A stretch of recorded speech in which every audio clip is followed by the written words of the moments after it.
Here's Barkley, a little shovel, looking for an edge, gets it, Saquon Barkley, first down, Barkley, oh, Saquon, touchdown. Whole season for Buffalo on the line here. There they come. He just desperately throws it up in the air, incomplete. And there you have it. Super Bowl 59 set up. New Orleans, Louisiana.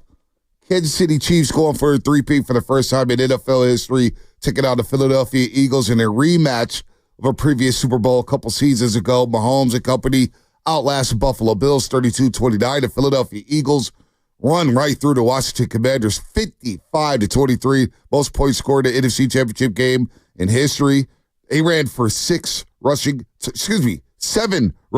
touchdowns yesterday in Philadelphia as Jane Daniels' company just didn't have enough to slow down Saquon Barkley, Will Shipley, Jalen Hurts. They played an excellent football game, and now we get an excellent matchup in the Super Bowl. We also got Warriors-Lakers recap. Warriors get rolled by Anthony Davis and LeBron James, but also Larry Baer, CEO of the San Francisco Giants, CEO and president of the Giants. He'll join us in the 8 o'clock hour at 8:04. So that a lot happening today on the Monday morning on our Morning Roll. So say good morning to everybody out there. What up, Shasky? What's up, man? I love football. But God, as a Niner fan, this is like the worst possible matchup. And I hate to be Mr. Debbie Downer on a Monday morning, your favorite day of the week. It's just, I'm so frustrated. You know, I look at the Chiefs. They're awesome. They're great. I don't know where Mahomes is going to end up when his career is all said and done. I don't know. Some people want to say he's the greatest quarterback already, whatever. Like, that's fine. He's awesome. I'm not going to dispute that. Andy Reid, amazing. What he's been doing, the longevity to win at the clip that they've won, it feels like their season starts every single year in the conference championship game. There's no doubt about it. But God, I keep coming back to, and you and I have talked about this. The Niners are going to be a highlight in their montage into the Hall of Fame. And similar to the Cincinnati Bengals of the 80s, we are their Bengals to their 49er dynasty. And it just doesn't sit well with me. A play here, a play there, a play here, a play there. Everything plays out different. There's an alternate multiverse where the Niners have multiple Super Bowls. It's not this one. It's not this universe. But there's a multiverse out there somewhere where the Niners win one, if not both of those Super Bowls. And it's just so frustrating because they are that good and they are that inevitable. And then I look over at the Eagles on the other side and I'm frustrated because it did feel as great as Detroit was this year and as awesome as Philly was all year on both sides of the ball. NFC wasn't that great. And the Niners obviously did not deserve to make the playoffs. And it just sucks. It sucks. Can they get back to it? Obviously. And we could talk about all the things that they need to do. But it's like, I'm frustrated as a Niner fan because I'm seeing Saquon have the year that we saw CMC have last year. I'm seeing Jalen Hurts not put the ball in harm's way. I'm seeing all their young players that they acquired in recent drafts, whether it's Jalen Carter, whether it's the two guys in the secondary, just absolutely dominate. Yeah, these are the two best teams in the league. And this is the most deserving. And I one last thing as I'm ranting and raving. Look, as much as I can't stand Sirianni, freaking guy wins. I throw my hands up. Freaking guy wins. I thought Jalen Hurts would be the weak point on the team. Didn't put the ball in harm's way once yesterday. He was outstanding. Jalen Hurts, we could start there with Jalen Hurts. The morning game, the afternoon game, high noon kickoff there. If you are a Niner fan, are you frustrated? What's your big takeaway from this postseason? 888-957-9570. Worst possible matchup. I can't get over my head. If the Raiders and Cowboys ever met in the Super Bowl, that would be disgusting.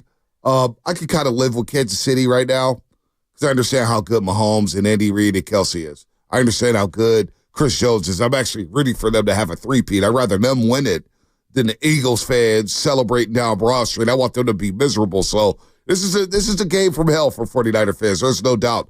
But you brought up Jalen Hurts. And for whatever reason, he gets critiqued a little different than the other quarterbacks. I get it. He's not the most accurate when it comes to the intermediate passing game. Their passing game concepts look a little simple, but they do what's tailor-made towards Jalen Hurts. In his last 3 seasons, Jalen Hurts, by the way, when he took Carson Wentz's spot, he won over that locker room, and they made a wild card game. And they lost to Tampa Bay. They lost to Tom Brady. down in Tampa. And what do? They go out and trade for A.J. Brown to add him with weapons. So now you got A.J. Brown, Devontae Smith. You had Saquon Barkley this year. But the last 3 years for Jalen Hurts, 2-time NFC champ, 2-time Pro Bowler, 1-time All-Pro. He has 121 total touchdowns. I know those 51 rushing touchdowns, a lot of them are on the tush push, but he does pass well, and he doesn't turn it over. First quarterback in 33 years to reach a Super Bowl after losing their first Super Bowl. So now he has a little revenge on his mind against Kansas City when he lost that Super Bowl in Glendale, Arizona. But all Jalen does, whether it's Alabama, whether it's Oklahoma, is he puts his team in a position to win high-level football games. So I don't think he's going to be overwhelmed in the Super Bowl in New Orleans. Will it come down to him? May not have to because they play such good complementary football in Philadelphia. The running game is great with Saquon Barkley and their offensive line with just smalls dudes all night long. Their defense is number one in the league, led by Jalen Carter in the middle, in the trenches, which opens up the rest of the defensive floodgates for his linebackers, defensive ends. You got Cooper DeJean and Quinyon Mitchell in the secondary with Chauncey Gardner-Johnson. They're legit Philadelphia, so they match up very well with Kansas City. And you're right, Sirianni, Hurts, they find ways to win. And maybe there's a blueprint for the 49ers to bounce back the way Philadelphia did after last season, and once they started 10-1, it fell off the map. They readjusted, signed Vic Fangio as the defensive coordinator, Kellen Moore as the offensive coordinator. They upgraded around the edges, and man, they're back in the Super Bowl. And they have a legit shot to basically halt the history of the Kansas City Chiefs and try to three-peat with Mahomes and company. Bonte, he's 51-23 if you include the playoffs. That's Jalen Hurts. 51-23. You know, like, we could talk about all the things he isn't, and we could talk about all the things that Howie Roseman's put around him. The guy makes the most of it, and they win games, and he's a huge part of that. And so I look at Sirianni. He's 48-20 in the regular season. He has a 706 winning record. That's the best in the NFL for a guy who was hired in 2000, staying with one team. I can't believe that.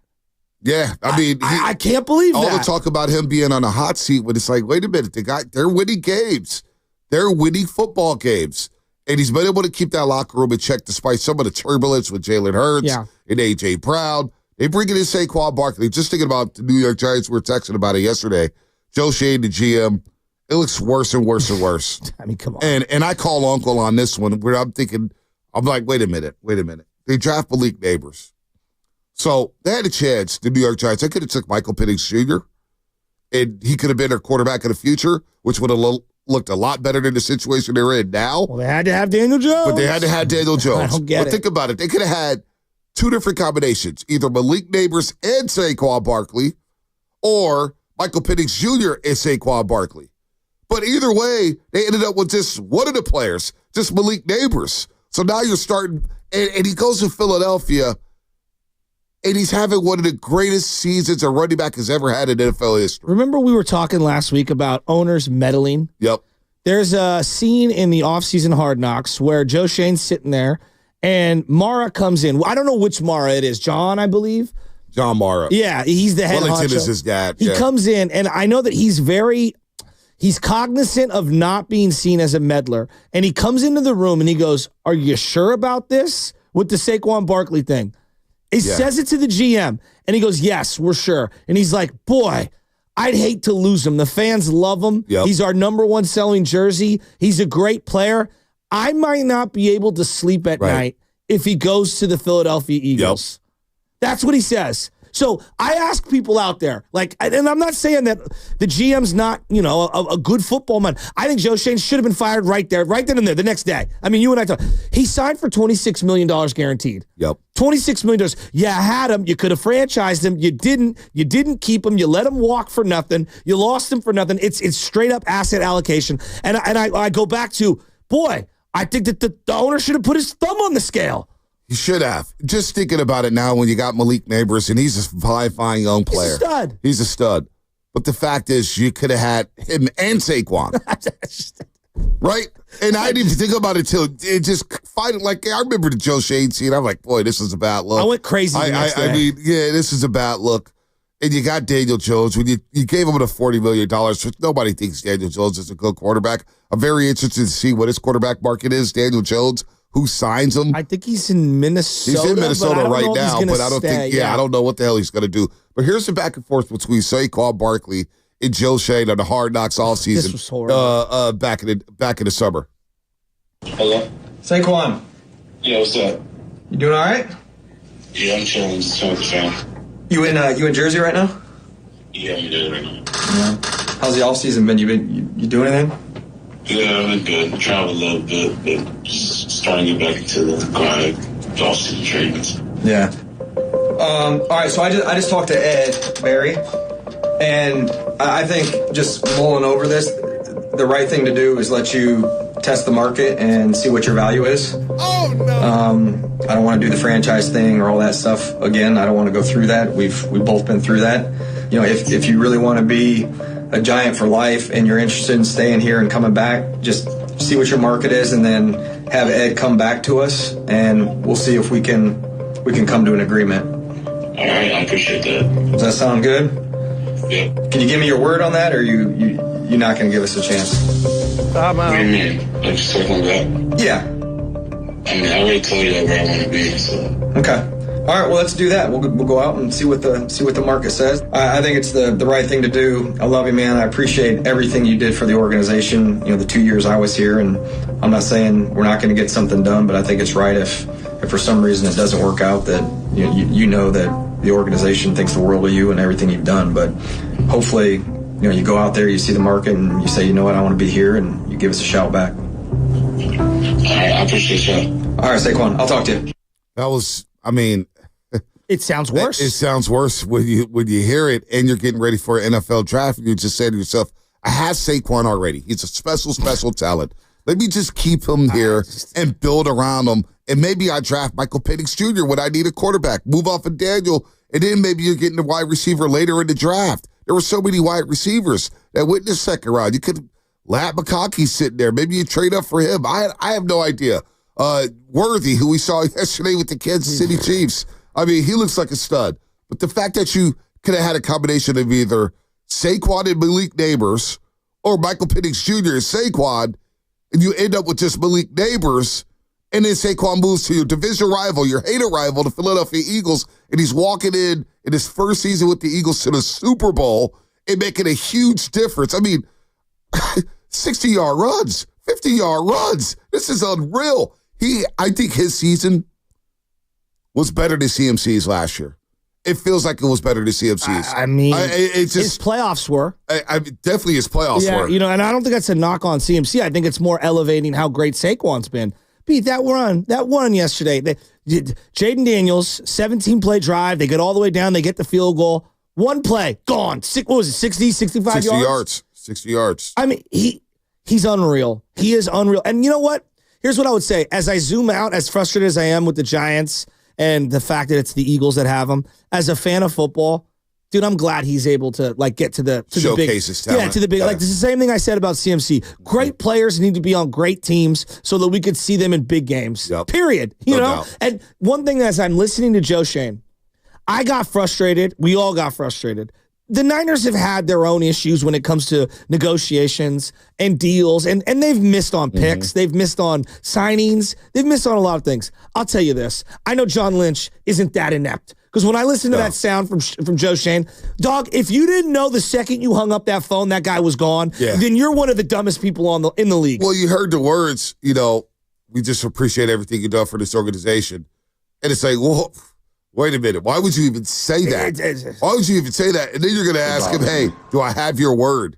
Do I have your word? No, you don't have his word. And he's going to go visit. He's going to get to that Eagle situation. Exactly. Howie Roseman's going to pick up the phone and say, dude, Saquon, look at our offensive line. Oh, come on. And look at your offensive line to New York Giants. You've been beat up and hit behind the line of scrimmage over and over and over again, getting beat 40-0 on opening night against the Dallas Cowboys. Come to Philadelphia. You got A.J. Brown and Devontae Smith. You will see light boxes all season long. And if you do see an 8-man box, doesn't worry, because we could get you to the second and third level to go break a long touchdown. When I think of greatest NFL free agent signings, I close my eyes. It's like Reggie White. It's Deion Sanders. Tom Brady. Peyton Manning. Tom Brady. Saquon's right there. Oh, he's right there. And if they win it all, it's right there. I mean, it is right there. It's one of the greatest seasons I've ever seen. No, it is. It is. Let's go to Vince in Columbus. Vince, what's happening? You're on the roast. Hey, guys. I called him a couple months ago, and I gave this analogy, and I feel like it's more of the same with the Chiefs, being the Bulls, being Jordan and all that. But now I feel like the Eagles are kind of in the victim of being kind of like the Utah Jazz again, like the 49ers are, unfortunately. You just think they're in that Utah Jazz, New York Knicks, like, not going to get over the top. Yeah, it's they're in that zone, Vince. Yeah, it just feels like that. Yeah, it just feels like it with the Chiefs. They're just like, there's no one else I want the ball in the hands of than Mahomes, and it's just every time. And I think it's just going to be one of those things in the Super Bowl where it's the best roster in the Eagles versus the best player in Mahomes and coach in Reid. So that's how I think about it. So I think the Chiefs are going to repeat. Well, Vince, Mahomes' career, since he became the starter the second year of the league, all he's done is go to the AFC Championship game in year 1, year 2 win the Super Bowl, year 3 lose the Super Bowl, year 4 losing the AFC Championship game, then bounce back and win 2 straight Super Bowls, and now he's headed to his 3rd straight Super Bowl and his 5th overall. He has a chance to win his 4th ring in the last 5 years and his 4th ring in his first 7 years of his career. Now, everybody's going to talk about the 4th and 1 tush push. And I do want to get into that. I don't know, what time do we have to break? Got a couple minutes here? I'm going to get your thoughts as we shout out everybody on YouTube, brought to you by Golden State, serving the Bay Area for 3 generations. When you succeed, we succeed. Visit GoldenStateLumber.com. Just asking your thoughts on the 4th and 1 tush push, because everybody's making a big deal about it, saying the officials had their heads in the game once again. What was your overall thoughts on that play? So many things. Number one, I'm so sick of the spotting of the ball by referees on the sidelines who are 70 years old. I'm tired of officials in general, and there's a play with Saquon going out of bounds that I thought was just absurd. I'm just so tired of older referees in lots of sports that never have played, adjudicating the game that is so violent and so quick. It's absurd. We've gotten out of control with the flags. But on the spotting of the ball, clearly there's an issue. If tennis can figure this out in terms of digitally where a ball lands, we've got to do better. That being said, I hate the tush push. I hate it for a variety of reasons. And I don't know. I don't know if it was a first down or not. I legitimately don't know. Well, and so whatever they called on the field, I think you had to kind of roll with it. Well, my issue with the Buffalo Bills, Shask, was 3rd and 3. Allen throws a quick screen to Dalton Kincaid. They don't throw it past the 6. They throw it behind the line of scrimmage. Dalton Kincaid gets 2 yards. So it's 4th and 1. Right there, the Dalton Kincaid, when he got tackled, that looked like a first down. If I'm Buffalo at that point, before the 4th and 1, before rushing to the line of scrimmage and running the tush push, right there, after Kincaid gets tackled, I challenge. I got to see the spot. I got to see if I got a first down right there. So if I don't get the first down and I lose the challenge, at least I have time to huddle up, group up, and say, all right, let's run this on 4th and 1 and let's set it up. Instead, Kansas City doesn't get the first down on the Dalton Kincaid catch. He gets called short. They line him up short. It's a 4th and 1. Buffalo rushes to the line of scrimmage, and they snap the ball with 26 seconds left on the play clock. That is the most important down of the game at that point when you're up 22-21, looking to extend your lead. You got to take your time there. Hey, 26 seconds left on the play clock. Maybe you're you run a dummy count to try to draw them off all sides, but they rush the tush push. You don't get your personnel right, and you get stuffed in. Look, the spot, you may say Josh Allen crossed the line of scrimmage. I have no idea where the ball was, Shasky. Where's the ball? I don't know. I don't know where the ball was. But this is why I think we need the chip. We don't see it with 50 different camera angles. How can the guy on the sideline through thousands of pounds of muscle see it when they're like, barely 5'10"? Yeah. And this is coming from a guy who's 5'10", and you're on a field with a bunch of gladiators. I do want to get on the other side, Bonte. The Chiefs and what I call situations. I think they're the greatest situational team, obviously since New England, but all the great teams in any sport, situational spots, how excellent they are. I want to get into that. All right, let's do that. Here, brought to you by Chilton Auto Body. Have you been in a car accident? Chilton.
What's going on, Roasters? It's Brian Baldinger with the NFL Network, and you're listening to the Morning Roast with Bonte and Shasky on 95.7 The Game.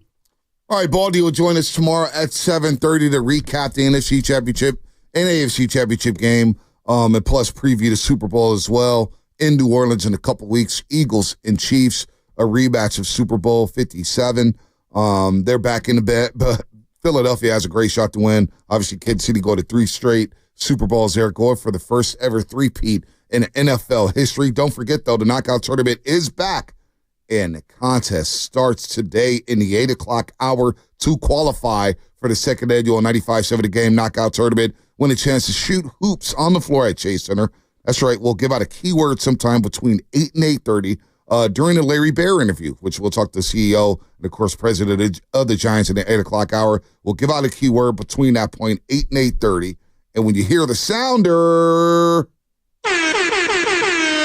Be the first to call in and give us the keyword, and you will win a spot in the tournament and a chance to shoot hoops on the court at Chase Center. And the tournament, this is important, mark your calendars, March 3rd. March 3rd, which is a Monday. March 3rd, Monday, second annual 95.7 The Game knockout tournament. Again, listen in the 8 o'clock hour, 12 p.m. hour, and 4 p.m. hour. Each show will have a slot to give away for the next 3 weeks. So 3 chances per day for the next 3 weeks. That is 15 chances. Wow, 45 chances to participate in the second annual 95.7 The Game knockout tournament. By the way, have to be 18 to win and be a California resident. Now, you tease something about situational football with the Kansas City Chiefs, which they probably do better than anybody out there, whether it's red zone, third down, fourth down, right before halftime, right after halftime.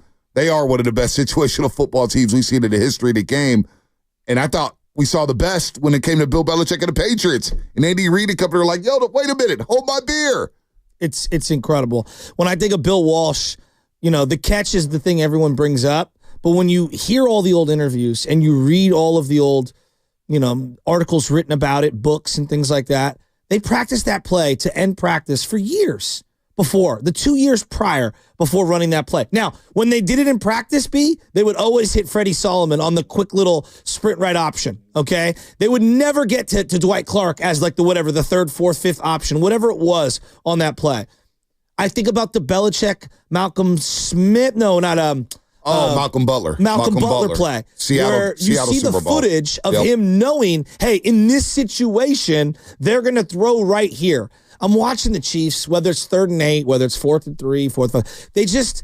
They run plays over and over and over again that they all look like they know exactly what they're doing. They're so comfortable. They get Mahomes on the move, and he either can keep it and run for the first down. He could throw back to that tight end that sits down for a first down. He's got like a running back or a wide receiver who's in a one-on-one, and they're forcing a safety or a DB to make a decision, come up on Mahomes, stay with the guy I'm with.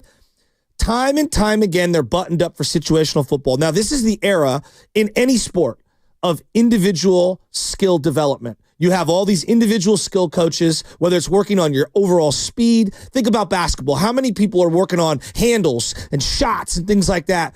Yet, a lot of young players in basketball don't know how to play within the fabric of five-man basketball. That's why it's so hard for people to play alongside Steph Curry. I think about baseball. So many people hit 100 miles per hour off of a baseball machine. Okay, what about hitting a slider away to the second baseman to drive someone home? In sports, I'm a big believer of, as you're teaching kids the game and whatever, high school, doesn't matter, college, situations. It's 1st and 2nd. There's one out. Ball hit to 3rd. Where am I going? When I watch the Kansas City Chiefs, they are the ultimate litmus test for, we don't just run plays. We know situationally exactly what we want to do, and we're going to exploit matchups, and we're going to exploit your weaknesses, and we're going to be calmer and more prepared for almost every situation. And it's just time and time again, I see other teams not as buttoned up, not as prepared, not ready for the moment. Last year in overtime, when all the audio came out afterwards, the Chiefs were prepared situationally for the game to go to overtime.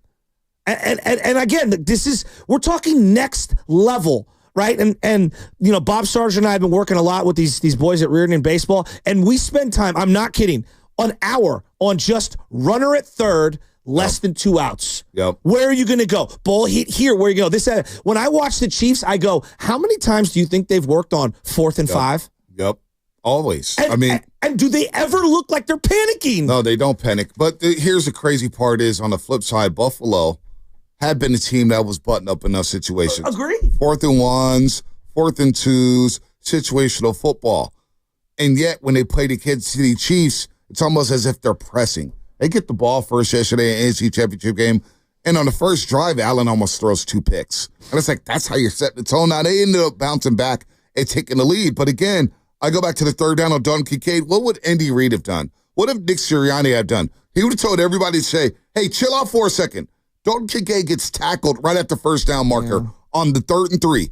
Now it sets up a 4th and 1. But instead of just chilling for a second and saying, hey, Booth, hey, somebody up there, Joe Brady, hey, let me know. Should we challenge this? I have a challenge in my pocket. We're up 22-21.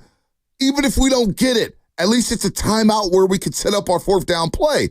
But instead, unlike Kansas City or even the Philadelphia Eagles, they rush to the line of scrimmage and they snap it with 26 seconds left on the play clock, on the tush push where you're struggling to get it all game long. Philadelphia, they sit back and say, all right, let's hold on for a second. We could challenge, or we could set it up, run a dummy count, try to draw somebody off sides. That's on Buffalo. That's on them in that situation. They panicked in a way to where you put it in the officials' hands. Yep. And I'll never forget a Jimmy Johnson quote when he was the head coach at the University of Miami at Notre Dame when they lost 31-30 and they called a fumble on Miami when the knee was down. I forget the running back's name. Was it Highsmith? Cleveland Gary, former Ram. And Jimmy Johnson told them in the locker room afterwards, we fumbled the ball, but we put it in positions of the officials, and I told you when we come to the stadium, you cannot do that. And it's the same thing with Arrowhead Stadium. You go into that stadium and you put the game in the officials' hands, you're not going to get the benefit of the doubt. It's just the way it is. And it's unfair, but they rushed that situation, and they got to look back at that and think about it for the rest of the eternity if they don't win the Super Bowl, rushing on the 4th and 1, which nobody is talking about. No. I mean, look at the final play with Spagnuolo. You tell me. I actually thought Allen made a pretty freaking incredible play to get the ball anywhere near the tight end. We could argue about whether the tight end should catch that ball. It's a tough play, whatever. But, like, to me, it's like, oh, my God. Yeah. What did Spags throw at them on the biggest play of the game? And they looked, as a defense, they looked like not only did they have full buy-in, like they knew exactly what they wanted to do in that situation. No doubt. And I just keep coming back to your point about not letting it happen, letting the officials kind of dictate the game. The Chiefs have been in so many situations. They are prepared for everything. Similar to what the Patriots were, similar to what the Warriors were like for so many years when you had Clay and Steph and Dre. Like, they had played so many big games. They knew what they were going to do in those moments. The Bulls, before that, the Lakers, like pick whatever dynasty. The Yankees in the early 2000s. There's not a game that they could play where they hadn't been through something before. And I look at the Chiefs and all the big moments, not only do they not like blink, they're the one throwing the haymaker and the other team is the one backing up almost every single time. I didn't think I'd see a team more buttoned up than the New England Patriots because to me, Belichick was always 3, 4, 5, steps ahead of you. Well, Andy Reid's improved in that aspect because he wasn't buttoned up like this in Philadelphia. He had to learn. And hell, before he got Mahomes, I don't think he was as buttoned up as he is right now. So 888-957-9570. Let's take a call before the break. Oreo Cookie in Oakland. What's up, baby? What's going on? Hey, what's up with it, man?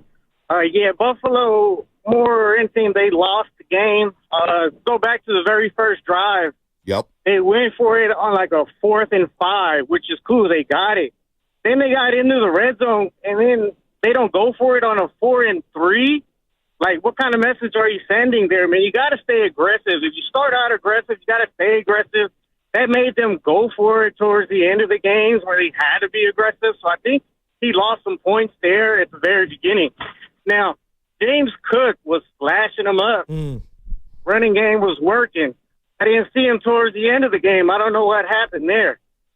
But the Chiefs, they're already good. So with every 50-50 call going their way, it's kind of hard to beat the Kansas City referee. Yeah, I hear, and we could get into that on the other side. Nick and Berkeley, RJ and Fairfield. Do you think the officials are aiding the Kansas City Chiefs? Do you think the officials had something to do with it? Because I'm sorry, I'll walk away from that 22-21. Buffalo, take the game out of the officials' hands. It's a 3rd and 3. You're in plus territory. Kincaid gets tackled. Somebody got to say, hey, let's challenge the spot. And if we don't get it, it's okay. At least we get to group up and huddle. Instead, they fall short. They don't challenge, and they run 14 seconds into the play clock. It's a 40-second play clock. They snap the ball with 26 seconds left to get her catching Kansas City off balance. They are aware of the situation, and everybody's kind of screwing around. They're not lined up correctly. You got one guy pushing Josh Allen on the tush push, where instead you can set up your play and have 2 people pushing them for a first down. That's unacceptable to me. Let's get into that on the other side because a lot of people are complaining about the officials here on the Morning Roast. We'll get to that.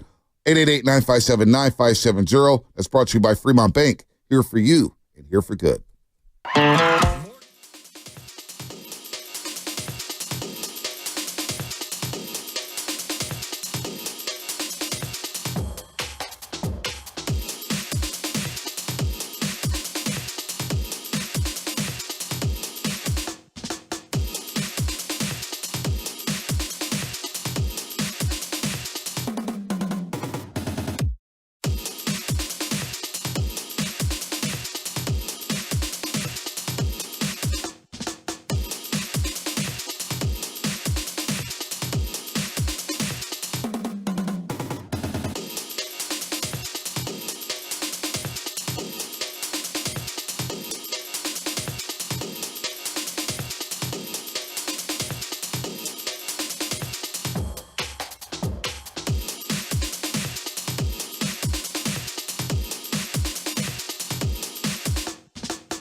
has been trademarked by Pat Riley. You can call it a whatever you want.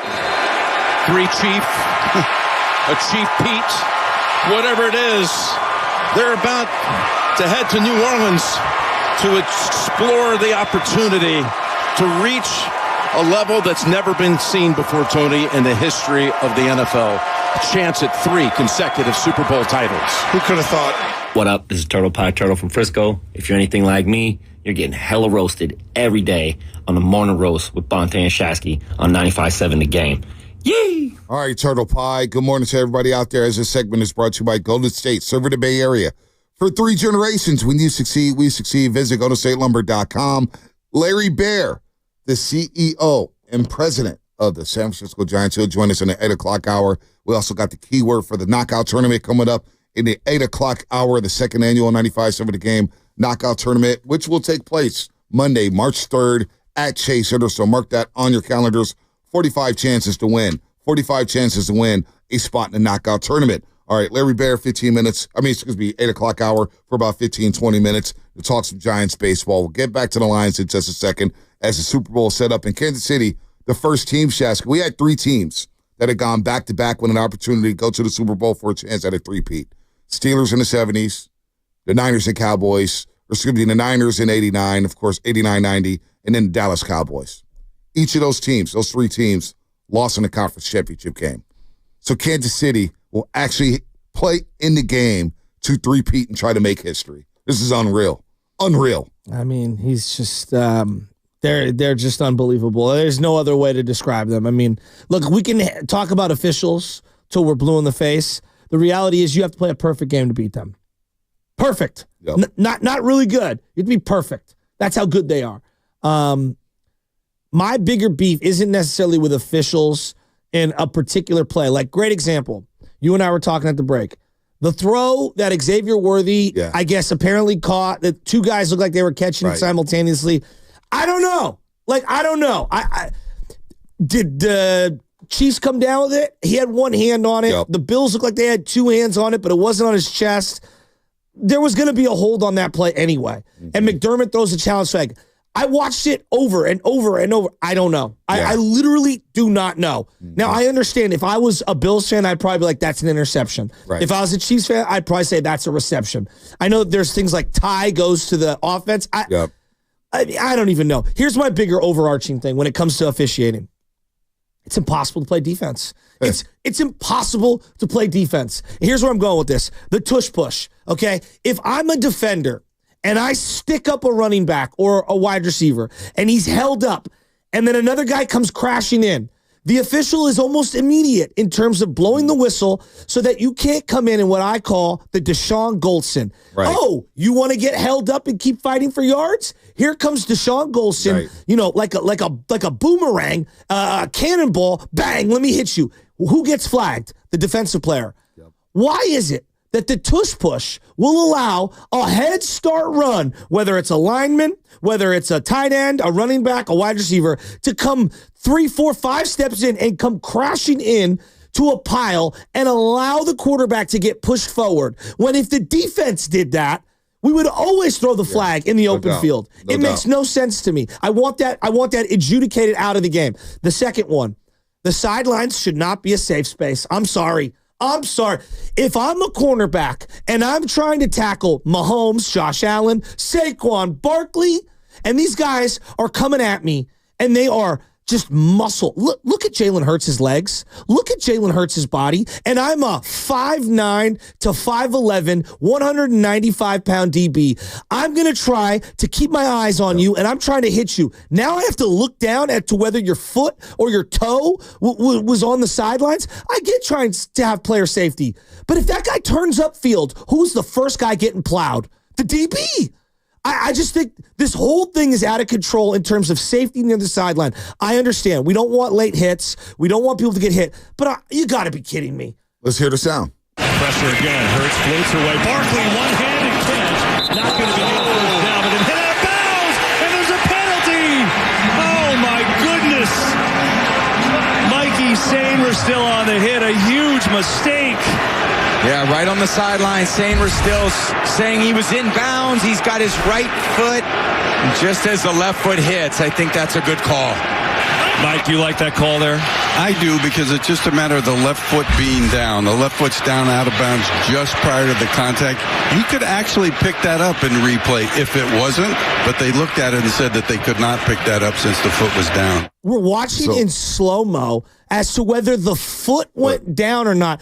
Again, if Saquon, we're talking micro fractions of a second. If Saquon turns upfield and that DB, it kind of eases up, who's the first to get plowed? See, I thought on that play, Saquon had given himself up and was clearly headed out of bounds. And I just think, as a defender in that situation, it's better to play it safe on that particular play. Now, I get it with the Mahomes scrambles and the Allen scrambles. It's tough to hold up in situations. Those are more egregious. But that one yesterday with Saquon Barkley, I thought he had clearly given himself up and was clearly headed out of bounds. And it's a bang-bang play by a young defender. I think maybe if you just thud him and you just push him, but the fact that the contact, it looked like it was a kill shot almost, right? Now, DB's small, he's 185 or whatnot, and he hit him, and there was no flop in there. I just thought it was a little too close for comfort there, and I thought it was the right call. I thought Washington was undisciplined at times yesterday. Hell, they turned it over 4 times, and the Eagles scored touchdowns on all 4 of those turnovers. That play in particular, I thought Saquon had given himself up. See, I view the whole defensive thing right now, all the rules are slanted toward the offense. And so to me, like, if there is a bang-bang play on the sidelines, can we have a little leeway? Just a little. I agree. For the DBs, just a little. I agree. Like, again, I hear you on maybe Saquon was giving himself up in that, but what if he does plant his foot in the ground a micro inch away from the sideline and then turns upfield, and that guy eases up a little? He could get hurt. He could get hurt, but it's a big play. It's a big play. Saquon, I thought, clearly gave himself up. With the quarterback, it's a little different. You're going to have to be cautious with the quarterbacks because we know the quarterbacks get the call. So, yeah, there's no doubt about that needs to be looked at a little bit, but Washington, man, just shooting themselves. Oh, there's no doubt. That's not why they lost. I want to make it clear. That's not why they lost. Yeah, no doubt. I'm just saying my bigger beefs with the officials are not individual plays. It's more, my God, it's impossible to play defense. But this has been the case for the last decade, and this was the warning that I thought, the NFL giving away, and I thought, boy, this is an offensive league now. 100%. Pass interference, defensive holding, legals heads to the face. I mean, none of these calls, and this has to do with the fantasy football. It has to do with the casual fan wanting points. They don't want defensive battles. They want points. They want the light bulbs at the scoreboard blown out because the points are being scored left and right. And that's just the day and age we're in. It's hard to play defense, and we know that. But I think they will, and Adam Schefter mentioned it yesterday, that the league will look at the quarterback slides and some of these plays that are getting called for 15 yards. Let's go to... Well, like, real quick on the tush push before you go out to the lines. Like, I just don't see the tush push as some, like, exciting play. I think it's garbage. And again, I say, how many times has any runner, wide receiver, tight end, whatever, they get stuck up, and it's like 1, 2, all right, the whistle's blown. If a linebacker comes flying in and hits that guy, it's always a penalty. It might be a flag. But yet we're allowing, and again, it's not just Jalen Hurts, but we're allowing anyone, like, oh, I'm A.J. Brown. Let me come flying in and hit someone from the back. I just think it should be looked at. Yeah, I don't think it's that exciting of a play. I think they will. Now, some team, Buffalo ran into his push and got stuffed. They got stuffed. It's true. The Eagles did get stuffed yesterday. The Eagles did get stuffed yesterday where Brady mentioned it, that they run the tush push to the left side of the formation most of the time. So you're starting to see teams maybe have a little more success, but the tush push is going nowhere. Teams in college are running it. We saw the Baltimore Ravens running it with tight ends. There was a crazy play. Who ran it? Was it college or I don't know where I saw it, but they were lining up for the tush push, and the snap went to the running back. Yes. I don't know I forgot who ran that play. It's like, wow, here's the evolution of the tush push. And then I think we all found out in real time, oh, wait a minute. If you just jump over the top 2 or 3 times in a row, the official's like, hey, we can award them a touchdown. What? Yeah, I never knew that was a thing. Like, how close can they put this ball to the goal line at this point? Well, interestingly enough, you got a situation here. If these are deliberate, and you heard Sean Hockley say that it could lead to an unsportsmanlike conduct call, it could also lead to awarding a score if it happens multiple times like this. We'll hear what Sean has to say. Encroachment, defense number 93. Washington has been advised realize that at some point the referee can award a score if this type of behavior happens again. For now, it's a replay of second down. I didn't know that. I've been watching football my whole life, and I didn't know that was a rule. I mean, the NFL rule book is so damn complicated and complex. I mean, good luck to the casuals trying to follow along football. I mean, it's insane. Between that, Bonte and Shasky, and then the blended clock, I have never heard that before in my life. The blended clock, where there was a half-second difference between the play clock and the game clock.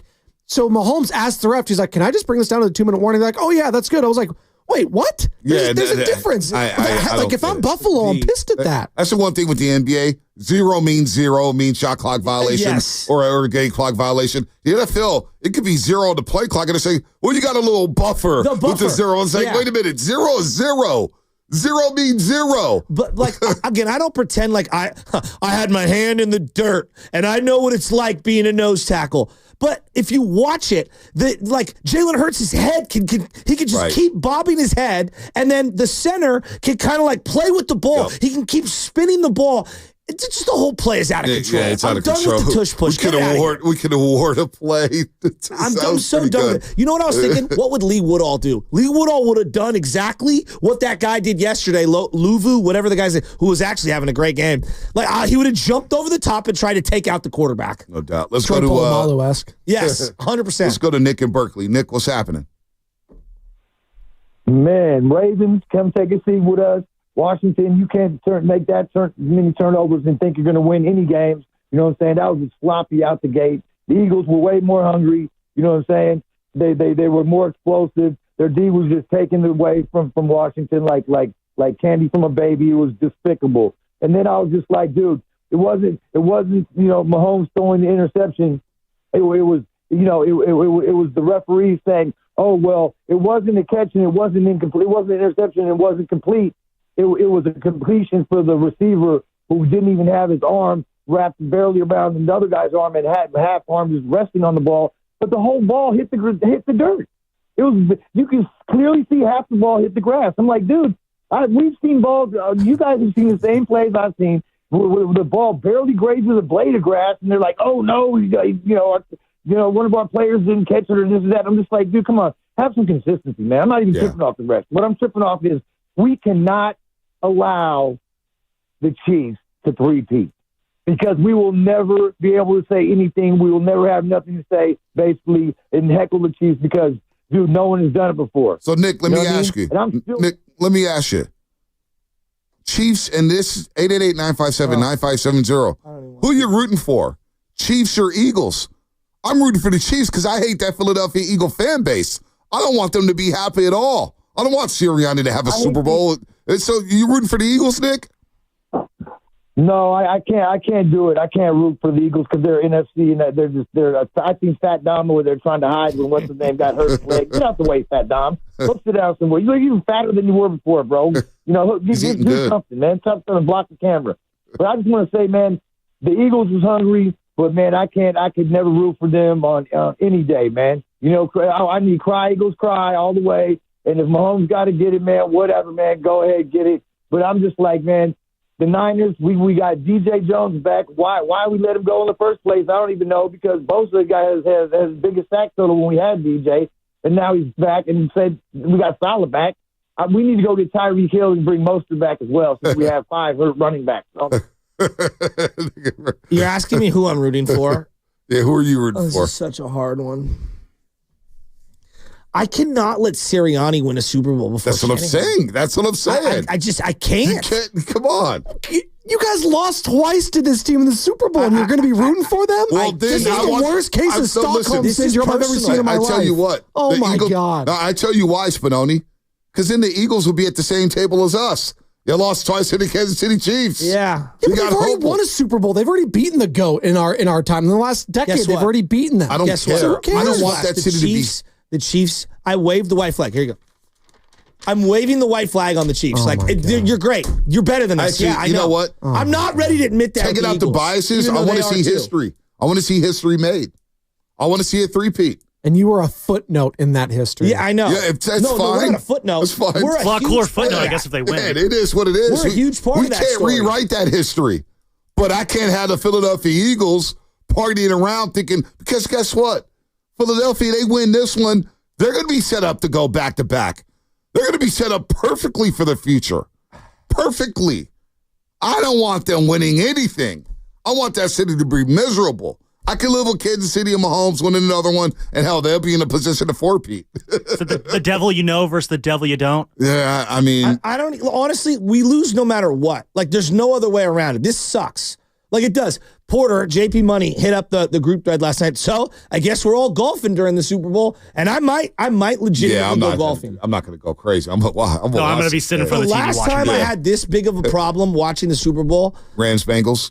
Yeah, how did you know? Because we've done shows together for 5 years. I think you said I have a big problem with the Super Bowl. If we went to that NFC Championship game together. Hurt my soul. And that Monday. But it was easy to root for the Bengals. No.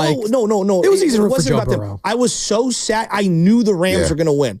I knew it. Well, yeah, it's because you had just seen the Super Bowl played in L.A. against the Niners. Like, that was... I took a nap during that Super Bowl and woke up in the fourth quarter just in time for Cooper and Kupp to catch one, no-look pass from Stafford. Yeah, God, that was... I don't want the Eagles winning because now all of a sudden you got your boy Gilly out there dancing to blow the whistle. I like He's dancing to blow the whistle. That's their They took our song in the Bay Area and they're using it, celebrating, talking about blow the whistle. I'm jealous. I can't have them partying down Broad Street or Bourbon Street, New Orleans, playing blow the whistle. Winning the Super Bowl playing the Bay Area song. I can't have that. The refs were blasting that at Arrowhead last night, too. I can't have it. All right, that's a 3. I can't have it. Nope. Can't have it. You're listening to 95.7 The Game, KGMZ FM. NAC1 San Francisco at Odyssey Sports Station, always live on the free Odyssey app. 888-957-9570 is the number. Niner fans, what have you learned during this postseason? And Niner fans, who the hell do you root for? Or do you watch the Super Bowl? What are you going to do on Super Bowl Sunday? This is a nightmare situation. A nightmare. I'm in football hell right now. What about you, RJ and Fairfield? I'm so upset. Hey, I'm rooting for the Eagles, man. Y'all are crazy. I hate KC. I hate Travis Kelce. I hate Patrick Mahomes, and I can't stand the cameras going to Taylor Swift. I need to see a sad look on that pretty face, But coming out this weekend, these are the most two complete teams in the league right now, and just taking it away. I don't know why the 4th and 1 QB sneak from Josh Allen. Was it measured before they watched the replay? Because I felt like they should have measured that ball before they okay. RJ, I thought there should have been a measurement after Kincaid caught the 3rd and 3. There should have been Buffalo. I got to be screaming if I'm McDermott. Measure. Can I get the chains out there or throw the challenge flag? I thought they bossed it on the play before the 4th and 1. They rushed the 4th and 1 for crying out loud. I think so, too. I think the Bills are just too Josh reliant. You know what I'm saying? Like, they're not a complete team yet, and they have offense, defense. And I'm just looking at those two team guys. Man, the Niners are so far behind, as far as where we stack up against these two teams. But like I said, I think I'm rooting for the Eagles. I hate KC, man. I love y'all boys, man. Y'all have a good week. You too, RJ. It brings me to Patrick Mahomes. All these think pieces, all these people telling me about what is it called? EPA. What are the different? The stupid metrics and the stats. Yeah. I don't care if this guy threw 40 interceptions. I don't care if he threw 40 interceptions and 1 touchdown. Patrick Mahomes, from here on out, and we said it multiple years ago.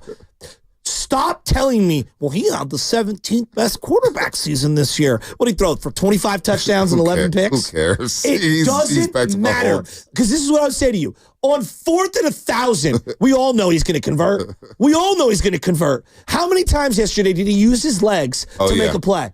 The guy is one of the greatest players any sport ever, period. Stop trying to compare whatever quarterback, whether it's Burrow, Mahomes, Allen, Lamar, whoever, Brock Purdy. It does not matter. No one is in his class right now. You could beat him, and if you want to beat him, you have to be perfect. Right now, okay? Right now, Josh Allen is 4-1 against this man in the regular season. 0-4 in the playoffs. Is it 0-4? 0-4 in the playoffs. I have it right here. Yeah, they lost AFC Championship, divisional round game last year divisional round game, and now the championship game. Wow. If you look at the metrics, no one has played this Chiefs defense better than this man. Yeah. And he keeps falling short. Short. Like, anyone who wants to laugh at Josh Allen, you don't know what you're watching. No. Look, was he great in the first half? Not really. I thought he was erratic. But a little too amped. That's what that defense does to everyone. That's what that team does to you. Exactly. It's kind of like the Warriors. When you knew you had Steph, KD, and Clay, you're like, damn, that's 70 points right there. Yeah. And all of a sudden you go up 10, you're still looking over, and you're like, man, they're capable of going on a 25-2 run any second. They could just detonate, and they usually did. It's the same thing with Mahomes. You see him on the sideline, they're saying, oh, we got to score every possession. Oh, we got to score every possession. Oh, we got to score. Even when they're up 22-21 in the most critical play of the game up until that point, they pressed. They got tight.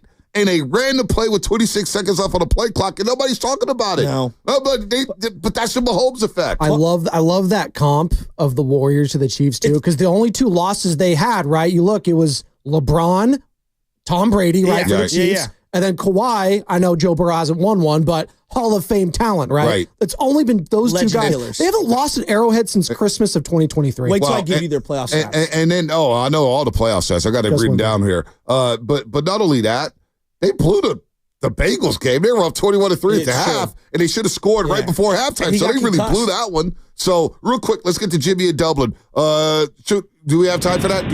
Jimmy in Dublin, what's up?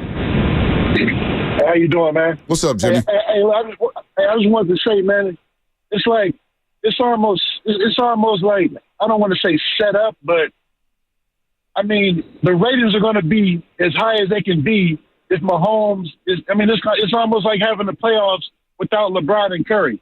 I mean, I almost didn't even watch the playoffs that year when both of them were out of it. And if Mahomes is not in the Super Bowl, it's almost like, what are we doing here? I mean, they had two arguable first downs that they didn't even measure or nothing. I mean, because they broke it down on Twitter. You know, Twitter, they're going to slow-mo it. And I mean, they were hands down first downs. And then I don't know if you saw this at the end of the game, they threw a flag just in case if Buffalo cut that pass, they was going to call like a illegal hands to the face or something like that against Buffalo. Because they threw a flag, it was on the screen, and then when they complete, and next you know, they're like, oh, there's no flag. Hey, what? What is this, man? Patrick Mahomes in the playoffs, including the Super Bowl, 17-3. That's his record. He's lost to Burrow and Brady. Yep. Okay, here's the best part. 20 games. You said 17-3 or 17-2? 17-3. Oh, yeah, because they lost Brady twice. Brady twice. Patriots and then the Bucks. Yeah, Bucks he Super has Bowl. 7 game-winning drives, 6 fourth-quarter comebacks. He's thrown for 43 touchdowns and 8 interceptions. I repeat, 43-8 against the best defenses ever. Here's the best one. He throws for 280. That's his average with a 106 quarterback rating. Yep. Also, he's ran for 300 yards. 888-957-9570 is the number. Who do you root for in the Super Bowl? Eagles or Chiefs? Also, we can sneak in some Warrior talk, and we can get you set up for Larry Baer, who will join us in the 8 o'clock hour, top of the 8 o'clock hour. I hate him. The CEO and president. Who? Larry Baer? You hate Larry? No, I hate Patrick Mahomes. He's so good. CEO and president of the San Francisco Giants. He's probably the best player I've ever seen. I got to root for the Chiefs. Bonte Hill. I hate him.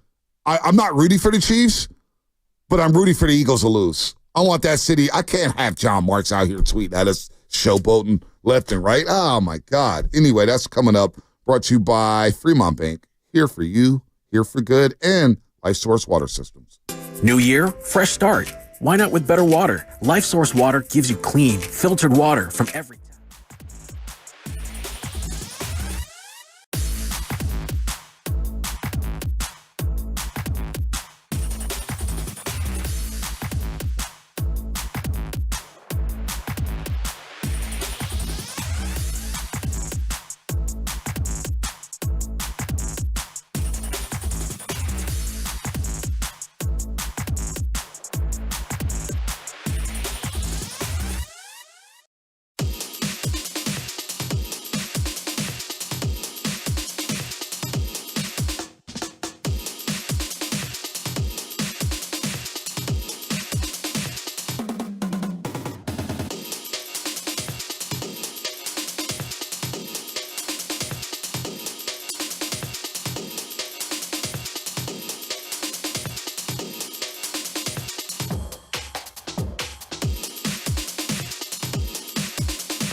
I'm not going to sugarcoat it. I can sit here and do a sugarcoat job.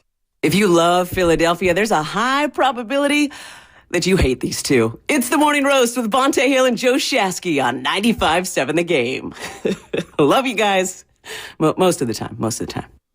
This is a very depressing morning, to be honest with you. Now I'm depressed. I mean, Philadelphia, the city of Philadelphia has adopted blow the whistle from Oakland's own Too Short. They're playing in their locker room. They're dancing to it. It's been their theme. Gilly, the going kid's to the basically Super Bowl. living my life, what I would envision to want to be. I mean, the guy is literally the mascot in the parking lot. That's what you want? Did you see him in the snow? Would you pull it off with Gilly? Is that what you're going to do? He's got the sickest dune buggy I've ever seen in my life. He does have it. I don't know who the other people. Who's a midget guy? I don't know. But who's the other guy across the street from his house? Not to be disrespectful.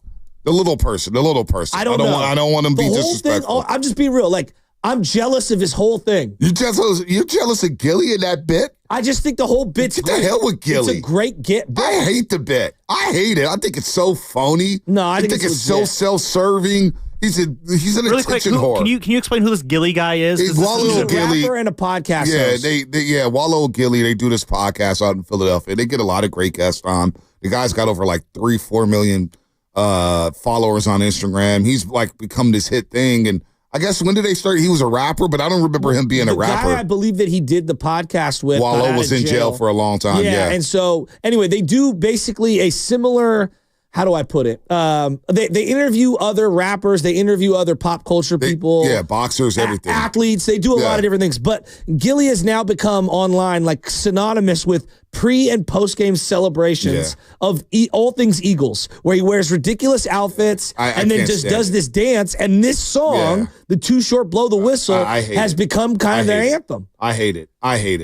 I'm jealous of him. I think he's great. His Doom Buggy's great, but don't be jealous of him. The hell with Philadelphia. And the hell with Gallo. He's all in the locker room taking attention away. And he's dancing or whatnot. I didn't see this guy a couple years ago. I didn't see him a few years ago when the Niners smacked their ass in Philadelphia last year. Now he wasn't dancing. Now he's popular. Now he's doing his dance. Now I can't stand it. And he's got Too Short out there and he's using our anthem. I know. Our Bay Area anthem. The hell with Philadelphia. I'm telling you, I root for fat Andy Reid and Patrick Mahomes any day of the week over the Philadelphia Eagles. The hell with Philadelphia. The guy who jumped on stage at the Super Bowl and started dancing with all the cheerleaders of the Niners. You think that Gilly's doing too much? I want to make sure that we're clear on this. Listen, those are cheerleaders, man. And I didn't post the damn thing on all about himself. Hey, it's Bonta Hill from NBC and 95.7 The Game. Let's go, Niner fans, get up. Here you go, switching up on me again. You always do this. But listen, you switch it up on me, and I didn't post together. I didn't post a damn video online. Somebody else did that. You jumped to the front of the stage. Hey, listen. No. I got on stage, and there were cheerleaders, and I wanted to do my thing. I was feeling good. Had to bring the energy up because Niner fans were a little shook. So I had to bring the energy up and sacrifice. But Gilly's got his own phone. He's posted everything. I didn't post anything with the cheerleaders. 95.7 The Game did. I would have been totally fine with the video not being posted. The hell with the Eagles. The hell with the city of Philadelphia. This is miserable. This is football hell. This is football hell. I'm sorry. It is. I can't help it. Italian Philly coach. So I was looking into like everybody talking about Mahomes being the Jordan, right? At one point, we kind of thought, not that he was the Jordan, because he wasn't the best player on the team for the early versions of the team, but eventually, like, we all tapped out and like, all right, Brady's the man. Like, he's amazing. Some people thought he was from the beginning. For some, it took a long time. Nobody disagrees that Mahomes is awesome. Like, at minimum, he's awesome, okay? Whether you think he's the best ever, whatever. The fact that nobody can beat him. Manning started off his career 0-6 against Brady. 0-6. Started off 0-2 in the playoffs. Eventually, he finished 6-11 and won 3 straight in the playoffs against Brady. I don't remember it that way. But like when I just say that on paper, it's like, oh, wow, that's kind of surprising. Now, he won a lot of those later in his career. This is why I have a problem with it, because one of those games against Brady, Peyton Manning did nothing. It was the Von Miller game. It was literally the Von Miller game. And so he gets credit for the win. Exactly. But like he didn't. Yeah, that's why I said I don't remember I'm backing up. I'm backing up. That's why way. I can't stand quarterback wins. I do hate the records now. Now that we say this guy won, we saw with the Philadelphia Eagles yesterday. I will say this. I think their roster is better from top to bottom than Kansas City's. I think their defense is better, and I think they have more playmakers on the side of the football. They play complementary football. They run the ball down your throats. They pass when they have to pass, and they swarm on defense and keep everything underneath. You don't see any deep shots against Philadelphia. You just don't see it. They played a too high safety look with Vic Fangio, and you got to work for every single yard against them. So, oh my gosh, the more and more I talk about this game, Larry Barrett's going to join us at 8 o'clock. Maybe talking Giants. Would that lift our spirits up? Monte, if it's a 4th and short, and by short, I mean for them, anything 6th and under, like 4th and 6 and under, they're going to roll out Mahomes some way, somehow, either a boot, a shotgun rollout, whatever, and he's going to have multiple guys wide open. Yeah. Or he could just keep it himself and run to the pylon. Can you believe that draft? He's so good. He's so good. He's so good. I still can't believe the John Lynch quote. He's so good. And we took Solomon Thomas. I try. I know I have 5 of those, right? You be trying to call me out when I be trying to arrive for the Bay Area, man. Anyway, That's tough. They took Solomon Thomas, and John Lynch said, I was at Patrick Mahomes' pro day, and I had to call Kyle and say, man, we may have to rework our whiteboard. And remember in real time, Kate Scott was with us, and I said, I prefer that not to be public knowledge. Yeah. Keep that private, please. We don't have to tell everybody everything. We don't have, like in the NBA, some of these guys podcasting. I don't need to know everything happening in the locker room. Can we keep something sacred for once? John Lynch, the same thing. You don't have to tell everybody that you're at Mahomes' pro day and they looked awesome. And that you selected, by the way, people online said that, oh my God, Robert Saleh is the defense coordinator. Bring back Javon Killo, Solomon Thomas. No. Those are actual recommendations. So that's where we're at right now. So, are you serious? Niner fans, who do you choose? Who do you root for in this Super Bowl? Do you root for a tie? Do you root for chaos? Here's the hard do you part. root for the game to get canceled? Here's our part. I root for excellence, right? Normally, if I don't have a dog in the fight, but I got multiple dogs in the fight. As in, I don't want to see either of these dogs win. I love Vic Fangio. How can I have a negative thing to say about Vic Fangio? I loved when he was the Niner defensive coordinator. Saquon Barkley is such a high-level person. Like, forget football player. He's an amazing football player. But, like, when I see him talk after the game, he's like, yeah, I came here to win a Super Bowl, not just go to a Super Bowl. Like, that's why I came here. So we're not done. It's like, dude, what a leader. I look at Jalen Hurts. The guy's been playing in big games for a decade. Yeah, no, you like Jalen Hurts now, huh? Look, come on, you've been down on Jalen Hurts. Jalen Hurts is a winning player. As a football player and as a dude, how can I root against his story? He's got a great story. I don't like Sirianni, so I'm not going to pretend like I'm rooting for him. But I look at all the other guys involved. Devontae Smith, the guy weighs 150 pounds, dripping wet. He's always making plays. I want to go back to Vic Fangio. I love Vic. The Niners had an opportunity to hire Vic. What, you just threw the pin. What's wrong? I wanted to go to the 3-4. They got this guy Bond. No one ever heard of him. He's an all-pro. Well, I couldn't even finish the sentence, man. Well, we had to go Sorensen. Over here throwing pins. Had to go Sorensen. Yeah, I know. You had to move off of Steve Wilkes. Had to hurry up and move off of him. He was the best coach in the damn Super Bowl last season. It's not even funny. I can honestly say I'm sorry. Stop. Jalen Carter's never played better football. Steve Wilkes looked like Belichick compared to Nick Sorensen. I know. But honest to gosh, if you look at the Eagles, like last year, they had no linebackers, they had no secondary, and yes, Howie Roseman made some great draft picks. But look at what he did with Jalen Carter. Jalen, it feels like it's like even when he gets double teamed, someone else is stepping up. I think honestly, I don't know if this. I may be just throwing something out there, but Jalen Carter got drafted 9 overall when all season long his last season at Georgia. His last season at Georgia, he was predicted to be the number 1 player in every pre-draft, comp, mock draft, you name it. And all of a sudden, we get around the draft, and they started floating things around. Well, he was in that car accident, right? He was in a car accident. What happened right before the draft? He had the legal issues, serious car crash, resulted in some deaths of the Georgia staff, a couple of Georgia staff members and a football player. And so he got popped for that, right? And it says arrest warrant came out for him. It was issued. And so he fell in the draft. He fell to 9 overall. Now, I also feel like Howie Roseman, the GM of the Eagles, or somebody from Philadelphia, maybe floated something to get him to drop. Because the true story with Tim Hardaway Sr. with the Golden State Warriors is Don Nelson floated this knee injury around. And he said, guys, don't take Tim Hardaway. He said, every other executive, Tim Hardaway's knee shot, dude. We're not taking him. And he drops down to 14, and the Warriors select him. And everybody's like, wait a minute. Don Nelson did that on purpose. I wonder if Philadelphia did something on purpose to float a little extra out there. Maybe. Because Jalen Carter fell to 9. I said, damn it, they got the Aaron Purdy to Fletcher Cox, and now he's one of the best players. Jimmy Johnson on the pregame show said he's the best defensive tackle he's ever seen in his life. I was like, damn, that's Jimmy Johnson. That's pretty incredible. I know he's getting up there in age. When he said he's coached Jerome Brown, Cortez Kennedy, you name it, all those dudes in Miami, then Russell Maryland with the Dallas Cowboys. It makes me sick. So they got Jalen Carter, and then they draft as the Niners. And Ricky Pearsall may be a good player. I think he ended the season great. But the Eagles at 40 drafted Cooper DeJean. Yeah.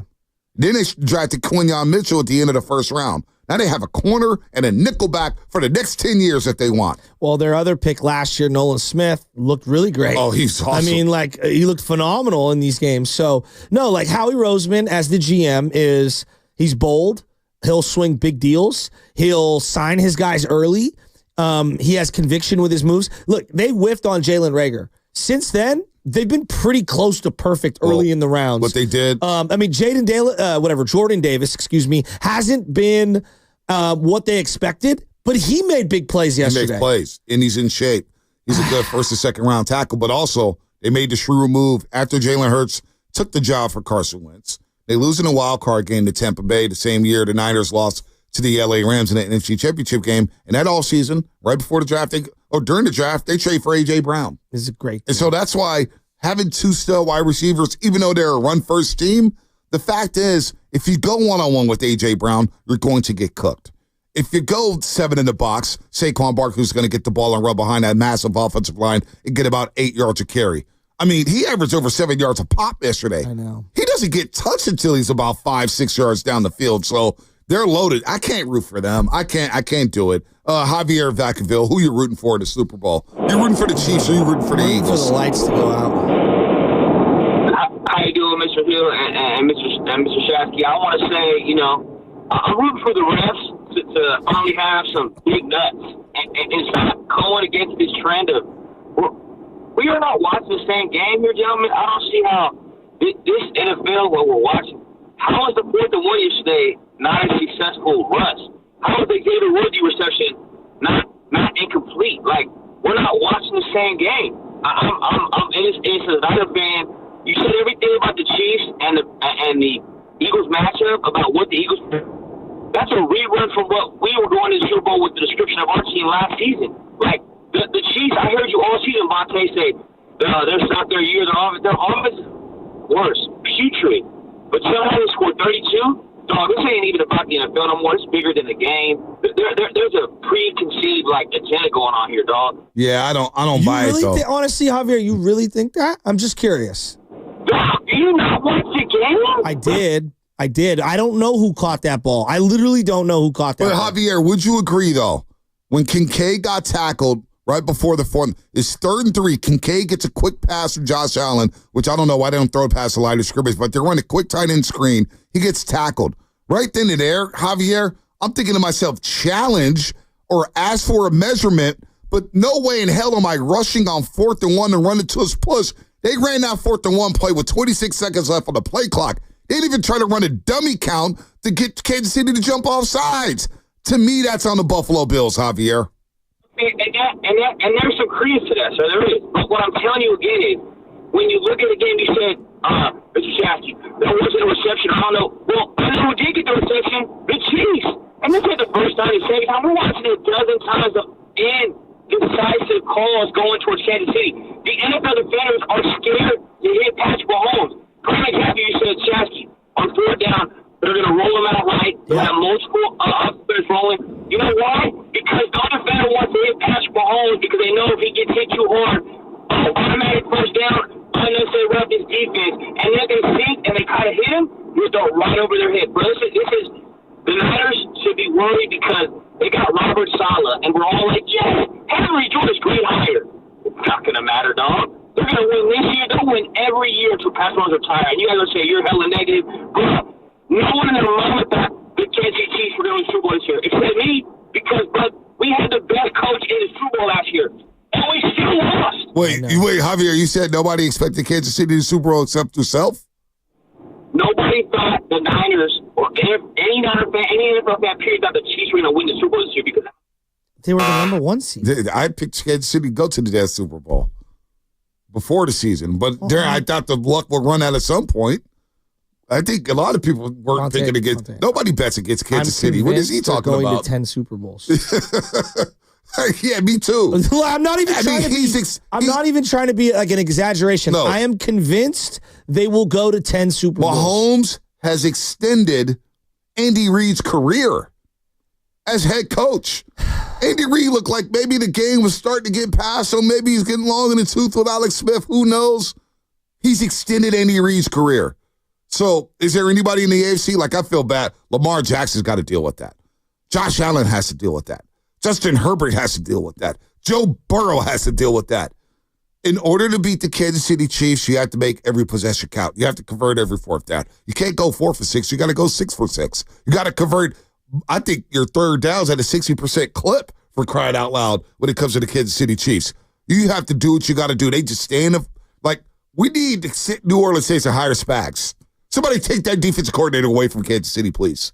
Because ever since he landed in Kansas City, their situational defense, third and 6, he's not going to give you a shot. He's going to be so creative with his quarter blitzes, linebacker blitzes. He runs exotic blitzes. He just knows where the weakness is in your formation on critical third downs over and over. And yesterday was 4th and 5. Oh, 4th and 5?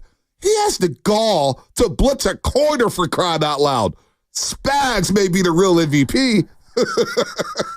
Well, and also Brett Veach has done a great job reloading. I mean, since that Tyreek Hill trade, they've completely flipped what they are as a team. Yep. And Karlaftis and Bolton and all their linebackers and all their guys up front. I mean, they just keep coming at you in waves. Yep. And, they made a trade from one of their DBs and got rid of him to the Tennessee Titans. I can't tell a difference. Can anyone tell the difference? No. That they got rid of one of their best DBs? Jerry Sneed? No. They and just he's a really good player. He was a really good player. They know what they're doing. Still making plays. They know what they're doing. They let Charvarius Ward walk, for crying out loud. They know what they're doing in Kansas City. Okay. By the way, what about this? 559, before we get the Manning on Dumbarton Bridge and shift to the Giants. 559 with an interesting thought, and this has been talked about. He says, 559, put 2 chips in the football to track it. They have the technology in tennis to see if the little green ball hits the white line. Come on, NFL. It's 2025. I've been begging for this for multiple seasons. You want a chip? You want a chip in the football? Why not? I'm with you. Just put it inside a tiny little microscopic chip. Like have like whatever sideline technology guy to just figure out how to put it inside the ball, and let's just do this. Like, how can we do this in tennis? Like, and look, tennis has a lot of money involved. It doesn't have NFL money. How does the NFL not have the chip in there? Tennis got some money, Shasky. They got the Emirates money. Yeah, but not NFL money. Just put out we watch tennis, man. By the way, Sinner's dominant. He's dominant. No one is dismissing that tennis doesn't have a huge amount of money backing it. NFL is the number one, one of the biggest businesses in the world. Having the chip in the football it's obvious. And the technology is definitely there where they could get it in the ball without disrupting the weight and stuff 100%. Like that. There's a lot of smart people out there who can figure this out. Let's do it because I'm tired of the complaints. Because me too. Honestly, on the 4th and 1, 2 splits with Josh Allen, I don't know where the football was. I didn't either. I don't know where the ball was. But I can tell you what, nobody's talking about this. And I don't know why nobody's talking about this. They snapped the ball with 26 seconds left on the play clock. They were scrambling, not set properly. And they rushed the play on 4th and 1. What the hell are you in a rush for?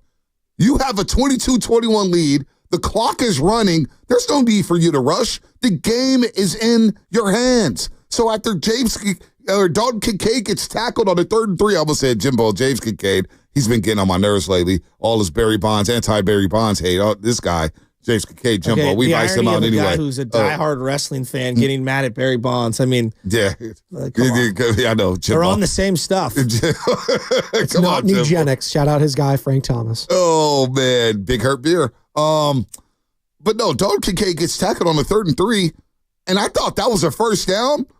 But just wait a minute. Buffalo had a challenge in their pocket, at least ask for a measurement. If you're Sean McDermott, I'm screaming at the referees, measurement, can I get a measurement? And if they say, well, nope, it's short, I'm throwing the red flag out and saying, well, I want to see if it's short.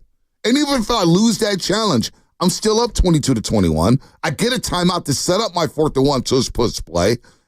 And then we get the first down, we go take the lead, maybe we're going to the Super Bowl. But the fact that he gets tackled, you don't get a measurement, you don't challenge it, and then you rush the 4th down play and snap it with 26 seconds left, Buffalo did it to themselves. I'm blaming Buffalo for that sequence because you put it in the officials' hands. And you know you can't do that when you go to Arrowhead Stadium and play the Kansas City Chiefs. You just can't.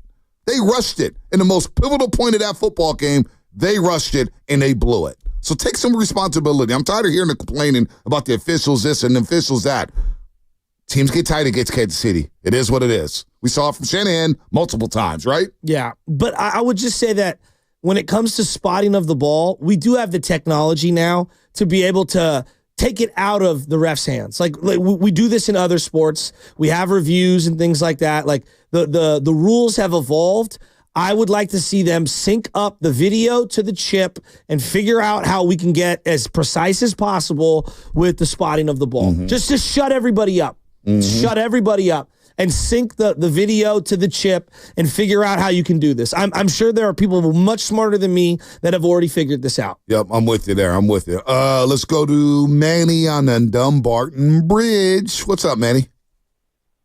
Hey, guys. Just chilling under the weather, so I thought I'd chime in on my thoughts on yesterday's quote-unquote AFC Championship game. Man, guys, you should have seen me at the bar. I was chilling with a couple of guys, and they were like, who you rooting for? I said, it don't matter. I've seen this movie already. Watch this. This is what's going to happen. It's going to be close for all 3 quarters, and then somewhere along the line, Casey's going to pull away, and then just for the script, it's going to be a blown call. Now, I'm just waiting 2 days from now for the NFL to say, oops, you're right. That was a first down. Sorry about that. Let's head on to the Super Bowl.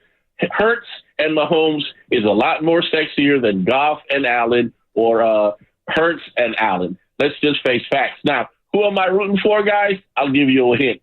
Fly, Eagles, fly on the road to victory. Nah, I'm not going to say that. But you know what, though? Here's the reason why. When they played them a couple of years back, they didn't deserve that, man. They didn't deserve that trip at all, and we all know why. Because if Purdy didn't get hurt, it would have been a whole different story. But now they've earned my respect in getting to where they are. I hope they beat the hell out of the Chiefs. Because you know what? The guy asked me last night, he said, you know what? Or I heard one of the guys say, the Chiefs aren't that good. I say, no, actually they're not. But they're good when it matters. And that's the thing that irks me. I'm going to leave you guys with this, and I'm going to leave the listeners with this. I've been watching football for so long. Patrick Mahomes is now Tom Brady. Josh Allen is playing the role of Peyton Manning. And Herbert and Burrow, you guys can pick between Rivers and Roethlisberger. It's going to be like this for a while because the NFL needed this dynasty to replace the one that left. And I want the Eagles to strip that power from the powers that be that can dictate these things, man. Like I said, I'm waiting for that apology from the NFL. So Eagles, go take it to them in 2 weeks, man. And then next year, you can sit back and watch us. You know why? You know why I don't want the Eagles to win, Manny? Because I already know what Eagle fans are going to do all season. We did something you guys couldn't do. We beat Mahomes. We beat Mahomes. And you've yet to beat Mahomes. See, the Eagles do have the experience of beating the Kansas City Chiefs in Arrowhead Stadium. They did that last year on Monday Night Football. Now, Kansas City dropped a bunch of passes. Remember, they had Dropgate where no wide receiver Kadarius Toney. Kadarius Toney, MVS, Marquez Valdez-Scantling. They couldn't catch a cold. Well, Worthy's catching passes. Hollywood Brown's catching passes. You still got DeAndre Hopkins in the cut. Juju Smith-Schuster made an appearance yesterday. And you got Travis Kelce in the middle of the field. I don't need Kansas City. I don't need Philadelphia saying, Niner fans, you want to know what it feels like? You guys don't know what it feels like to beat Mahomes. Because guess what? Shanahan and company haven't beat Mahomes yet. I need the Eagles to lose this game. I don't even care. I'm not rooting for Kansas City. I'm rooting for the Eagles to lose. Here's the hard part, too. The next 2 weeks. If he wins this one, Montana drops down to the third greatest quarterback of all time. Well, he drops down to second because he is the greatest quarterback of all time.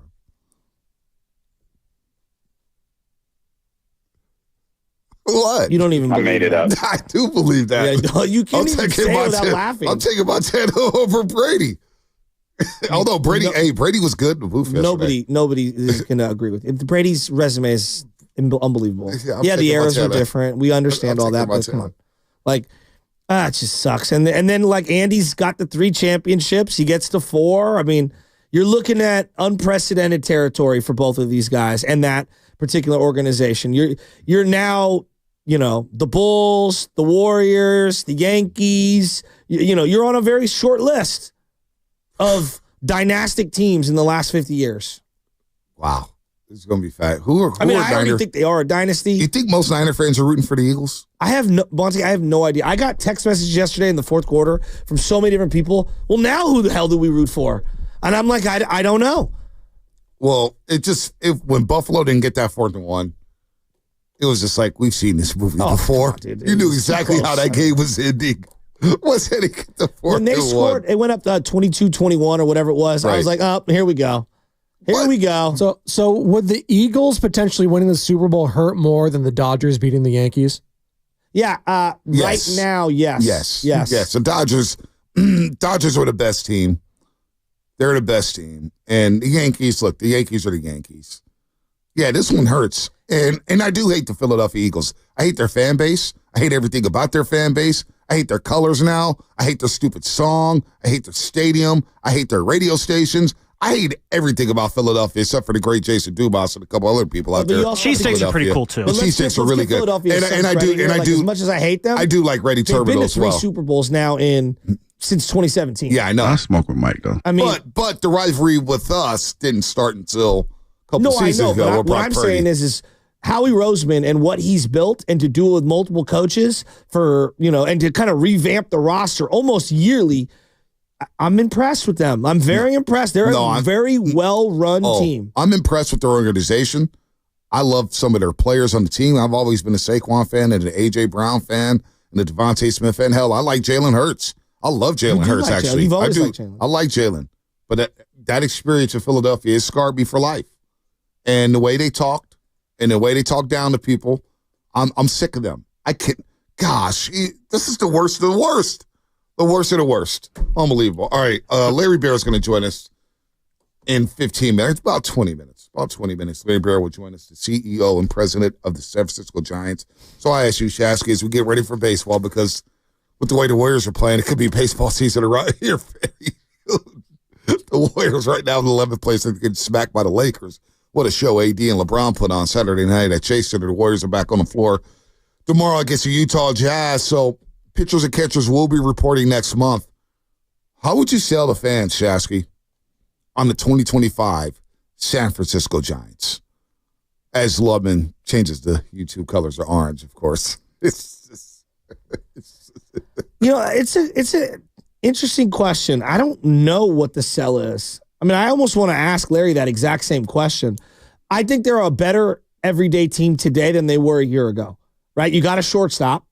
You locked up Chapman. I think Fitz is going to be your second baseman, and I like Fitz. Now, I'm also tempering my expectations on Fitz because... Sell me, man. You got to sell me. But no, I like their infield. Eventually, Bryce Eldridge will be here. 29th best prospect by Keith Law's new top 100 rankings, which came out just the other day. Mm-hmm. And then I look at Jung-Hoo Lee in center, Ramos in left, and Yastrzemski in right. I think that and with Bailey behind the plate, I think their everyday team is better. Like last year, you didn't know you had a rookie player in Ramos be an all-star outfielder. I didn't know that. Did you? Heading into the year? Didn't see that coming. You got to sell me, though, Shasky. I'm sitting here. I'm starting to look around here. I'm looking around. I'm saying 2025 Giants. My mind's starting to wander towards hockey. It's starting to wander towards OTAs. Here's what I would say I need you to sell me, Shasky. I think the sell is this. This is a team that you're going to really like because there are a lot of guys who play the game the right way, who try really hard and have a lot of baseball acumen, and they're going to have a bunch of young pitchers and young players that are going to be coming through by the time June, July hits. I think they're building something nice. I believe they're a year away, but I think they're a fun team. And at some point, the sell is this. Watch David take on Goliath. No, I'll add on to that a little bit. You need your manager to step in. You were looking. It's like, again, we're talking about selling the Giants. You have a team here with a lot of young players on it. And what the Giants didn't do really this offseason, they didn't really get any veterans that will block these young players, which has been a frustration in years past.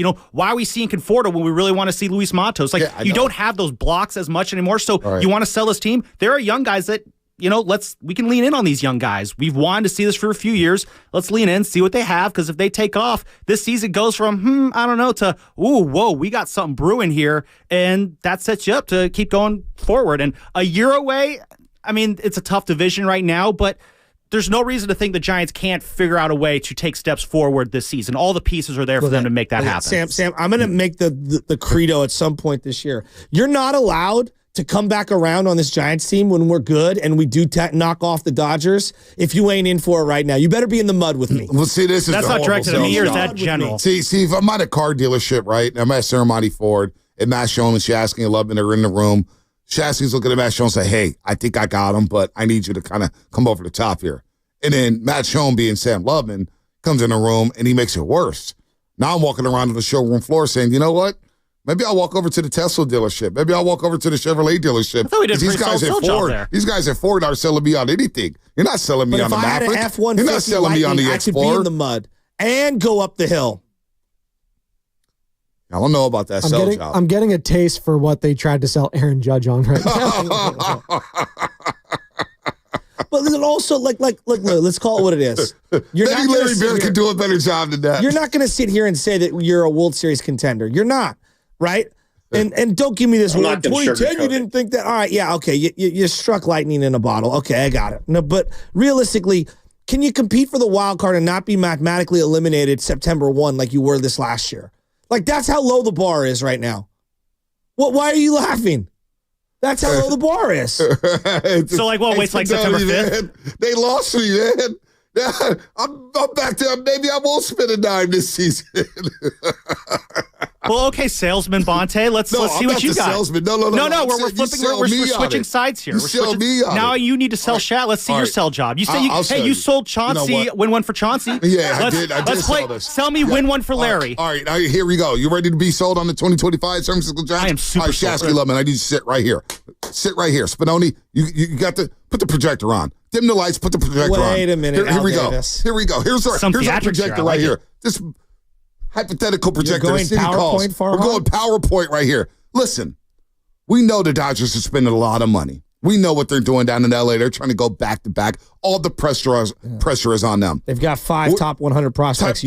That's fine. That's fine. We don't care about the prospects right now. Who cares? But we got the one prospect who we do love, and that's Bryce Eldridge. And let me tell you something. We're going to a full youth movement, and we're going to give fans what they want. A power-hitting left-hander batter in Bryce Eldridge, who's capable of hitting 40 home runs. Don't you want to be part of the experience of watching one of the best rookie seasons in Giants franchise history? Don't you want to be a part of that? And then you'll put him in the lineup with a blue-collar player who reminds everybody of Matt Williams, and that's Matt Chapman. And he's in it to win it. And now we got our boy from up the road to Sacramento, Logan Webb, who, he's not going to blow you away with 99-mile-an-hour fastballs, but he's going to get out and keep you in every single big game. And you want to talk about the youth movement? Hayden Burson, Kyle Harrison, step right up. And then we got the old Wiley veteran who's making history every time he steps on the mound, and that is Justin Verlander. Yeah, it's only for a year, $15 million, but what Verlander means to the crowd and his family, what he means to this region, will be iconic. And by the way,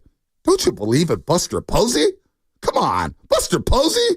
Anybody? Buster Posey? Do you want to shine these rings up? Hey, Justin Spinelli, put the rings on the table for a second. Put the rings. Cling. Cling. Enough's enough. You see the jewelry. This is what we're about. So you ain't around on the 2025 San Francisco Giants. Give me an amen. Hey, man, I'm ready. Let's do it. See, I got him. I got him. Ball. That's a sell job.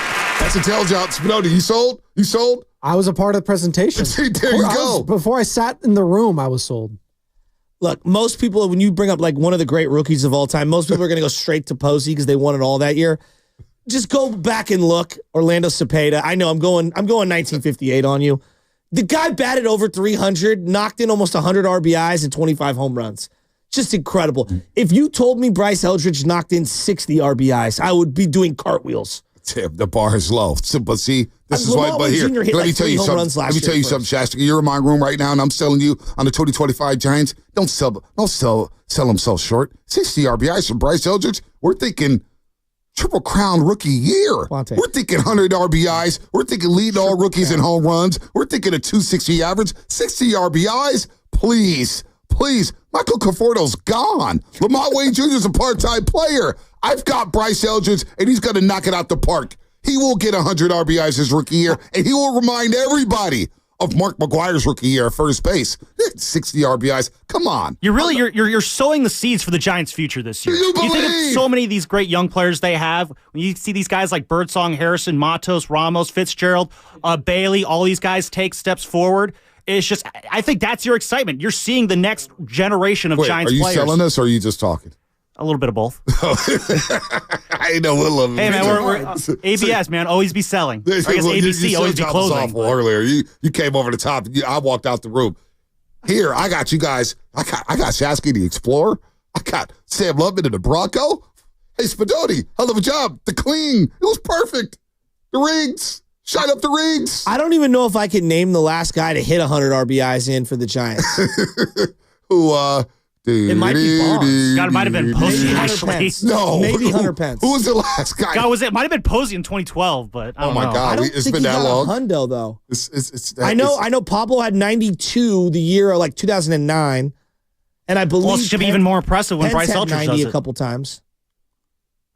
Bryce Eldridge, 100 RBIs rookie season, lay off the weed. Hey, man, listen. I'm selling it. We got Bryce Eldridge. No more messing around with our prospects. And no, Marco Luciano, let me tell you something right now, Marco Luciano. What position is he playing? The same guy who told you to buy stock in Andrew Wiggins, let me tell you right now. Buy the dip with Marco Luciano. What position does he play? Well, apparently he's been playing all the positions in winter ball. There you go. Okay, so if you play all the positions, you don't have a position. Hey, you got to be able to do at least one of them. Hey, we got our Bam Zobrist. Who play everywhere. Center field, right field, left field, second base, shortstop, third base. You like that, Spadoni? We have our Ben Zobrist. You like that, Spadoni? The thing is, Ben Zobrist was actually good. Hey, so you like that? Go. Well, hey, as long Marco Luciano. So far. Hey, as long as Luciano doesn't get injured. They say I'm getting a little Trey Lance's.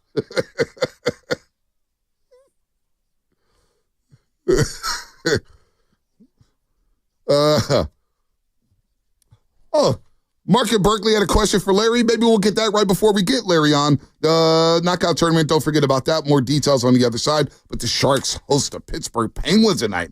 Ooh.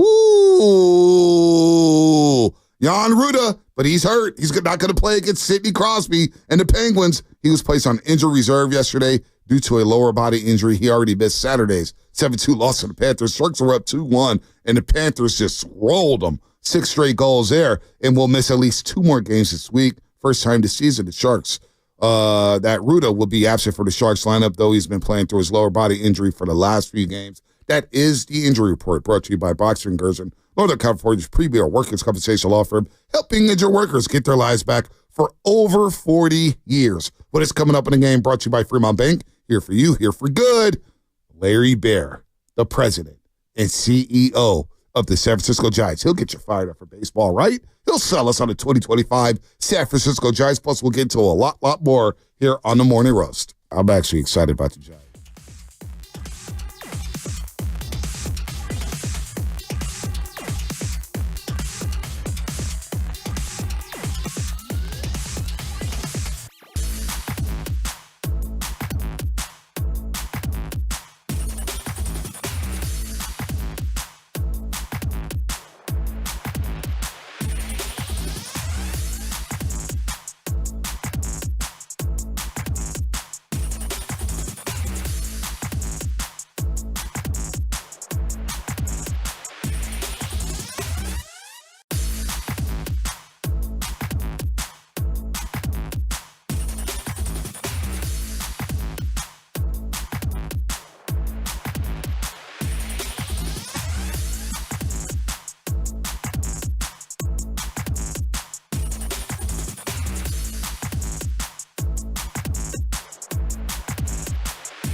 Oh, baby. Look, we got some people hyped about the Giants. I've told you I can sell the 2025 Giants. I don't know if I could do it better than Larry Baer, but maybe there's a job there for me. I could always use an extra check or two. Shout out to everybody out there listening on the Odyssey app, those watching on YouTube. Brought to you by First NorCal Credit Union for a low-rate auto loan. Apply online or just ask for First NorCal financing at the dealer. And do not forget the 95-70 Game Knockout Tournament is back. The second annual 95-70 Game Knockout Tournament. You can win a chance to shoot some hoops on the floor at Chase Center.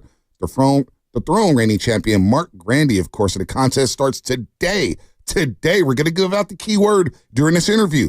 Between 8 and 8:30, we're giving out a keyword. And at some point between 8:30 and 9 o'clock, you're going to hear this sounder. Be the first to call in and give us the keyword, and you will win a spot in the tournament and a chance to shoot hoops at Chase Center Monday, March 3rd, when the tournament will happen. You have 45 opportunities over the next 3 weeks to participate. 8 o'clock hour, 12 p.m. hour, 4 p.m. hour, you want to listen, and each show will have a slot to give away for the next 3 weeks. All right, Shasky, let's not waste any time here. We have the president and CEO of the San Francisco Giants on the line here, Larry Baer, who's been part of the ownership group since 1992.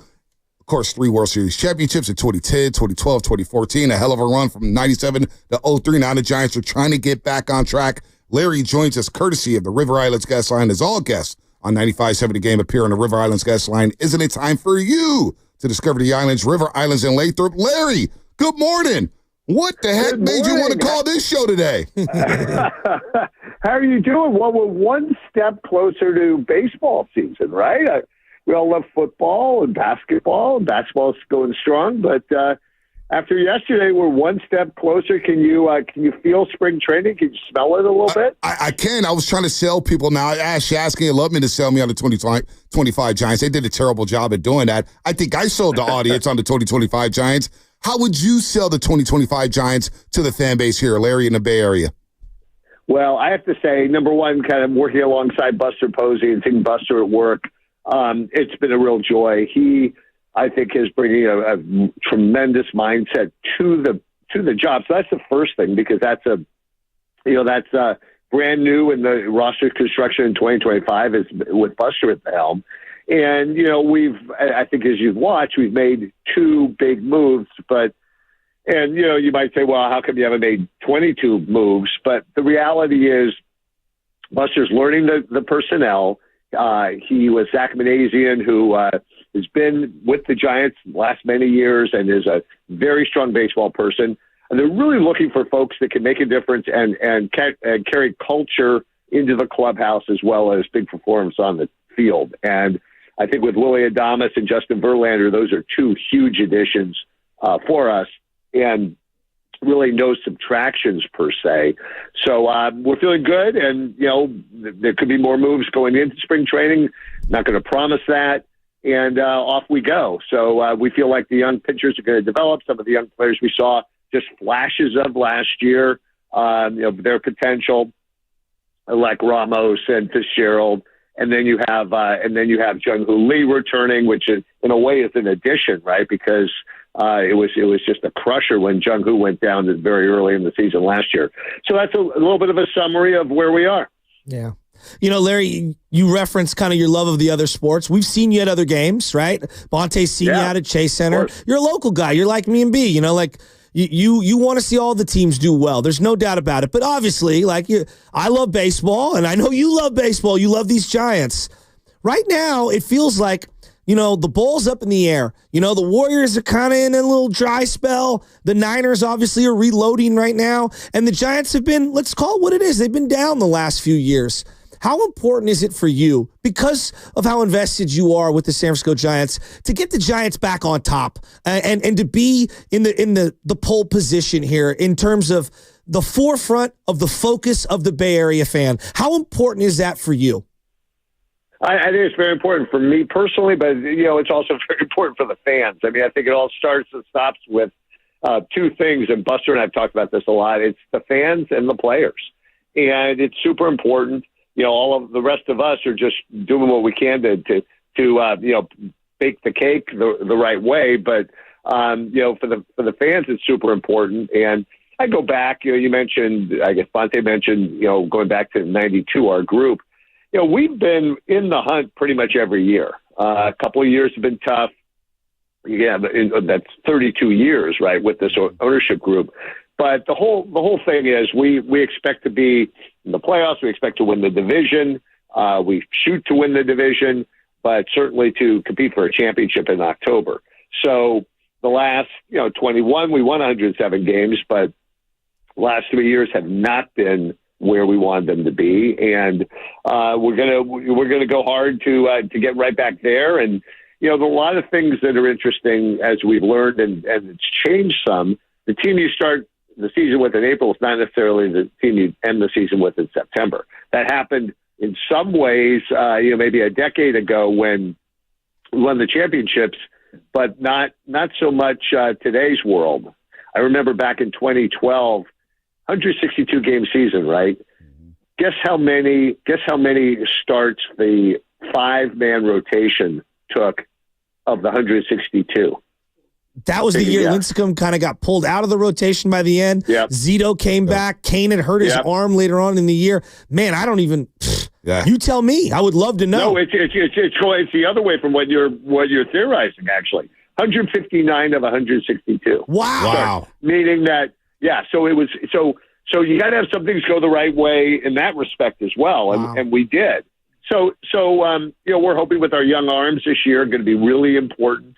But we do believe that nobody's talking about Robbie Ray. He's coming back. He's a former Cy Young winner, and with him and Webb and Verlander and Hicks and the bevy of young starters, we feel like we're going to be. We have a chance to really take big steps this year. We're talking to President and CEO of the San Francisco Giants, Larry Baer, here on the River Islands guest line as the Giants get ready for spring training in the year of 2025. Buster Posey running the show as well. He's in our front office.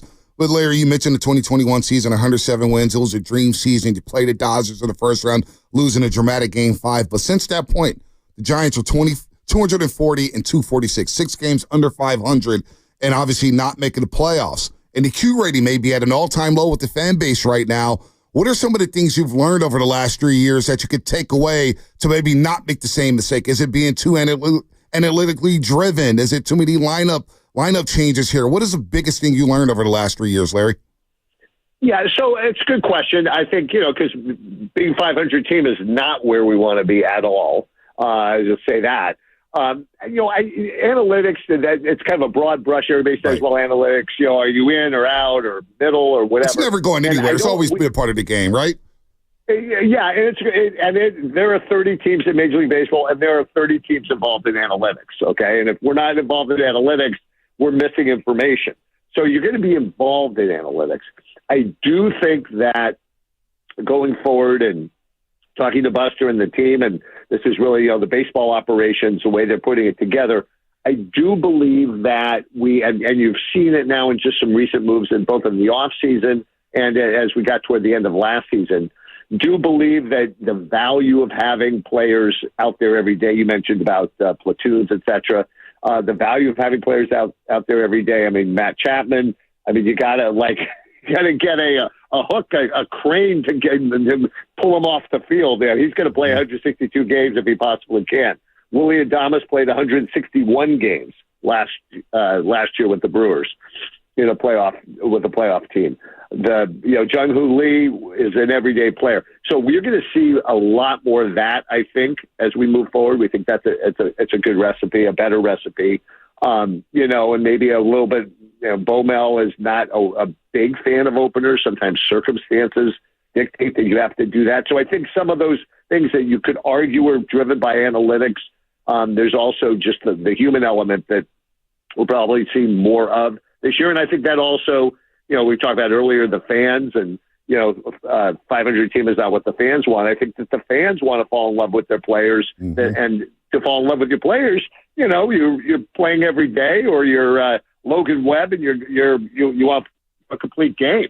Yeah. And he led the league in innings last year. So I think you're going to see those elements. That doesn't mean we're not going to use information to our benefit, but it does mean that, a bit of a different approach. Yeah, and I think you're spot on with the Matt Chapman stuff. Like, I coach a lot of kids, Steven Ravetra's son, for example, and it's like these kids These kids want someone that they can buy a T-shirt jersey of, and it's been very difficult the last couple of years. A lot of these kids go back to the Crawford era, and like they want their next guy. And so I'm looking over at it, and I know, like you, we hate the Dodgers, and I know you're competing with them, but the gap between the Giants and the Dodgers, and I get it. Right now is not our time, but I'm looking at what they've done with their farm system, what they've done in international signing, the crazy trades that they've made, the spending that they've had in the open market. Do you guys think you're really competing with them currently? I know this is a bigger, baseball question, but that's our rival. And I'm beaten down over how great they are right now. And it's just, I don't know. I feel like I represent a lot of Giants fans when I say I just kind of throw my hands up and I go, I can't believe what the juggernaut the Dodgers have become.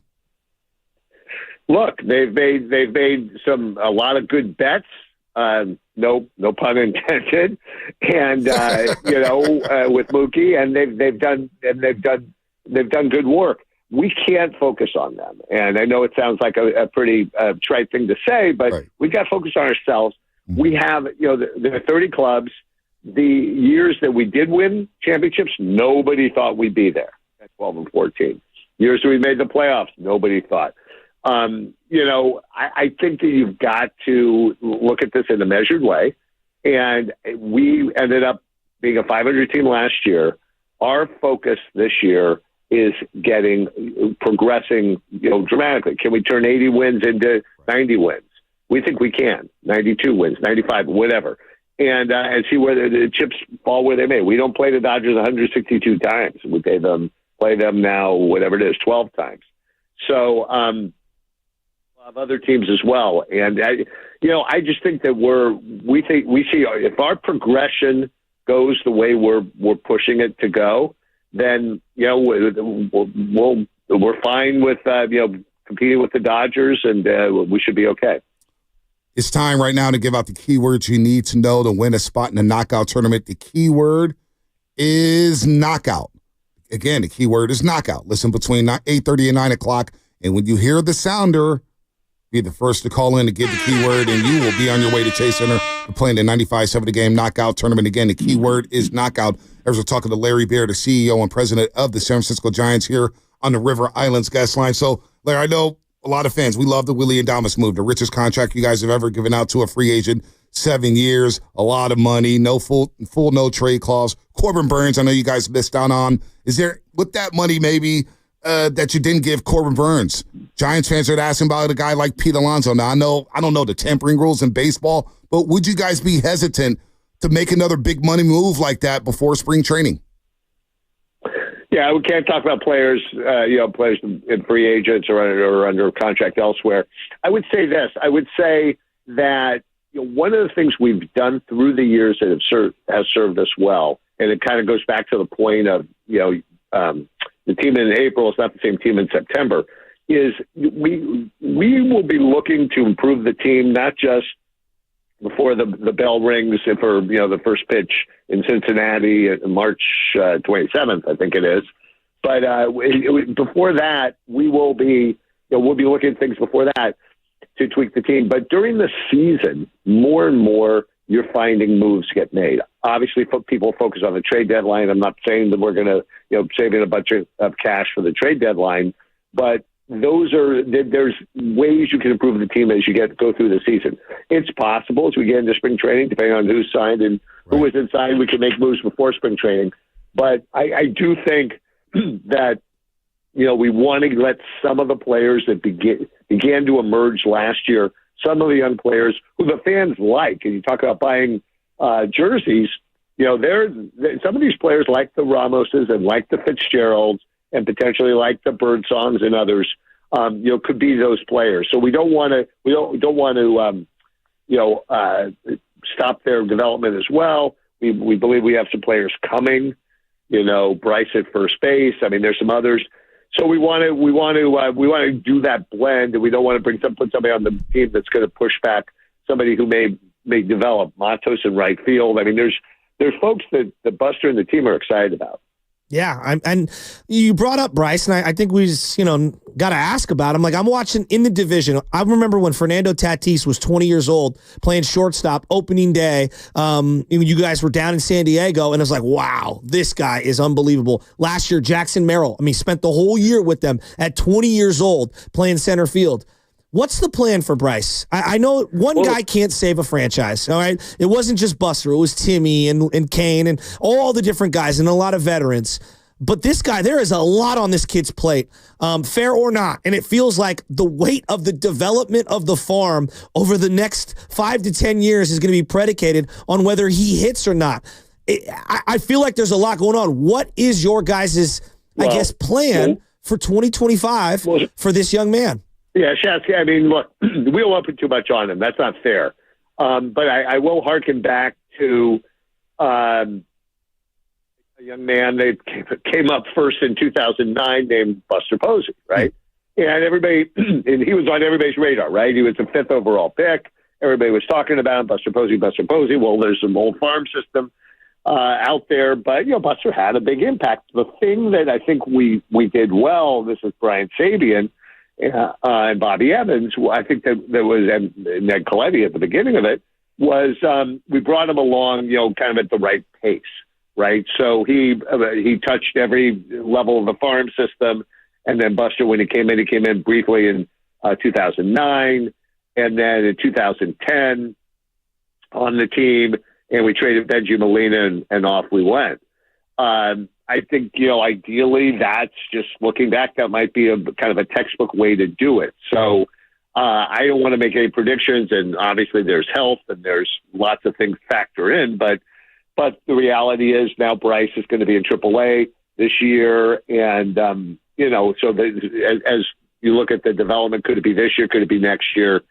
And to your point, though, there are a lot of guys down there, and you can't say the whole farm system rides on his development, but you have somebody that's sort of universally viewed the way he's viewed.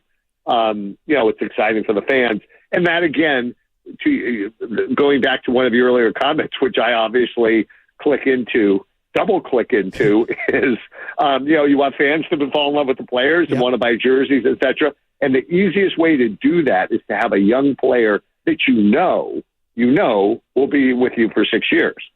It's really tough to get a player who is in a 1-year opt out. It's hard to. How do you fall in love with a player? And I'm not saying we will never do the opt outs, but how do you fall in love with a player if he's got a 2-year deal with an opt out after year 1? Totally agree. You're preaching to the choir here, Larry. I know you got to run real quick. 30 seconds are left. A lot of fans still ask about Marco Luciano. Is he still in the long-term plans for the San Francisco Giants? I think so. It was interesting. Marco, I wasn't down there, but we had our Fan Fest in San Jose on Saturday. He was down there with Willie Adames, and I think there was just a story out today. I saw the headline where there's really, I think, a lot of hope that he can, that Willie will have an influence on him and some of the other players have an influence on him. Remember, Marco is young. He's 22 years old.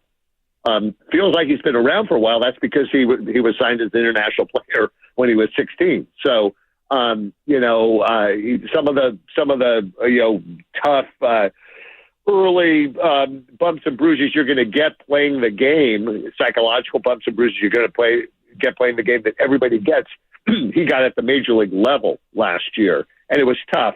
But we're still very high on him and looking at the right position for him. And we think an influence like Willie could have a really good influence on him. All right, we can't wait to see Willie Adames in a new look San Francisco Giants. Not a bad sale job, Larry. Not a bad sale job. I don't know if it was better than mine, but not bad, Larry.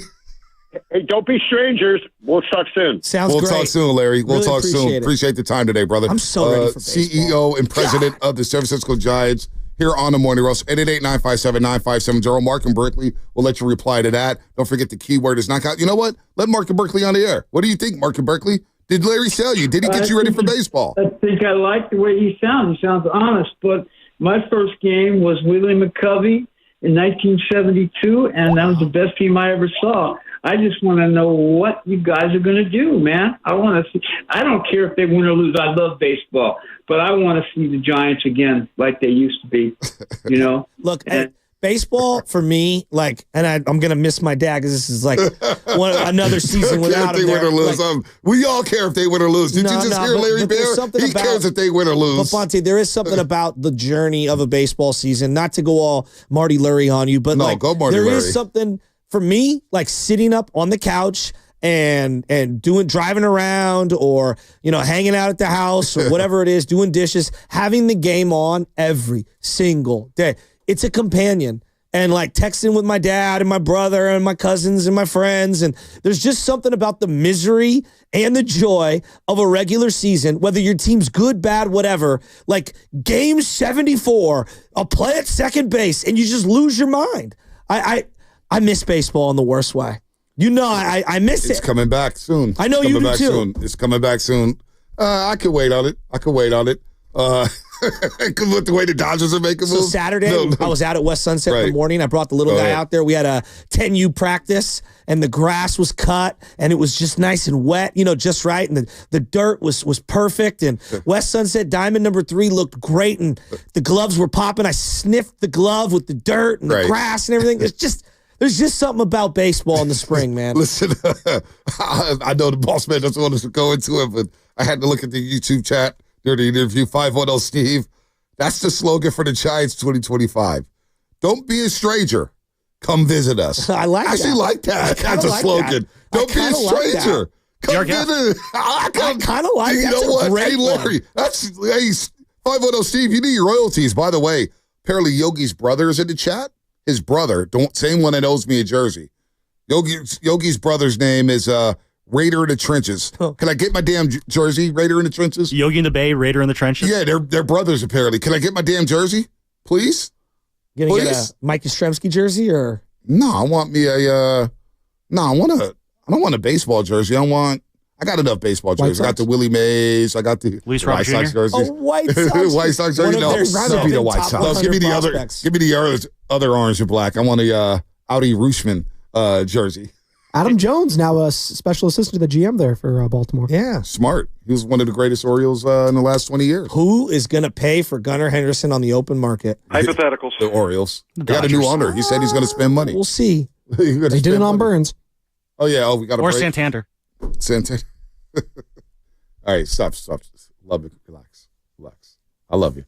You did a horrible sell job. Me and Larry brought you back.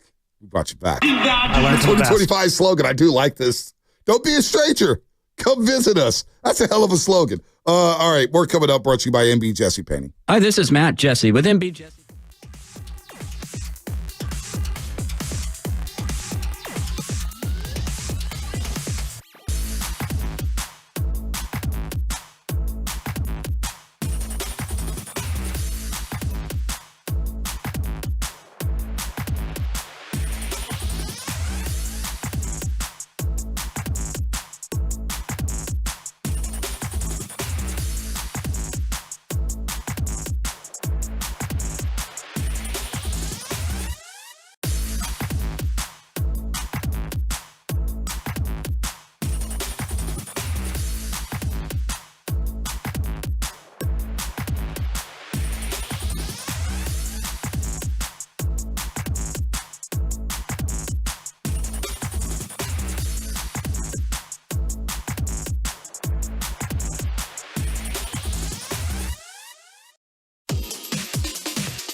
Bay Area, it's Draymond Green. The Morning Roast with Bonte Hill and Joe Shasky is live on YouTube and Twitch right now. Time for you to like and subscribe. All right, Draymond, the Warriors back on the floor tomorrow night against the Utah Jazz. They'll have a back-to-back against Utah and Oklahoma City as the Warriors got smoked by the Lakers. Saturday night, the Warriors are 22-23. Anthony Davis just too much down low, way too much. 36 points, 13 rebounds, 3 steals, 1 block shot. LeBron was LeBron, 25 points, 12 assists, 5 rebounds. He only attempted 1 3-point shot Saturday. And Stephen Curry, for the first time in his career, when attempting at least 8 field goals in a half, goes scoreless. He went scoreless in the second half Saturday night as he's seeing a bevy of bodies just come through and double him, trap him, face guard him. And yes, does he need some help? Absolutely. Absolutely. They need some more spacing. We'll get to the Warriors a little heavier tomorrow, but that was a depressing loss Saturday against the LA Lakers. Warriors just can't gain traction right now during this 9-game stretch, and you get concerned about them moving forward here. OKC, Phoenix on deck. They got a road trip before the All-Star break. Jeez Louise. But we'll get back to the Giants, and don't forget, at some point this segment, we will prompt you to call in with the keyword to win a spot in the knockout tournament. Make sure you are locked in and have that keyword ready. Make sure you're locked in because you never know when you may hear the sounder, Shasky. You never know. But Larry Baer just joined us. What was your big takeaway from Larry? Well, Larry sounded very rejuvenated. It felt like oh my gosh, first day of pitchers and catchers reporting for the man himself. He's ready to roll. And obviously he's ready to roll.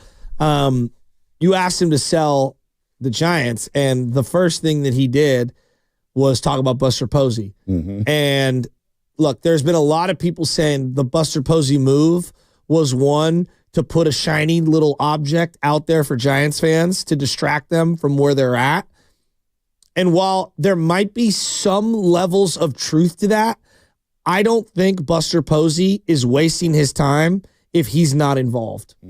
I look at the people who really care, who've made a lot of money in sports, who come back to sports to coach or to run an organization. They don't do it to be figureheads. There's many other things that they could do in their life where they can get trotted around almost ceremoniously. That's not why he's here.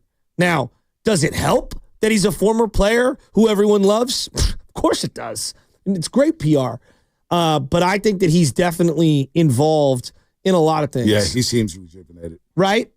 He does. And I'm going back to the Buster thing. Like, it's interesting. Like, you work with Chris Mullin, and there was a point in time when Chris Mullin ran the Warriors. Mm-hmm. Some people liked him. Some people hated him as a GM. I think that he had one of the best trades midseason in Warrior history. I don't even know if that's up for debate. But ultimately, he ended up moving on from the position.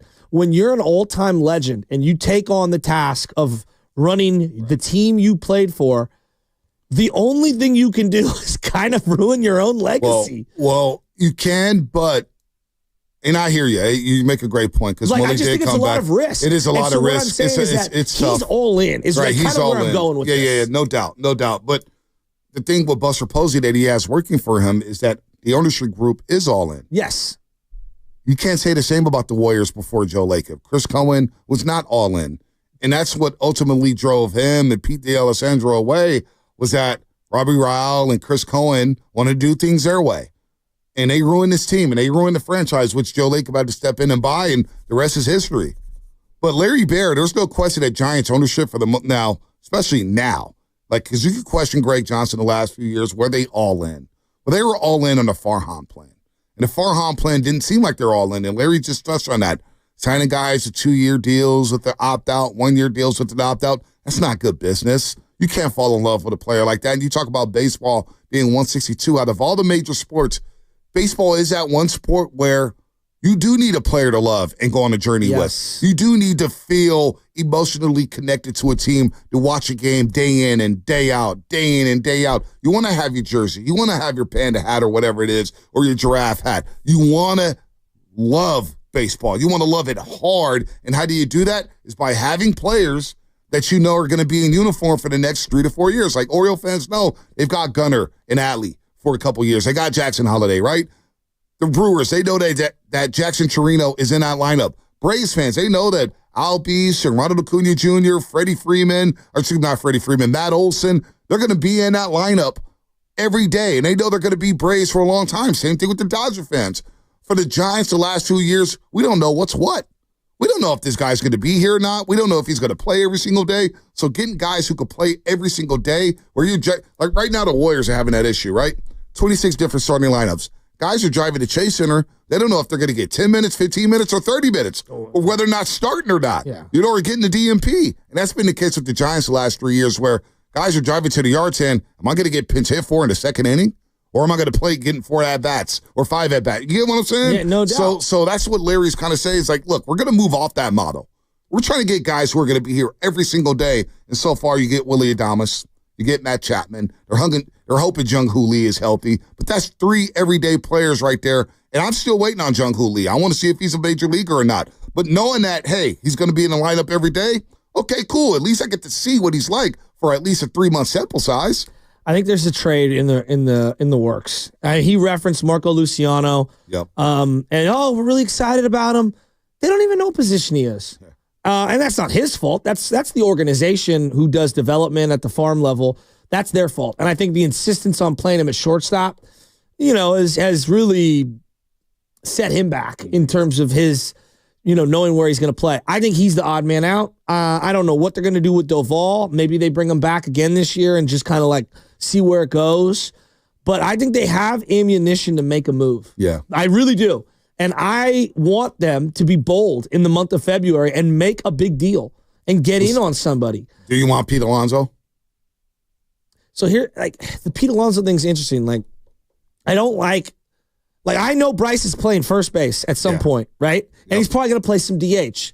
I don't love signing a guy in free agency who can really only play first base and DH if I know my number one prospect in my organization does the exact same thing. So would I take Pete? Of course I'd take Pete Alonso. Yeah. But I also understand there is some redundancy there, right? And what's the easiest thing to find? A bopper who can't play defense. Right. Like those guys are always available, right? So it's not the greatest use of money, but they're so bad. If I told you, not bad, but their lineup is so that if I put Pete Alonso in the middle of that lineup and I said, Alonso, Adames, Chapman, wow, Ramos, now we're cooking with something. Yep. Now we're cooking with something.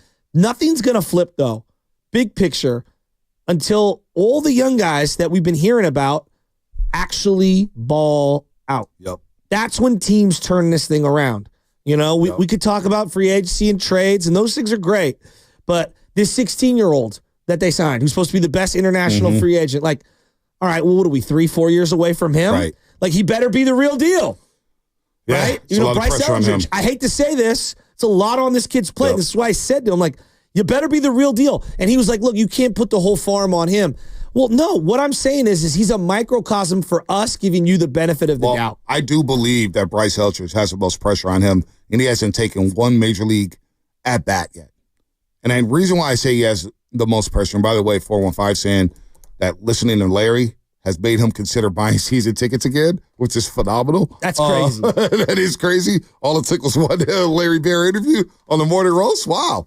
He did tell you. Don't be a stranger. Don't be a stranger. Come visit. Don't be a stranger. Such a great Come call. visit us. I do like that 2025 slogan. 510 Steve, you get all the royalties for that. I don't know if you will, but we know where it came from. We know who came up with that slogan. But one thing about the Giants with Bryce Eldridge, I do believe he has the most pressure on him because we're dying to see not only an everyday player who has power, but a homegrown prospect who's going to represent, okay, this guy gives us a puncher's chance against our rivals from Southern California, the Dodgers and the Padres. This guy gives us a puncher's chance in the middle of the lineup to where he can flip the game with one swing. Bryce Eldridge, I think, has the most pressure for a Giants prospect.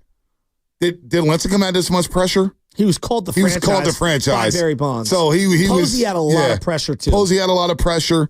Will Clark had Bumgarner. Will Clark. Robbie Thompson. They had a lot of pressure. Matt Cain. I remember when he was a high school draft pick, and there was so many things made about Matt Cain. So, especially after Jerome Williams and Hennessy and Correa and all those guys, Foppert, a lot of those guys didn't exceed the expectations. Right. So I do think Bryce Eldridge has so much built-in pressure that no matter Larry says saying, hey, we don't want to put too much on his shoulders. Well, with the fan base, there is a lot on the shoulders. He has to be the real deal. He's got to be a can't-miss prospect. He's got to be a guy from day one who reminds us, like, I'm expecting big things from Bryce Eldridge, the way he's been talked about. If I put him to the side and I gave you these other three names, which one are you taking as the most pressure? Elliot Ramos was an all-star last year, first outfielder all-star from your own homegrown system since Chili Davis. He's one guy. I think he has a lot of pressure. I think Kyle Harrison, the lefty, has a lot of pressure considering, the expectations, the fact that they were so adamant they were never going to move him. And then Hayden Birdsong showing the promise that he did. Of those three, who has the most pressure heading for this year's team? Who has to be good for them to be good? You can oscillate between Hayden Birdsong and Elliot Ramos because Ramos tailed off in the last 2 months of the season. And I'll bring up the numbers here in just a second. But Birdsong, I think it was like 5 home runs in the second half. But Birdsong as well, he has to be legit in this rotation. Now, Logan Webb, you know what you're going to get from him. Yes. He's going to be a league leader in innings pitched, and he's going to keep you in a lot of baseball games. Robbie Ray, I actually like the prospect of Robbie Ray coming back. I think he has his stuff. Now he gets some more time. The rest of coming off of Tommy John surgery. But Birdsong, because I think he's catapulted in a lot of Giants fans' minds that they expect more from him than Kyle Harrison at this point. Really? They do. I think Giants fans do. Interesting. Like Kyle Harrison, he left a sour taste in our mouth last season. Now, maybe it's the pressure of being a homegrown player. Numbers were very similar, but the eyes will tell you. I thought Hayden was better. Yeah, exactly. So I do think Birdsong, but I'm going to go with Ramos because being a homegrown outfielder and coming up and trying to start and being that guy and the run that he went on last season with the 22 home runs and 72 RBIs, there's a lot of pressure on Elliot Ramos, who is 24 years old? Yeah, he's a little older. He's 25. He's 25 years old. So I think there's more pressure on Ramos and if you take Bryce Eldridge off the board. It felt like heading into the year, Jung-Hoo Lee had a lot of pressure. Snell, Chapman, that's a good one. Right? Jorge Soler, like all these guys were like, wow, we spent a ton of money. And I think we all know, like, we know what Matt Chapman is. He's like a 240, 250 hitter, going to hit some home runs, play great defense, and is going to strike out a lot. But he's a good player. He's a really good player. Adames, I think there'll be some fascination with him early on. I think a lot of Giants fans, like myself, have only watched him a couple of times, if we're being quite frank. And then, the Jung-Hoo Lee thing is interesting. The guy played like 40 games last year. There's a lot of pressure on him, too. 40 games. A lot of pressure. You look at his contract, it ticks up. Oh, it ticks up. Yeah, I know. Oh, I know. Believe me, it's going up and up and up. So, I see the Pete Alonso deal, and I would be interested. Look, I just said I'm contradicting myself here. Yeah. I don't want platooning. I don't want opt-outs in these deals. But knowing that Bryce Eldridge plays first base, I wouldn't mind giving Pete Alonso, who's probably looking for a long-term deal, I say, hey, Pete, look, if you don't want to sign long-term with the Giants, here's what I'll do. I'll give you a 5-year deal, but I'll give you the opt-out after 2. Because by that time... Better be giving him like 90 to 100 million guaranteed over 2. Probably. I mean, you got to do what you got to do, and the money will work itself out. However, the way I look at it is I got somebody who could school Bryce Eldridge on being an everyday baseball player. The day-to-day operations of being a slugger in the middle of a lineup, he can learn from Pete Alonso. Hey, this is how you go about your business. This is how you take your reps in the cage. This is how you travel. And just having him alongside there, and then Pete Alonso, for his sake, Pete Alonso can opt out and get more money and say, you know what? Okay, it's worked out for 2 years. Now I can get me another long-term deal after getting short-term money. I wouldn't be opposed to that with Pete Alonso. Oh, yeah. It's time to call the contest line and be the first one to call in with the keyword contest line 415-523-4652. 415-523-4652. And with the keyword, you will win a spot in our knockout contest at Chase Center Monday, March 3rd. You must be 18. You must be a California resident. So this is the first spot we're giving away. Again, 415-523-4652. 415-523-4652. You will win a spot in the knockout tournament. And the next time to win is at noon on during Steiny and Guru's show. And we'll be doing this all week, so keep listening for your chance. We'll do it for the next 3 weeks. 415-523-4652. If I said to Giants fans, sports fans, forget Giants fans, sports fans, all of a sudden we get a breaking news sounder, Pete Alonso, 3-year deal, $150 million, hypothetically, right? I think instantly, right then and there, the Giants become, wow, I kind of have to watch them. Now you got Chapman, Adames, Alonso, Ramos, all in the same lineup. That's how you capture the audience. And I keep coming back to this. I know you and I have kicked this around. It sounds like an exhausting topic. Right now, the Niners aren't going to do anything because they got the draft coming up. There won't be a lot of movement. We'll get the Purdy contract, but the draft, we'll see. It's a long way away to August. The Warriors, I don't know. Now, maybe they make a big move and they grab the headlines. The ball's up in the air for these teams. And if the Giants were smart from a business standpoint, you want to capture our hearts in April, May, June, July, you make a move like going to get Pete Alonso, and you just kind of see where it goes. Yeah. I think it would be a great move, business-wise. This region loves winners. It's kind of a front-running region. Big time. You win, they will come. What does that lineup sound like if I say to you, Jung-Hoo Lee, Adames, Chapman, Alonso, Ramos? That would be their best lineup since 2012. No, I'll tell you what the lineup said. This is the lineup. Well, I know where you're going to go. Jung-Hoo Lee, Adames, Pete Alonso, Bryce Eldridge, Matt Chapman, Elliot Ramos. I think you got to start Bryce Eldridge from day one. I just don't think they're going to do it. I agree with you. Yeah, I would start. They're going to probably go Wilmer and Lamont Wade. But it's also up to Bryce Eldridge to have a big spring training, no doubt, and pressure the Giants to bring him up on day one and do everything that he can to put pressure on them to say, you know what, I'm starting with the big league club. When you play Cincinnati, I'm going to be on that lineup card. That is up to Bryce Eldridge. Go out there and ball out in spring training and make it happen. So 888-957-9570. Your thoughts on Larry Baer and what he had to say.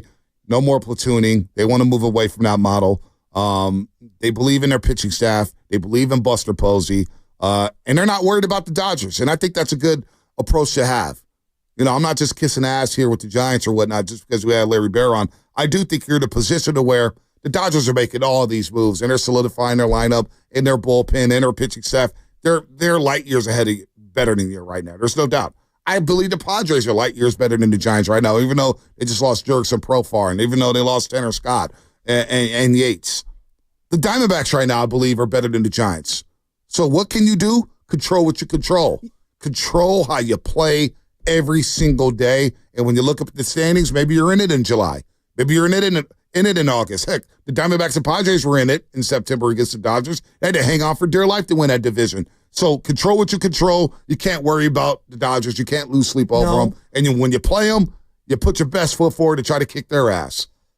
Yeah, I mean, I hear the whole, you got to run your own race, and I agree with that. But also, if you're running your own race and everyone's lapping you, you got to up your training. You know what I mean? You got to adjust something. And so, I hear everybody on run your own race and just focus on what you can focus on. And I also think it's okay to be bold and swing big. Whether it's an Alonso. Are you swinging big on Alonso? He did say. The guy I keep coming back to, which I think there's a Mike Trout trade somewhere down the line. Vladdy Jr., Mike Trout. There's some trade. Well, I don't know Jr.? What it is. Is it Vlad Jr.? Is it? I don't know. There's a trade in their back pocket. Because they need one. It feels like they're one big piece away from really getting Giant fans to buy in. I mean, they're one big piece. And I don't even know if Corbin Burns would have done that. Corbin Burns would have been nice, but he also plays every 5 days. I think to move the needle, to move a fan, to say, okay, I'm going to the yard today. I'm locked in. Would you take Bregman, who's just sitting there? And he says, hey, I'll play second base, because he said that he would do that for certain teams. I don't know if he'd do that for us, but I'd take him. I would too. But you know what? I'd rather have Alonso. Yeah, I'd rather have the Polo Bear. This is going to sound so dumb. I do want to see Fitzgerald. I would take Bregman over Fitzgerald, but I do want to see Fitzgerald. I was intrigued with what I saw. The guy had power last year, dude. Now, Elliot Ramos from the 1st of July, he batted .254. His on-base percentage was .291. His OPS was .735. He hit 12 jacks, 35 RBIs, 15 walks, and 5 stolen bases. He struck out a lot in the second half. It felt like 79 strikeouts and 306 plate appearances from July 1st. Yeah, that's 150 over a full season plus. You know what I mean? That's not good. Not good. He needs to put the ball in play more. But I would say this, like that was him adjusting to the adjustment or whatever. He still batted 12 points over league average. League average right now is somewhere between 238, 241. That's league average batting averages right now. So 255, though not as good as what he first started with, still on this team, right? Not bad. We'll get back to football in the 9 o'clock hour, but 888-957-9570. Baseball fans, Giants fans, Pete Alonso, you in or out on that? And what will make you go to the yard? Now, we've been playing a little game. Sell me on the 2025 Giants. I think Shasky and Lubbock did a horrible job selling. They made me go the other way. We're not the Marlins. I said no to garlic fries after they gave me their pitch. I said, the hell with that. I'll watch on the couch. But after Spadoni and I, we had our presentation. He was my John Herrera. There you go. I was the hype man. You're the hype man, John Herrera. Hey, protector, you got everybody sign in. Everybody sign in. We had the whiteboard, and I thought we sold Love and the Shasky and the 2025 Giants. And then Larry Baer came in, and he did his sell job. But what is it going to take you to get to the yard this season? Is it a Pete Alonso move? Is it an Alex Bregman move? Trades are hard. Have they done enough to sell you on this season? 888-957-9570. 707 says they need to increase the size of the crab sandwich, though. Crab's expensive, man. You got to do what you got to do. I just went to a crab feed on Sunday. How was that? Cecilia's. Oh, my God. Sunday or Saturday? Yesterday? Saturday night. Saturday night? It was delicious. Was it plain garlic butter? Well, they had both. Oh, my God. And then they had the warm butter that they brought to everyone's table. Oh, that warm butter. Oh, my God. You dip the crab meat and it just goes crazy. So good. They had the garlicky butter crab, and then they had just the chilled, with nothing. Did you take Baby LJ? What? You take Baby LJ? No, we babysitter. My niece came over and watched them. I ate, I'm not joking, B. I had a plate of shells at the end. I think I ate a whole tray by myself. I'm not even kidding. I'm not mad at you. I'm not mad at that at all. I'm not even kidding. And then when I was done, I did what my grandpa does. I looked around. I was like, Michelle, I'm ready to go. And you left early? We left. You ate some crab and got out of there? And we were out of here. Wow. Damn. There's something about crab. It's not that filling in the sense of like I could just bottomlessly eat it. Yeah. Crab is. It's the best. And so we go to this spot in Brisbane. It's called, I ran into some roasters there. They were fired up. It's in Brisbane, but they have ramen, sushi. But I have this soft shell crab ramen all the time. It's like legit. Soft shell crab ramen. Soft shell crab ramen. It's unbelievable. The soft shell fried is all in the ramen with the noodles and the sauce. But I need some crab. We got some crab legs in the freezer right now. You're making me want some warm butter tonight. I have to do that. But there's no games on. NBA games, but no football games. NBA games. 415 says, Justin Verlander sure as hell ain't get me to the yard. Yeah, you say that. And then when he pitches every fifth day, some of you horn dogs are going to be out there saying, yeah, I'm going to go see Verlander. Wink, wink. Well, here's what I would say about Verlander. And just as someone who watches every day and every game like you, if I just say Landon Roop is starting tonight or Justin Verlander is starting tonight. Yeah, you're going to see Justin. Yeah, you'll pull up. Forget pulling up. I'm leaning forward on my couch. Like, it's just more watchable. Ichika Sushi House in Brisbane. Ichika Sushi House. Ichika, okay. Yeah, it's not bad. It's in the cut. Damn, I want Pete Alonso now. I do want Pete. The polar bear would be Pete. Big selling point. People would love that. I want polar Pete bear back. hats all He's in the lingering. crowd. He's lingering. What is the latest on him? Why sitting there? And now the Mets are trying to make a deal for Vladimir Guerrero Jr. because Toronto has struck out on everyone, and then they overpaid for Santander. Cone leaves the door open, but can see Mets moving forward without Alonso. And Scott Boras and Pete Alonso's agent. Yeah. Did you see the new Mets jerseys that were released yesterday? I did like them. The blue ones. Well, first off, they use the old New York cursive font. Yeah, from the it's 80s, pretty sweet. But it's like a 2-button pullover. I don't know how to describe it, but it's interesting. I like them. A lot of people were ripping them. They said they look like the Golden State Warrior. Remember those yellow jerseys they wore with the sleeves? I kind of like them. Mets New York. I'm pulling up the blue uniforms now. Blue uniforms because they've gone blue before. I like the old 80s Darryl Strawberry. The gray ones with the stripes and that said New York in blue. Right. Those were the cool ones. I've always been a sucker for the Howard Johnson, Darryl Strawberry. Hojo. Doc, uniforms there. But the Mets, the blue ones here, I'm seeing Francisco Lindor with them. They hit to me. They hit. Yeah, just 2 buttons there. Kind of looks like a pullover. Whatever. I'm not mad at them. People complain what they want to complain about. I mean, people complain it all the time. That's what we do in society today. We're going to complain no matter what. No matter what. Like right now, everybody's complaining about the AFC Championship game. The Chiefs just get calls. The Chiefs just get calls. But what nobody's talking about is the fact that the Buffalo Bills rushed that 4th and 1. Again, it's the most important play up until that point to me, Shasky. It's 9:22 left in the game. Dalton Kincaid gets stopped. Maybe he gets the first down. But at that point, I'm saying to myself, okay, can I get a measurement? If they say no measurement, maybe they did that. They said no measurement. Okay, fine. It's 4th and 1.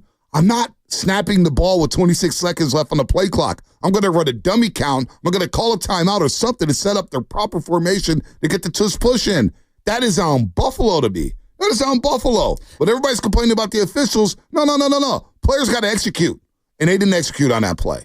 If you were running the Buffalo Bills, do you just chalk it up? Like, I think about, like, the Niner fans and, our guy's not good enough, whether it's the coach, the quarterback, whatever.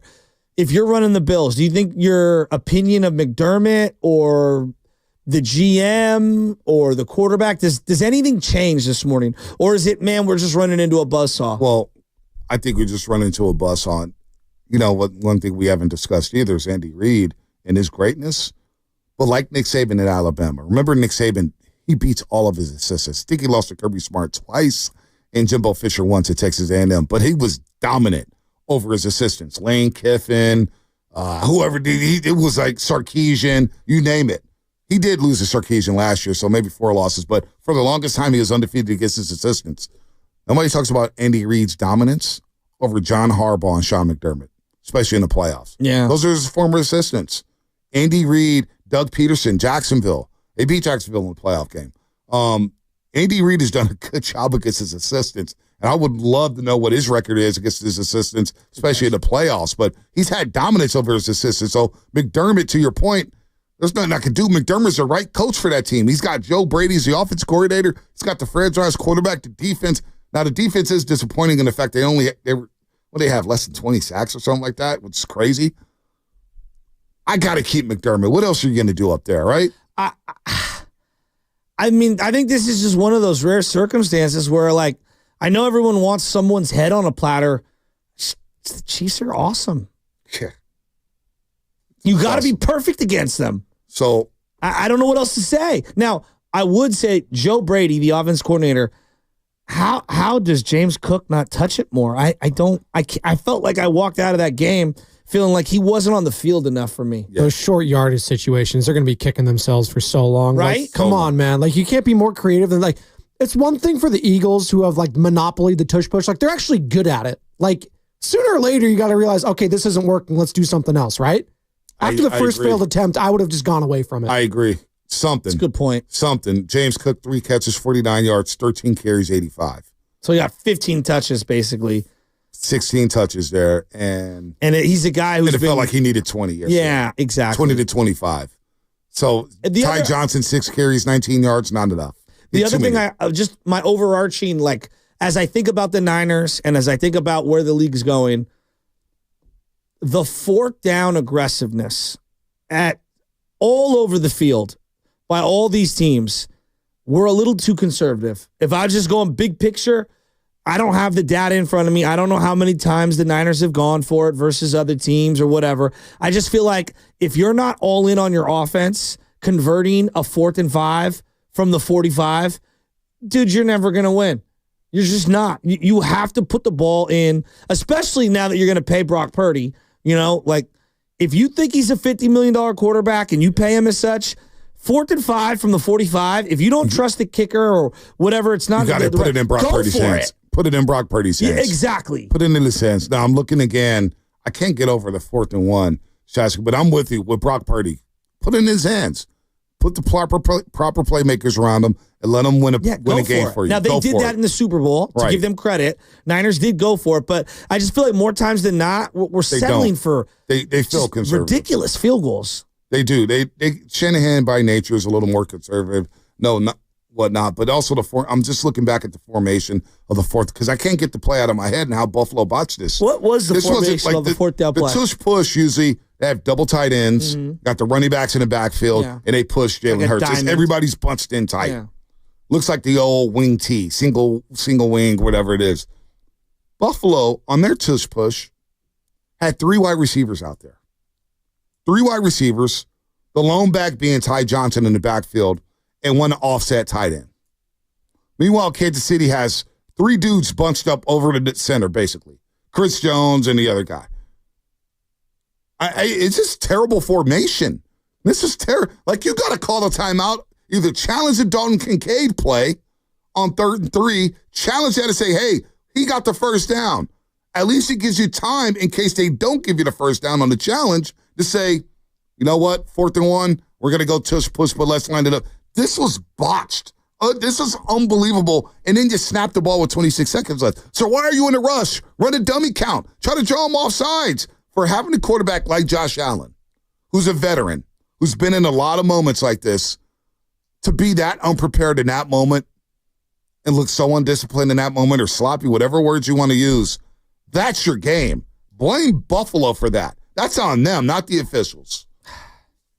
Poor Josh Allen, man. He didn't even have a bad game. He didn't turn the ball over egregiously. I thought he was, scattershot in the first half, but he's just never going to get over the hump as long as this guy's in the league. Yeah, maybe not.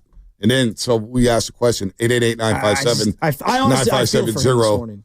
888-957-9570 as you're listening to 95.7 The Game, KGMZ FM in AC1 San Francisco, an Odyssey Sports Station, always live on the free Odyssey app. Larry Baer joined us at the 8 o'clock hour. Go ahead, download the Odyssey app, 957thegame.com to find that interview. A lot of good stuff there. We'll continue to recap that one and react to what Larry Baer had to say about the 2025 San Francisco Giants. But Niner fans, the Super Bowl is set between the hated Kansas City Chiefs and the hated Philadelphia Eagles. Are you watching the Super Bowl? Are you rooting for the Eagles? Are you rooting for history as the Chiefs try to go three-peat for the first time in NFL history? Or are you just all out on this game? Where's your head at as a Niner fan right now? Is this the worst possible outcome for the final game of the season? I put it out on Twitter, and everyone was like, most people agree with me, but then some people were like, no, the worst would be Cowboys-Raiders. And I'm like, all right, I hear you, like big picture Cowboys-Raiders. When was the last time you feared the Cowboys? When was the last time the Raiders meant anything to you as a Niner fan? Like, I don't know. The Eagles, it feels very fresh. And to me, it's not just the fans. Debo hates the Eagles. Yeah. And the players hate the Eagles. Right? And so I've kind of carried on some of that hatred. And then, like, obviously the Chiefs, they beat you twice. Yeah. You haven't beaten I don't feel any solace. Here's one thing I will say. If the Chiefs win it all, it's not like, I feel better about the Niners losing to them because they're an all-time great. No. No, it still sucks. It sucks. By the way, some breaking news here with the 49ers. Special teams. Who have they hired? The Niners are hiring. Fossil? No, they're not. Sorensen? Sorensen's moved on. To where? He's moved on. To Santa Cruz? It was all season. The 49ers are hiring Brent Boyer to be their next special teams coach. Where was he? Boyer, 53 years old, had the same job with the New York Jets since 2016, which means his units were solid enough, according to Matt Barrows, to survive 3 regime changes in New York City. Now, no way. That cannot be the selling point. Ludman or Spadoni. That is incredible. Read the tweet. I need one of you guys. I'll read the tweet. I need one of you guys to look at the Jets special teams rankings over the last 10 years. But Matt Barrows just tweeted out. I was so good at my job, I stuck on with the Jets through 3 regime changes. Or Brent. Oh, wow. Somebody wanted a breaking news sounder. Sorry. Brent Boyer, 53 years old, had the same job with the Jets since 2016, which means his units were solid enough to survive 3 regime changes in New York. So what, he was with Adam Gase? Todd Bowles. I totally forgot about Todd Bowles. And now, wow. Robert Saleh. So he knows Saleh pretty well. Maybe Saleh gave him a recommendation. I don't remember the Jets. Are you Do they have any punt returns? Huh? Are you pumped for Saleh?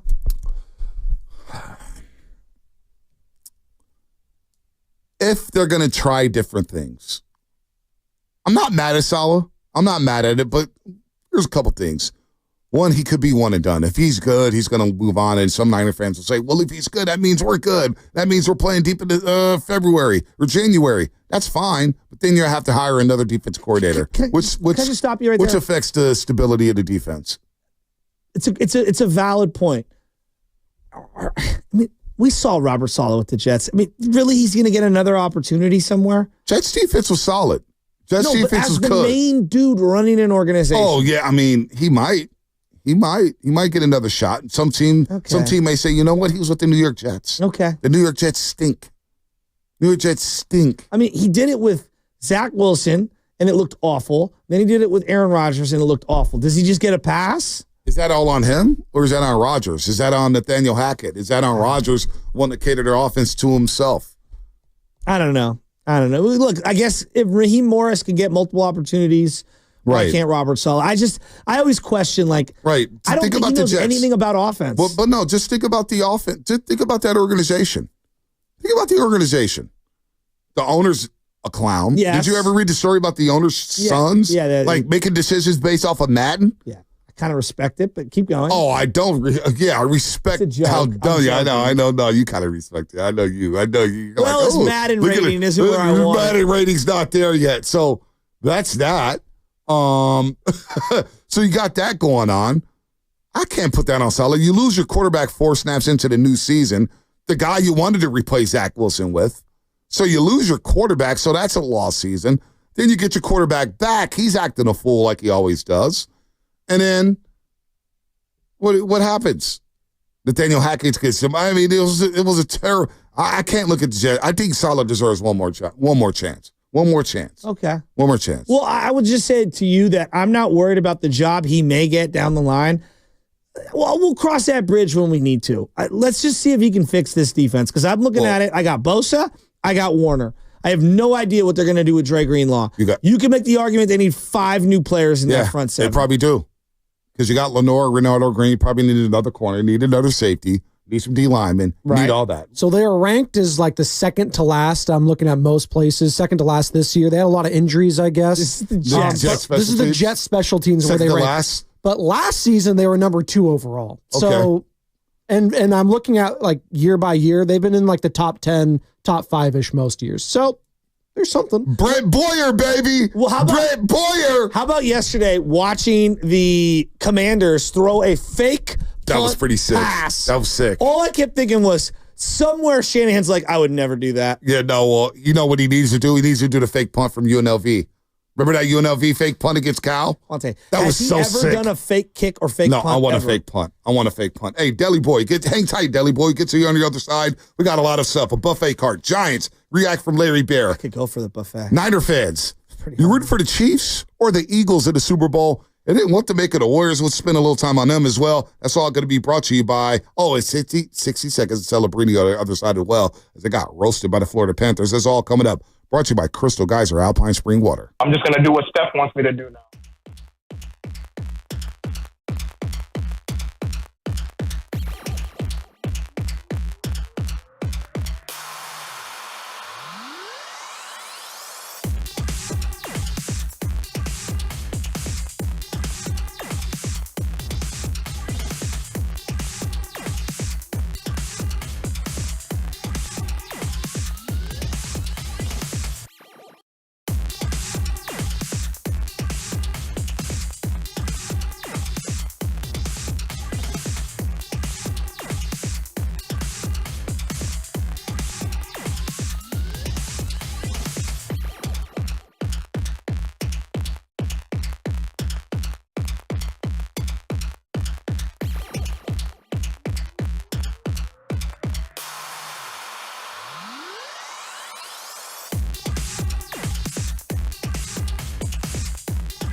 Hey, yo, it's Zuchi, man. You listening to the 95.7 The Game, the morning roast with Bonte and Shasky.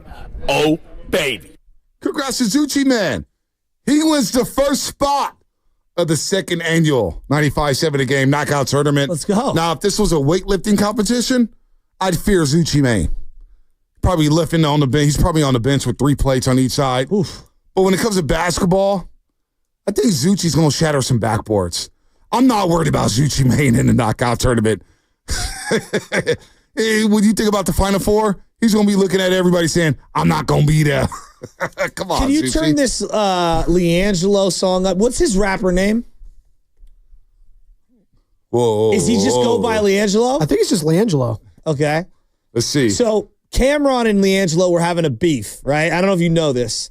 Cameron, a.k.a., Killer His Cam. rap name is G3. G3, Jello. okay. G3. And, Cam was like, hey, yo, it's a hit. But, I got many hit albums. You know what I mean? And Right. that was his big thing. Well, last week, Mace was like, yo, you trying to get on that remix? And Cameron saw that as a huge diss. Oh, he was not happy? He was like, no. And then he started reciting some suspect Mace lyrics back to him. Oh, wow. We will effort that sound. Oh, wow. It looks like I'm going to have to tune in to It Is What It Is. It is what it is. Going strong. By the way, you know what else we're doing around here? I just thought about it. What? Not only is Zuchi Man going to the knockout tournament, we got something else going on. We got our slam dunk contest. Our slam dunk in Vegas contest is on. What is now, that? Check this out. Okay, I'm checking. Someone's going to win travel and accommodations for 4 winner plus 3 guests to Las Vegas plus $5,000 for each guest, which means that's $20,000. Yes, you heard it right. Wow. $20,000. It's the ultimate viewing experience for the first 2 rounds of the college basketball championship, and winning is easy. It is easy. All you have to do is download the free Odyssey app right now, log in, and listen each day for a minimum of 1 hour for your daily entry. That's right. Download the free Odyssey app, log in, and listen each day for a minimum of 1 hour for your daily entry. This is the national contest. Download the Odyssey app now, and you might be headed to Vegas in March with $20,000. Who loves you more than 95.7 The Game? 20 G's, well, baby. this is national, so who loves you more than Odyssey? Odyssey, yeah, that is true. But I'm trying to, we're the first ones to say it, right? We're at the front of this contest, this slam dunk contest. Other than those East Coast stations that said it 4 hours ago, but yes. No, they're talking. They're just not as locked in as we are, though. With it, Is the country happy with this matchup? Forget the Bay Area, because we know the Bay Area is not. Is the country happy with Chiefs-Eagles? What do you think? I don't know. I think the country's fine. They love Mahomes. They love Taylor Swift. Yeah, but does anyone outside of Philly like Philly?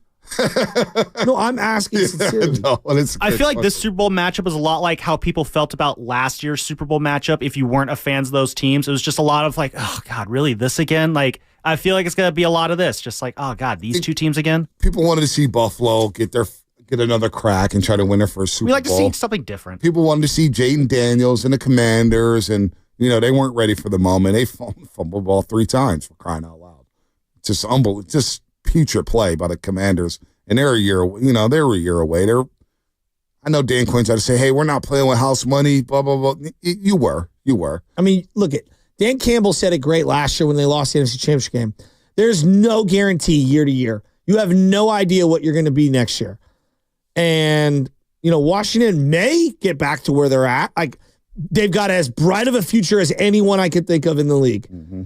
But if you told me they kept losing in the first or second round, I mean, that's kind of what's happened to Lamar. What's he been to, the 1 championship game? 1 championship game. He's been one of the best players in the league for, 7 straight seasons. You just never know. Cannot make mistakes. Let's go to Deli Boy real quick, because I know he can't stand the Super Bowl matchup, but he also has something on the Giants. Deli Boy's ready for baseball season, I think. I think he is. Deli Boy, you ready for baseball? Oh, I am. Let me just say that, this offseason with the Niners, they're not going to be doing much. I mean, the only thing that we're going to be worried about is Brock Purdy's contract and how much he's going to get. Other than that, let's just see what's going to happen. I agree with you. Saleh needs to kind of mix things up. But let's transfer over to the Giants. Let me just say this. If there's one thing that's going to put butts in the seats, it's 2 words: Bryce Eldridge. Let's bring the kid up. Let's see what he's got. He's the most exciting prospect the Giants have had since Buster Posey. And when was the last time that we've had a rookie break camp with the Giants and actually start the whole year out? I think it's time that we start doing this up and down. I want to see him play the whole season out. Let's see what he can get with 500 at-bats, 150 games, 130 games. Let's see what he can do. I think that, signing Pete Alonso would be a huge selling point. I think, Joe, you mentioned it, the polar bear hat, the marketing that this Giants team could do. I mean, let's be real. The marketing for the Giants has been a travesty the last couple of years. They haven't really sold me on anything. 10 years ago, 12 years ago, all you saw was panda hats and sailor hats and whatnot. I mean, the hair, the Crawford hair, you can really hit something with Alonso. And I think it'd be a good veteran to have with Bryce Eldridge. You can flip-flop him being DH and playing first and Bryce Eldridge taking a break and being DH. If you really want to get butts in the seats, do that. Because right now, as we are, we're staring at 4th place in the division. We're staring it. Other than the Rockies, I mean, this division is really tough. Arizona's nothing to shake your head at. They're going to be really, really good. San Diego isn't going anywhere, and we all know about the Dodgers. They're just a juggernaut. So if you really want to bring something in the seats, bring up the kid. Let's see what he's got. Give me something exciting to look forward to. There's nothing really there's nothing really exciting to look forward to. I mean, I like Justin Verlander. Don't get me wrong. I think that was a great Cuddy signing by the Giants. I mean, it's win-win. If he balls out, great. If he doesn't, you know what? At least you got some sort of marketable name that you can put out there every 5 days. I'm just excited. I think this is actually going to be one of the most important Giants seasons in recent years because it's really going to tell us where are we going in the next 5 years. Yeah. If we actually start making moves and we're going to be actually making a push in the division, hey, we have something to build on. If not, what do we have to do? Blow this whole thing up and start over again? And now we're looking at another 5 years in the tank to see what we have. They can't afford that, Deli boy. They can't afford that. I'm with you. First and foremost, you know how I feel about Bryce Eldridge. Start him from day number 1. I think the biggest mistake, and Casey Schmidt may not be a good Major League Baseball player, but I thought the biggest mistake of that season, after hearing Casey Schmidt all spring training, you were talking about him, everybody's talking about him, and he was tearing the cover off the ball. He won the MVP award, right? For spring training, best spring training player. I'm thinking to myself, you know what? Yankee Stadium, Logan Webb, there's Aaron Judge on the other side. The hell with it. Bring up Casey Schmidt, let him play from day number 1. And what did they do? They traded for Max Beatty. And who the hell did they play? They played some, I can't even remember the guy's name. They played essentially a combination of Dalton, was it Walton Donovan? Donovan Walton or something. I don't know what the hell name was. And then Tyro Estrada and David VR. Yeah, that was awful. And then let me take it a step further. Forget Casey Schmidt. Look what they did with Joey Bart. Yeah. The Joey Bart thing never really made a lot of sense. Now, I don't even know if he's good, but he did have a career year in batting average, hits, home runs, doubles, RBIs this year for being a part-time player for the Pittsburgh Pirates. He might just be a part-time player, but you went out of your way to just stymie the guy and never give him opportunities. It made no sense. Yeah, made no sense to me. I don't get it either. So to get me excited, I'm not going to lie. Bring up Bryce Eldridge from day number 1. Day number 1, just bring him up. And I wouldn't be opposed to signing Pete Alonso for, you could say it's a 5-year deal. Maybe there's an opt-out after 2 to let Pete Alonso go back onto the market, but also let him tutor. Let Bryce Eldridge learn from a power hitter. I know he's from the right side, but we expect Eldridge to be a slugger. We expect him to hit jacks. Last year, he had 565 plate appearances in the minors.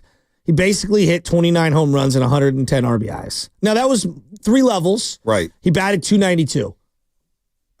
I mean, that's pretty legit, dude. I would that's pretty legit. I know it's the minor leagues, but we were like talking ourselves into Mac Williamson, who was batting like .248. You know what I mean? With a fraction of the RBIs in power. So, yeah, I'm all in on this one. Will Clark endorses you, I'm in. Yeah, I'm in. Bill Lasky's a guy that I talk to often about baseball, and the guys that he knows with the Giants almost universally are like, he's the real deal. Yep. And then Bill went up there and watched him in Sacramento and said, it just sounds different off his bat. And the great players, it does. I need to see it. I need to see it. Let's go to Will and Marin. Will, what's happening, man? You're on a roast. Hey, what's up, guys? Thanks for taking my call, giving me some time. So, like I get that, like, the name of Pete Alonso is like sexy and attractive, but I'm not trying to pay top dollar for a career 249 hitter with an 854 OPS. Like, what's he going to tutor Bryce Eldridge to do? Hit under 270? Like, I know that he's good and stuff like that, and I know that he has a lot of pop, but it's just like, dude, he's going to struggle in SF. He strikes out a ton. He does not play the defense that Matt Chapman does, so it's like I don't want to sign someone that hits like Matt Chapman and does not play the defense. Like, he's not would that you tight. also agree, real quick, would you also agree he's infinitely better than Wilmer Flores and Lamont Wade Jr. at first in terms of the offensive production? Because he is. Well, no, yeah, that would be an outright lie if I said no. Yeah, Shasky. But what I want the Giants to do is what they have been predicating their success on. Go get Jack Flaherty. Go get an arm. Like, we have the ballpark to have good pitchers and good defense. I like Jack Flaherty real quick, Will, but I don't like him against the Dodgers and Padres lineup, and I don't like him against the Diamondbacks lineup. You only play 12 games against your division. I know, I get it, but man, maybe it's 3 starts. I'd be weary about Jack Flaherty. I'm in on it. I get it, but I'm in on it. I mean, I'm fearful when Logan Webb goes up against those lineups. Bonte, they're the best in the world, and they're always going to get theirs. It's no, disrespect, and I totally agree with you. It's just that I want the Giants to go what they're predicated on: good pitching, good defense, timely hitting, and I think that that's what we'll be good at. Like, I don't think just one superstar is going to help us. Like, I think in a few months from now, let's say we get Pete Alonso. I think a few months from now, we're going to be having the same conversations: lack of offense, tons of strikeouts, defensive struggles. Like, I want them to start playing baseball the way that it's designed to play in their stadium and against their opponents. They have a lot of road opponents outside of the Rockies where they can pitch and have success, and they showed to do that with weaker lineups. And I'm not saying that I'm pumped to have a weak lineup. I just want them to go for their strengths and not for a Band-Aid. Thanks, guys. I hear you. If you want to play to the strengths of the yard, you got to go get some speed then. I think you got to go get some speed. You got to run this like the old late 80s, mid 80s St. Louis Cardinals where they had Coleman, Willie McGee, Pendleton. They had dudes, Ozzie Smith, running a base pass over and over, going first to home, first to third, left and right. You got Triples Alley. It's a big yard.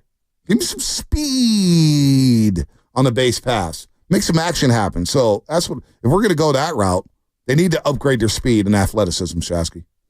They do. There's no doubt.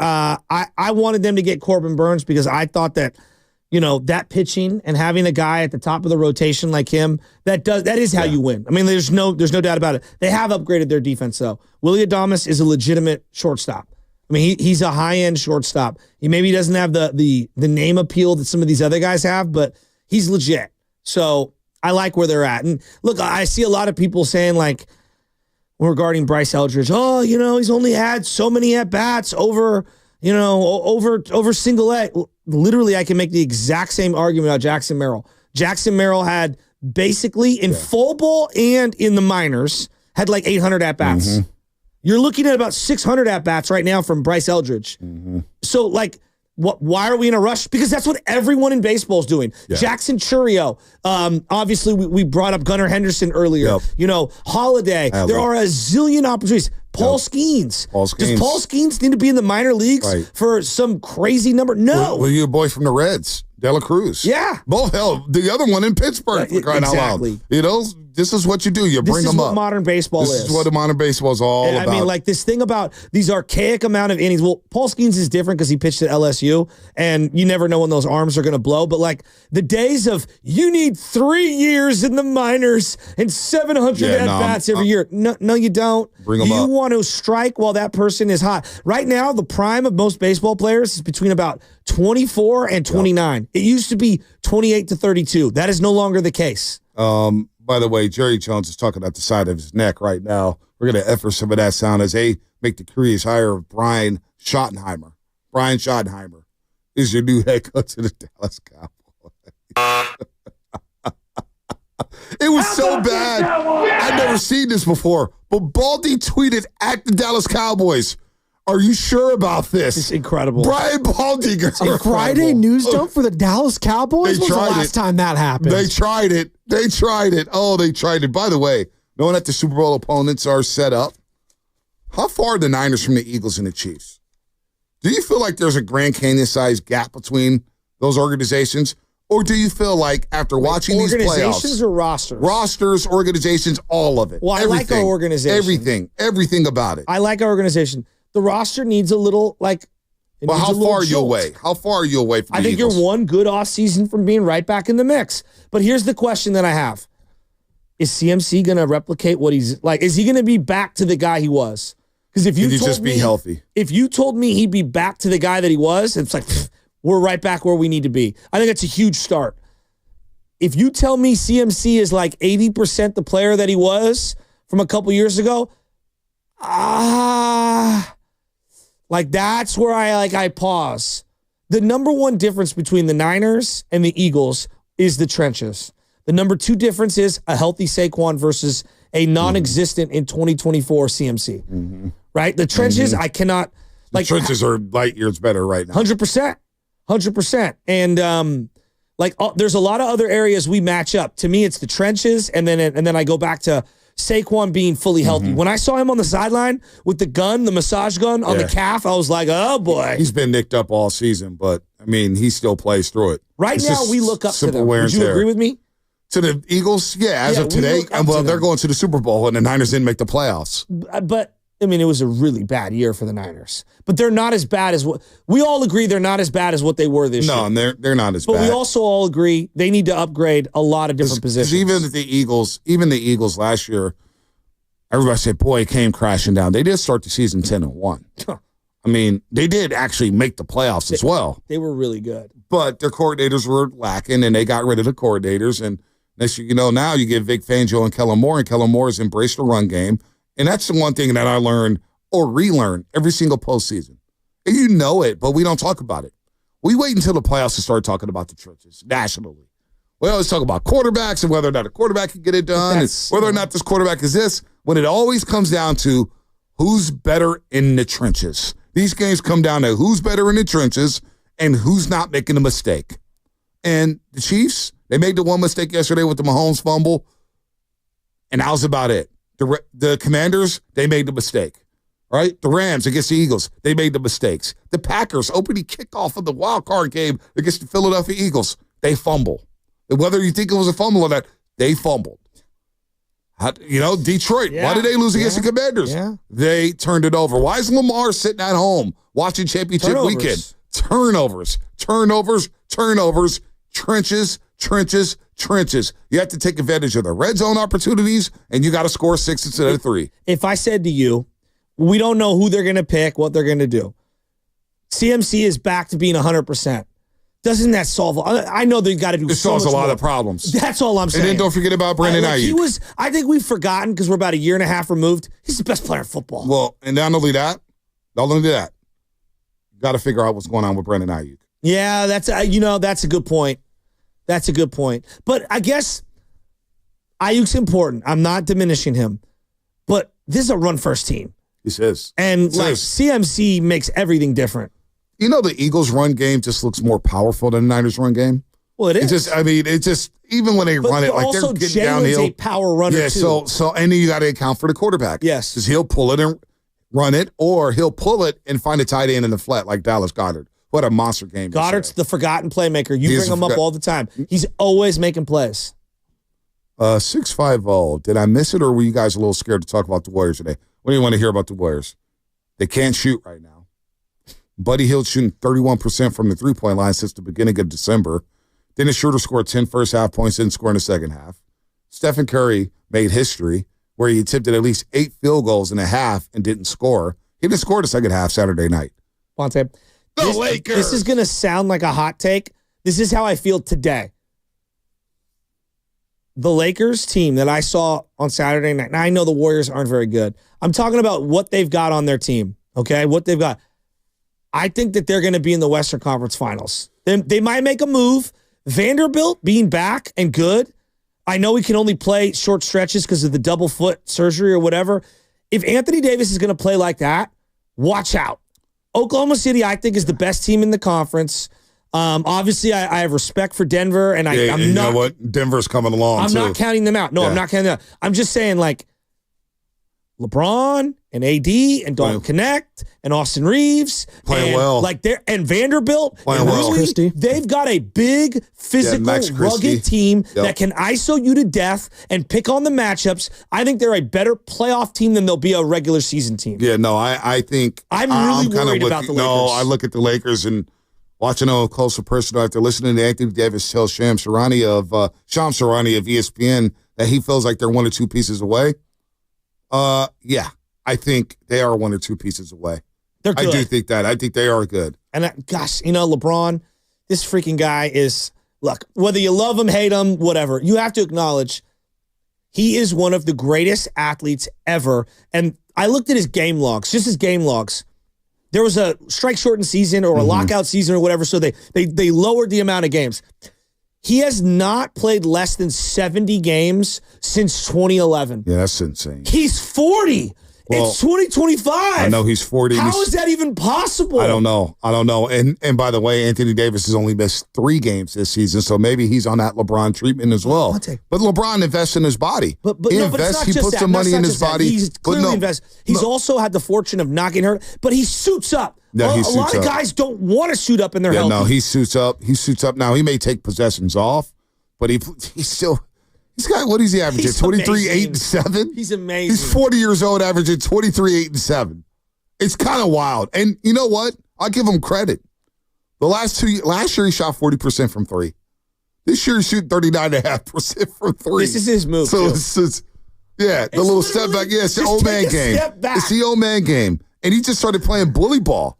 He started playing bully ball Saturday night, said, I'm going to take my game inside and not attempt any 3. He attempted 1 3 Saturday night. So the Lakers are here. Listen, they get another shooter or 2, they're going to be a problem. I think Denver's playing well. Did you? Houston's, I think they're a great story, but I still think they're a year away from really being true contenders. I'm not sure if you watched back the halftime show for ESPN. Oh, I did. Bob Myers. I was watching it live. Okay. So, I didn't know. Yeah, because it was a national television game, so we didn't have the game on our airways, so we don't do halftimes. So you were tapped. Okay. Yeah. I didn't know. I never know what's okay. So Malika's like, can we bring this back to the game that we're actually like watching? It was exactly what you and I have talked about. They threw it to Stephen A. and Kendrick Perkins, and they just started talking trades. Yeah, it's terrible. It was so bad. I believe, and I give Malika credit. She's like, can we like break down the game we're watching right now? Yeah, no, it's for just a minute. That's been a big issue with that show, and that personnel. Their pre and post game shows need so much improvement, and halftime shows to talk about the games. They're always talking about hypotheticals in June. Dude, we're in January.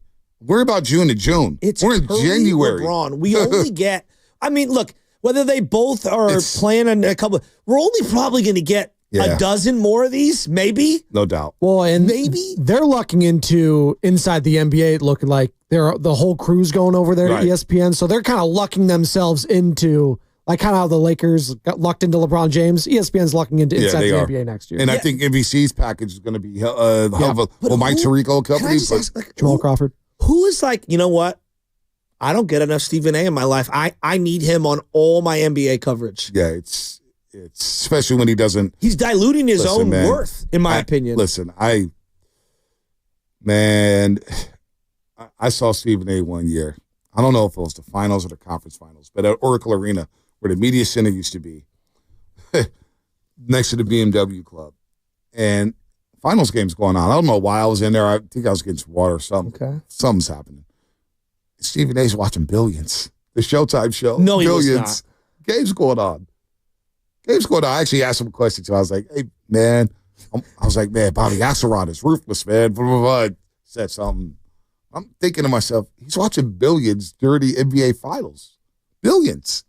Finals are going on. You got to talk 3 hours on first. Think about the game. I honestly, I want to say I don't believe you, but I do believe you. I didn't want to believe it either. I can't believe him telling us, but I shouldn't even be busting him out. I'm 3-1 Shasky right now, but I'm thinking to myself, all these people in America that watch you on First Take to get your opinion on the game, they don't even watch the game. It's like me, doing Warriors pre and post game live. Yeah, I'm Watch Dexter, Original Sin. Where I thought you were going with that story, Bonte, is like, he was watching Billions, and, he looked up to me and said, young brother, one day I'm going to be a billionaire too. I thought that's where you were going, and I would have believed it too, because I think Stephen A. thinks like that. But you know what he did do? Next thing you know, he about 5 minutes later, called his driver. Yeah, I'll be ready in 15 minutes. That's like, damn, that's pretty boss. What I do love about whatever broadcast, TNT, ESPN, whatever, when they do for the NBA, when they do these like still shots of the cable car coming up and over and looking. Oh, it's pretty sick. Yeah, looking over North Beach and looking over Alcatraz. They had some awesome shots. They had some incredible standstill shots. Yeah, no, they had some. They awesome really shots. did. They had something. What was it? Do you think that they're filming those like the night before? Oh, they do it. Well, they do it the night before, or they do it like before the broadcast, and they just have. Because it was like dark, and that's why I was just curious. Yeah. No, they do it. They always had the cameras everywhere and stuff like that. It's pretty. Also, sick. This isn't going to be unpopular. I love like vintage old school jerseys. Like if you're the Celtics, like that, those are great. Love those jerseys. The Laker ones, love those ones too, because that's just old school NBA. The white Laker jersey is awesome. It is.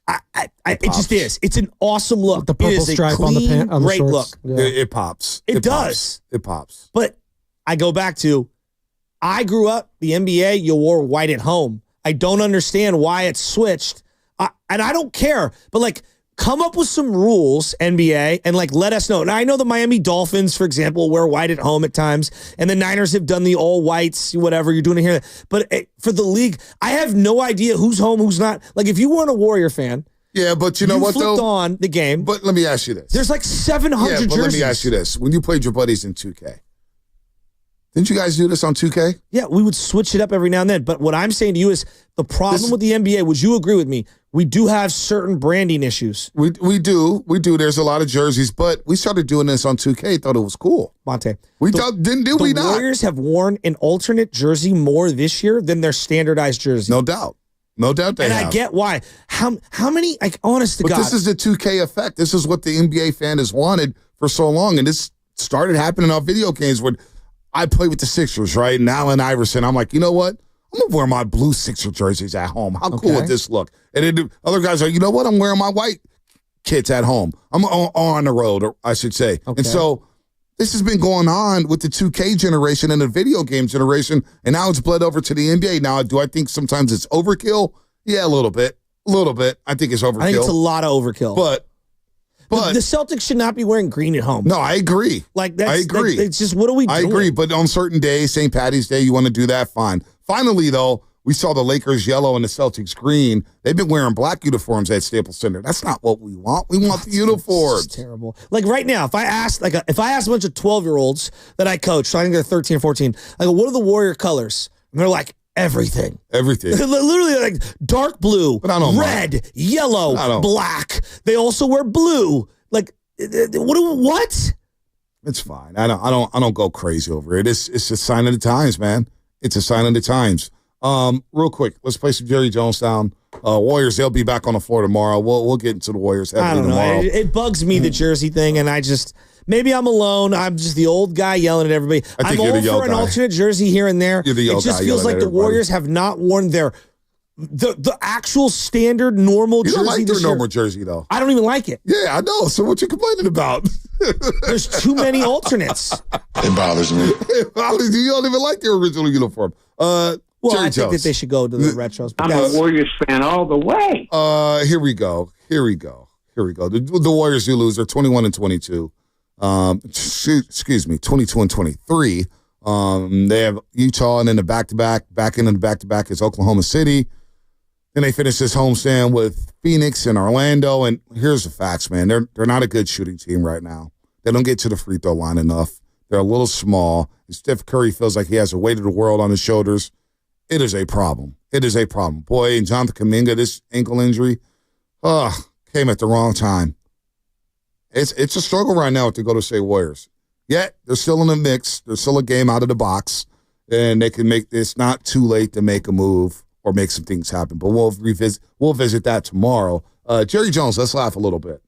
Here's his message to Cowboy fans after hiring Brian Schottenheimer, who hasn't been a head coaching candidate in a decade. Remember he was a candidate when he was the offensive coordinator with the New York Jets? Then he became an offensive coordinator with the Seahawks, and I think he went to the Rams, but he's been all over the place.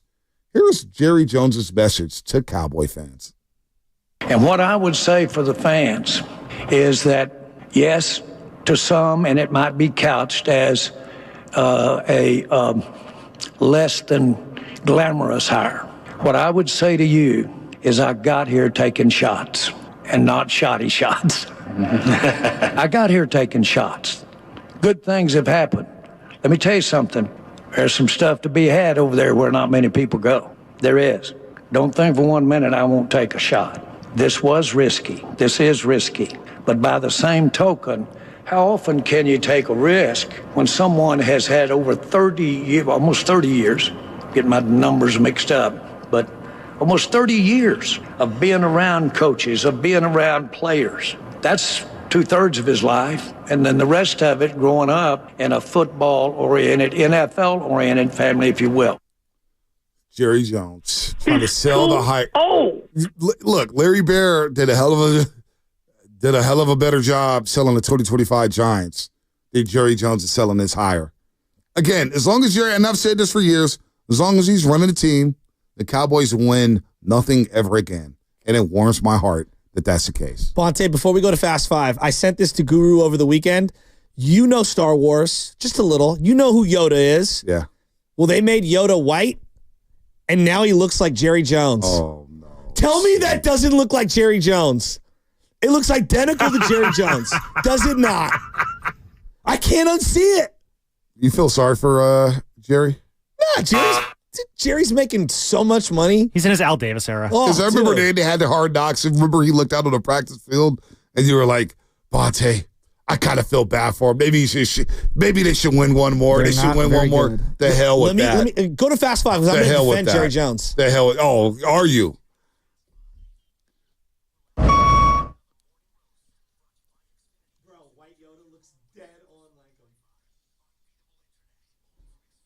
All right, to defend. How are you a 49er fan going to defend Jerry? Hold on. How are you going to defend Jerry Jones as a 49er fan? I just like this would be like defending Tommy Lasorda and the Dodgers. What are you doing? If I told you in 2003, all the different people that were hired, Bill Parcells, who got hired by the Cowboys, had the highest winning percentage of all the new hirees, you wouldn't believe me. In 2007, when he hired Wade Phillips, second highest winning percentage behind Mike Tomlin. When he hired Jason Garrett in 2011. I do like Jason Garrett on NBC. Highest winning percentage of the 9 guys hired then. And Mike McCarthy in 2020 had the highest winning percentage of all the coaches that were hired in 2020. Look, I don't like Jerry Jones. He has been pretty good with these hires. Oh, my gosh. Oh, my gosh. They win. No, They do. They win what? They win what? They win regular season games against bad football teams? They haven't won playoff That's what they do? games, but their regular season, they Last win. year, we kept talking about it. They haven't beat a team over 500. They win meaningless. It's one thing to beat the New York Giants, who've been awful for a decade, twice a year. The Commanders have been awful for a decade, twice a year. All right, the Eagles have had their ups and downs. The Cowboys stink. They haven't won a meaningful game in how long? 95? Meaningful. I'm talking meaningful game. Meaningful. That's winning. And they haven't done much of that. Until Jerry Jones steps down or dies, the Cowboys ain't winning a damn thing ever again. Wow. Jesus. I mean, listen, God bless his soul. He's getting up there in age. What is he, 80? God bless his soul. After you just killed the man. No, I didn't kill him. No pun intended. This guy deserves. Unless he dies. I mean, he's 82 years old. He's 82. He's senile. He doesn't even believe half the stuff he says. Little winks that he gives. The Cowboys stink, and I love it. He's a high-level loser. He's not even a high-level loser. He's just a loser. Well, they win. He's a low-level loser. Win what? What did they won? What did they won? Very good. What did the Cowboys? They haven't been to They won that one playoff game a couple years ago. They won the division 2 out of the last 3 years. They're great in the wild card round. The NFC East has been basically the NFC least. 4 years. Des caught it. That was the league conspiring against Jerry. Well, they always say Dez caught it, but they never talk about DeMarco Murray fumbling when he had a wide open lane and go score a touchdown on Lambeau Field. We always omit the facts. Fact. And that's why the Cowboys are the Cowboys. That's why their fans are delusional. $75 million hit next year. Ooh, wait. I thought it was 90. Oh, I saw maybe 90 it million. is. I saw 75. Brian Schottenheimer, you're now the newest scapegoat of the Dallas Cowboys. My final thought? Oh, that wasn't the final thought? Eagles, die. Jerry? Cry, Eagles, cry. On the road to misery. That's how I'm feeling about the Super Bowl. The Kings joining Chiefs Kingdom? I'm not joining Chiefs Kingdom. Cry, Eagles, cry. On the road to misery. Cry, Eagles, cry. They won. I know. We're going to play that. Like, what are you doing? We'll play it again at some point. My final thought is just think about what the Giants are going to be. I think the biggest difference is just it's going to be so nice having baseball people making baseball decisions for these baseball players. That's what it should be about, and that's why I don't want to see. I'm going to get my Steiny on. You can't do that.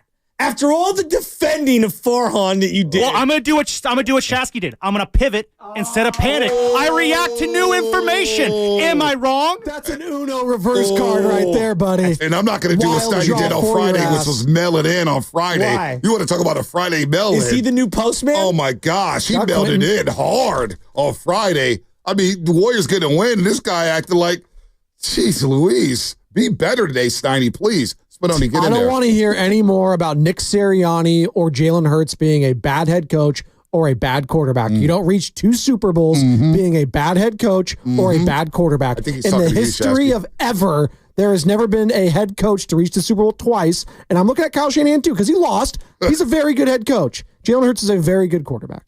There you go. He shut me up. I admitted it.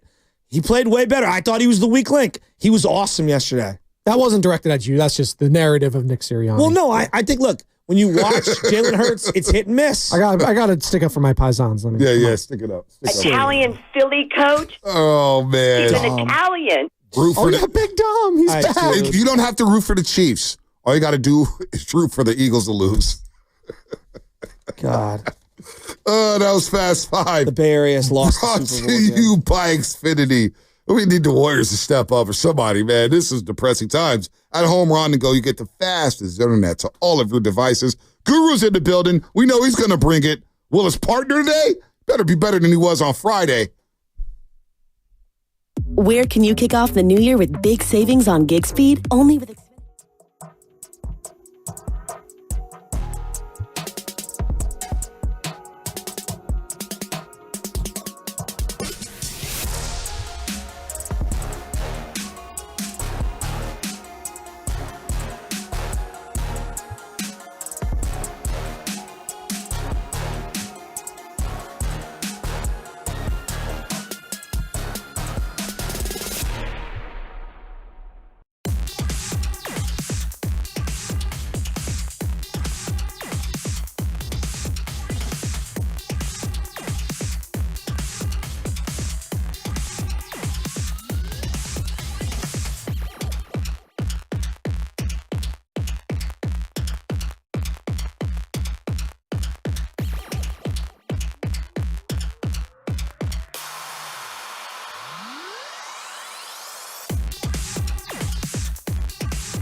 I lost. I'm out.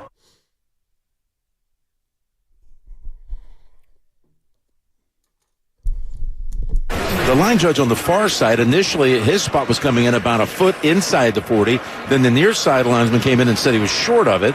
They had two different marks. Let's see what they come with. After review, the ruling in the field stands as called to be first down in Kansas City. Wow. All righty, there it was. It was a 4th and 1. Kansas City 41, 13 minutes left, Goo. Buffalo was up 22-21. They turned it over on downs. Wow, man. And I'll say this to that, Stoney. The brother ref ruled it a first down. He got overruled. No measurement. Get the microchip in the football. I know that's not the first time you heard that.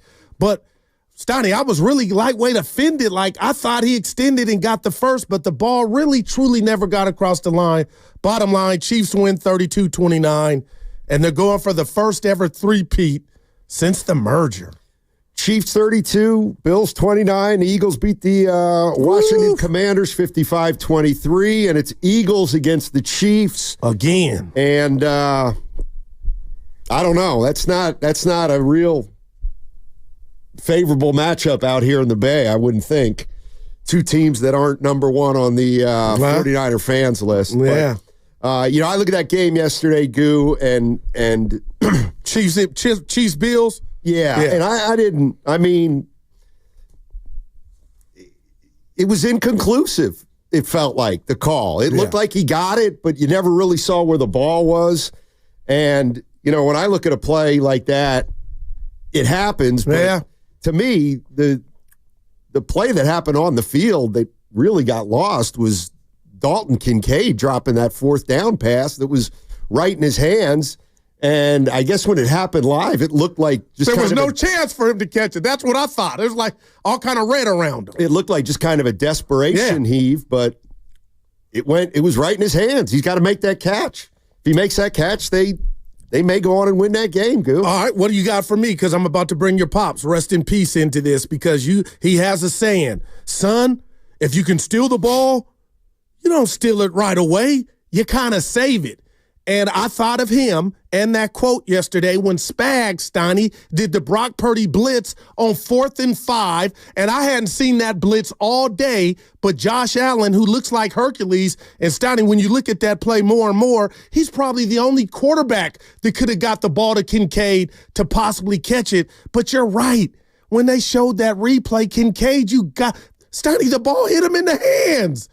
It wasn't up there with Andrews, but it was Andrews light. But at the end of the day, are we burying the lead when we talk about what arguably can be the Michael Jordan of the NFL? And I know it's early, Stoney, and what's so funny is the only guy that beat him in the Super Bowl is Tom Brady.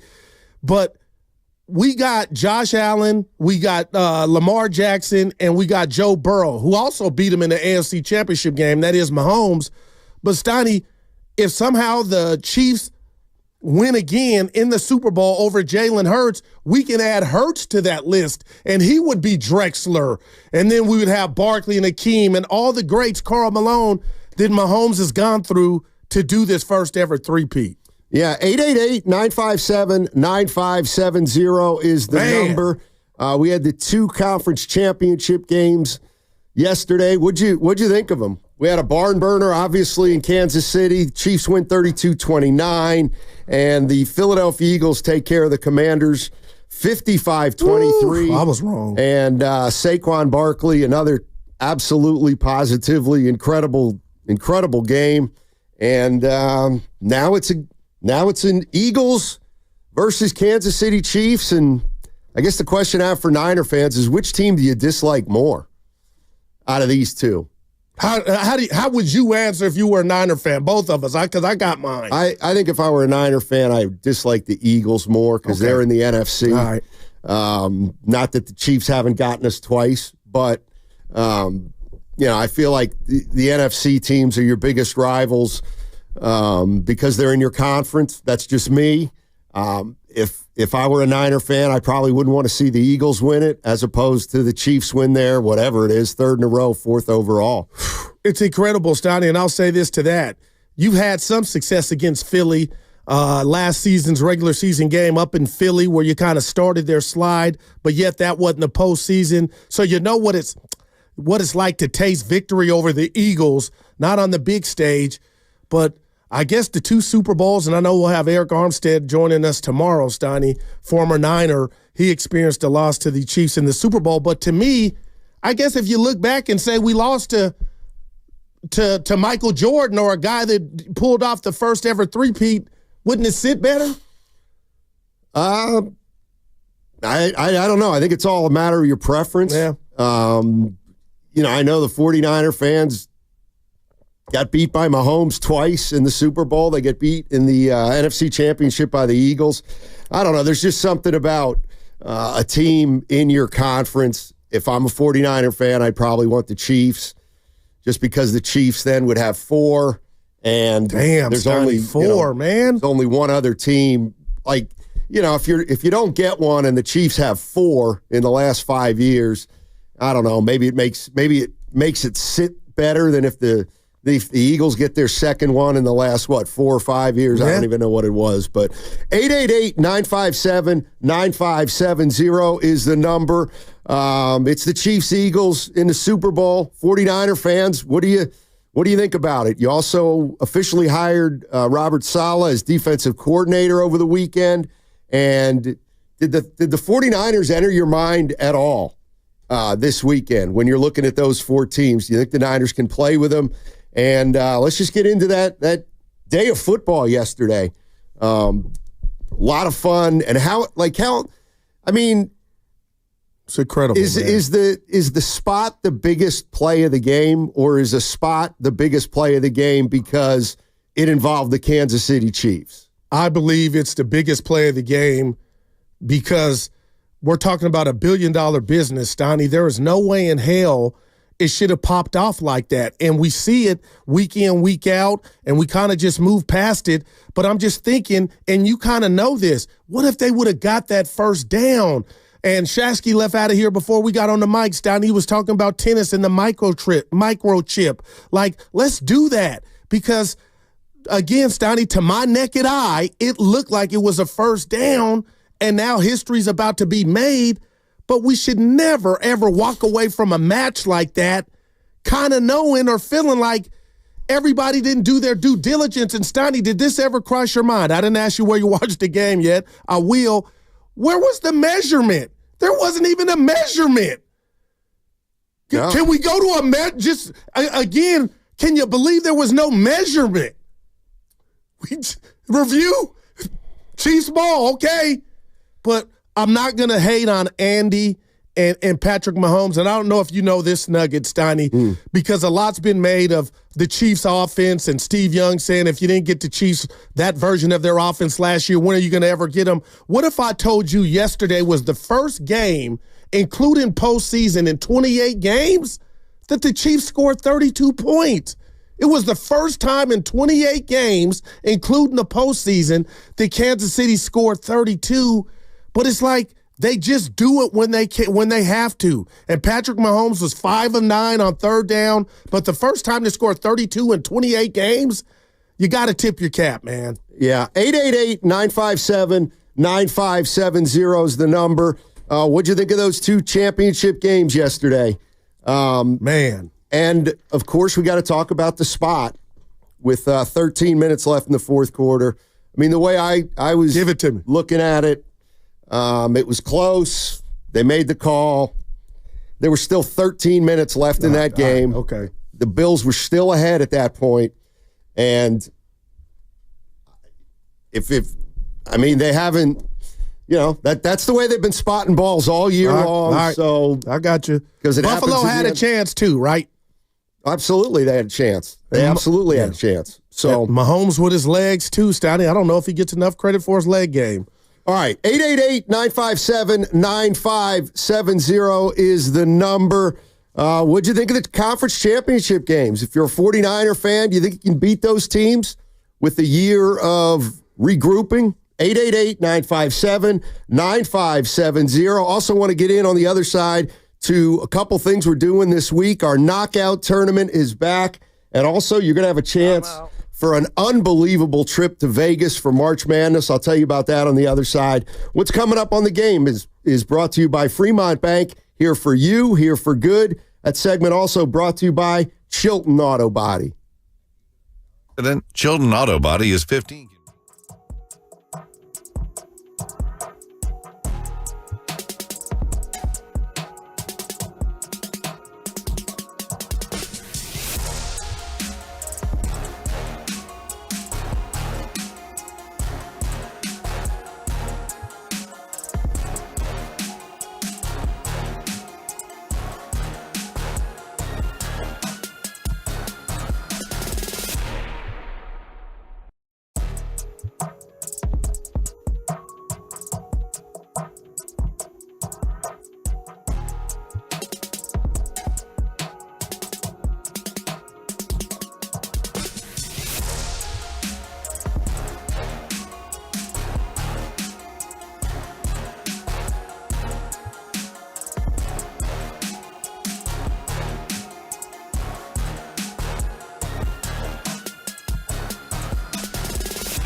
a shovel.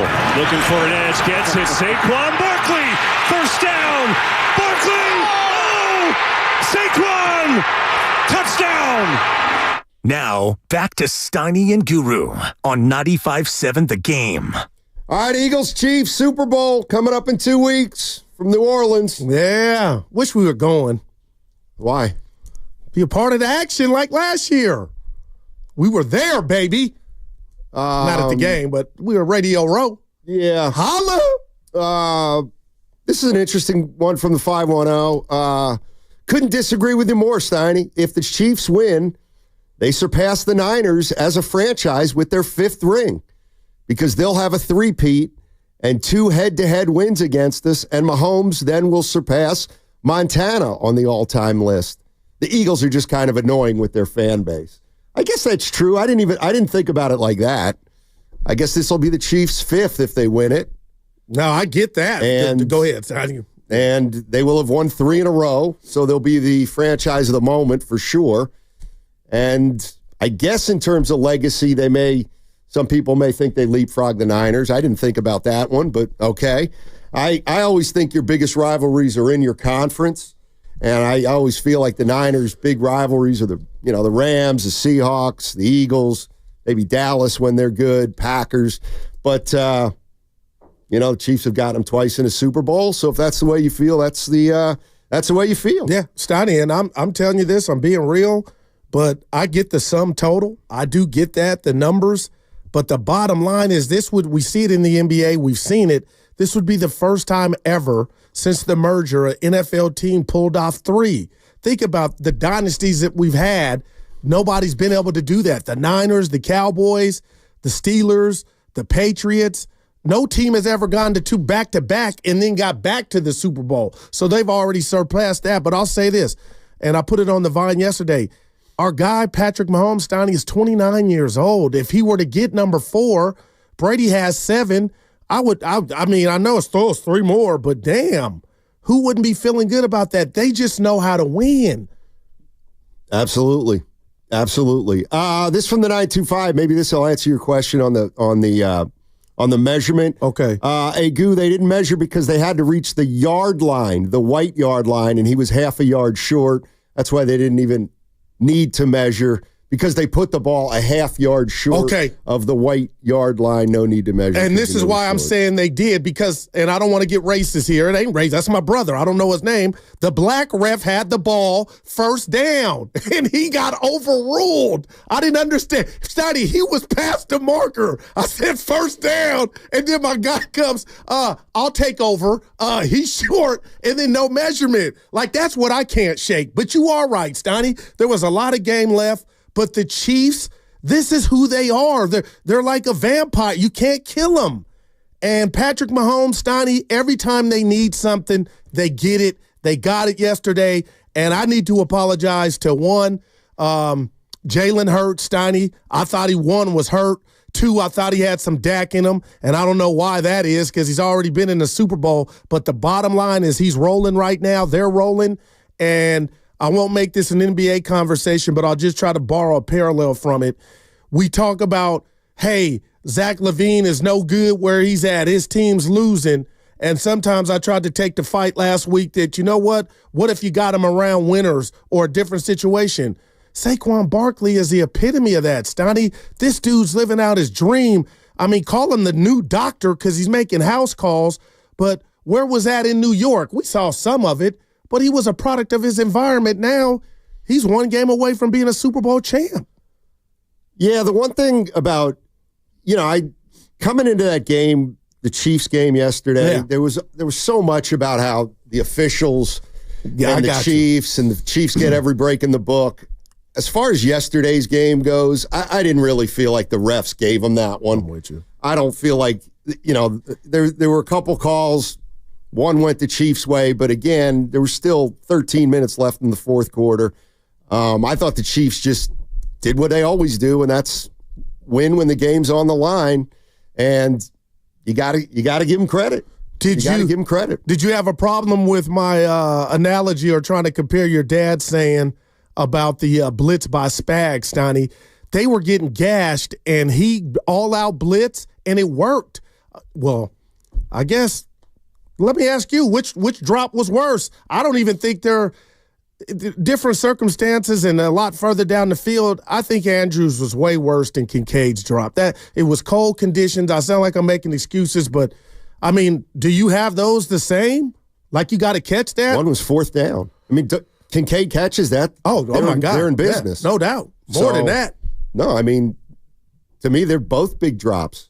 Man. But, I don't – like I get when Allen threw the ball and threw the pass. I don't know how he did. It looked like a desperation throw, and I think people kind of gave up on it then. So did I. And then even the first replay was not crystal clear. You couldn't see exactly what had happened, but then there was the replay from the back end zone, and I'm thinking, you got to catch that ball. It's right in your hands. Oh, man. And, I mean, I know, and I hear Brady say this all the time, and it's true. It's like, you want to beat the Chiefs, you got to catch that ball. All right. I mean, like, you have to make plays that are big boy plays. And you make that play, you probably, I don't want to say you probably win, but you got a good shot at winning. 888-957-9570 is the number. Let's go to Bob in San Francisco. Hey, Bob, how you doing? Hey, how's it going, guys? Hey. The show, as always. I know you just started, though. All right. Anyway, to respond to that guy that said that Mahomes will surpass Montana, I don't really care about all that. But the fact is, Brady and Montana have never lost the Super Bowl. That's what puts them apart from everybody else, as far as I'm concerned. Brady lost 2 Super Bowls. Brady's lost 3. Excuse me. I said Bradshaw. Bradshaw. Okay, got you. My apologies. Yeah, I said Brady. I'm sorry.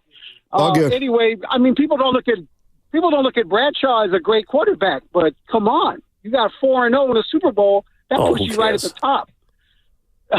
No, I'm with you. Yeah, Terry gets disrespected for his 4. I'm hoping Saquon gets that ring because I really enjoy him as a player. I really understand now how teams or how the NFL people used to feel about the Niners and then Dallas in the 90s. You want to see new blood. You don't want to see same old, right? And I guess the Patriots for that matter. But anyway, thanks, guys. Appreciate the call, Bob. Thank you very much. Do you have a problem? And I know analytics don't tell you what happens if you don't convert, but early in the second quarter, Buffalo and McDermott decided to go for 2, Steiny. They didn't get it. Then they went for 2 again. They didn't get it, but had you just kicked the extra point when you were down 2, the game would have been tied. Is that fair? I believe it is. Well, when you're down 21-16, why? I hear you. I mean, what are you going to do? You're down 21-16.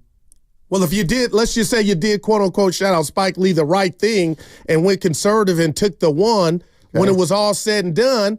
Had you taken the 1 when you scored later, it would have been 27-27. Yeah. But but you had a chance to get it to a field goal if you get a 2-point conversion. Are we watching Jordan, Patrick Mahomes, in regard to keeping guys, preventing them from? I mean, because you've been saying that a little bit. Game for sure. I thought the other thing, the killer to me was the Chiefs getting the 2-point conversion when they scored to make it 29-22. So you're up 22-21, you give up a touchdown, and now they're going to go for 2, and they get it. And that means that when you scored your touchdown, all you could do was tie pretty much. No doubt. Unless you were going to go for 2, which I don't think anybody would have gone for in that situation. But 888-957-9570 is the number.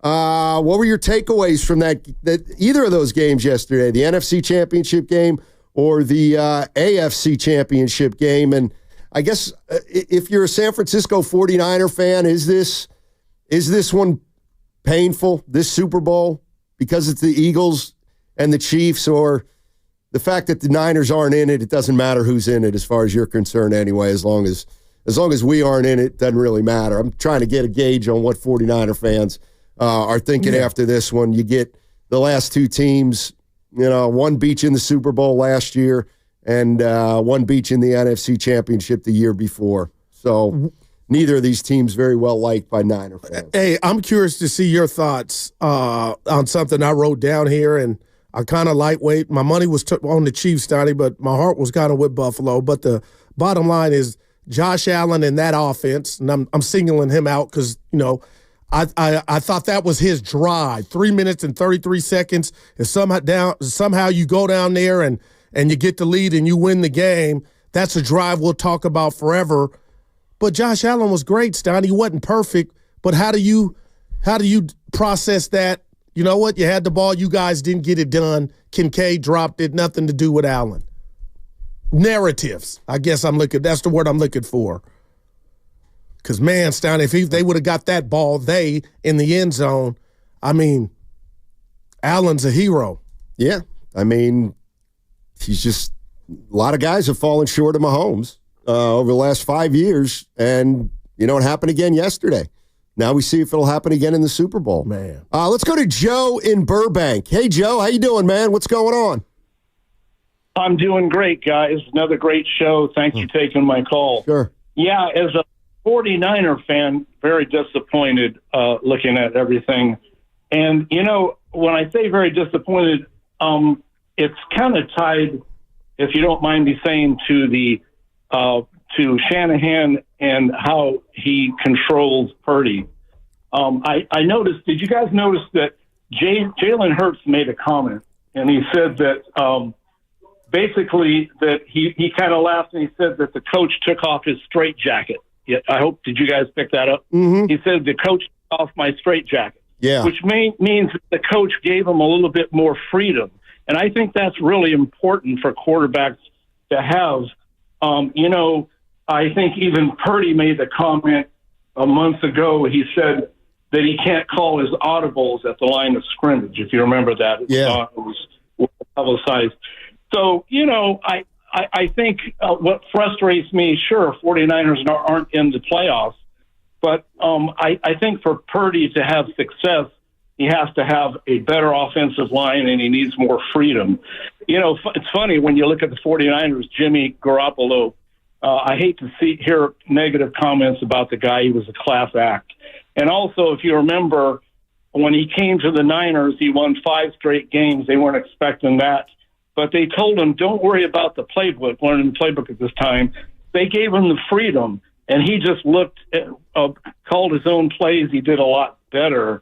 So, some of this is it's documented. Rams with McVay, Goff, there was comments that McVay and Goff had problems because McGough tried to switch the plays, and McVay didn't want him to do that.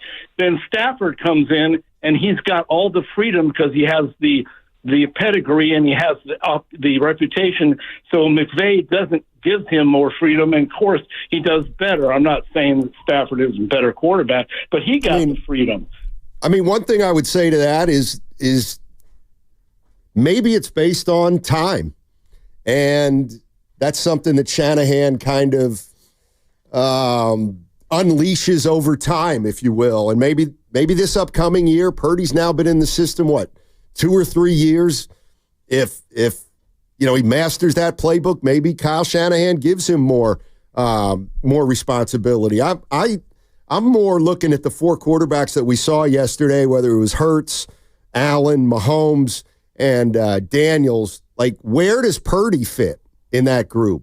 I wouldn't take him over any of the 4 that were playing yesterday. And, I know my haters can come for him. Is that an issue? Is that an issue? We get to the Final Four, and we're looking at 4 big boy quarterbacks. And, how the 49ers going to kind of skin that cat if they're a little bit short at the quarterback position. Well, what if I told you that the Niners, with 2 different quarterbacks, Purdy being one of them, almost skinned that cat? And just to piggyback on the caller's points, Donnie, unless we think Kyle's lying, Brock stepped to the mic after the game when it was asked about not being able to audible. He said their system's different. The audible is actually in the play. You buying that still, or do we think, remember that, the outlet is in the play call? Yeah. If that's the way Purdy deals with it, that's the way I believe it is. Yeah. And I'll say this about Brock before you go to call. He's got him to the Super Bowl, And about 6 months ago, Stoney, I said I would take Brock over Jalen, and now I'm sitting there saying I'm taking Jalen. Bottom line is, two of these four are going to, one of these two are going to win again. And if it's not Hurts, all I can say to that is he's been to one more Super Bowl in a little more time than Brock Purdy, but Brock has at least shown you he can get you to the dance and almost slay Patrick Mahomes and Andy Reid. Yeah, 888-957-9570 is the number. Eagles beat the Commanders, and the Chiefs, they beat the Bills 32-29. Also, what'd you think of the Eagles game where dude kept coming off sides, and they said, we're going to give him a touchdown if you do it one more time? Never knew that was possible. Spadoni, we even talked about it. Mike, how close can they put this ball to the goal line at this point?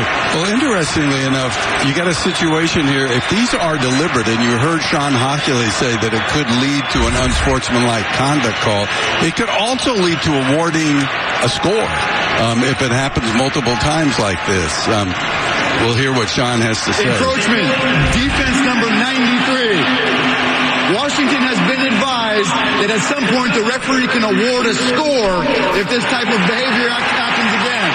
For now, it's a replay of second down. Mike, that's unbelievable. It is to keep this happening. Deliberate acts like that to prevent a score after a warning, even though it's two separate people here, can lead to what is called a palpably unfair act. That's how it's defined in the book. And you can do as a referee whatever you'd actually like to do. Was that a teacher-parent conference? What's that? Steiny, has anybody ever scored that way? What? Mike Pereira, Fox Sports. I fell out the chair, man. I mean, I thought all he was trying to do was time it. Right. So, he was just trying to see if down there he could time it perfectly and get to the line right as the ball was snapped. And if he'd done that, then he might have been able to stop it. But no, I didn't know. That was a rule either. But how good are they looking right now? The other thing is that, on the fourth down Bills play that they didn't get, man, it looked like three guys are off sides on both teams, if you know what I mean. The helmets are over the ball. I don't know. Yeah, I saw a few false starts not called yesterday between both games. Did you guys think the refs were too involved in both games yesterday? I don't know why I want to say no, Spadoni, except that one, Buffalo could have ran a different play, and you can go ahead and answer, Stoney, but I'm going to say no. Because a lot of people, I feel like I'm watching a lot of the headlines today, specifically in the Bills-Chiefs one, because it was close. I mean, you dropped 55 on someone. I don't think anyone's talking about the refs for the Eagles, but specifically I see a lot of headlines, whether it's national or not, saying, were the refs too involved? Yeah, I didn't think so. Like the 4th and 1 play that they didn't get, I didn't like the play. Just because you run that play doesn't mean it works every time. And they ran it. They also didn't. They ran it early on the play clock. There was still a lot of time. It almost feels like they rushed it. Well. That's one of those where if it's that close, then you can't leave it in the ref's hands one way or the other. But I watched the replay a bunch. I didn't think it was obvious that he got it, because I couldn't see where the ball was. But you will admit, Steiny, you hit the nail on the head in regard to coming into this game. People hate the Chiefs. They hate what they stand for. And there are people out there. It's a thing that the refs helped the Chiefs. So I believe that had something to do with it too. But what about Spagnuolo? If he was in the lab knowing that Josh Allen, when they do the quarterback sneak or the tush push, whatever their version of it, he likes to go left. It's like Cook was running the damn ball left. I mean, I don't know, Steiny.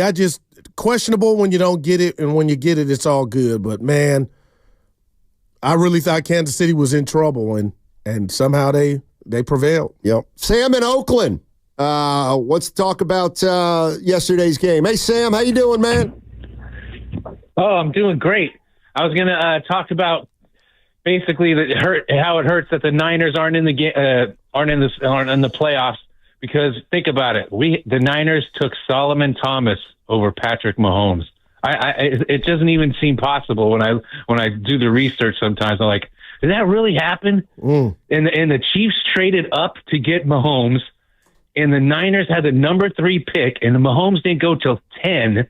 and they took Solomon Thomas out of Stanford. I was thinking, you know what, Steiny and Guru could easily work for the Niners as talent evaluators, because I know for a fact that if you guys are at Stanford practicing, should we take Solomon Thomas or should we take that quarterback out of Texas Tech? I don't know, because we could have also had Cooper Kupp, because he was also we took another guy the guy at the linebacker out of Alabama that had problems. Foster, the Niners did.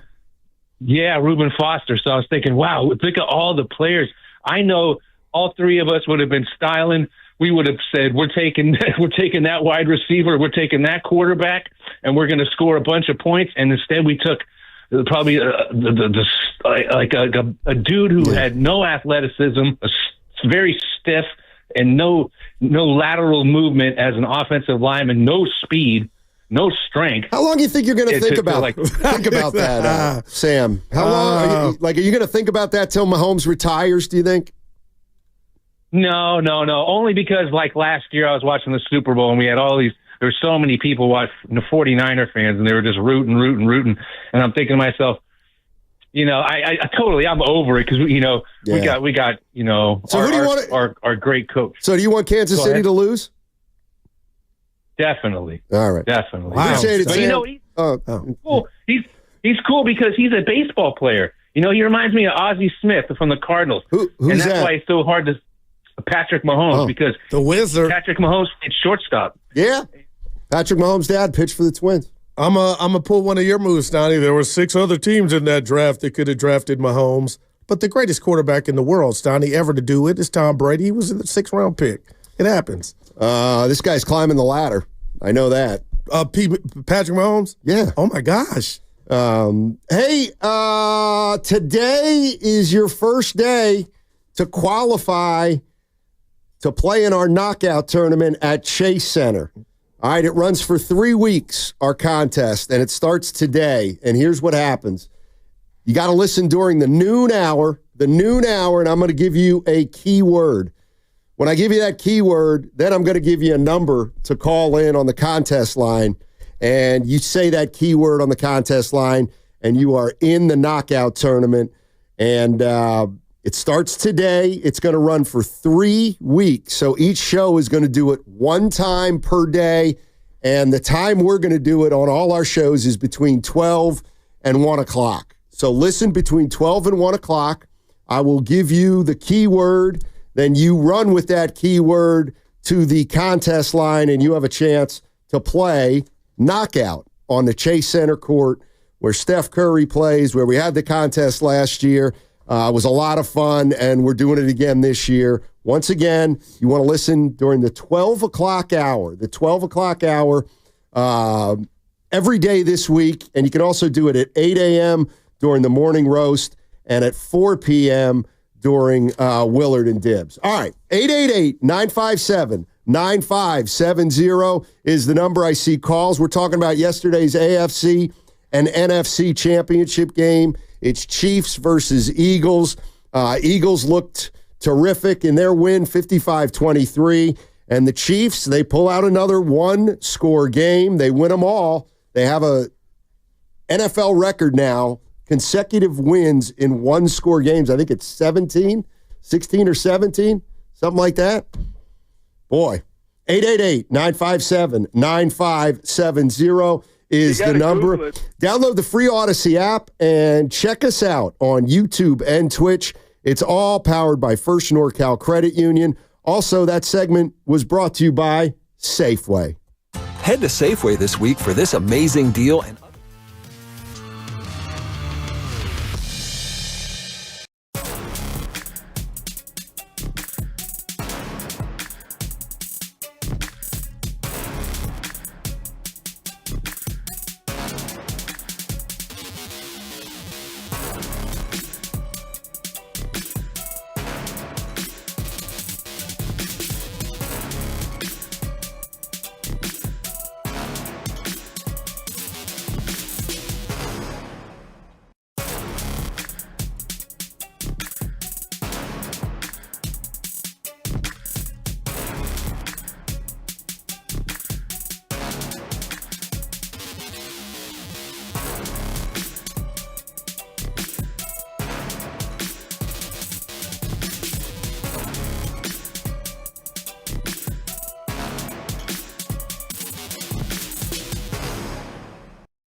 It's a little shtick on your big shtick. Now, back to Steiny and Guru on 95.7 The Game.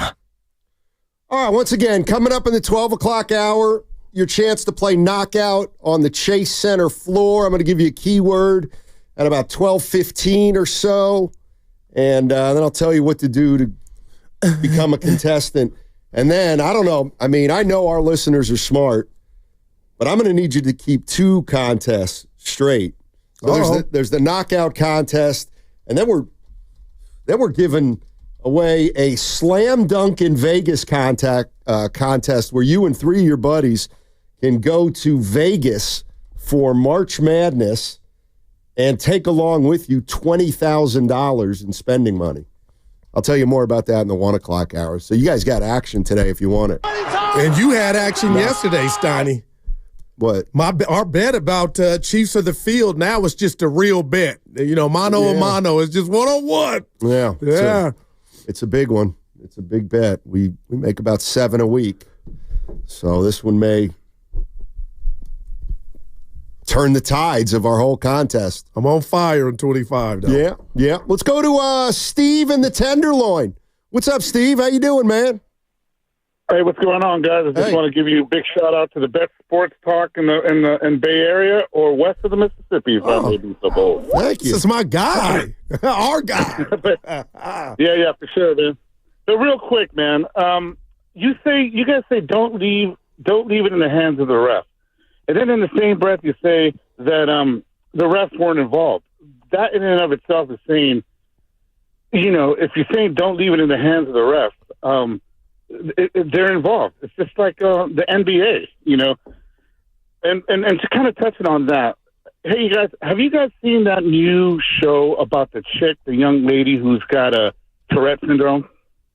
I can't say that I have. What's the name? Okay, well, my wife watches it, and there's a show about this girl who has Tourette, and she's faking it. So obviously, she's faking. She might have a small, but the metaphor is that we're being force-fed all this. You know, she's faking it. The whole NFL with the three-peat and the Taylor Swift. What's going on here? Are you feeling where I'm going with this? Keep going. I'm a little lost. Yeah. Well, the metaphor or the analogy, should I say, is that we're being kind of force-fed this Mahomes and the three-peat, and we're already categorizing him as the GOAT. Just the same thing we've been force-fed with LeBron. Well, Steiny, I got to step in. I feel like we're not being force-fed anything. LeBron won his, and Patrick is doing his, and unfortunately, two of Patrick's Super Bowl victories have come against the hometown Niners. There's nothing forced here.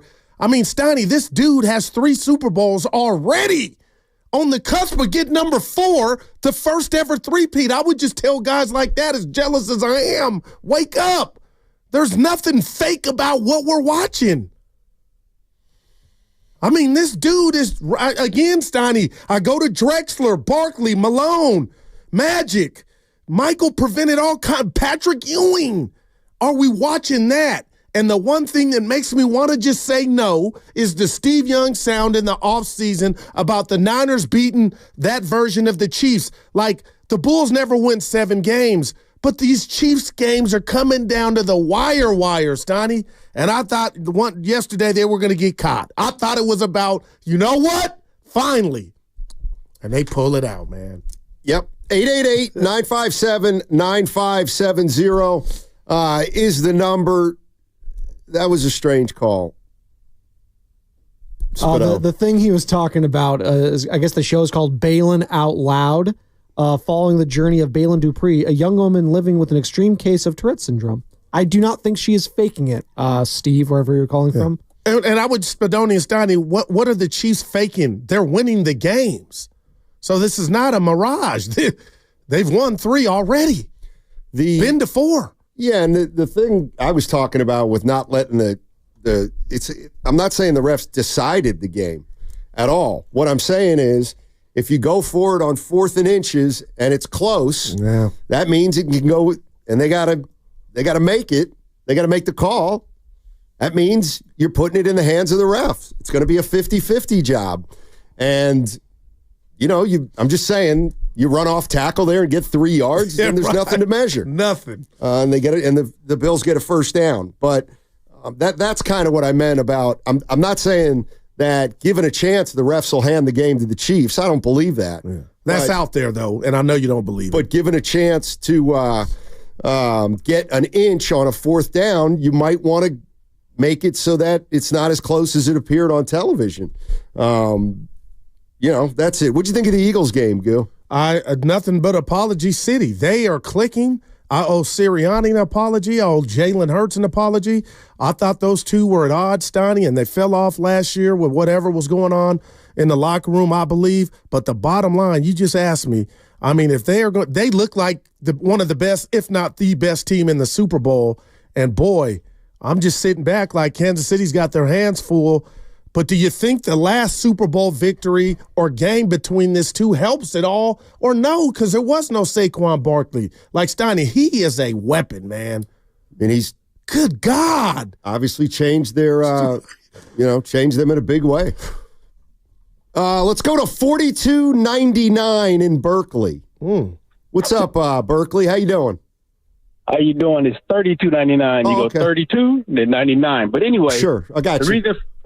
I appreciate it. The reason for the call is, Guru, bro, I need you to do your homework before you make comments like that about Barkley, Jordan, Patrick Ewing, and the like. Okay, talk to me because I'm those are facts, but go ahead.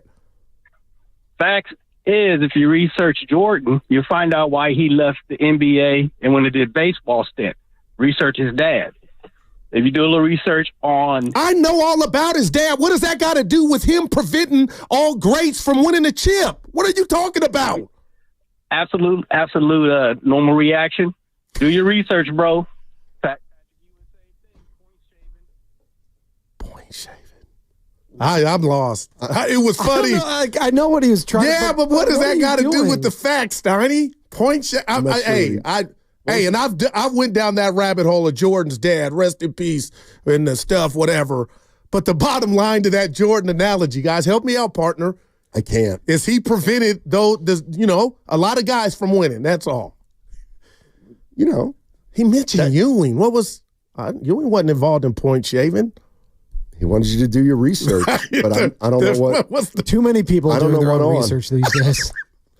I don't know. Yeah, I didn't mean to get hot. I don't know what he. Yeah, I knew that was coming. I'm in a good mood. Could tell that. I could tell that was coming. 888-957-9570 is the number. I was going to come in today.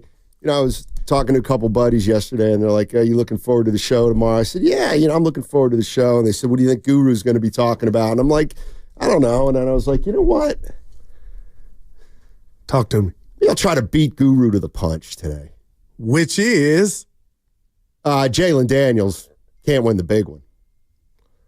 Can't win the big one. But Steiny, he's a rookie. That doesn't matter. There's no file yet. No. He got to the big one. Spadone, you like that? Lamar Jackson stinks. That don't hurt me. Sure.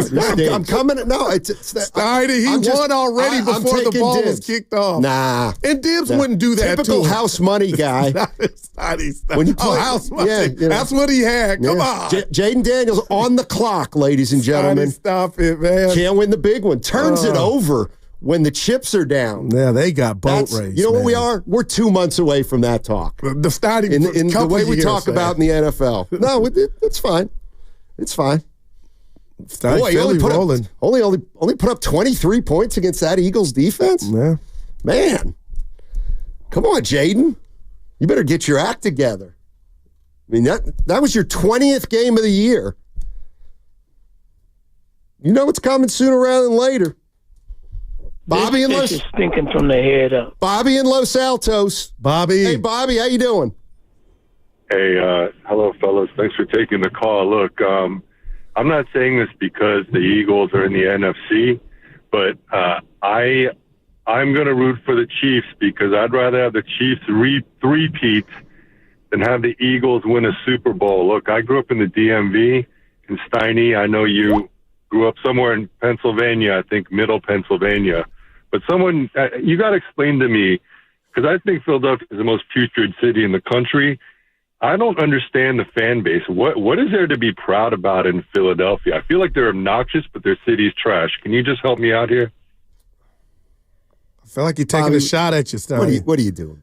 Yeah, Bobby coming Bobby, in, what are you doing? poking the bear. I didn't come in here today talking about the Eagles being the best team in the NFL. Come on now. I do agree with him though. I like if I were a 49er fan, I would not want the Eagles to win. No doubt.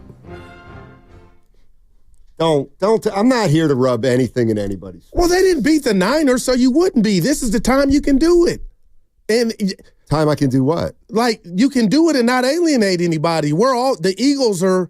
They didn't beat the Niners. They beat the Commanders, and they're on their way. They're playing again in the big game, Stoddy. So I'm just saying, if you were, hey, Eagles this, Eagles that, I don't think you'd get much pushback. I mean, if I'm the Niners, I want like one team winning it, and that would be the Chiefs. So then there's only one team that's gotten over on us, the Chiefs, and. If the Eagles get it, then there's another NFC team in the mix that got it, and then if they beat the Chiefs, then they've done something that you haven't done. I don't know. I'm just putting myself in 49er fans. No matter who wins, it's probably going to stink for Niner fans, but they got some stuff to worry about their own though, Stoney. If Robert Saleh, who is the new defensive coordinator again, his second term. They need defensive tackle, D-line. Their list of to-do list, just like a lot of other teams, is heavy. So this defense looked different than when Saleh got it the first time. But I'm just thinking about, Steve Young, again, that sound, I'll never forget. How far are they really, Stoney? And you look at this Eagle team, and the Niners have questions in regard to health, bouncing back, mainly with McCaffrey and company. So, free agency and the draft is going to be crucial for this Niner team so they can get back to this juncture. 888-957-9570 is the number. You're listening to 95.7 The Game, KGMZ FM and HD1 San Francisco. Always live on the free Odyssey app, Twitch and YouTube, powered by First NorCal Credit Union. And one thing I know. Somebody asking about the calls today. They're weird. Weird calls today. Patrick Ewing. Even Bobby. Bobby in Los Altos, who's usually on the mark, was off. We love you, B. Trying to stick it to me. I'm going to watch it, believe me. I really love B. We got to get him before the big game. Former Eagles coach. Yeah, no doubt. Yeah. Stoddy was looking at me like, why? We'll see. You don't like Dick? We'll see. I don't think he'd want to come on again after the way he was treated the last time. The interview was great. Yeah, we didn't have. Yeah, we'll see. You watched the Warriors game on Saturday? I did. How'd you feel? What were your thoughts on that? Lakers. Shout out Bonte Hill. That I'm gonna be real with you. I put it right on the table early. Brought to you by Atco. Stoney, we can't speed it up or expedite it, but the bottom line is. This thing could get out of hand by the time Kuminga gets back. I'm not talking Draymond. I'm talking about Jonathan Kuminga. And to see Steph Curry not score again in the second half, Stoney, is hard to watch, man. It really is. They were game, and then they just couldn't stop not only the size of Anthony Davis, they couldn't stop the size of LeBron James. Man, one game under. You got Utah tomorrow, and then you got OKC Wednesday, so – man, Stoddy, I don't know I'm down. It's going to be a bear just to make the play in. How about that? Yeah, it is. Man. It is. It's going to be tough for the Warriors. Yeah. Spadone, how'd you feel about that game on Saturday? He was there. Oh, you were there? Yeah, I was a civilian. Oh, look at him. Benny? No, I had one of my buddies from Monterey. Benny was hanging out. His uncle was in town, so they were hanging out. Gotcha. Well, other than the fan that was right behind me, God love the Warriors fans. There was one that. Oh no! I'm not telling anyone how to fan. Just please don't scream in my ear for 2 hours straight. But other than that, it was a great time out. Were you ever once thinking, you know what, the Warriors, they went up by 4 in the second quarter? You know how there was at no point in that game where I felt the Warriors were going to win. Wow, Stoney, that's the question, man. Steph Curry did not score a point in the second half. I don't remember the last time I've seen that. Let's just talk about it's the first time it's ever happened. Really? Yeah.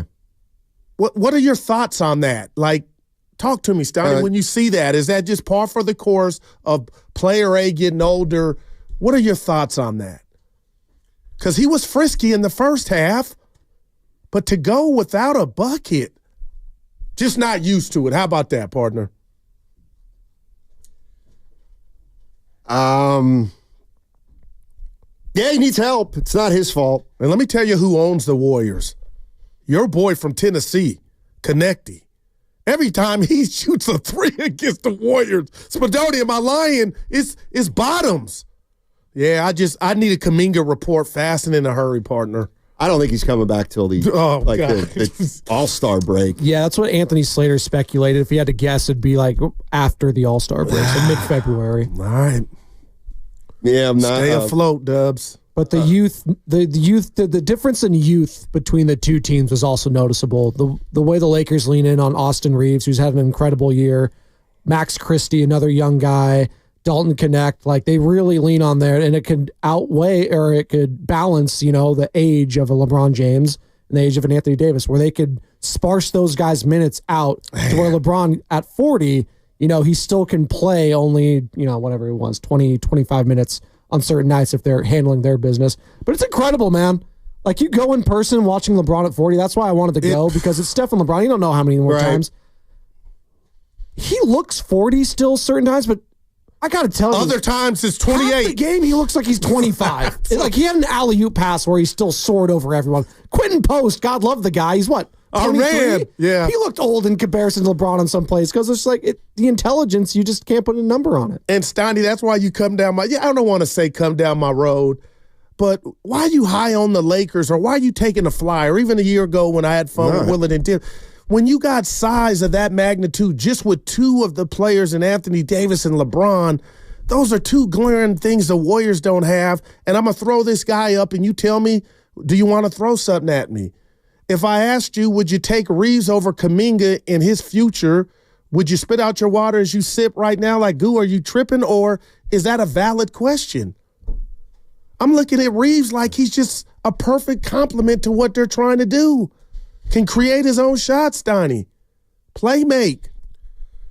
I don't know. I mean, I don't know. How old's Reeves?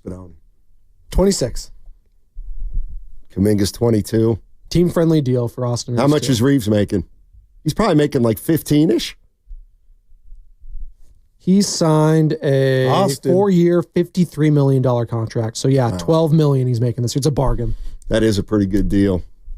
The thing about LeBron, too, is like he can play like he's 40. There was a play like Give it to me. I'm he gets the ball with Steph on him at the top of the key, and he just looks. Well, it's like and he backs in, and he backs in, and he backs in. It's like that's when he's 40. And he made it. He can't go quick. Yeah. But he can go over Steph Curry. That's when he turns into Barkley. Like he's so many dudes right now. But why is Steph guarding him? Well, like why is Steph even trying to guard him in that spot? I don't know. Yeah. I mean, I'm watching that game thinking, how long are we going to say that Steph needs help? Like, we're going to, if this is who Steph is, we're going to be saying this forever. Well, it'll never go away. Just get louder, though, right? No, it shouldn't. I don't think it should get louder. I think the more you see Steph play, maybe the more you should realize that help's not really out there. That good enough help, that's what the word I'm looking. Guru. Yeah. Well, okay, I'm going to say it. How much help does a guy need who goes 4 for 17 and doesn't score a point in the second half? I mean, how much longer are we going to blame his teammates because he's not playing like he has in the past? But if you heard the telecast, Donnie, Doris Burke, and you know what? I don't care about Doris Burke. Yeah, but she is kind I don't. What don't you? Because we used to be high on her. Yeah, but she's turned into an NBA shill. And I do like her. Well, no, I'm going to say this to you about that. She's not critical of anybody. All right. I'm going to say the refs at times, but I'm going to say to you, the Lakers are the perfect example, Stoney. Of what? What would Anthony Davis, he would still perform. Well, LeBron James is playing at a much higher level than Steph Curry. Well, I think we have to acknowledge that. But my point is Steph doesn't have LeBron or Anthony Davis at his disposal. But so when I'm not saying you're overreacting. It's warranted. No, it's not. We're having a conversation. Go ahead. I mean, you're right, but what about the times when he's on fire? Who? Steph. And it wasn't Saturday. My point being, help is needed for him. That, to me, that will never evaporate. Right, and it's and it's also a way of not. Then we don't have to discuss the fact that he's declining. Well, no, I think that's why you need the help. But again, yeah, I don't know that there is enough help for him out there right now. It seems to, No, I mean, he's shooting low 40s from the field, low 40s from three. I don't know. I mean, I don't know what the Warriors do except play it out and try to get back in this thing. Jason's in the Central Valley. What's going on, Jace? How you doing? Good morning, boys. Good to talk to you again. Yeah, I saw this clip on social media where former Warrior Eric Paschal was saying that he couldn't play with Stephen Curry while he was there. I just wanted to get your guys' take to see if you noticed anything like that with the current roster, or maybe if there's any type of indication that maybe JK feels that way as well. Because, I mean, I don't see it. I just think that may have been like a sour comment on Paschal's part. Just not completely sure, but I just want to get your guys' takes and, I just want to hear what you have to say on that. I appreciate your time. Thank you again. Steiny, I saw it, and I'll go first. The guy's not even in the league. I'm not saying he had an axe to grind, but we saw when Curry was hurt, he looked like he had a promising NBA career because he could shoot. It was open gym for him. But when I look at Jordan Poole, I look at Klay Thompson, Kevin Durant for the brief stint, I can't sign off. I'm not saying it's easy because I wouldn't know.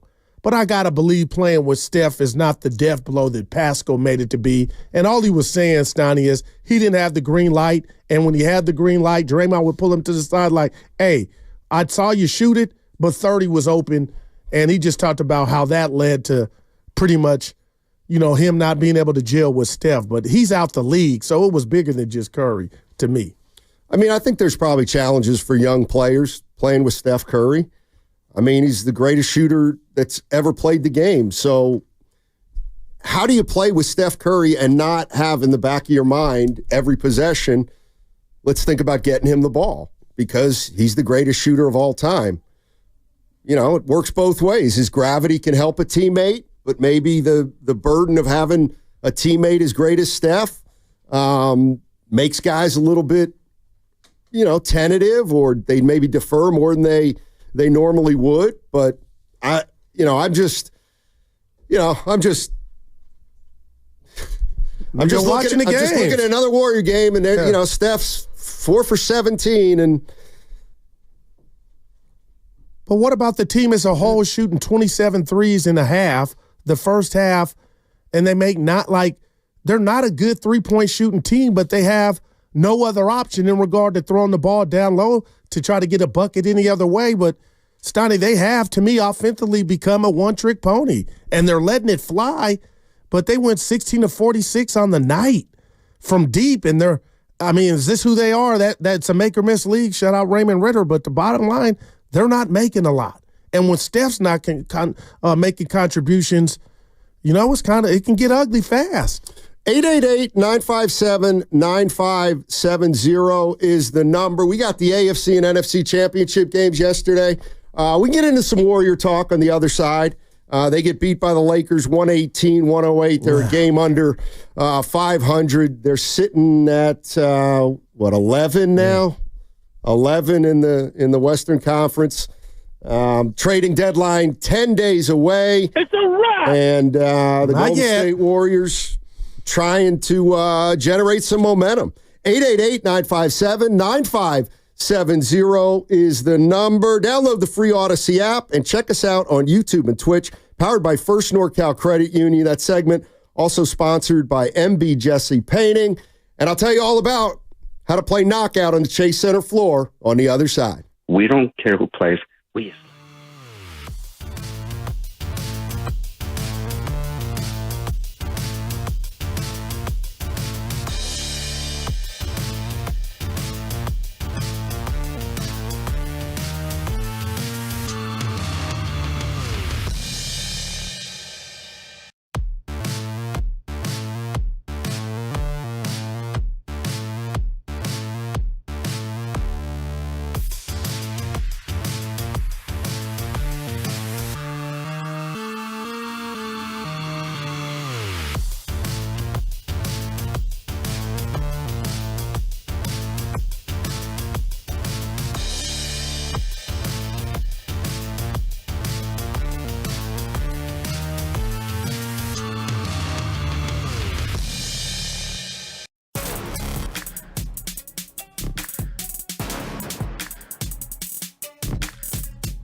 Now, back to Steiny and Guru on 95.7 The Game. All righty. Thank you, Spadone. Appreciate that. I'll get to that in a second. Steiny and Guru with you. Yes, Spadone's black. And spent the first hour talking about football, AFC and NFC Championship game. And we jumped over to the Warriors. They got beat by the Lakers on Saturday, 118-108. They are a game under 500, and they're in 11th in the Western Conference. And there's a text here I want to read. All right. I feel like changing it because I know that the verbiage is going to turn people off, but I think it's an interesting take. It's the real rat on the table, brought to you by Atco. Okay. Is the Warriors are a better team without Steph than with Steph.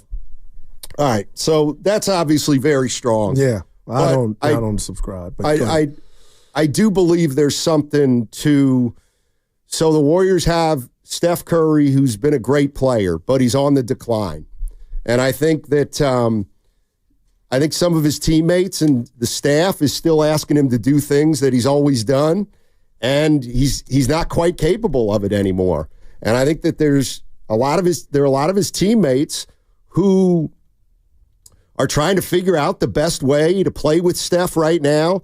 They don't want to give him the ball with 5 seconds left at the end of the shot clock and say, make something happen, because, it's tough for him to do that.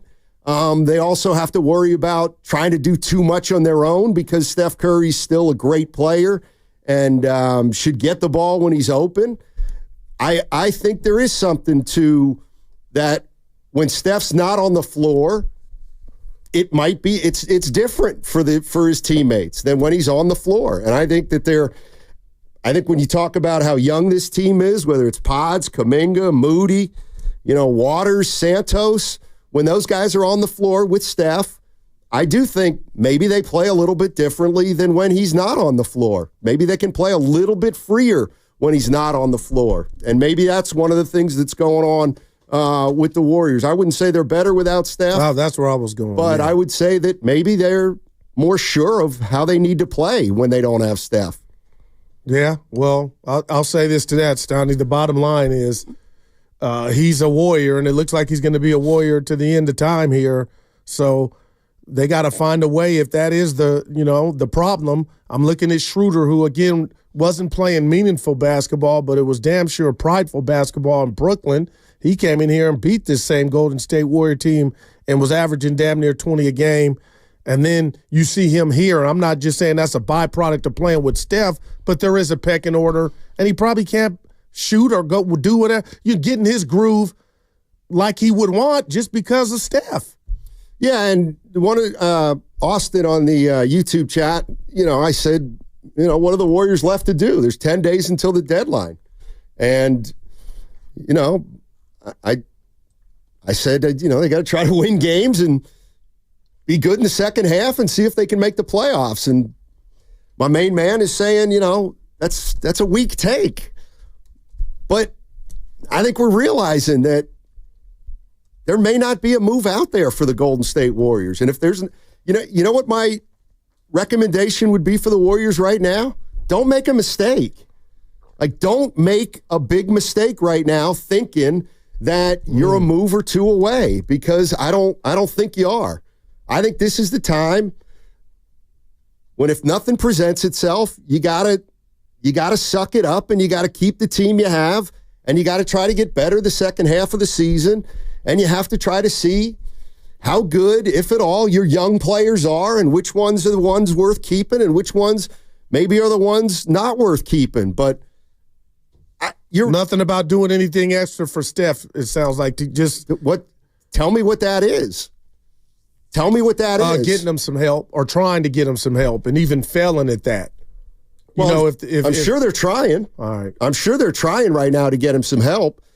The question is that the help probably means that the Warriors have to give up future first, and I think what we're finding out is they're not ready to do that unless it's a player that they think is worth that. And I think that's what they're at. That's where they're at. 888-957-9570. They got a back-to-back tomorrow They're playing at home against the Jazz, and then the Oklahoma City Thunder are in here on Wednesday. And I just want this team to win a game. It's so hard to put 2 or 3 or 4 together, but Steiny, as excited as I'm getting about the name of the team they're playing tomorrow, and I'm assuming the best, Utah, then you follow that up with OKC, and I know on any given night anything could happen, but, you know, I bet the odds are OKC to win that game. It's just like, man, when can you run off 4 or 5 in a row? Let's go to Rich in Fremont. Our man. Hey, Rich, how you doing, man? What's up, guys? Thanks for taking my call. I'm sorry. I got to disagree with the texter. I think that first and foremost, we need to realize that there isn't one player in the history of the NBA. I don't care if you're a Hall of Famer, if you're an All-Star, you have what's considered to be, you know, an off game or off couple of games. I don't want to say that, you know, Stephen Curry, you know, is a person that now these young players can't play with. No, I'm not accepting that as an answer. I think it's a bunch of, you know what? I think at the end of the day, they need to realize something, that you're going to have days where you're not going to be able to play well. Okay, a couple of weeks ago when Dennis Schroeder was not playing well, everybody pointed it out. Now, he was supposed to come and bring some support, and he got 10 points in this game, which I do appreciate, but in the second half, he was invisible. So it's not about whether or not if these guys can play with Stephen Curry. That's not what it's about. Everybody has off nights, okay, and everybody has off games. And you can go a couple of games where you're off. That happens. But to say that these guys can't play with Steph Curry, I'm sorry. That's an easy answer, and it's something that, you know, people looking and going, well, you know what? If we get rid of free Curry, hey, that's going to free up money so we can get some other people. Or you know what? If Steph was gone, you guys would gel better together. No, If these players are so good, then be consistent every night. Hey, Rich. Okay? Rich. No one is. So I'm not accepting that. Let me throw this at you. The Warriors are 22-23. And I think they're 12, they're 9, they're 10-20 in their last 30. How much of that is Steph Curry's responsibility? It's Steph Curry's responsibility, but it's the team's responsibility. Come on, guys. In this game against the Lakers, what did you have? You had 4 guys in double figures. And we all know, to win a game, you need to have 5 guys in double figures. Steph wasn't that guy, but there were some other guys who weren't in double figures either. It's a team sport, guys. You can't put your finger on one person. That's the problem. Appreciate it, Rich. Appreciate it. I mean, this is like, to me, this is also going to be the challenge moving forward with Steph, of how Steph goes from a superstar to a star to a role player. How do you make that? How does he make that adjustment over the next few years? And I was hoping it never got there, because if this team's going to do anything in this operation, playoffs or play in, whichever one you want to put in there, Steiny, we can't have many more nights like, and I'm sure he'll tell you, 4-17 and 2-9 from deep and nothing in the second half. So I'm with Rich. Steiny, I don't want to blame Steph, and I'm not, for what the others aren't doing. But, I mean, Helen Keller can see right now if Curry, you know, is on the back nine or whatnot, still effective. What you said Friday, well, you said a lot Friday, they need a number one. And I don't know how you get that. And then what if you don't get that? Then is this what Dub Nation has to get used to? And if it is, it'll be the first time. But you didn't ask me over the weekend, Steiny, watching this game. And, you know, last week we had a exercise where I was doing it. I was revisionist history of what went wrong and KD. But I don't think, and I don't need you to even rebuttal. You can. But Steiny, had Clay never got hurt, things would be so much better. But 2 of those injuries, that was Steph's help. And that's how they came to, you know, to the arena every night, to Splash Brothers. And to have him lose his, you know, his superpowers in the way that where he's not even in uniform, they just have not recovered, man. Kendrick Perkins and Stephen A. Smith were on ESPN this weekend talking about why Steph doesn't have a number 2. He's the only superstar in the league that doesn't have a certified number 2. Why is that? You look around the league, Braun has one, Kevin Durant has one, Jokic. It was partially his fault. What you mean? He's cooperative. Wait a second. He's cooperative. Let's call it what it is. He's the one that was quoted saying, "Look, I wouldn't be hasty. So we don't have to make somebody a move." No. What I'm not punishing. Okay. I'm not punishing it. I'm just answering the question directly. I have nothing in this game. At the end of the day, that's what you're doing. You're not being a headache. You're not being cantankerous. You're not saying, "Damn it, this is not enough. I'm not happy with this. I need more." We know LeBron's going to do that. That's what he does religiously. He makes it an annual thing for him, okay? Yeah. That's not Steph. Wow, Stoney, I could tear up, and I'm going to tell you what, man. I know people don't like to hear that. I agree. But the bottom line and what Stephen A. left out is he did do something. He had the back of one guy named Draymond Green, and that is blowing up, I believe, in everybody's face right now. But Stephen did not lie right there, Stoney.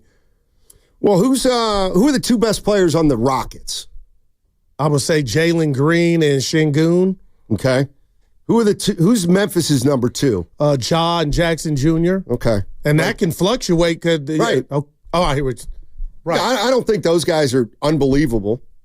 But they're better than anybody Steph's working with. Well, are they? Like, is Bain significantly better than Andrew Wiggins? No, I wouldn't go there. Younger, but no. Yeah, I mean, I like Trey Young. Who's Trey Young's number two? Oh, wow. Johnson? Exactly. And that's why they're not contenders. Well, but quietly, I mean, they're over 500. They're under 500. Did they go under? Yeah. Hey, real quick. What about the Durant example, though? Which is about to get broken up. We don't know what's going on. He's got Booker and Beal. Right, but I don't. Those are just names. Booker's a good player. Durant's getting up there, and Beal is up. Like, I don't. What are you asking me? No, I'm just saying Steph's work. He would love to work, even though it's not working. Kevin Durant's working in a whole lot better situation in regard to help than Steph is.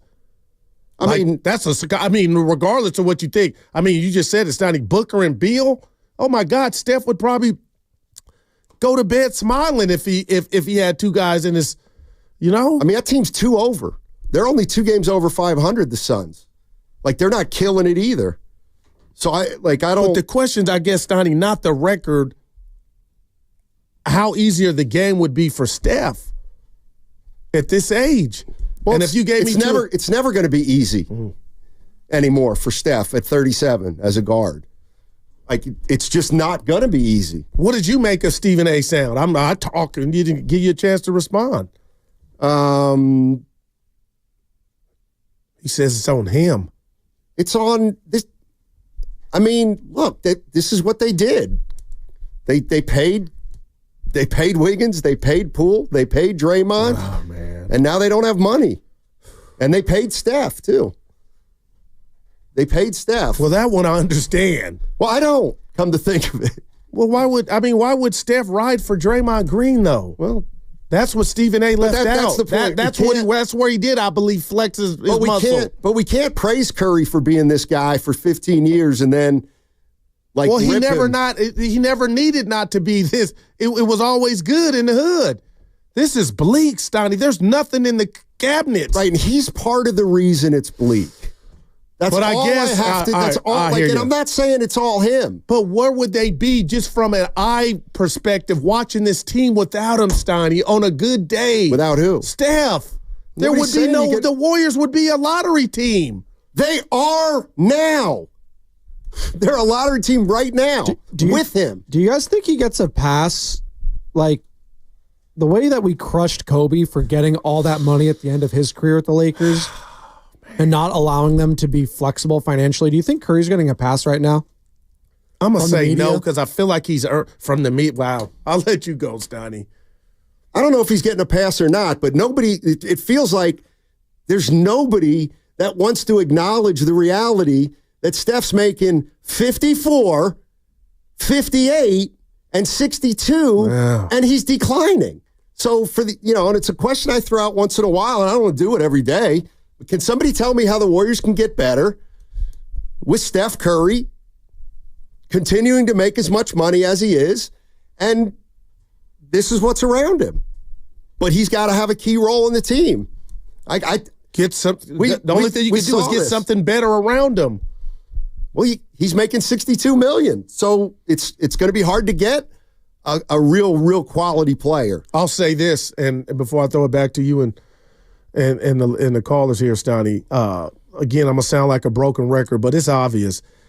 I know Spadoni was at the game. I never once felt like it's teetering. The Lakers are in trouble, but Jonathan Kuminga is almost Steph Curry right now. That's how much this offense is hemorrhaging. So if you get him back, I do wonder, could this game have went a different way? Okay, maybe not this game. Couple games before against Sacramento. So I'm really looking forward to Kuminga coming back. And what's getting scary for me as a fan is, Stoney, I'm wondering when he does come back, and I don't expect it before the All-Star break, if there's a setback, this thing could really be over by the time he gets back to try to help this team. That's how bad they're doing. Yeah. JC's in Fremont. What's up, JC? How you doing, man? How y'all doing? Thank y'all for taking my call. Appreciate it. Listening to y'all every morning. Oh, thank you. Hey, my thing is with the Steph situation, and I know I hate to piggyback on you guys, but he needs help, right? And we all know that. The problem is who do we get rid of to get him help, right? LeBron got help. KD got help. Every other team has help but Steph. I think right now we got too many of the same players. We used to rely on strength in numbers, right?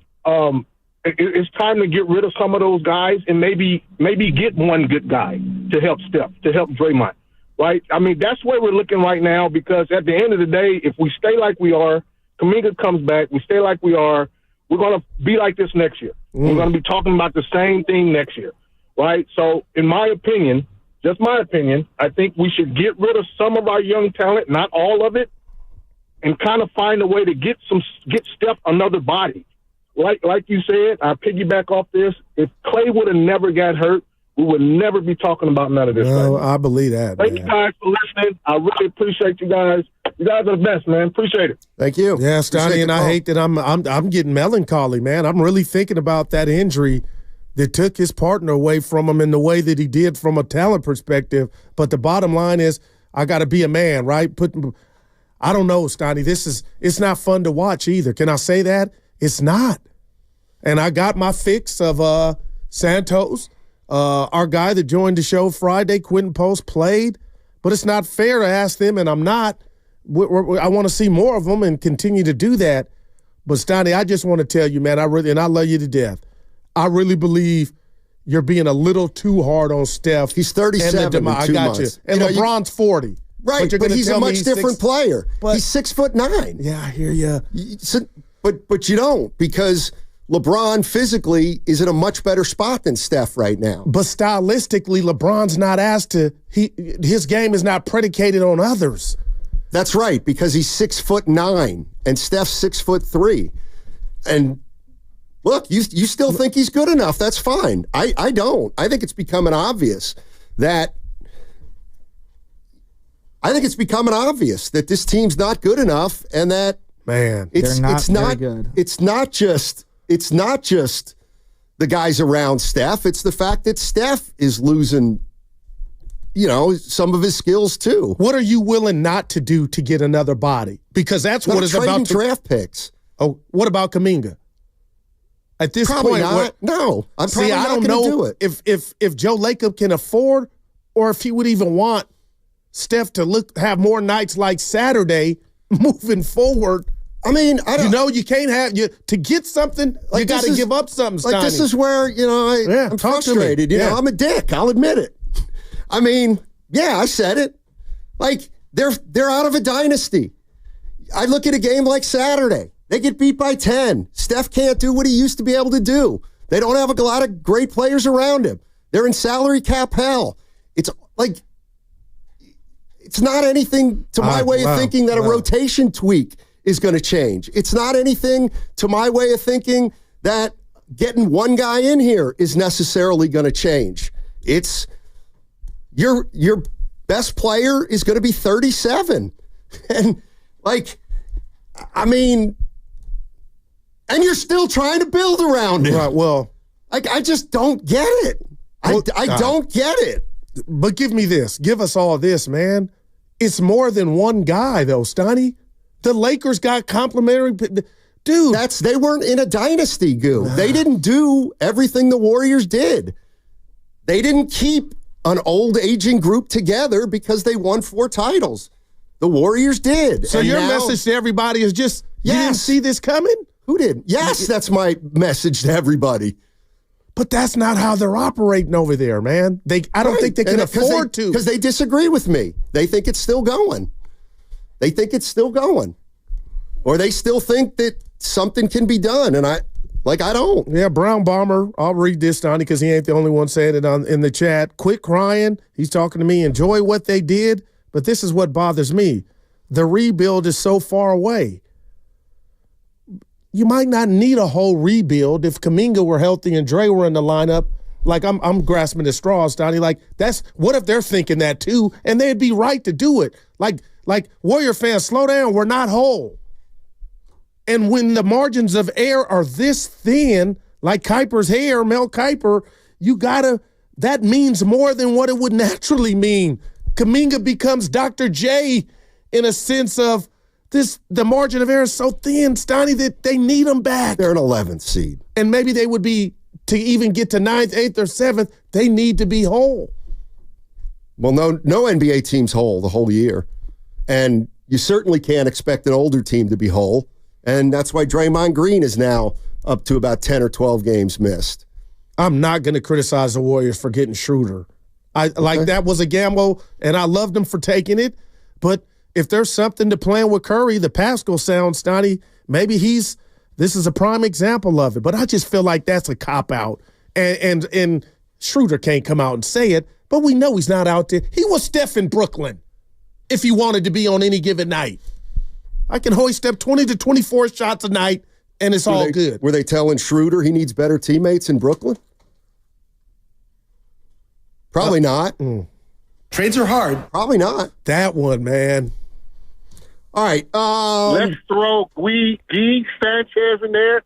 Coming up. Jonathan Kuminga. All right. I see Jordan. I see D. I'm going to get to y'all on the other side, and then I'm going to tell you about how to qualify on the other side for Knockout, your chance to play hoop on the Chase Center floor. That's coming up, and it's coming up in about 25 minutes, and on the other side, I'm going to tell you exactly how it gets done. We'll take all your calls on the other side, and the number is 888-957-9570. What's coming up on the game is brought to you by Fremont Bank. Here for you, here for good. That segment was also brought to you by Safeway. Head to Safeway this week for this amazing...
Adanavi.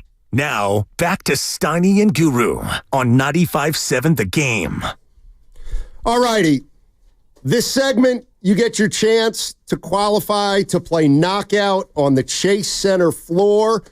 Here's what you got to do. You got to listen for this entire segment, and I will be giving away a keyword. When you hear that keyword, make a note of it, and then down the road, Spadone will play a sounder, and when you hear the sounder, you call our contest line, which I'll give you that number,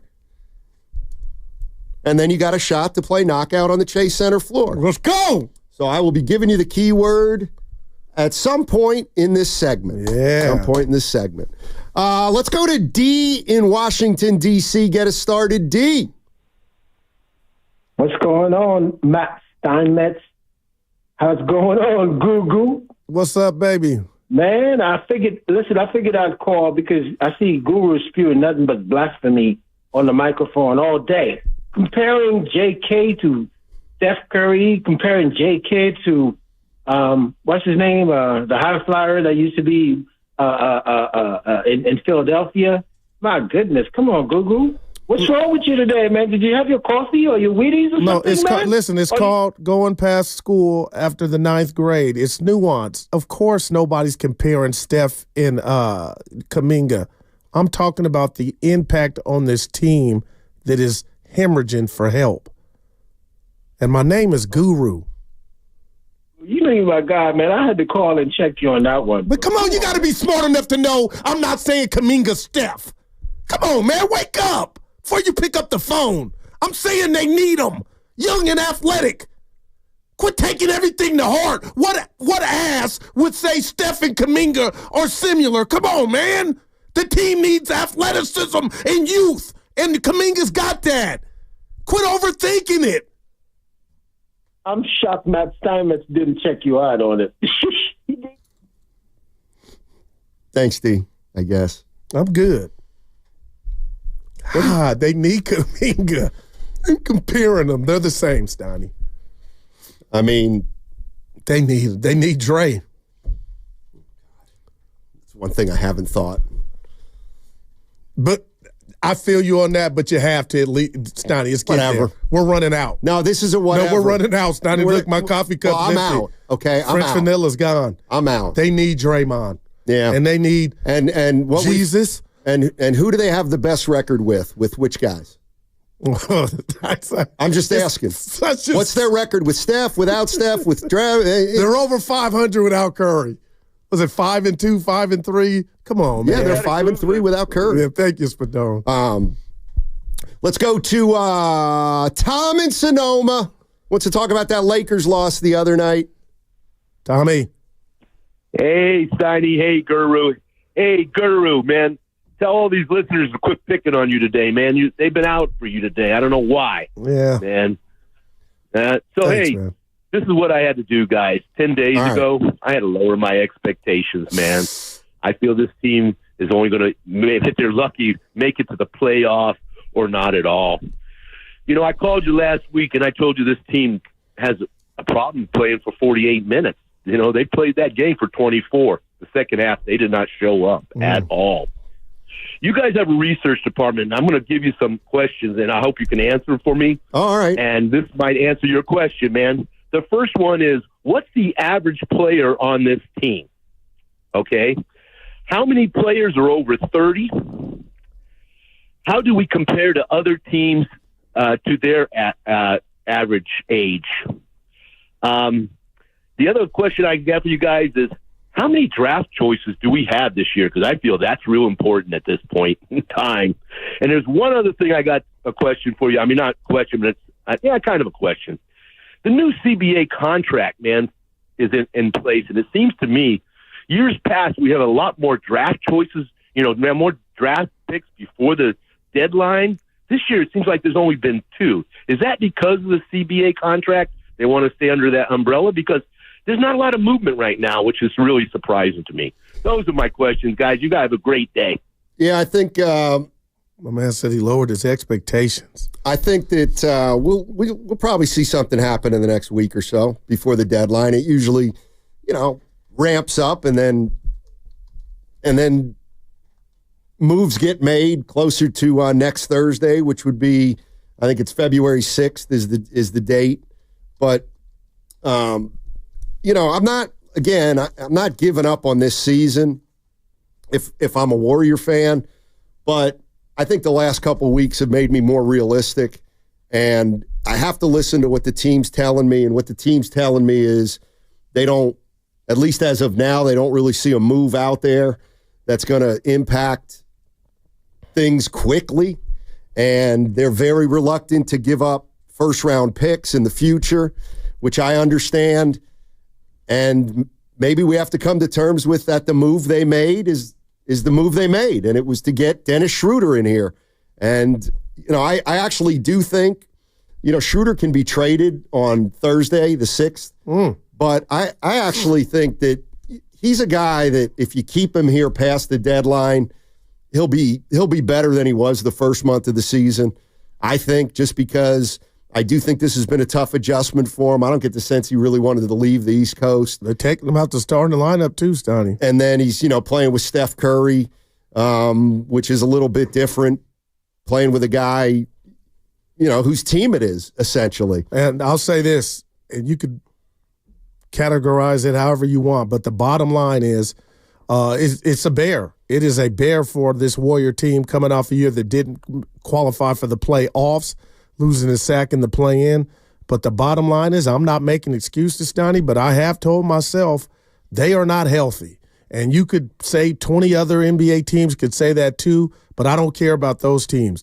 They got to get Dre and Kuminga back as fast as they can, and then maybe we see some semblance of what we saw with 12-3 Golden State Warriors. But as much as I want to pound on the team, I got to remember they're without two major figures to what they're trying to do.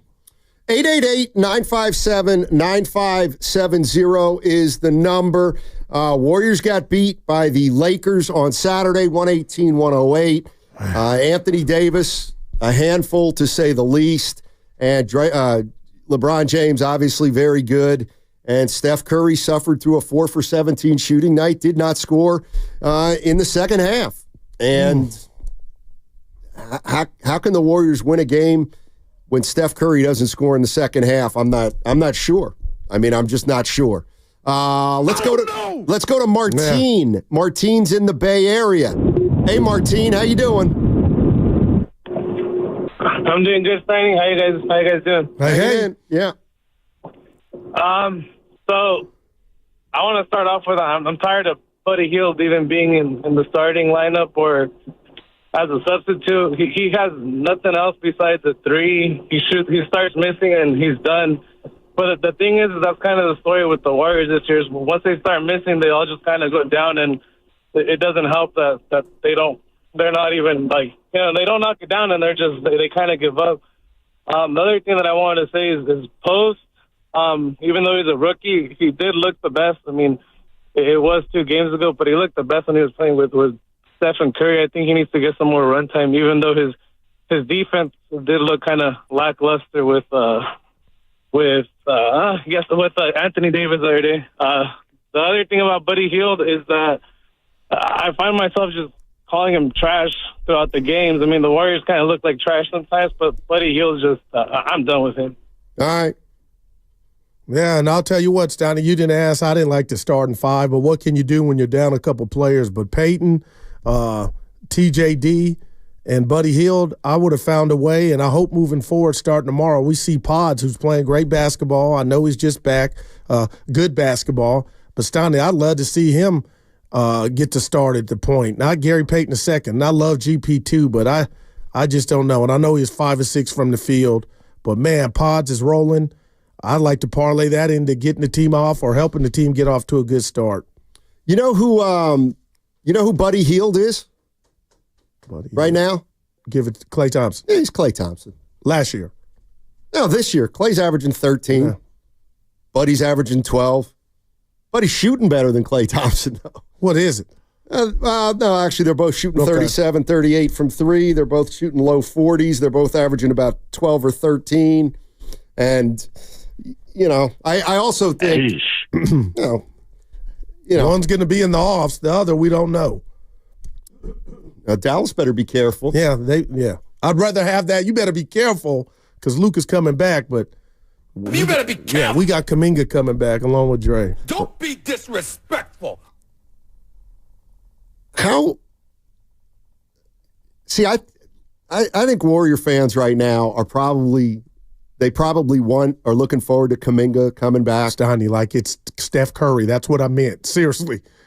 I don't think they're much different. No, I don't think they're licking their chops for Draymond Green to come back. Oh, wow. I mean, I think Kuminga is now somebody who the fans, obviously want back. And I'm not saying there are fans out there that don't want Draymond back, but I think that where Draymond is right now in his career, I think we all know that he may provide a boost, but it's not going to be the kind of boost he's provided in the past. But I could be wrong on that one. And like Anthony Davis was so comfortable, Stoney, 13 to 23. In my mind, I'm like, and Draymond's never stopped him, but he makes it difficult. But maybe that would have been a more difficult game for Anthony Davis had Draymond Green, the Baer, been out there. 888-957-9570. Let's go to Sam. Sam's in Chicago. The Shy. What's up, Sam? How you doing, man? What's going on, guys? Hey. Good program today. Just wanted to call. I'm watching the game on Saturday, man, and I know we're in a tough spot right now with a lot of our guys out.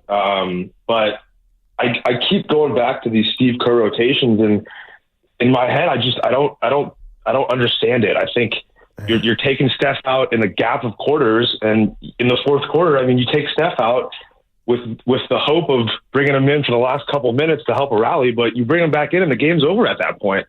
You're not giving your team a chance. Like, I know we don't have a lot of options right now, but you're taking Steph out of these crucial minutes in the fourth quarter. And again, you're bringing them back in. They're down 15. The game's over, guys. So I just wanted to know what your thoughts on that were. I know we're in a tough place. We don't have a lot of options, but would love to hear your guys' thoughts. Thanks. Well, I told you I wasn't fond, Stoney. I believe this is the second game of that starting five on Saturday. That's just me.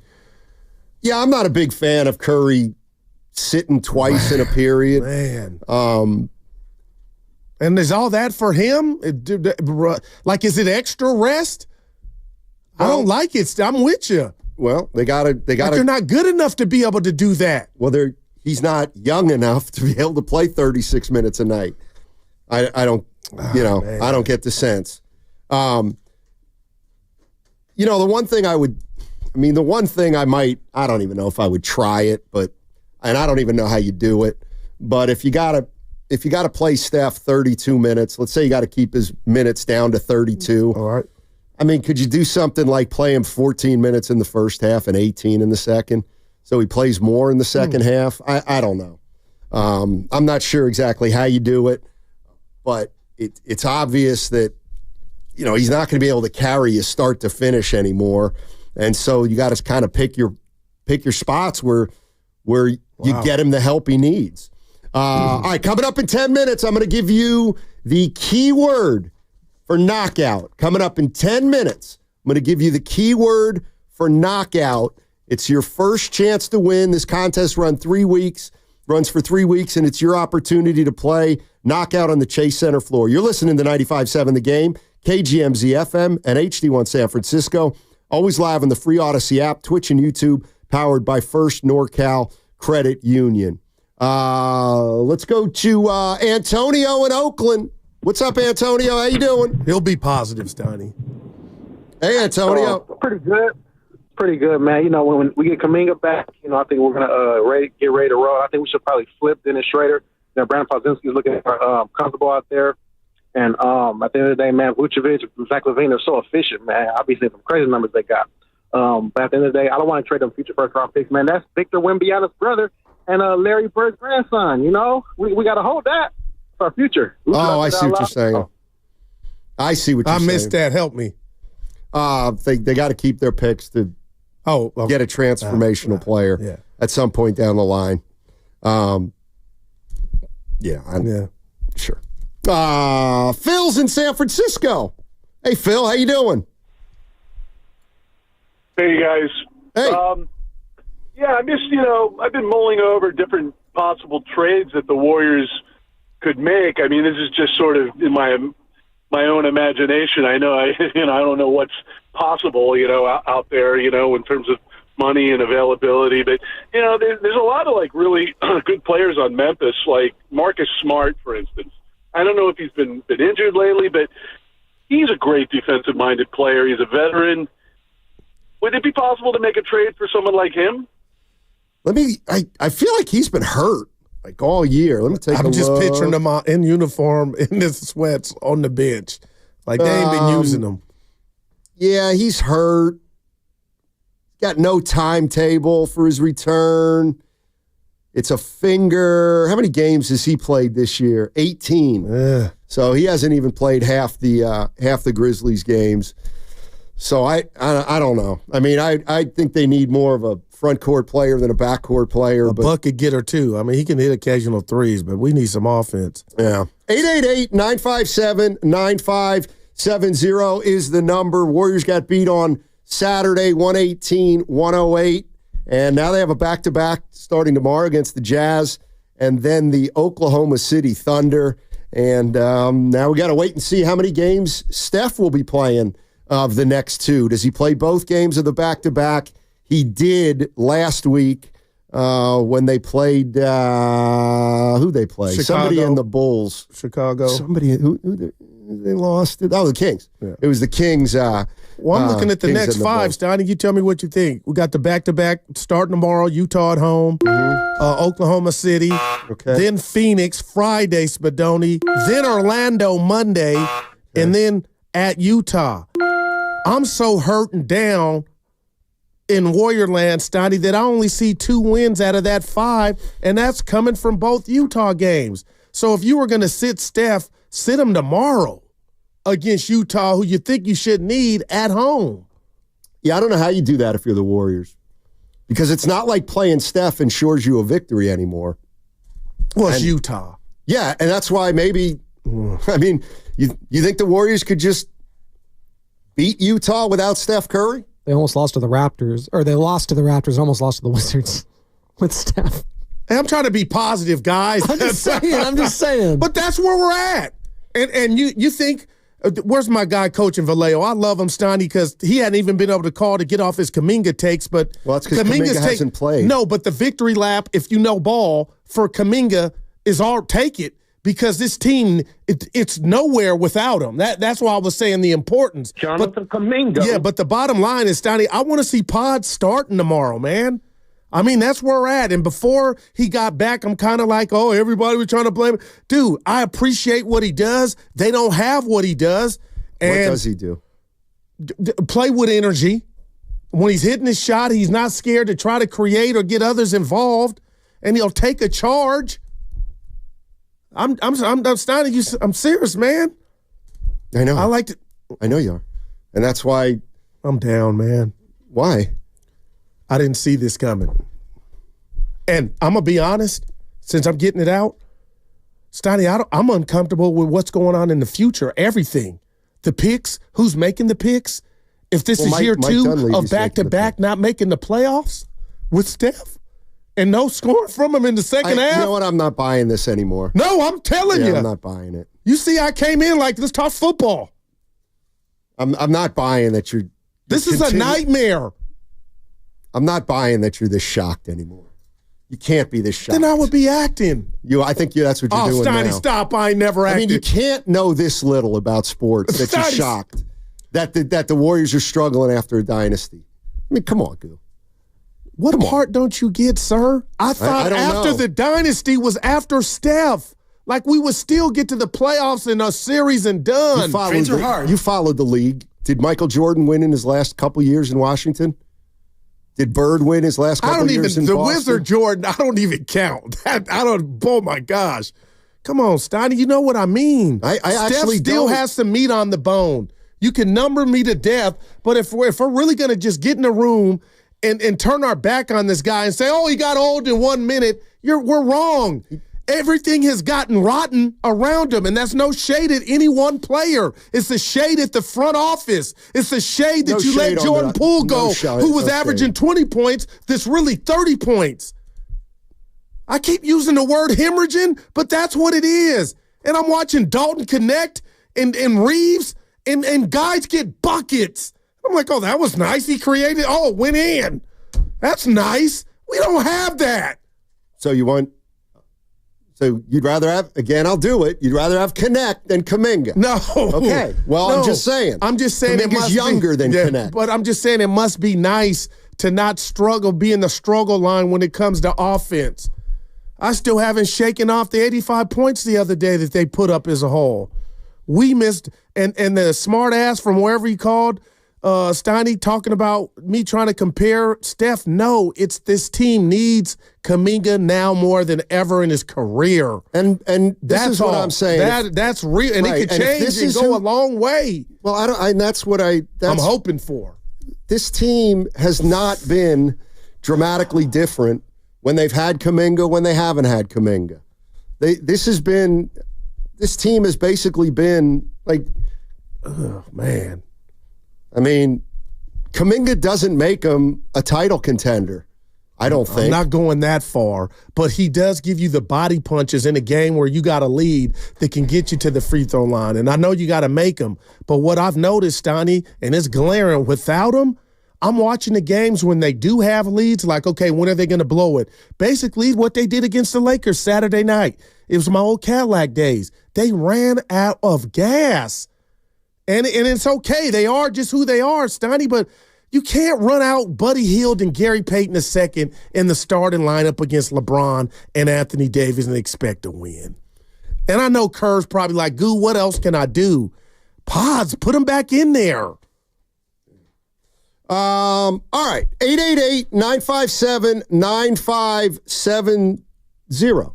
That's the number to get in and talk Warriors. And I see some calls are coming in right now. But here we go. I'm going to give you the keyword for your chance to qualify for our knockout tournament.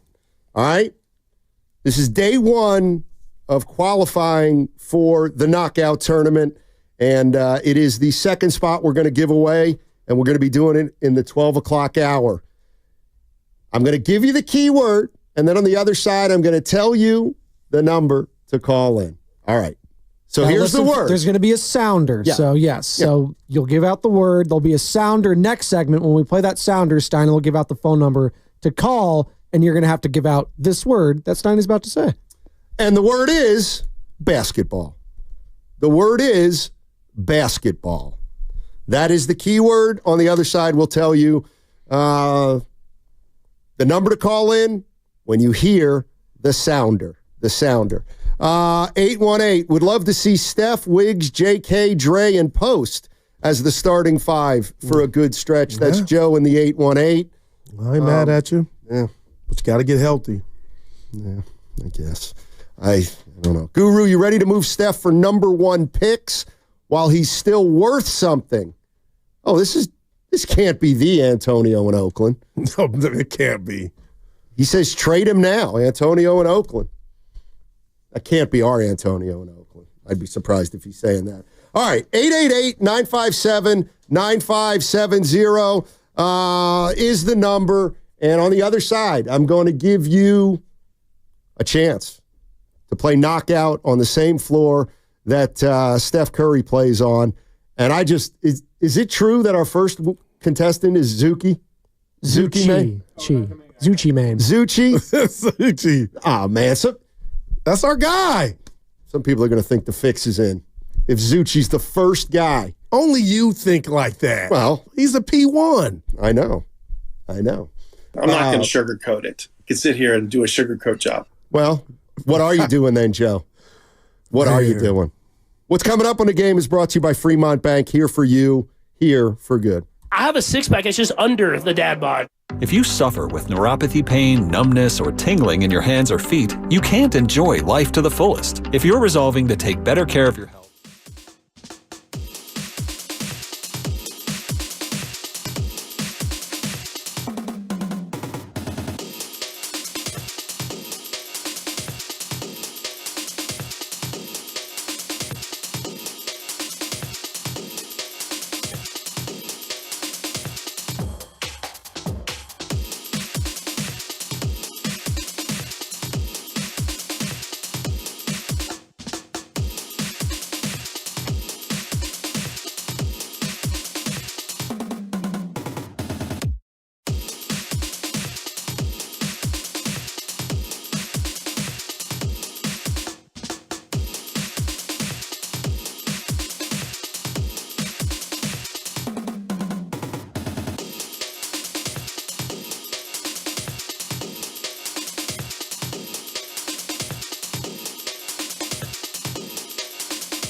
We'll see. Yeah, we'll see. We're not there yet. Yep. Now, back to Steiny and Guru on 95.7 The Game. Can't go for that. What All a tune. You want to listen this segment for your chance to play Knockout at Chase Center? Here's the bottom line. When you hear this sounder, not now, not now. The next time you hear that sounder, call the contest line at 415-523-4652. And the second caller that has the keyword, which I gave you in the previous segment, you tell that to the person who answers the phone, and you're in. And you're in the knockout. This contest is going for 3 weeks, so if you don't get in about 10 minutes, you can play tomorrow, or you can listen at 4 o'clock today. Yeah. Because we're doing it 3 times this show. We're talking about the Warriors. They lost to the Lakers, 118-108. And Steph Curry didn't score in the second half. Another game without Kuminga and Green. And they're stuck in 11th in the Western Conference. Yeah, 1 game ahead of the Spurs.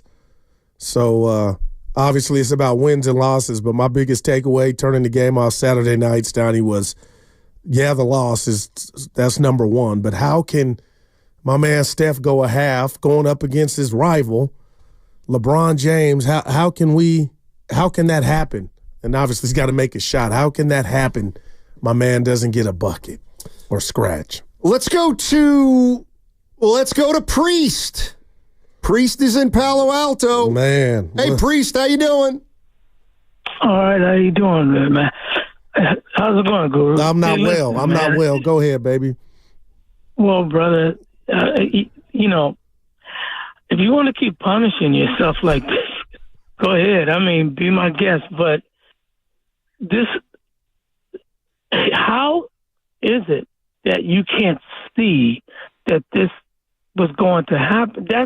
That's mind-boggling to me. To me, it is. Steph, at 6, go ahead. No, I was just going to say, Priest, I saw, attrition kicking in, but not to this degree. That's all. Finish your call, man. I didn't see it this fast and rapid. But it hasn't been rapid. It's been gradual. But when you're in love, you're the last one to know when something ain't right. Priest, wow, that's a bar. Hey, Priest. Hey, Priest. Wow, I get what you mean, Priest. Whoa, man. Priest, I know you probably got something on your mind, but you're on, and I'll just talk basketball with you. There's something. No, go ahead. Yeah, no, and listen, we all knew Steph was going to get old, or this was going to happen. But there's something about his size now that's exactly. It's making it more glaring than I thought it would. You know what I mean? Like he's paying the price for being a guard now. That's what I was trying to say. 2 years ago, after the finals, after the championship, he was the one the only thing I wanted to see was him. Right. Because he's 6'3", and he's not well put together, right? As strong as most guys that really can put up with the pounding. I wanted to see him, and I saw what I didn't want to see. He got cooked by the Indiana Pacers. Cooked in the last 5 minutes of a game. And I said, that's it. I didn't want to see it, but there it is. And I knew from that point on, it was going to be gradual, but when it got to the point, it was going to be obvious for everybody else to see. At early stages, it's minuscule. It really takes a trained eye to see it. But when you see it, it's obvious because there's a bounce in the knees, in the joints of the leg, where when you run, it bounces. There's a bounce you have running up the court. And he didn't have it. And I said, okay, that's it. That's the first sign right there. And it was going to be a decline from there. And I've seen this little patch on his knee, on his right knee, on the outside of his knee. he's been taking injections. Well, he's got. Thanks, Priest. Appreciate the call. Well, I'll say this, Donnie. He's got bilateral knee tendonitis in both knees, the McCaffrey. So he's dealing with that.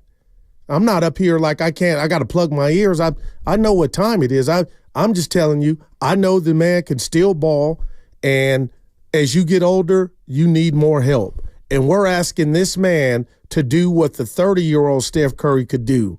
And he didn't even have to do that because he had better help. So what are we going to do? Cry in our beer? Are we going to trade him? Hell no. He's ours. And what I'm watching, Steiny, night in and night out, is what once a superstar, one of the best to ever do it, powers just a little bit, but the physicality is being robbed from the bilateral tendonitis and the thumb, but he's still going out there. But Priest, I'm not in denial. He needs help because it looks more apparent now when you're looking at him and he's out there with guys that can't put the ball in the hole.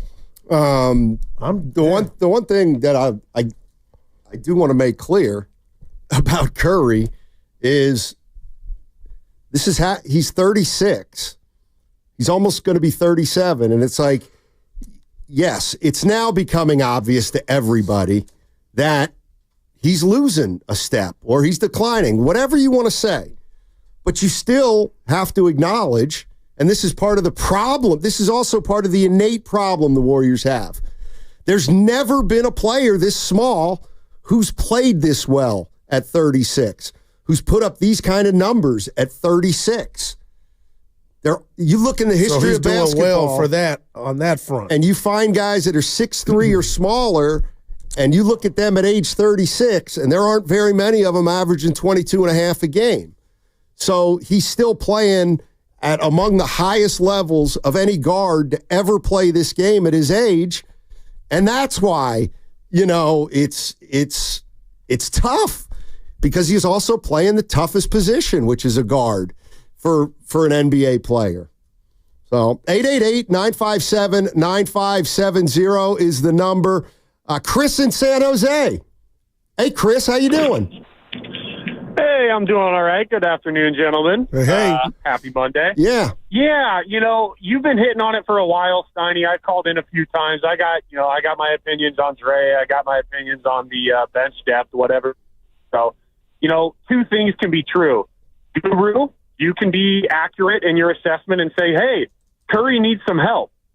Steiny, at the same time, can also be accurate saying, you know what, Steph isn't, maybe Steph's just not good enough. If he's your number one option, maybe that's not good enough to win a title anymore. And I think both of you guys are correct. Steiny, you call them hot takes. I don't really think they're hot takes if you have your own opinion and don't just spew what the rest of the media says. I mean, I don't think you're wrong for saying, Curry's not a top 5. Curry's not a top 10 player in the NBA anymore. And you go outside of the Toronto Raptors when they beat a decimated Warriors team in 2019, look at all of the title winners for the last decade, and you tell me if I'm wrong. They either have one or multiple top 5 players or multiple top 10 players. Okay, and Kawhi, for my money, was a top 5 player at the NBA at that time, but they didn't really have anybody else. Now you look at the Celtics; they got Tatum and Brown and great bench depth. Bucks got Lillard and Giannis, solid bench depth. So it's just like it's not enough for me to keep saying, and I'm not trying to blame Curry because Father Time comes for everybody, but it's not just the bench depth anymore. Steph is also just not good enough to carry us to a title.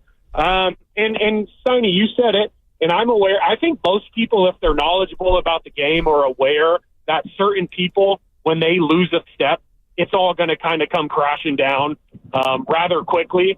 And guess what? Steph Curry is not the only example of that on our team. We got another guy named Mr. Draymond Green, who is very similar. We got a 6'5" big who's guarding nowadays 6'10" and above guys with length who can also jump 36 inches. So it's like, here's another guy who it's been, to me, a more clear fall off than as quickly, it's been more gradual, but it's been going on for 4 or 5 years with Draymond. And now I look at a guy and I see a guy with no offensive skill set. He's undersized on both sides of the floor. and two of our arguably most important players are aging and undersized. So it's not just the bench depth; No. it's the way the team's constructed, and it's Curry just no longer being a true top 5, top 10 guy anymore.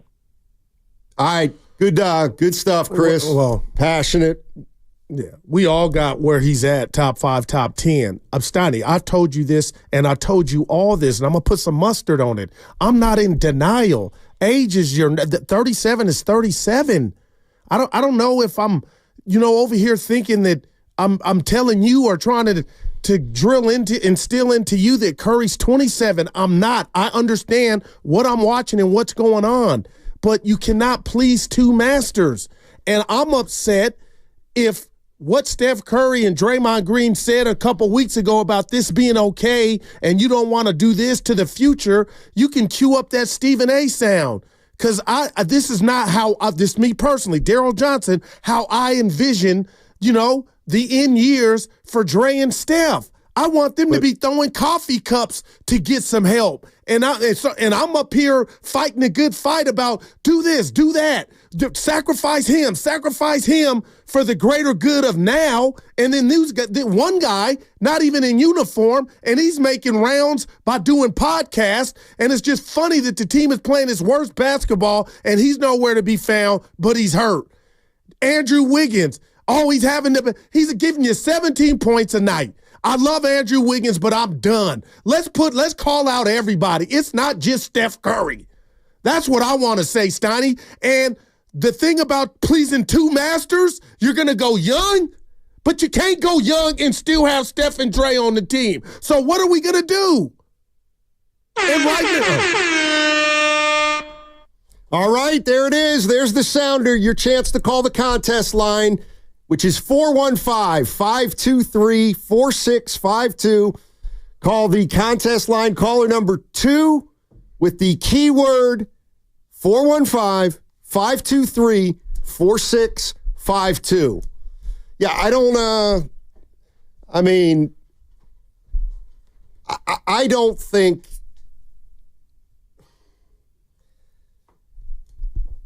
when I look at the Golden State Warriors right here, right now, I don't necessarily look toward tomorrow's game against the Jazz or the trade deadline in 13 days or whether we're going to make the playoffs or not. To me, that's relatively small potatoes. To me, I look at a team that missed the playoffs last year, and right now they're on a pace to miss the playoffs again. And maybe something will change, and that's all you can rely on. I don't think there's a trade out there. So if I'm looking at the Warriors, I'm thinking, can we get Kuminga back? Can we get Green back? Make a run, maybe get into the play-in, win a play-in or two, get a first-round series. We'll see what happens. Right. Like, to me, that doesn't sound like that sounds like the most logical, smartest thing to do. Go into the offseason, recalibrate, figure out what Steph wants, figure out, I was going to say what Draymond wants, but I don't think that's important anymore. And know that you got 2 years. My concern is, how are we getting better under the constraints we're under next year? That's the part that, I don't know, maybe it feels like some people, again, how are they going to get better under the construct of their salary cap situation? And you know what? I think it was Austin on the YouTube chat who was during a call. He said something like, hey, the Warriors did the thing they wanted to accomplish this offseason, get under the second apron. And he's right. That was a goal of the team, to get under the second apron. They got under the second apron. Again, how do you get better if you're cutting payroll? It's like these things don't mesh, and I don't know how it's all going to work out. I appreciate, but I know that they're in a tough spot. Yeah, but Steiny, and there's no miracle. Like, I saw somebody on the text line, like, we should try to see if we can get KD. I mean, those days are over. Those days are over. So we got to be more realistic. Oh, man. I don't even know what to say, but I will say this. Steiny, I'm going to bed. I'm waking up in the morning, and I'm hoping February 6th is one last crack for the Warriors to take a swing. You say take a swing at what? Getting Curry help. And if that day comes and passes, and this is just what it is, getting Kuminga and Dre back, then this is not how I saw it. And until I see it further, I will not believe that the great Stephen Wardell Curry will be okay on this Warrior ball club with them just being an afterthought. But it looks like that's right around the corner more than help. And that is wild if you think about it. By the way, that was Uncle Looney who said that. Okay. He was shout out Loon. Kind of whining on the text line. Uncle Loon. I mean, man, bro. Like a harsh thing, Say it. I mean, there's a chance that next year Steph's the worst number one in the league. And the worst number one. We will feel triple times worse. So let's not get there. But this is like the bed you made because of the titles. Now you said real quick, you can't go back anymore. Okay, you said, and I'm asking, you said getting under the apron, but as a regular fan out here, okay, what are we doing with those savings? I thought all that was to go get a fish, especially if not this year. No, you're over this the luxury offseason. tax. If we make a move, like all that was going to help us go identify somebody to come help Steph. They did that so that they could maintain more leverage. Like had they stayed in the second apron, they would have been penalized. By staying out of the second apron, they weren't penalized. But they're still in a very bad spot. Salary cap wise, they don't have money to spend. So why are fans like myself, the media, clamoring that Jimmy Butler could be a possibility if the Warriors wanted to risk it? Because he could in a trade, but it would have to be for the exact same amount of salary. And you just don't want him here. Hearing you and Priest and you guys aren't by yourself. Okay, Steiny, I'm not blind, and okay, I'm a real one. He said okay. I believe Steph has earned the right. All right, to go get a big. So now you've given up 2 first-round picks, 2026 and 2028, and Jimmy Butler's you traded for Jimmy Butler, and now he's here, and he's up. Now he's a free agent at the end of the year. How much are you going to pay him?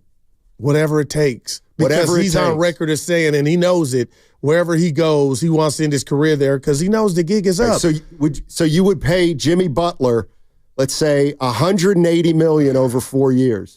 So that when he's 39, he'll be making $55 I'll say million. this to that. I mean, that to me is just okay. I got you. Preposterous but let's say this. In my mind. But what if going down the same road you're going, what it looks like now? Just to say, we got a draft pick, and that might help you in 3 or 4 years, or it may not. That's right. That's what you have. But we got Stephen. We got the eyesore of Steph and Dre, one-time champs. Now not even able to make the playoffs. Well, you still have young players you have to develop. You have to develop your young players. Even though you skipped that step for the last 10 years, at some point you have to do it. And that's what you'd be tuning in for every night. I got news for you. You're not going back to 2015. Wow. You're just not. Brendan in Novato. Hey, Brendan, how you doing? Hey, how you doing, Sonny and Guru? Doing well, man. Hey, I would just like to bring up the correlation between Steph's age, Steph's shot selection, and Steph's lack of help at the end of the games. All right. We played the most crucial close games in the last 5 minutes, and obviously Steph's getting older. The defense is dragging on to him. They know that Steph wants to take that shot and be the hero like he did at the Olympics. Problem is that in the Olympics he had all these stars next to him. So when he's out there in the last 5 minutes, his shot selection's been terrible, and it's just been killing me inside. And it feels like Steve's not telling him, hey, we gotta hunt for the great shot. We can't hunt for our greatest player to take a super contested shot. it's the antithesis of why the Warriors won. We hunted great shots, and unfortunately, Steph right now he wants to make it happen so bad that he's taking these shots where he's got somebody that's 6'9" on him, and he's got to change the angle of his shot to get that in. And it just, to me, has been very glaring in the last 5 minutes, and that's partly to do because of his age, right? He's getting tired at the end of games, and we're not hunting the great shot. And when that defense is overplaying him, he needs to make the extra pass. I mean, I think you're right on, Brendan. I think you're right on. And the other thing about it is, I mean, he's the best player on a very average team now. And so if he gets a shot that he thinks he can make, he's got to take it. And he also knows he's the Warriors' best opportunity to win a game. Yeah, but Stoney, and I'm defending the king, that was Saturday. I'm defending the chef at every turn. But when you shoot a 34-footer, when I believe you shoot it just because you finally had breathing room, then we got a problem. And by the way, the shot didn't go in, and everybody that's watching the defense hone in on the chef knew it was a frustration shot. And if we're there, then it's bad, Stoney. I mean, I think we're there. I think we're there. It's a team that in their last 30, they're 10-20.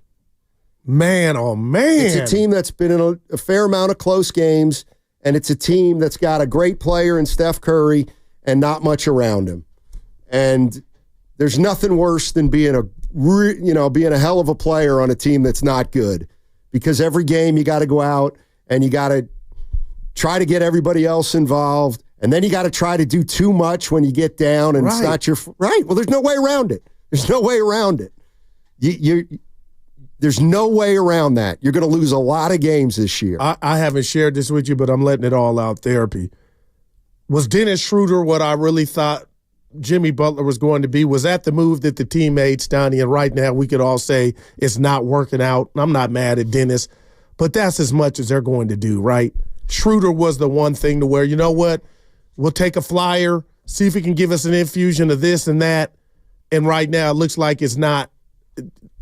I hope I'm wrong February 6th or 5th, Stoney, but man, oh man, if they just ride this off into the sunset, just thinking about the future is really, I'll use the word, demoralizing. Well, this is why, I mean, look, Steph is under contract for 2.5 more years.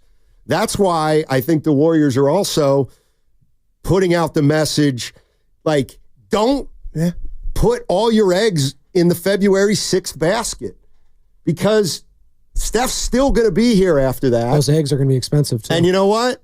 Nice. We won't, after February 6th, we won't be able to make a trade until April. Then we can make a trade again in April. But it'll be too late then. No, that's my point. Steph has 2.5 more years. And you all need to start thinking about that. 888-957-9570. Download the free Odyssey. I see, I'll get to the calls on the other side. We still got a bunch of people that want to get on. Download the free Odyssey app and check us out on YouTube and Twitch. Powered by First NorCal Credit Union. That segment was brought to you by the San Francisco International Airport. Are you ready, Bay Area sports fans? San Francisco International Airport is welcoming the biggest names in basketball for the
Now, back to Steiny and Guru on 95.7 The Game.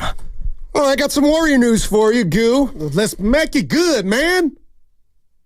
Jonathan Kuminga. Oh, my gosh. He will be reevaluated in 2 weeks.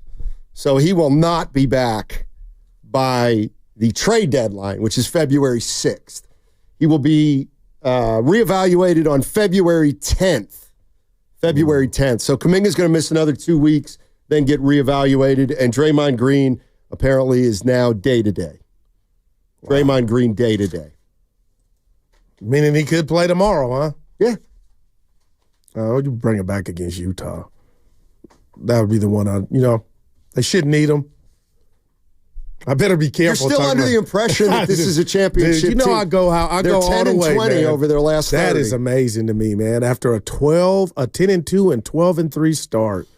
All right. Who saw it happening like this? A lot of people. You one of them? Well, not like this. I don't believe you saw it like this. I knew it was a possibility.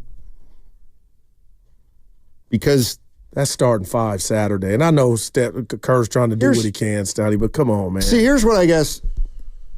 This is where I want to say, I don't know, maybe fans should get real.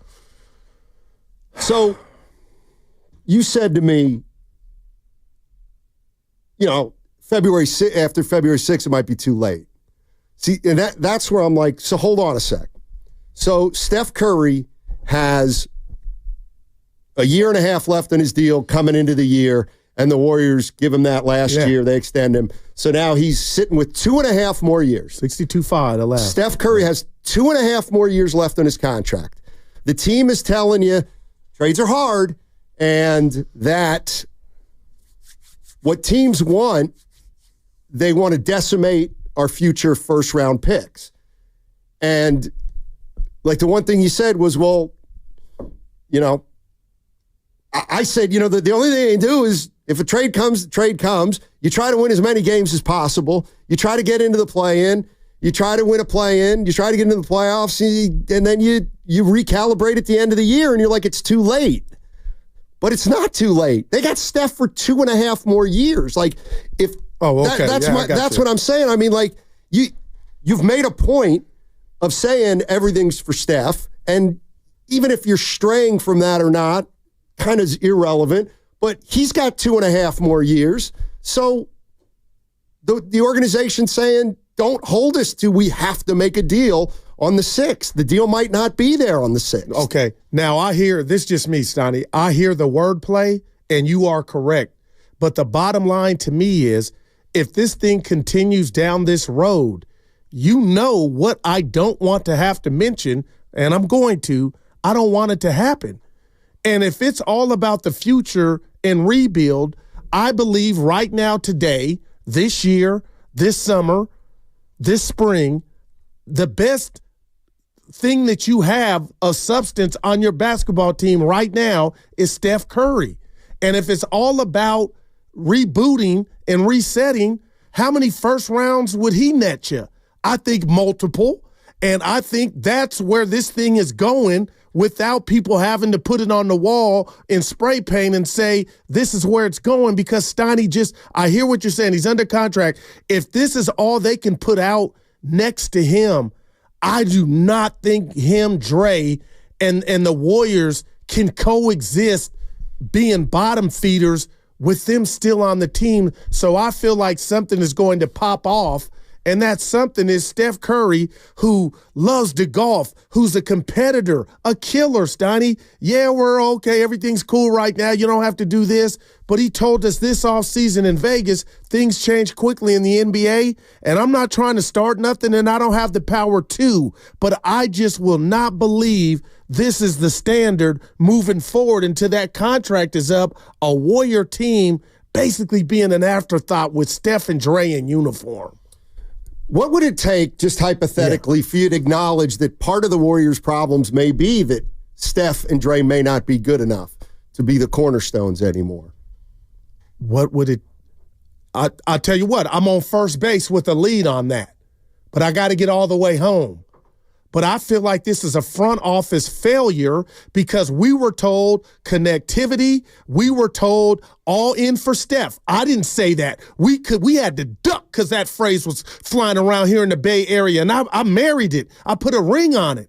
Now all of a sudden we're being told a little different, and I don't know what to believe. But Steiny, I'm telling you, just from my basketball prowess, I'm on first base with a lead thinking it just can't. This team has bigger issues than the two players and where they're at in their career. Just 2 years removed, a year and a half removed from losing to Anthony Davis and Bron in the playoffs in 6 games. And that's where, I think one of the problems, well, I don't know. And I'm not saying, when you say a problem, that's different than a challenge or an obstacle. But to me, the biggest issue the Warriors have, and it doesn't mean he's a problem, but it's the biggest issue the Warriors have is that Steph's going to be 37 in 2 weeks. That's the biggest problem they have. He's not the problem. It's not Steph Curry's problem. It's a Warriors problem. That he's their best player and he's almost 37 years old. So, I don't when I think about how the Warriors can get better, I'm not I get it. Steph means everything to people out here, but I'm just thinking, how are we going to get better with Steph at 37? It's going to take some creative thinking, I believe. Trade, though, right? But they're not. I hear you. I got you. What you're saying out there is not there. Probably not. But then we're done. What period next to that sentence? That's why I'm saying, there might not be anything to do except get Kuminga back, get Draymond back, see if you can recreate the 12-3 or some semblance of it. Can you climb up to 10? Can you climb up to 8? Could you get to 7? Could you get to 6? No, you can't. You get to 9. Can you win a play-in? Maybe you can. Can you get another play-in? You do, but you lose, and now it's the offseason. Okay, let's take another look at things. How are we going to get better? We were the 9th best team this year. How do we get to be the 6th best team in the West next year? But again, it's really, and we don't even talk about the fact that they're also they have to deal with payroll issues. All right.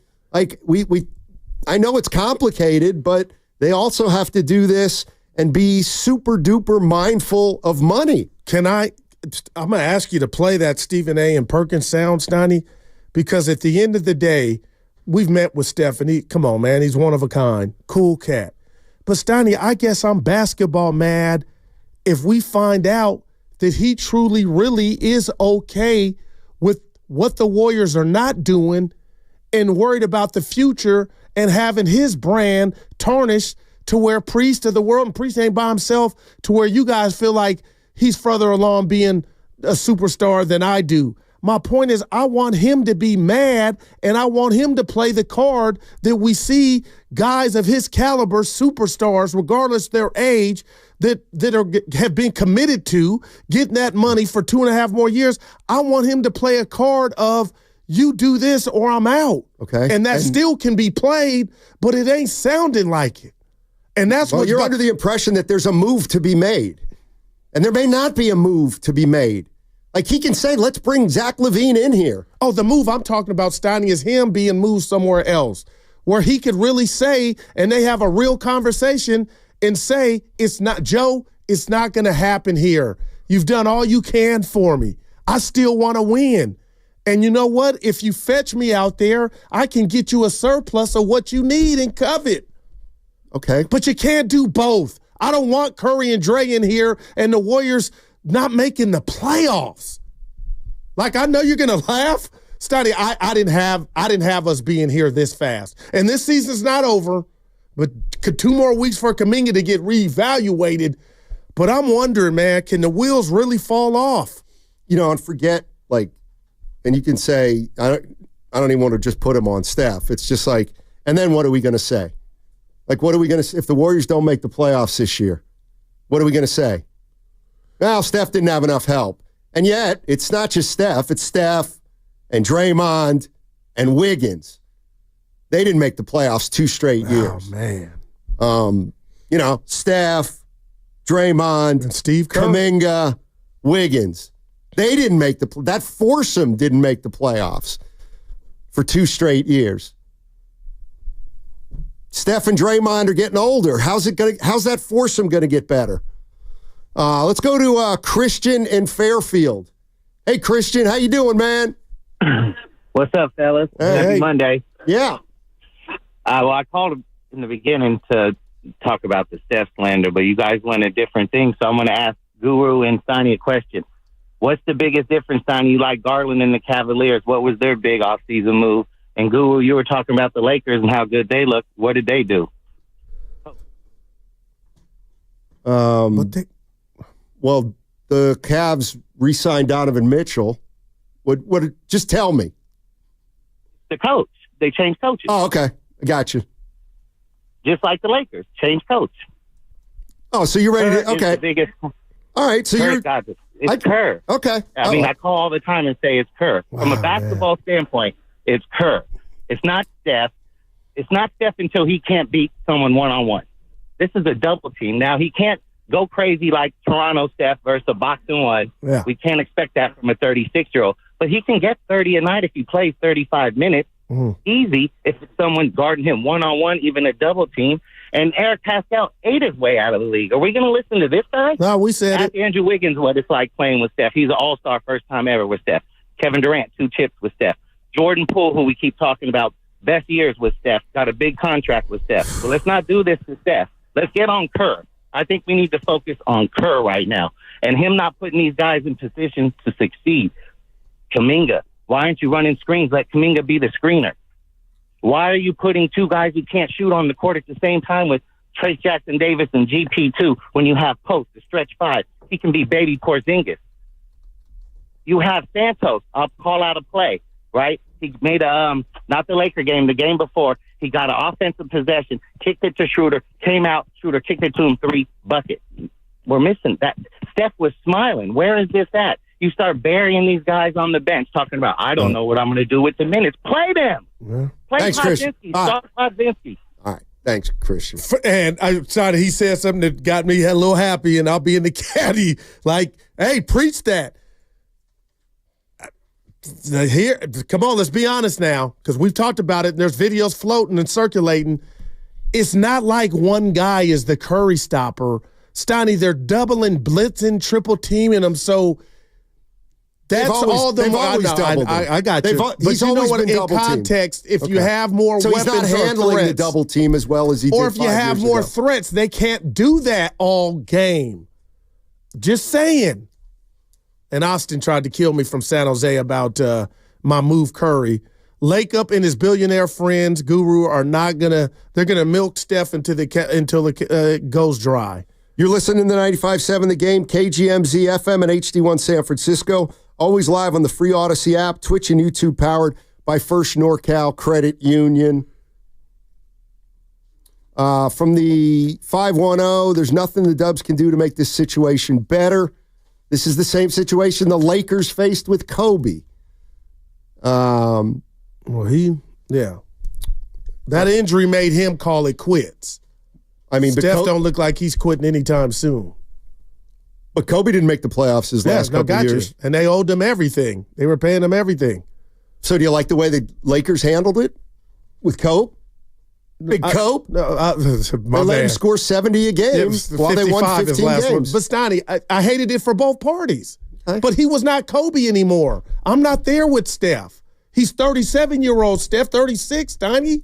But, man, like I said, and the guy, smart-ass called from New York or wherever he was at, Steiny, Kuminga's presence on this team has skyrocketed for me. I'm going NASDAQ, 100 points. Because never in a million years would I thought this soon his importance would be sticking out like a sore thumb. And I'm still with Mark Willard and me, Steiny. The answer to this team's needs is currently not in their building, but it looks like guys like yourself and maybe just the Warriors front office is telling me that could be true, but this is who we're going to battle with. Nobody's coming, Goo. 888-957-9570 is the number. Let's go to Gene. Gene's in Oakland. Our man. Hey, Gene, how you doing? Doing great, guys. So, I've called in a number of times about the Curry situation. And I think it's playing out, frankly, unfortunately, just the way I expected. He's fading. I mean, I just looked at the last 5 games he's played, and, two to three of them were awful. 1 or 2 of them were okay. A fifth was maybe close to what, we would call vintage Curry, but still not there.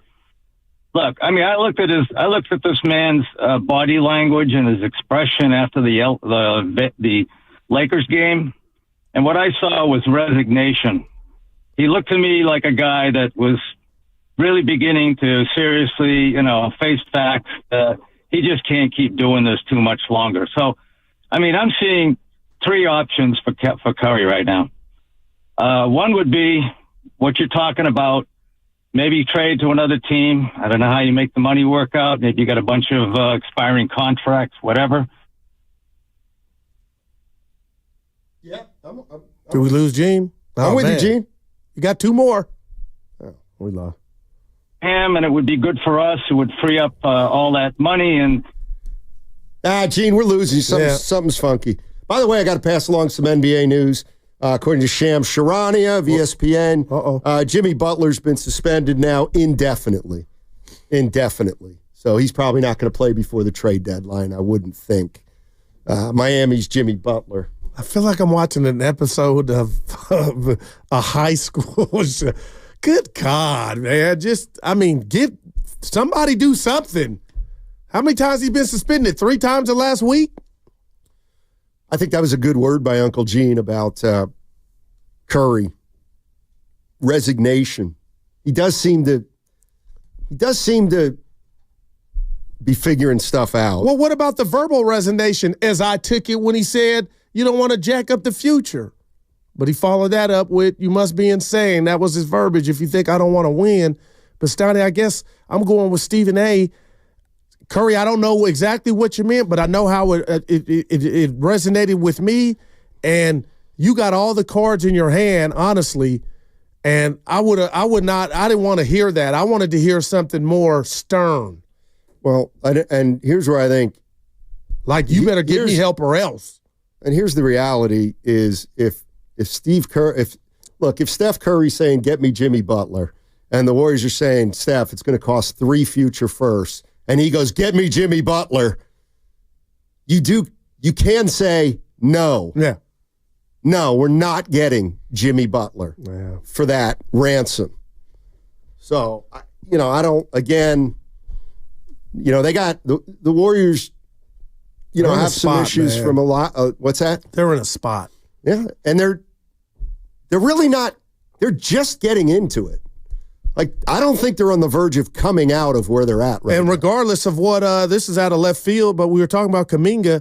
Stoney, I don't know what the number would have to be for the Warriors to say no now. Like, I couldn't envision this team with. I don't know. Yeah, but we had reports where he wasn't asking reportedly for 40 or something, extraordinary. But I'm just telling you from a talent standpoint and outside of Steph, what I'm going to the games to watch.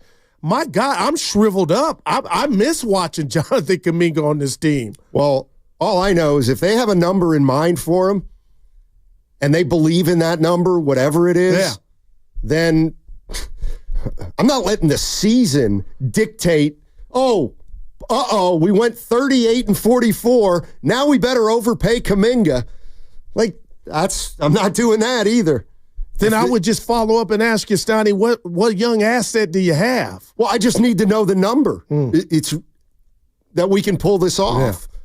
But if Kuminga says, hey, we're 8, like, I'm not giving him Cade Cunningham money still. Right. Gene in Oakland wants to finish his point. Hey, Gene, how you doing? You had one trade. One was, maybe move Curry.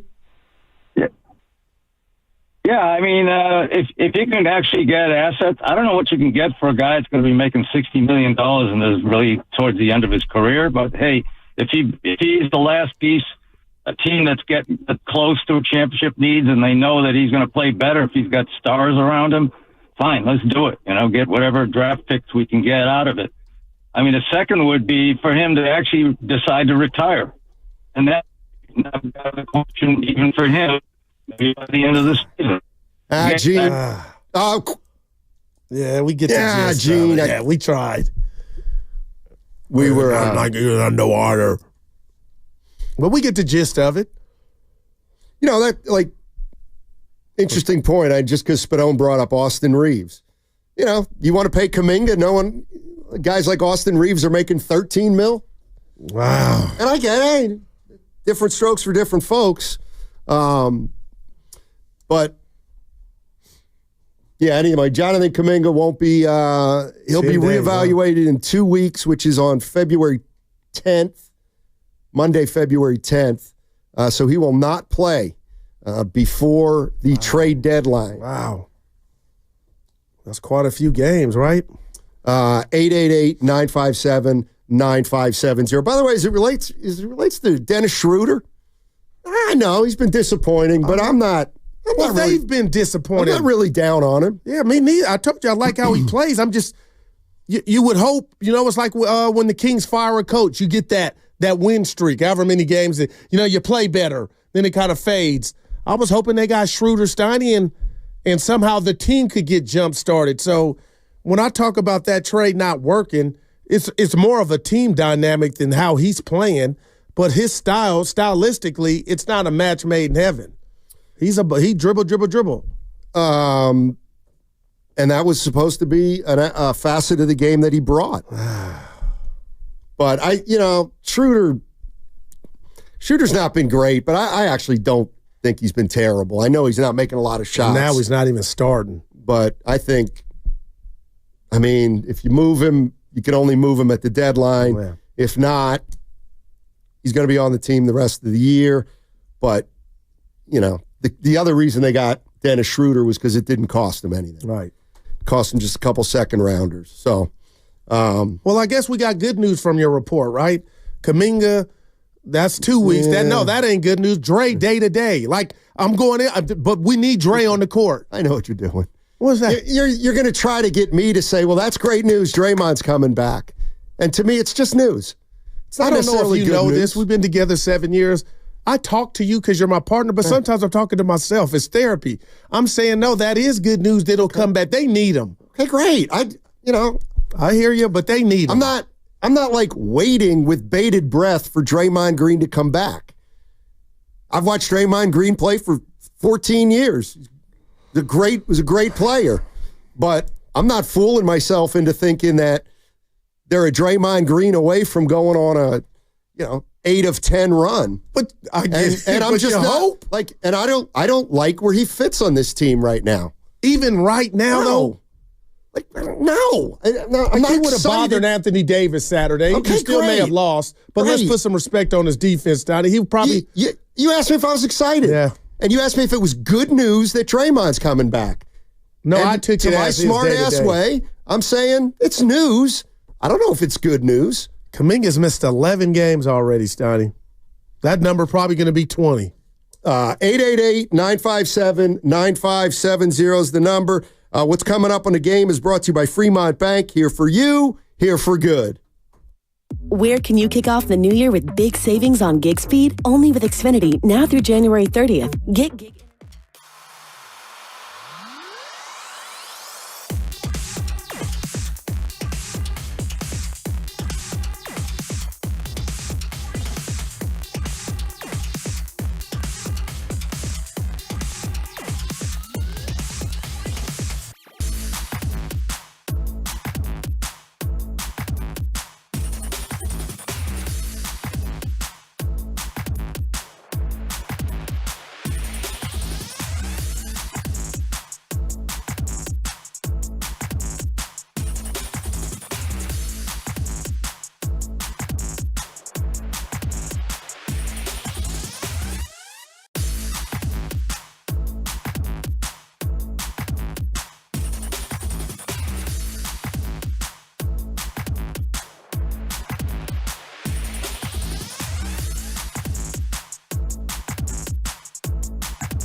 Now, back to Steiny and Guru on 95.7 The Game. All right, we got two contests going on right now at 95.7 The Game. The first is a knockout tournament.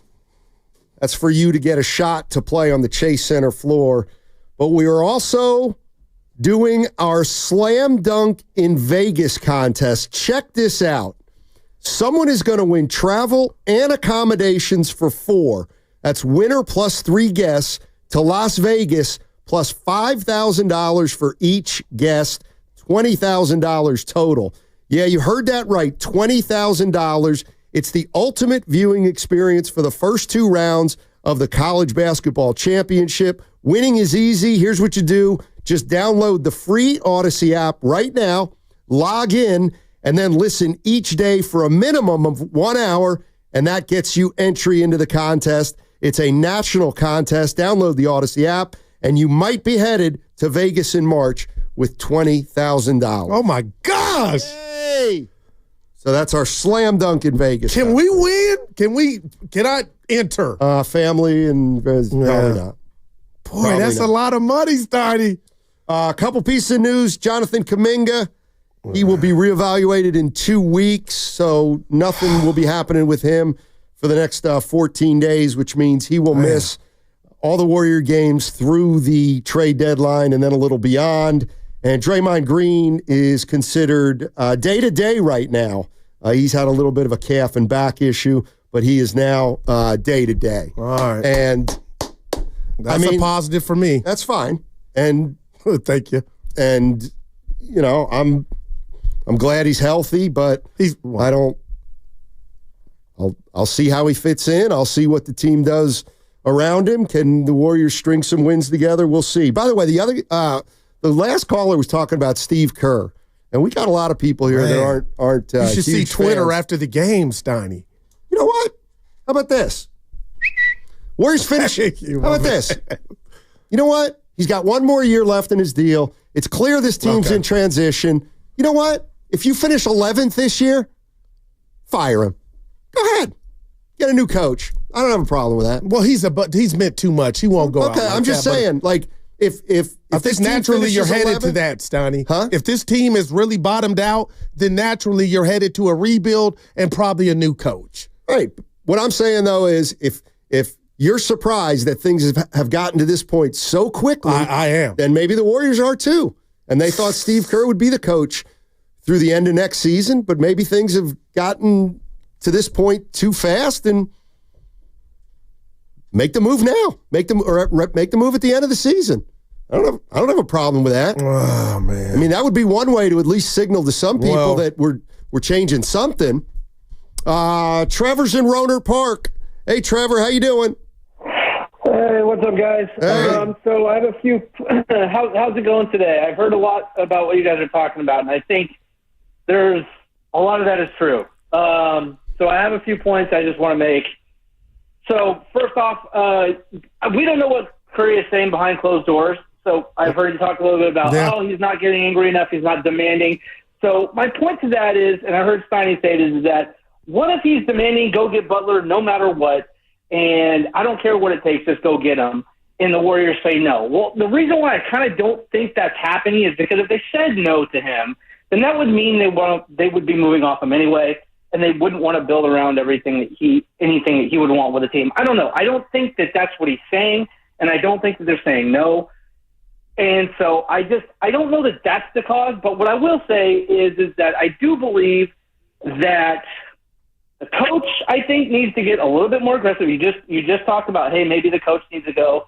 I start thinking about when the Niners shook things up and they brought in Singletary for like the season, and how quickly he changed the culture in that locker room. They didn't win a lot, but he said enough is enough. I'd rather just win with guys that want to be out there. And this team is just playing really, really soft right now. So my point is, I think I'd like to see Kerr get a little bit more emotional or get a little bit more of lighting a fire under these guys to get something going. I mean, that's kind of how I feel about Kerr. I think he's a little bit too lax at times. So, and the other thing is we're not talking about Dunleavy at all. I'm not sure I really like Dunleavy as a GM. I don't think I ever really have. I think I've mentioned that before, but this guy, it's kind of on him too. I know it's not an easy job, but it's not on him to make a move.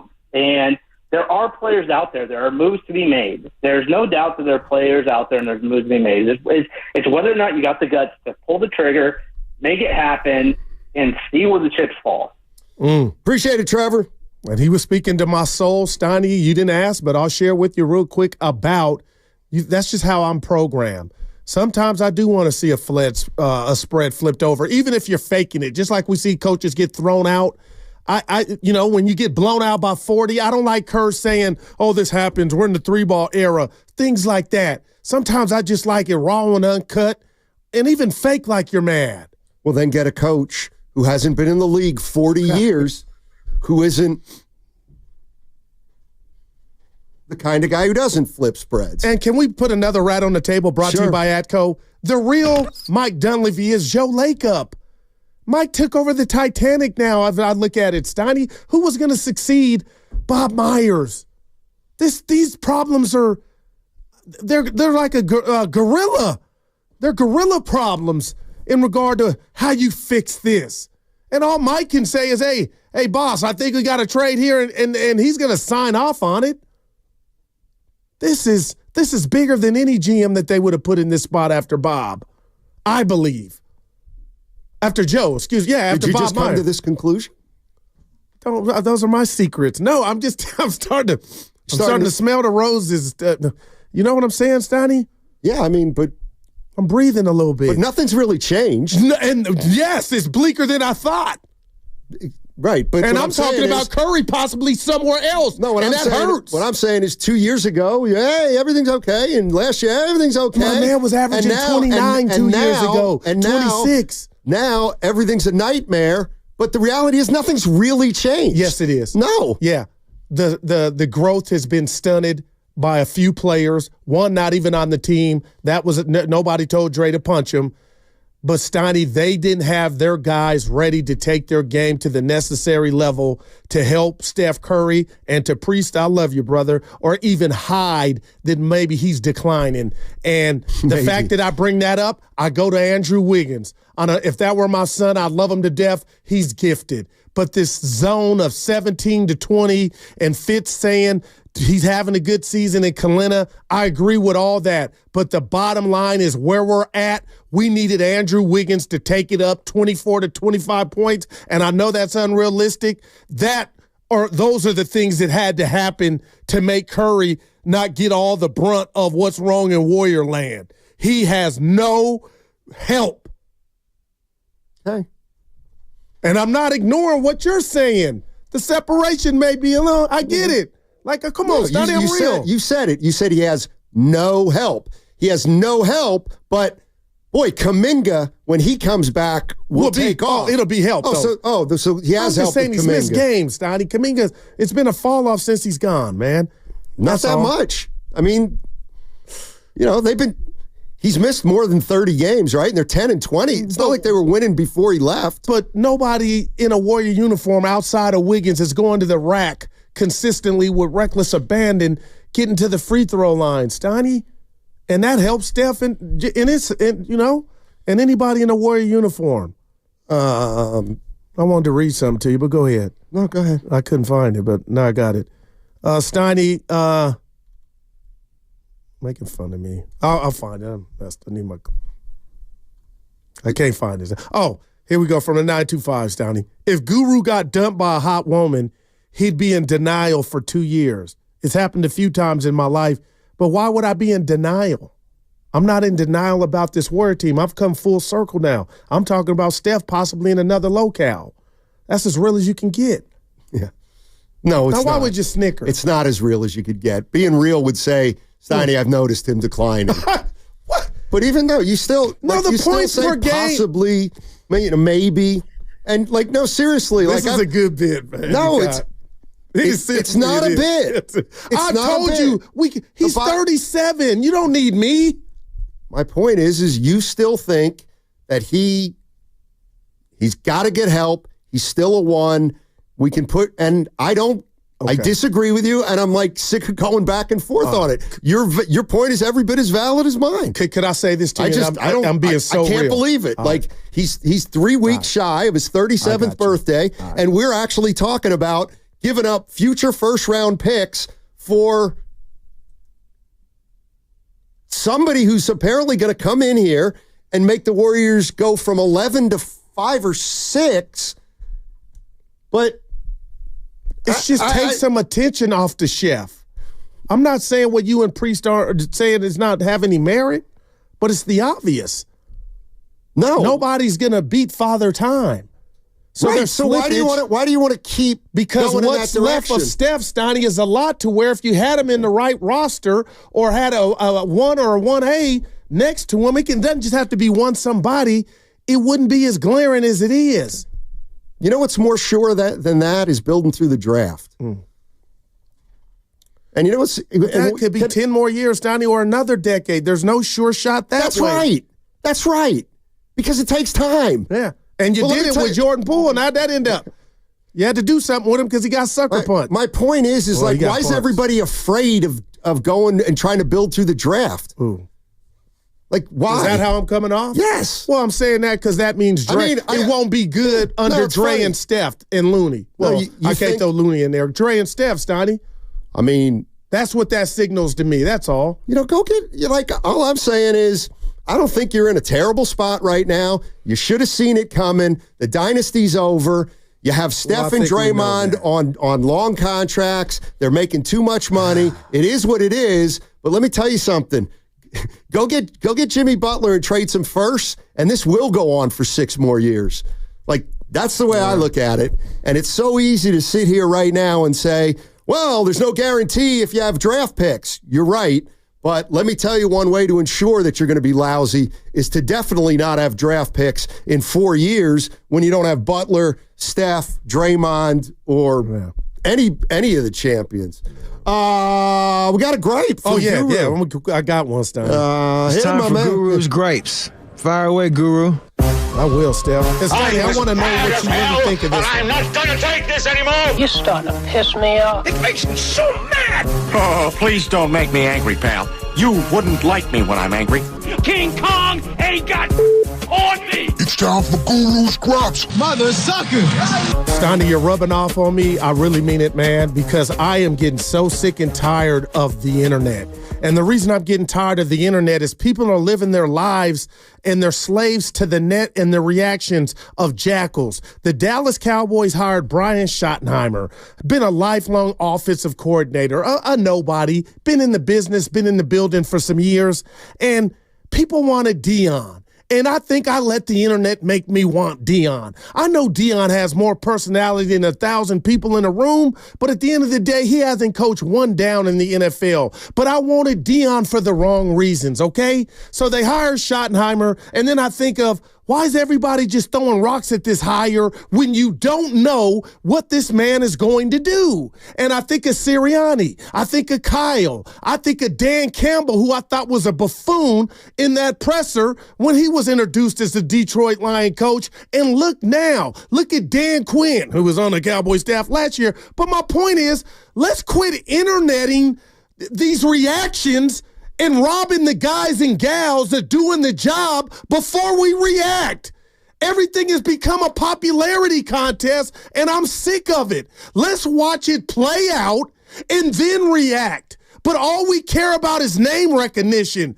Dion ain't coached a down in the NFL. I don't even know if he wants to coach. But I'm mad at myself for tricking myself into thinking he was Vince Lombardi, and he might be. But my point is, Brian Schottenheimer was picked for a reason. I'm going to bite my tongue, watch it, and see how it plays out. And for every coach, for that matter, Steiny, I'm sick of these knee-jerk reactions rather than letting it play out, and that's growth by me. That is growth. I'm sick of this run to the internet type before the story of substance is delivered. Let's see what he can do. Take your own advice. What you mean? Don't try to be first with every take.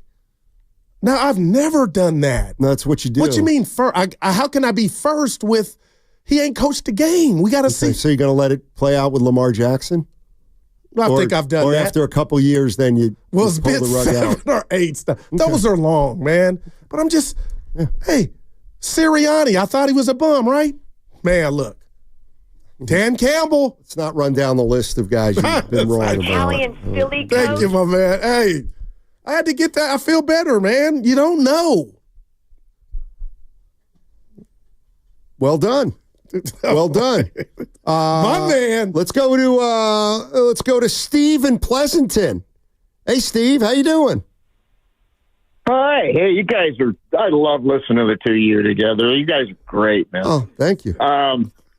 Just want to say, I mean, I know Steph. I mean, you guys really, know this stuff. I mean, Steph backloaded his contracts for years so that he could have the best guys the team could get in order to be good.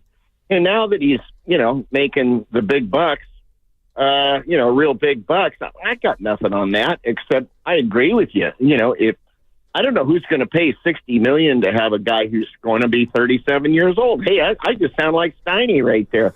I mean, I don't know where that's going to come from. Yeah. I hate to say that, but he should get anything he wants in my book. In the sense of if they want to start young guys and stuff like that, he should get anything he wants because he's a once in a lifetime. He's the best thing that ever happened to this area ever. I mean, I get goosebumps when I watched him play. Maybe not so much anymore, but that's okay. He's a great ambassador for the city of San Francisco and Oakland.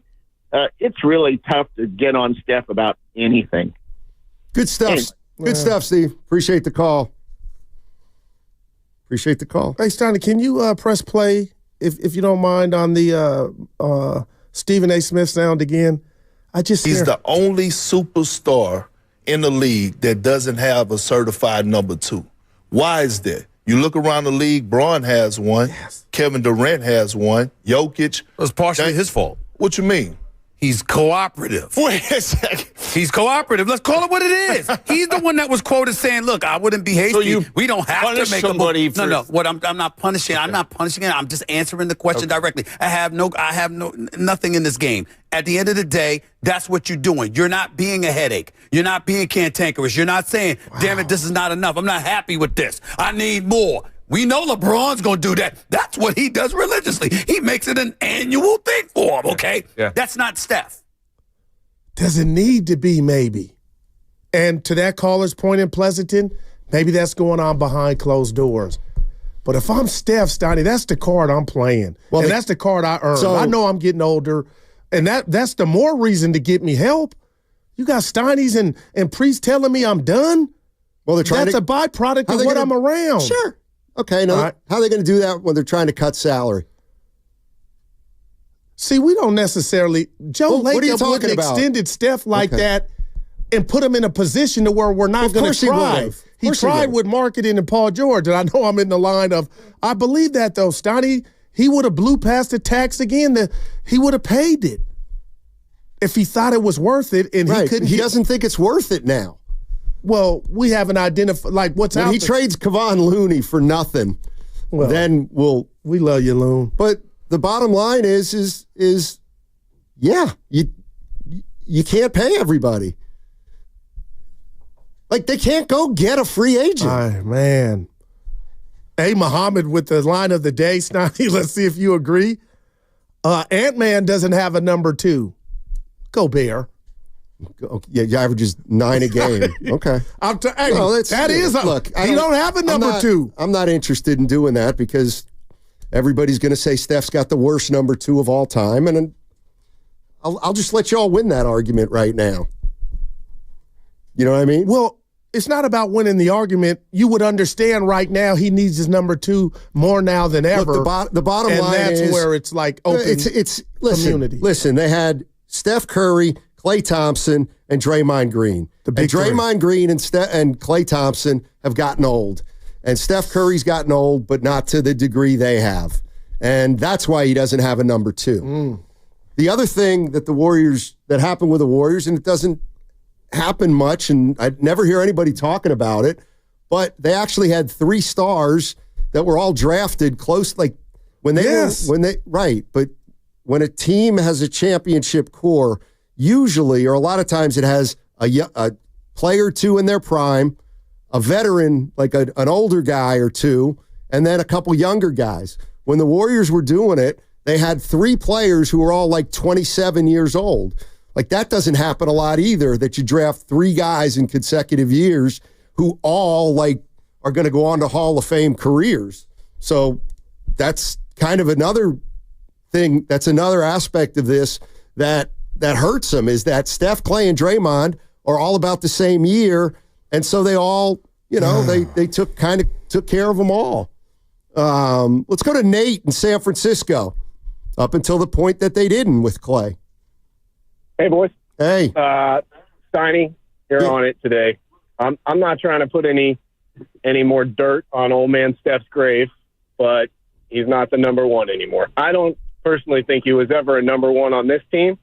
And, you can use whatever Stephen A. catchphrase you want, but he is a nice guy, and physically, his limitations are starting to catch up with him. And we got a 6'3" point guard, and every other 6'3" point guard in the league that's worth his salt is very, very young. And I think we got a good chance of getting somebody good in the next draft, because I don't think we're going to be over 500 at the end of the year. But I don't want anybody calling in and saying Dunleavy's not doing enough. There are no moves to be made. Steiny, you were kind of saying they don't have any money. And, yeah, anybody who wants, what's his name, Vucevic, you got to realize we already have a stretch 5 that can't really play any defense in the NBA yet. And he's on a rookie contract. So we're not moving anybody because we just don't have the cap space. And one last thing, I know we like to, shovel a lot of dirt on Clay now that he's not here, but I really do think he was doing a great job last year with Trace, and I think, unfortunately, since we don't have him, we don't have Chris Paul, we had a little bit of a step back with Trace, and I'll take your guys' comments up here. Appreciate it, Nate. Nate, dog. Appreciate the call. He gave some love. Warriors. Who we got tomorrow? The Jazz. I'll get a good look at Markkanen. And future Laker, maybe. They're looking at the big center. What's my guy, Walker Kessler? Yeah, those are what? Those will put you on a par with Oklahoma City.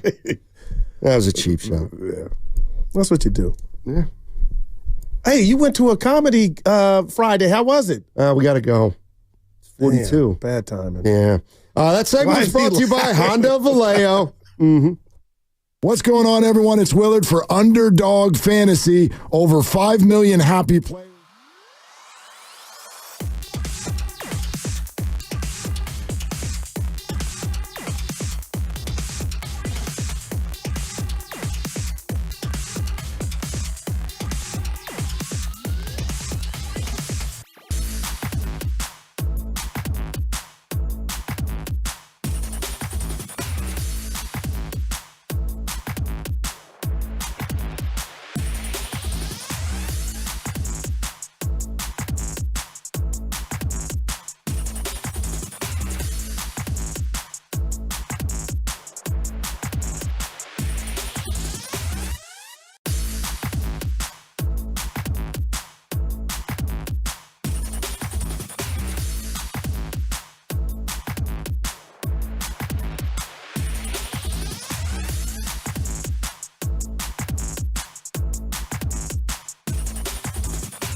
right, it's crossover time. Brought to you by Abundant Life Weight Loss. They know the secret to losing up to 1 pound of fat every day. Go to AbundantLifeWeightLoss.com. Mark Willard and Mark Grandy in today. No Dan Dibley. Welcome to the crossover. What's up, guys? Hi, boys. Gentlemen. Hi. How you doing? Happy Monday. I'm great. That was except for one thing. Are you great? Do you mean that personally or? I mean that specifically with what happened on a couple of football fields yesterday. I know you had a good weekend otherwise. Yeah, phenomenal weekend. Birthday and a son's birthday. Wow. And thank you to 2 of the 3 of you who were there on Friday night. We had a great time. The one who wasn't had plenty of a reason, so it's all good. But went to a comedy show. Yeah. You got tickets. Yeah. But anyway, no. And the fun lasted all weekend long. And so it was tremendous, and I'm a little sleepy today, and that's fine. It's good sleepy, but yes, I'm totally pissed. What pissed you off more? I don't know. I'm not a conspiracy theorist. Oh boy. So I'm not going to do that because I don't think that's what this is. I appreciate that. I think the Kansas City Chiefs are phenomenal. I don't know how the hell you could take that away from them. They know how to win close games. That's why I'm pissed. That's all they do. What I'm pissed about is that I don't know how to draft what I'm feeling. Ooh. And what I want to do is I want to speak for the masses today because I do believe that's where people are. They're just pissed. You can't say the Chiefs aren't phenomenal. You quite frankly can't really say that about the Philadelphia Eagles now either. They're rolling. So this is a nightmare Super Bowl if you're a 49er fan, number one. But number two, I can't sit here and tell you it's why the Chiefs won. I can just tell you, death by paper cuts, this is annoying. I'm tired of watching games that are screwed up 6, 7, 8 ways to Sunday, and then have the league show up on Monday morning. No, we're right. We have eyes and you don't. It's stupid. Yeah, it is. It's stupid, and it's ludicrous. It's absolutely ludicrous in this day and age of technology that you're telling me that's how we're going to spot a ball. Man. We're going to get 2 67-year-old men and put them in little striped jerseys and have them run around from 25 yards away and then stick their foot in a spot and then maybe change the stick to foot in a different spot. And they're just like, yep, here. Well, and that's where the ball, it's just stupid. Those 2 65-year-old men had different spots. In The brother had it a first down. Why did his voice, I didn't like that. He got overruled. The brother got overruled. I arrive here today to be the dummy who I know is going to get you're a whiner and you're this. Nah, Will. I'm ready for those bullets because I think I'm speaking for everybody. It's annoying. Is it the end of the world? No, but it's annoying. Get it right. You have the ability to get things right. Do it better. It's so obvious. And it's annoying. It's freaking annoying. I don't want to watch And you're not taking away from the Chiefs, which I appreciate. No, they're phenomenal, but I don't want to watch that speech anymore. It's annoying. We want to shock the world. Good Lord, get off my TV and just do it differently. Yeah. Do it differently. You want more Sirianni?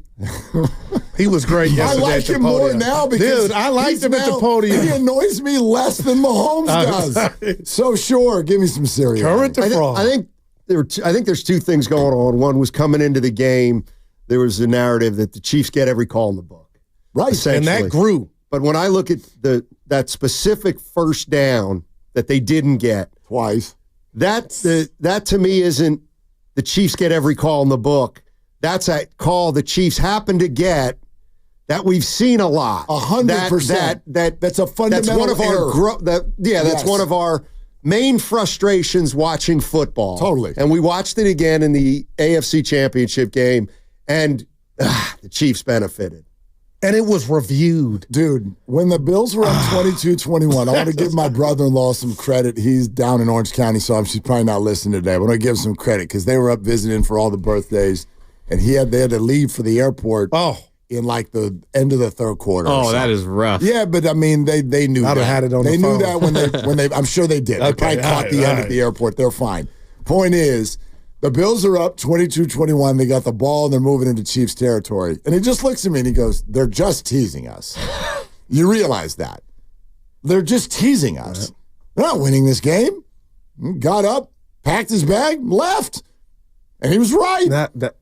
And so, yes, Donnie, I'm with you. Yeah, that's a fundamental error in the process of the whole thing. But I give you the one that's annoying me maybe even more. Grady was just pulling. We were just talking. What was the phrase that Steratore used on the air? A blended clock at the end of the first half. I heard that one. We played the What does that even mean? That's the one I'm done with. Don't come to me the day after the game and be like, actually, man. I know that you have two eyes and a brain, and I know that the whole world saw this, but actually, that's not the way we do it. Yeah. So if the clock does go to 0 and there's still 2 minutes and 1 second on the clock, we don't call that a delayed game. We call that a blended clock. Man. Has anyone ever heard that before? Not a margarita, the clock. A blended dude. And get the margarita on the rocks, not blended. Be an adult. But anyway, it's annoying. It is bad. It's super annoying. They didn't even bring, and I think you can help me, they didn't even bring the chains out for the measurement. Because they deemed that the spot was correct and they knew they didn't get to the 40-yard line? And ref, I keep saying the brother, he had it at first. And my man came and said, nope, Johnny, I got it. It's short. Let's review it. Here's what's actually at the base of all this that I can admit. It's so frustrating that they didn't get the call. But what's really frustrating is if it were the Chiefs at 4th and inches, they'd have gotten 5 yards. They'd have gotten 5 yards. So that means you really hate the Chiefs. Call the quarterback sneak because it wasn't working too well. No joke. What is this play that Mahomes they runs? Go left. They run right and Mahomes. Or whatever, either direction, and the running back runs in front of him. And it's Mahomes smart. Has the run pass option. It's smart. Never seen it not work. Did it not work perfectly yesterday, man? I'll say this: my era. I'm used to. I'm not used to dynasties, but I've seen them. The Bulls, the Yankees. And now we're the Niners, the Cowboys, the Steelers, Patriots. But I do want to see a three-peat. The first ever since the merger, guys. Like, there's some badasses that have played the game and coached the game. You're telling me we're 60 minutes away from Kansas City, who, oh, by the way, scored the 32 points for the first time in 28 games, including postseason. So they just do that on the day they need it the most. Well, it's like, what don't they get? The Bills always score 30. They scored 29. The Chiefs never score 30, and they score 32. It's hard to hate on them, I guess I'm saying, man. I'm having a real easy time with it, personally. No, that's what is at the core of all of this, is that they're just better than everybody. They're when they have to be. They don't beat you 50-10. Like the 85 Bears, they're not over. They get no lemon booty. Yep. No, they're. I mean, it's incredible. It's incredible. What's your gut telling you now? Philly's got a chance? I'm staring at ESPN over your shoulder, and apparently the analytics say the Eagles are going to win. I mean straight up. And they're underdogs. But ESPN Analytics is giving them a 56% chance to win, Go. Hey, I'll tell you what. When I was at your house watching that last Super Bowl, Grandy, the Eagles should have won that Super Bowl. Chiefs, by the way. They didn't. You know what all that means is when the Chiefs eventually win and Mahomes and Kelsey are on the podium holding up Evan Lombardi, they're going to say, no one believed in us. Exactly. Everyone doubted us. Thanks a lot, Trav. They counted us out. Only a 44% chance to win. If the Chiefs win, it'll be 3 in a row. You know, the last major professional sports team to win 4 in a row of our big 4. Baseball, MLB, NBA, NHL, and NFL. It has happened? Yes. In our lifetime? Correct. We were alive. You were alive or we were alive? You were alive. I was? Pretty sure. This happened in the last 50 years? Yes. All right, I got to guess. Yeah. No computer. The Islanders in the NHL hockey. You must have looked. Islanders. Okay. Won 4 in a row. I didn't touch the keyboard. What years? Well, yeah. In the 80s, it said. Okay. Yeah, Grandy. I was thinking NHL too, but I would have guessed like the Red Wings. The Islanders. What year? Years. It said the 80s. I don't think I had seen a hockey game yet. And what's sad is I'm feeling good about myself. Hey, no, that's impressive. The Islanders. Your Chiefs pick is 1 win away. Man, that was just a natural bet. No, yeah. It was still a bad bet. You still should have gotten 3.5 drinks, and you're only going to get 1. What are we talking about with the Eagles? They are like Sirianni at the podium, like, I liked him. And I go, had he been humbled? He was just, it's not one guy. It's just not one guy. I mean, it is, but it's all, I was all like, the stuff, this dude, it all went Ed away. Steiny, Edgar Allan Poe, I'm on Sirianni now. He won me over, man. But Barkley, how bad did the Giants look? The New York Football Giants? Or they couldn't give him that. So maybe we need to ease up. They couldn't give him that. And that's why I told Steiny. What's that? What do you mean? Like Zach Levine. Steiny Friday goes, he can't win. The Bulls don't win. Zach Levine, they don't win. Barkley couldn't win in New York. Of course not. But you put him in a greater system, and now look. Well, of course. But it's funny because this conversation came up at our place yesterday when people were like, well, if Barkley were still with the Giants, if they had kept him, this wouldn't be happening. Right, sure, but it's not like Saquon was some unknown before. Like, he was phenomenal. I guess my point is he couldn't do it by himself. But they let him go for $2 million. That I get. They let him go for $2 million. And, so you deserve the blowback. And the GM's kid told him on Hard Knocks that Jaden Daniels looked pretty good, Dad. He looks like he's going to be pretty good. I've never seen, like, that Hard Knock scene. That was amazing. He comes off so bad where he's like, we can't. We're going to get Devin Singletary for $11 million instead of Saquon for $12.8. And then his kid is sitting there twiddling his thumbs talking about Jaden Daniels. And then they keep their jobs. I don't know what happened there. You're listening to 95.7 The Game, KGMZ FM and HD1 San Francisco. Always live on the free Odyssey app, Twitch and YouTube. Powered by First NorCal Credit Union. The other one that stands out to me in terms of a play in that game last night, the Xavier Worthy interception catch? Not allowed. Like, didn't the ball hit the ground? Of course it did, and he only had one hand on it at the time. There is no way you can say that's a catch. Like, I know the ball can hit the ground, but, like, that ball clearly aided in the catching process. Well, but you can hit the ground. Like, if you have complete control of it, Right. it can hit the ground as long as it doesn't help you hold on to the ball. Correct. It clearly helped both of those dudes hold on to the ball. A play was ran, Grandy, before they said we're going to challenge. I think I said I've seen it all, Elizabeth. So did he get the flag out before the play? They just didn't see it in time? He did, but here's what no one's talking about. Oh, my God. So he throws the review flag, then they run a play, then they come back. He's like, I threw the review flag. And the refs are like, you're right. You threw the review flag, so we're going to review it. Then they review it. They say we're not overturning it.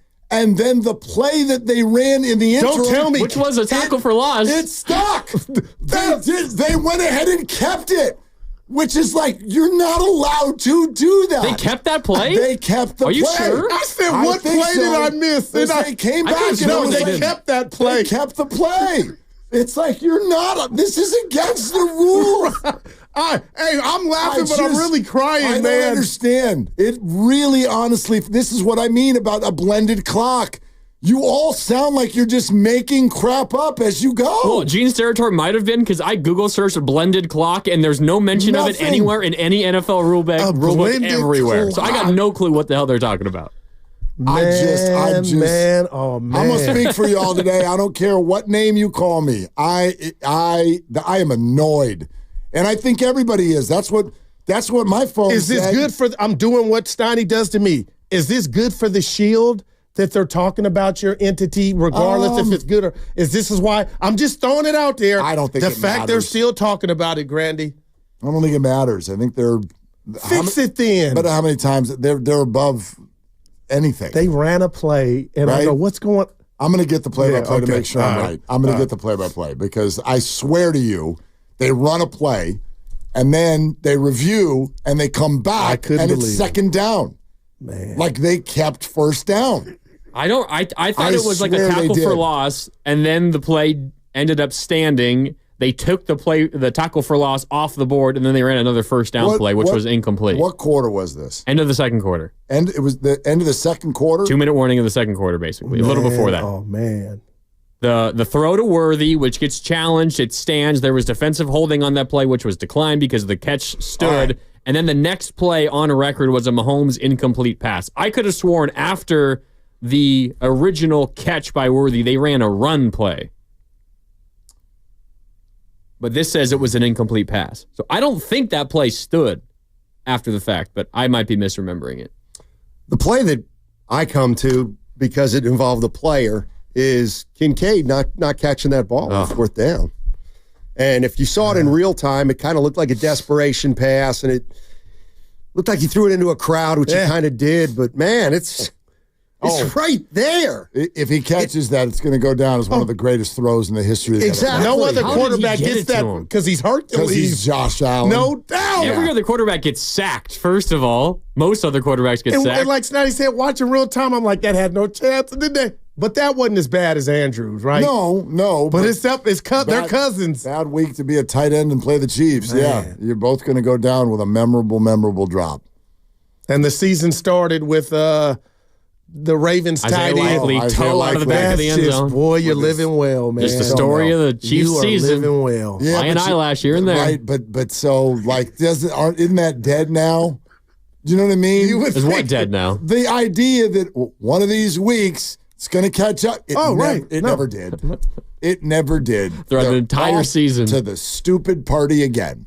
Man. Oh, it's frustrating. It's so frustrating. Are they as frustrating as, like, the Warriors' loss on Saturday? More. Okay. The Warriors' loss on Saturday was not surprising. Did you ever feel like they had a chance? Like, no. Wow, man. That was quick. That was our birthday dinner night. Oh, okay. We went in at halftime. I'm like, they're not gonna win. Wow. So I didn't even they're not gonna win. It was a 1-point game at half. I know, but you could just tell. Terrible. You could just tell. And the Lakers came out in the third quarter and immediately put a run together. Well, when Anthony Davis connect. when Anthony Davis is on one, the Warriors have never had an answer. They don't have an answer for a body like that, especially without Draymond. Yeah. There you go. Yeah. So that looked like Kuminga 2 more weeks and Draymond day to day. At least 2 more weeks. Okay. 2 more weeks until he gets to get some more bad news. Again. What's going on, man? He's really, really hurt. So he won't play before the trade deadline. Wow. You remember what was it? Early January when it was I think it was the game that Kuminga rolled his ankle, and Steve Kerr came out pregame and said, we're in like information gathering. We're going to try to figure out who we are. We're going to be patient. We don't want to rush into a move. So they're going to have to make a decision either to make a move or to not make a move before they even figure out who the hell they even are. Man. The funniest part of that game was the halftime show when they were all, it looked to me like they were ragging on Bob Myers for like who the Warriors have on the roster. You're right. They were giving like ragging on him. And I was like, Stephen A. Smith was like, Quentin Post, what are we talking about here? Which I That's thought my was, guy. Yeah, it's a little soon. It's like, but what about that starting lineup? Hield and Payton? Yeah, that wasn't fond of it. Oh, God, Buddy Hield, man. And Pods, I know it's new. He had a good game. Man. It was good to see him back. You in the diamond lane of getting that starting back. Man, I'm watching that catch again or non-catch. It was right there. And he saw it coming the whole way. No, he just whiffed it. He put his head in his hands before the ball even hit the ground. Like he knew. He just knew. 5th Super Bowl appearance in the last 6 seasons, man. And Josh Allen, if he makes that, I told Stoney, 3:33 left, he gets the ball. I'm not criticizing Josh at all, but had he got that to knock off the Chiefs, if they would have, that would have been his moment. They would have left 33 seconds on the clock, and Mahomes would have went down and scored again anyway. I was going to say 8. I was going to say he would have left 8 seconds on the clock, and Mahomes would have gone. Like, at a certain point, you got to turn the arrow at yourself, and I'll do it right. Like, how stupid am I? Has Patrick Mahomes ever started and not made the AFC title game? He has not, right? No. Okay. Yeah. So, and he's won D4 offsides from going to another Super Bowl. 2 AFC title games. And he's only not gone to the Super Bowl twice. And 5 Super Bowls in his 7 years as a starter. And every year, I come back to tell you, not this time, how stupid. And the Bills traded down that draft. How stupid is this? Yeah. No, it's not. It's incredible. I don't know how. So the Bills, they fumbled it, 5 times? And Josh they recovered started early. All 5 of them? All of them. And also, Travis Kelce has only 2 catches for 19 yards, and you still lose that game? It makes no sense. No, it never does. It makes no logical sense. And we talk about all these other tips. Well, this quarterback doesn't have his weapons, and he doesn't this. And I'm like, Mahomes will come out. Hollywood Brown doesn't play all year. And then he gets no targets in their first playoff game. And then 3 plays into this game. It's like, bink, bink, bink. It's like, today's going to be your day. Man. And then the second quarter, we're going to use DeAndre Hopkins. And in the third quarter, I use my own legs. It's like I don't even know. And he's 29. He threw for what? 245. To who? Xavier Worthy, 85. Juju, 60. Hollywood, 35. That's no receiver got 700 yards for the year. And then they bring in Samaje Perine to ice the game. His only touch of the game. The three-peat. You give the Eagles a shot or no? Sure. Oh, man. Any team that plays the Chiefs, Steiny? It's going to be a close game. I'll guarantee you that. Oh. All the Chiefs play is close games. But probably not. Right. Probably not. But if you're the Niners or fan or even just in the building, you got to feel like, and this just me, we outplayed them almost 6 of the 8 quarters. But how many teams feel that way this year? That they outplayed the Chiefs? You think Buffalo's one of them? Yesterday, I don't know. Do you feel like they? It ain't as glaring as others. Yeah, yesterday felt pretty Chiefs even. probably kind of outplayed them. Yeah. But I mean, the Bills beat them. Because Mahomes fumbled that ball. And it looked like it was going to get out of hand a little bit. The Bills easily won. They won handily in Buffalo earlier this year. The Broncos feel like they outplayed them. My thing is, they're not going Raiders anywhere. feel like they might outplay them. A couple of dude, everybody. Yeah, but no one beat them. The Bills are the only team that beat Patrick Mahomes all year long. Yep. And you can't beat him when and it was counts. November. Man. Yeah. All right, well, hang in there today, Willie. Because by the way, I mean, sounds like you're putting yourself in a tough spot. No, it's no problem. I don't care about that. But I do. This is the even bigger thought. Does anybody else feel? I mean, okay, the Chiefs are about to play the Eagles in the Super Bowl. The Dodgers sign every player. I can't stand Steph Curry is 0 for the second half against the Lakers. The Warriors have a under 500 record. Like, Celtics are going to be in the finals? I don't know, man. I just like, can we get a win? Man. Can we get a? They got the Jazz coming in tomorrow. Yeah, I don't mean on a. He's talking about a big one. I don't mean on a something Tuesday. bigger. I just mean, can we get something that looks like it's heading the right direction? The San Jose Sharks. Yeah, celebrating. All right, gents. Have a great belated happy birthday. I wish I could have been there. That's all good. Comedy show was kind of funny, actually. Who was it? It was like 5 guys. Oh. It was a comedy night in Oakland, so there were 5 different people who came up. But you none of them were like big names? Had you heard any of any of them? I felt like the last guy, Applebaum, I thought I'd heard. He was kind of funny. All right. But no big names. Did you drink? Yeah, I had 2 Drake's Pilsner. Did they get like funnier as you went? A little bit. Okay. Yeah. All right, good. Like Chappelle wasn't there. Though. No. Okay. God, I know who that is. All right, gents, have a good one. All right, nice. All right. Are they the smartest show in the Bay Area? You guys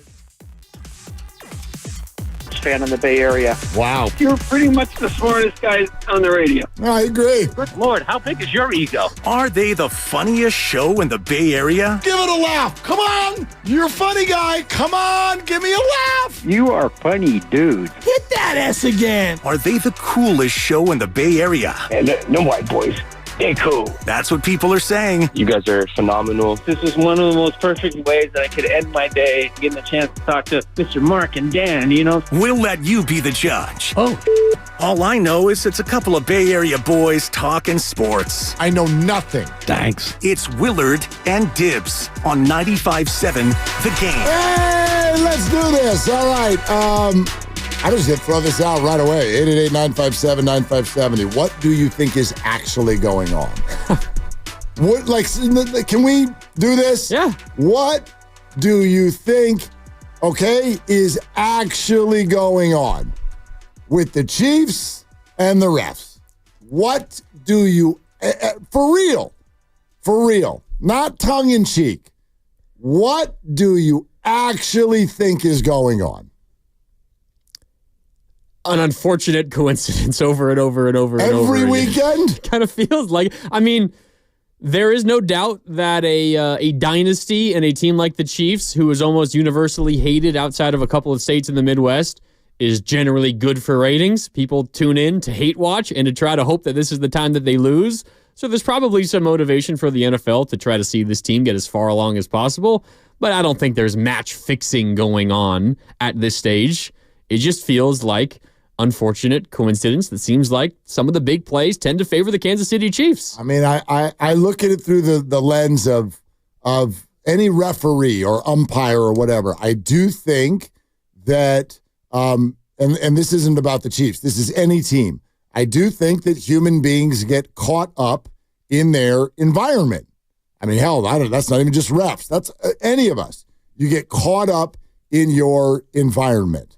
Steiny at the comedy show the other night probably laughed more if the people around him were laughing, right? It's why you don't want to see a movie with no one else in the theater. It's weird. It's awkward. You want to get caught up in your surroundings. And I do think that happens with referees too. So that's sort of what they call home cooking. And the Chiefs are at home in all of these games. So will it matter in the Super Bowl at a neutral site? Well, they were last year. Yeah, I don't know. But like, I'm with you. Like, let's put this aside. I don't think there's some sort of conspiracy. I see all the memes and all the GIFs all over social media where Patrick Mahomes is making out with referees. I see it. The referees aren't in the black and white zebra stripes. They're in the red and white stripes. Yeah, they're Chiefs fans. Like, I don't think they all got drinks together. I don't think Sterator and Mahomes and Andy Reid all went and got a Manhattan on the rocks after the game and got him again, Bob. Like, no, I don't think that. But there's something. There's something. Like, why, for example, why would the NFL even want Patrick Mahomes over Josh Allen or Lamar Jackson?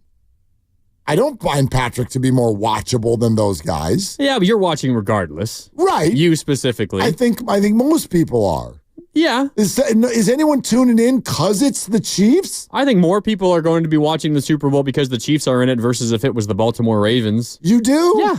If the Ravens were playing the Eagles, I think diehard football fans that are probably watching regardless, generally speaking, all would rather watch a different team than the Chiefs. But if we're talking about the wide-ranging American public, or hell, even the international public, I think it's like, the Chiefs are in it again. Is this the year they finally lose? Who are they going to end the Chiefs dynasty, or are they going to be the first team to ever win 3 in a row? That is an infinitely easier game and thing to sell to people who might not be watching in the first place. Dynasties do rate. I'm not going to disagree with you there.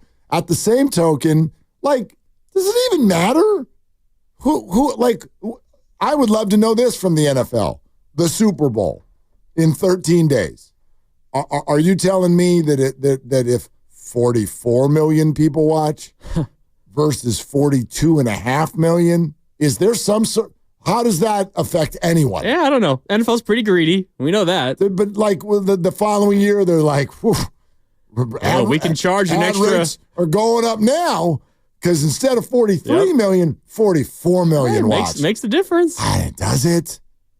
Like, who cares? It's the Super Bowl. You're going to get a bajillion people all the time, all the eyes, all the ears, fluctuate a little here, a little there. Was the weather nice? Is the weather bad? I don't know.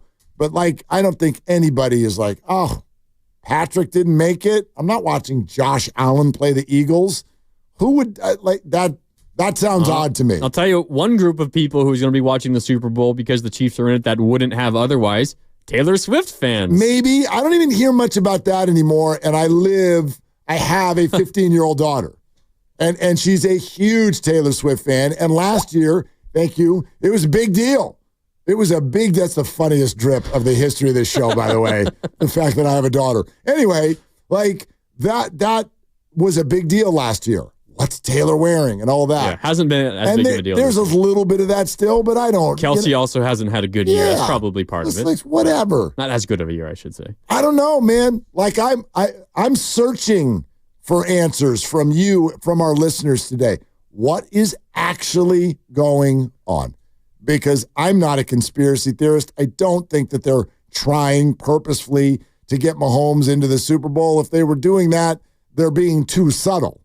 I mean, these games are all by 3. Like they all have been flipping the coins. Like they planned for blocked extra points and stuff like that at the end of games. They could have easily lost to the Texans the week prior. Of course they could have. Of course. So, like, I don't think they've got that kind of juice. But there's got to be something beneath the surface that's leading this, because you can't tell me that 17 times in a row They're just like, yeah, crazy, but like, here are the 5 things that went their way again. And they're not quirky. Like, I do believe in making your own luck. These are other people with whistles and power and eyeballs on cameras who continually seem to come out with. It's like, I'm glad that you brought up that Worthy catch. You cannot review that and then walk out to my television set and go, yeah, he caught it. No, he didn't. Yeah. Like, it's physically impossible for you to say that that's what it did, that factually did not happen. One thing, I mean, watching that play live, I thought it was an interception. And then I saw the replay. Well, first of all, I thought it was an interception. They ruled it a catch live. Saw the replay, and I thought, ooh, I don't know how that's a catch. I mean, first of all, the Bills' DB has possession of it pretty clearly as they're coming down from jumping. And then the ball hits the ground, and then Worthy takes it away. So I don't know how you could possibly call it a catch. I think maybe where most fans feel frustration is where you have these 50-50 calls. You have that Worthy catch or no catch or interception. You have the Josh Allen 4th and 1 QB sneak. And, yeah, you could understand, like, someone calling it live in the moment. Really difficult thing to do. I can understand it being called either way, but it just feels like way more often than not, those 50-50 calls in the moment, even before review. And we can get review out of here because the rule book is really rigid and you need 100%. You need to be totally sure that it was the wrong call to change it. Like, I get that. But in the moment, those like 50-50 moments generally tend to favor the Kansas City Chiefs way more than whoever the hell they're playing. You're absolutely right. And I wonder if that's not part of what to me feels like the flaw, which is almost like, if you're the ref, are you watching this game through the lens of you're just so used to their brilliance? Because again, I don't want, it's the Chiefs. Of course they got it. They're brilliant. They're obviously incredibly brilliant. Every big moment. They make every big play. They make every play. They make the play call correct every time. They execute every time. I mean, they do things you're not allowed to do by conventional wisdom. You cannot, on, what was it at the end of the game? On the Kincaid drop? When they've got the ball, and I mean the actual end of the game, the play before victory formation. And 3rd and 9. The Bills have no timeouts. I grew up in an NFL where there's no coach in history who would throw the ball on that down. I got it right here. 3rd and 9 from the Buffalo 35. Chiefs up by 3, 1:35 left. If you run the ball into the middle, you can dribble the ball with a punt. You can dribble the ball down to the 10-yard line, take another 40 seconds off the clock. You give the Bills the ball with essentially 30 seconds and no timeouts. The NFL I grew up in, that's what every coach would have done. So what Kyle Shanahan would have done, no doubt. Maybe. You're probably right. But he has done that. My thing is, not only do they just drop back to throw with the guts of a burglar, there's someone always open, totally wide open every time, and Patrick delivers every time, and the player catches it every time, and just the presence of mind they seem to constantly have. No one's taking that away. Amazing play call. And on the set of downs right before that, 2nd and 9, they threw it there as well. Yep. Now, both these throws are like out to the flats to running backs, but a throw's a throw. And why are they standing by themselves every time? I would love to be in a play calling meeting with the Chiefs. Oh, man. Because it's just there every time they need it. They ran the same play on, I think they went for it on 4th and 5 in their own territory in the fourth quarter. They ran the same play that Patrick ran in the Super Bowl in overtime on 4th down, and the same result. They did it in the first half. Yep. They had a 4th and 1 from their own 39, down by 3 in the second quarter, and they did the play action fake. Mahomes boots out to the right, wide open, gains like 7 yards, which is, you're right, the exact same play they ran in overtime in the Super Bowl. It's as if Andy Reid knows what the defense called before he makes his call. That's what it looks like to watch this team. And for that, I give nothing but the utmost respect. But it's almost like it feeds the animal that is all of us in this, that when one thing appears to either be a 50-50 call or even leaning in the other direction, and they get that call, it just triggers all of us. Because it's almost like, man, Do not give them any. They do not need help. They don't need help, but they are getting help, whether it's purposeful or not. They clearly got helped this year a number of times. Yeah, and I think the other thing that gets to a lot of us, and I know you feel this way, I feel this way, it isn't just the decisions or non-decisions that refs make, and we're highlighting a few of them with the worthy catch or not catch, and the Allen QB sneak late in the game on 4th and 1, 4th and half a yard or whatever it was, and they rule both of those in favor of the Chiefs, both initially and upon a review. What also gets to us is like the luck and the bounce of the ball, and like the end of the Broncos game where they block a kick, because of course they block a freaking kick to win a game at the end. Like, of course, like this just, it makes exact sense with how this Chiefs dynasty has gone. And again, it's not to take away everything that they've done, because clearly they are an incredible football team that shows up in all those big moments. But it's more than just the refs. It's the frustration of course the ball bounced the way it did, because it's the Kansas City freaking Chiefs. It has for years now.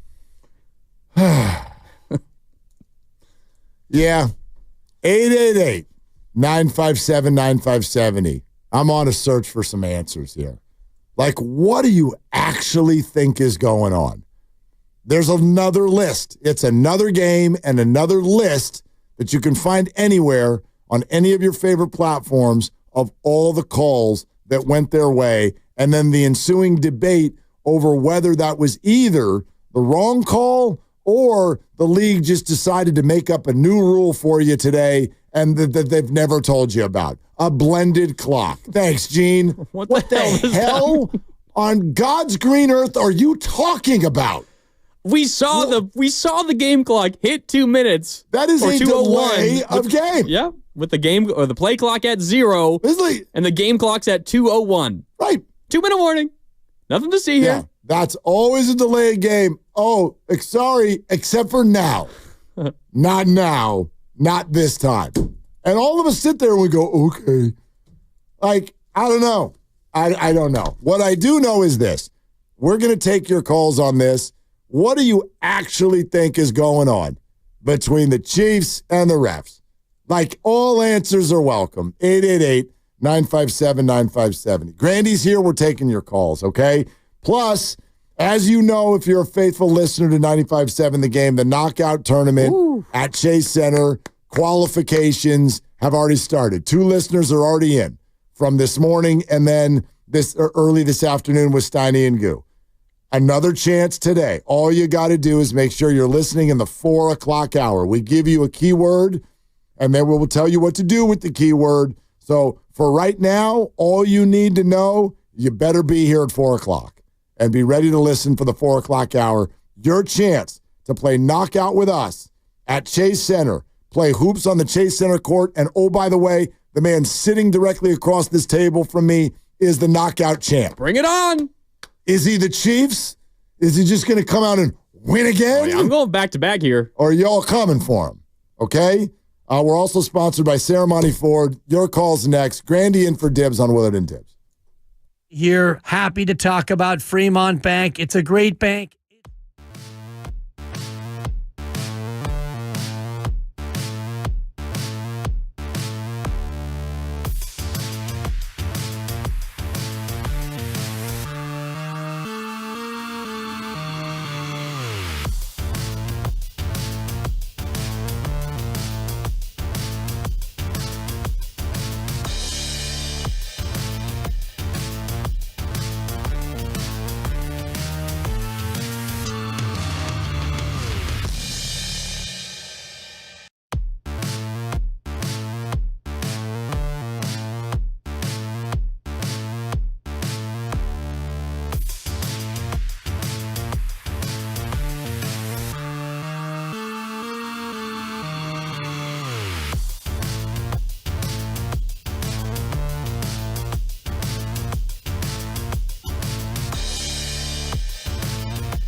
But a three-peat, we know that has been trademarked by Pat Riley.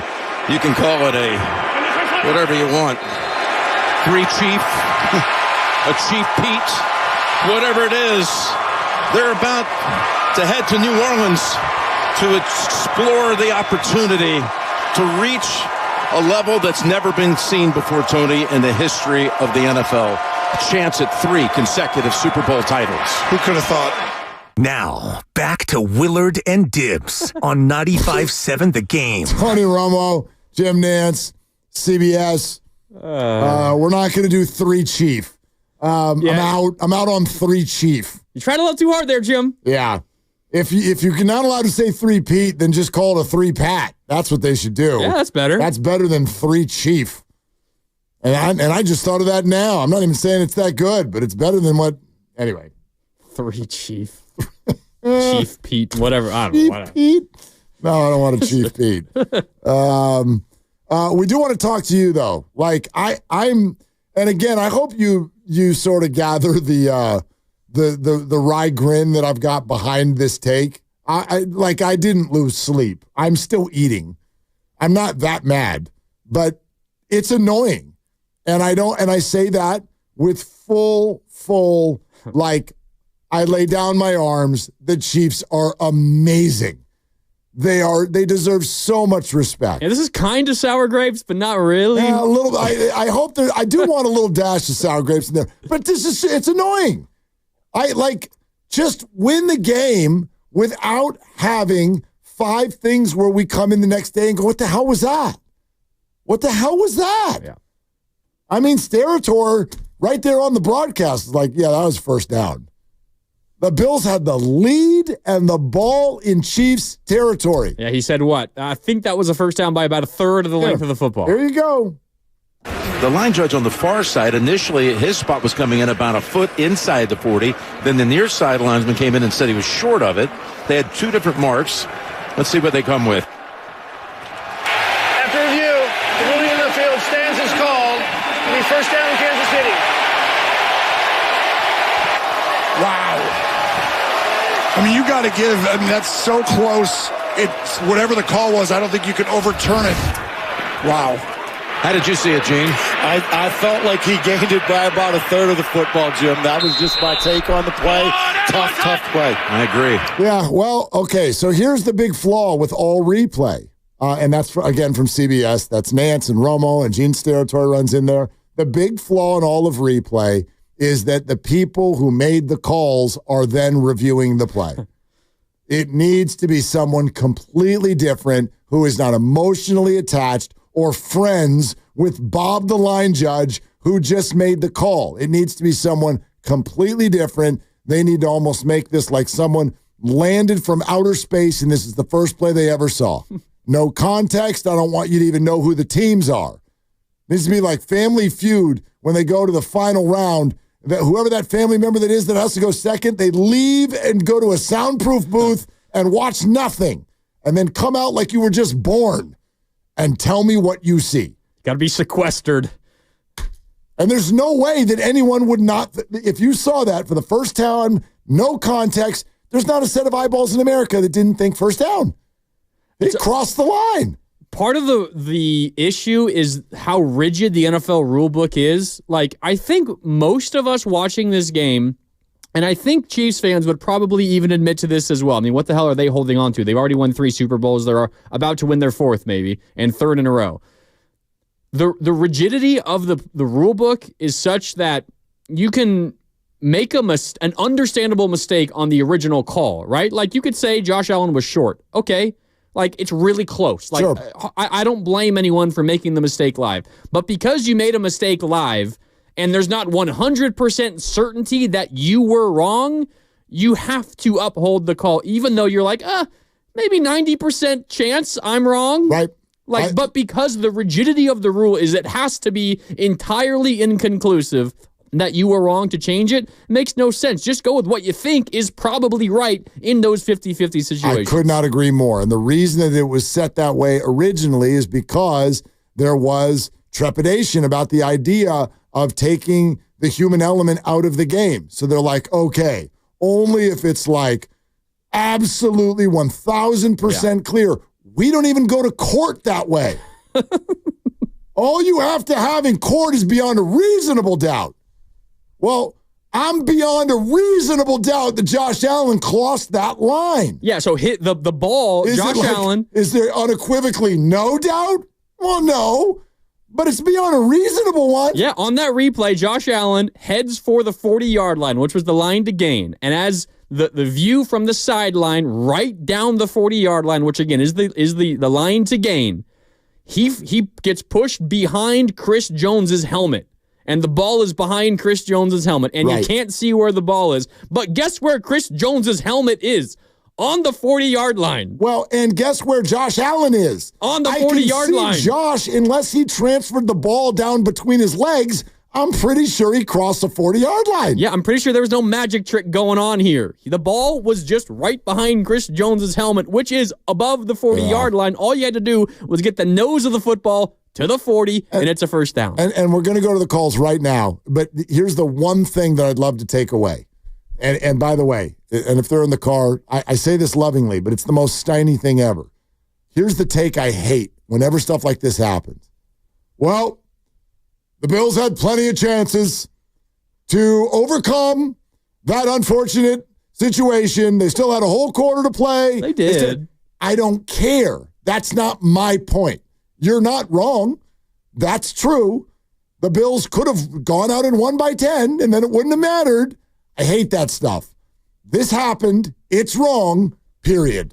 As far as I'm concerned. I don't want to hear about, well, but like this isn't life. It's football. It's different for me. Like, sure, you're all going to have bad stuff happen, and yes, you need to go overcome it. But we don't play life in 3-hour vignettes that then allow us to get up the next day or not. But in football, they do.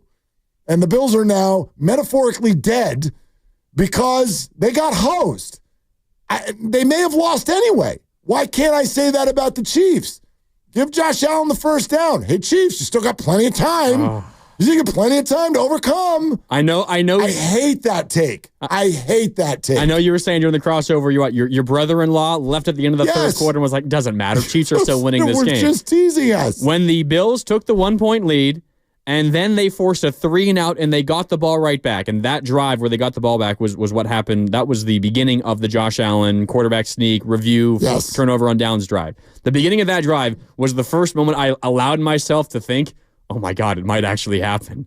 It felt like the game was getting out of hand at the end of the first half. The Bills come all the way back. They take a lead, and they forced a 3-and-out. They get the ball right back. They just ran it down the Bills or the Chiefs' throats the drive prior, and you're like, oh, my God. Arrowhead sounds a little bit nervous right now. I haven't felt this in a while. Ever since Joe Burrow won a few years ago, I haven't had this feeling. And then everything else happened. I realized how stupid I am for believing that I thought there was a chance there. I'm so stupid for thinking the Chiefs were going to lose. Anthony in Oakland. Hi, Anthony. Thanks for calling. What's up? Hey, boys. Good afternoon. I think it's pretty obvious the NFL is trying to put their finger on the scale just to keep games competitive. They have rules. They could put a chip in the ball. It's 100 yards. It's not like it's so easy for them to be able to get these right. They don't want it right. They want it to be up. They could speak to the ref. They can say, hey, don't let them get a first down here. Let's keep this game a little bit closer.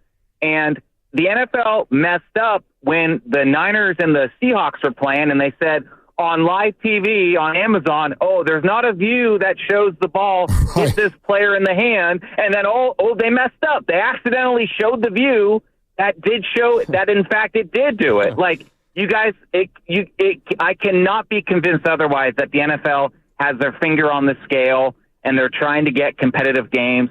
And it looks like the Chiefs get a majority of these calls in their favor because they're good. I mean, they're good. They're going to take advantage of these situations. But you cannot convince me otherwise that the NFL is not trying to get a more competitive game on national TV. It's an interesting take, Anthony. I don't look at it the same way, but it's an interesting take. Thank you so much. I mean, because if the whole idea was we want competitive games, we already had that. Why would you start hosing the Bills? They're up by 1. It's a 1-point game. You're in the fourth quarter. You're at Arrowhead. Why would I start nudging things in favor of the Chiefs to knock them forward again, I'm just going based on this premise that they're trying to keep the game close. Now, his reference to the Niners-Seahawks game is a funny one. I hadn't thought about that in a while. I mean, y'all remember that one where there was a fumble on the punt return? That was the Thursday night game in Seattle. So on Amazon. We were told that we had a view that the review room did not. Which makes no sense. Which makes no sense. I'm like, did you not sign up for Amazon Prime? They should have 20 more angles than we get to see on the broadcast. At minimum, I should have the same ones. Yeah. So that's kind of funny. But I don't believe that there's a full-blown conspiracy here. I just think that there's something. Yeah. Well, it's funny when the caller brought up Niners-Seahawks. I went back to, I forget which year it was. It was the NFC Championship game in Seattle. The Sherman, sorry-ass receiver with Crabtree. That game, right? A mediocre receiver. Receiver. Terrible memories, and I'm sorry for bringing it up. But you remember earlier in that game when the Seahawks were near the goal line, I believe, trying to score. I think it was maybe near the end of the first half, or maybe it was in the third quarter. And Lynch, I believe, Marshawn Lynch fumbles the ball. Bowman recovers it. And as Bowman is being taken to the ground, his knee gets caught underneath him. That's where he tears up his knee on that play. And he's clearly down on the ground with the ball in his hands. And because it was ruled a fumble and a recovery, and maybe back at that time the review procedure was different, and they couldn't overturn it because of what was called on the play, and they blew a whistle or whatever. I forget the exact situation. But everyone, seeing it clear as day, including the officials, could see Bowman had possession with his knee on the ground. And yet it stood as a fumble recovery, or the ball went back to the Seahawks, which makes absolutely no sense. That rule has been changed, but there's multiple things we're talking about here, like inherent bias potentially in favor of the Chiefs. Totally. And just the way the rule book is structured and worded makes no sense. Wow. You're making it so much difficult to actually get the right call out. I agree. Like the spotting of the ball by just doing it by the eyes of two people in their 60s who are in an unbelievably loud, frenetic, chaotic environment is absurd. And I've thought that for a long time, and we've made that comment before. But here's what I would say. As much as someone will call up and be like, this is a widespread NFL conspiracy, and I'll be like, well, no, I don't believe that. But here's what I'm beyond believing. You can't tell me that it works this way. Like, in other words, I know there are bad calls in life, and you get some, you win some, you lose some, you move on. I'm supposed to buy that this is a coinky-dink, that this has happened for the Chiefs every damn week of our lives for the last 4 months? What? So what do you think it is? It's not a league-wide conspiracy, but it's more than just a coincidence. So what is it? Again, the best that I can do in the way I feel right now is to feel like, there is some sort of, the officials are caught up into the tidal wave that is the Chiefs, combined with, it's like when you look at and whether you love women or love men or whatever, like you see a beautiful person walk down the street and you're just like drawn to them. Or maybe even a better example would be like if you've ever been in love, or look at your own kids, the love that you have for your kids, and you only see them through that lens, where it's like, no, my kid didn't get in trouble at school. Must have been that other kid that caused this problem. Some sort of inherent bias that you're not aware of. You look at the Chiefs, and it's like, well, yeah, it's a first down. Or someone touched him. Patrick's not sliding at the shins of defensive linemen. You can't touch Mahomes in the head. It's Mahomes. There's a presence there. So that flag's going to come out a little quicker than if Trevor Lawrence or, hell, Brock Purdy or whatever. You know what I mean? Baker Mayfield is running down the field. It's different. I don't even know if that's a great answer. That's the best one I got right now. I hear you. Skills in Vallejo. Hi, Skills. Thanks for calling. Hey, what's up, Willard and Grandy? Before I make my main point, I just wanted to say real quick, Willard, I reached out to you on X this weekend, and I hope to call your birthday show on Friday. Couldn't get to it. I got too busy with the kid. But it's basically, I just wanted to say that I never heard of you 4 years ago, and then you came to the game, and I've been on your show a couple of times, and we don't always agree on stuff. but you always respect my opinion, and I always respect yours. You never dog me out if my takes are ridiculous, which, sometimes you probably should. And so, yeah, again, thank you. I respect you, and again, happy belated birthday. Skills, thank you very much. That's a very sincere thought, and I appreciate that. And if I ever dog you out, I just wait for a commercial break. But no, let's go, man. What's your crazy take today? Well, today, I just want to say that the Super Bowl matchup coming up between Philadelphia and Kansas City basically just makes you want to hurl in the end zone, and it's going to be a giant. I mean, they're both great teams, but I'm just it's a case of.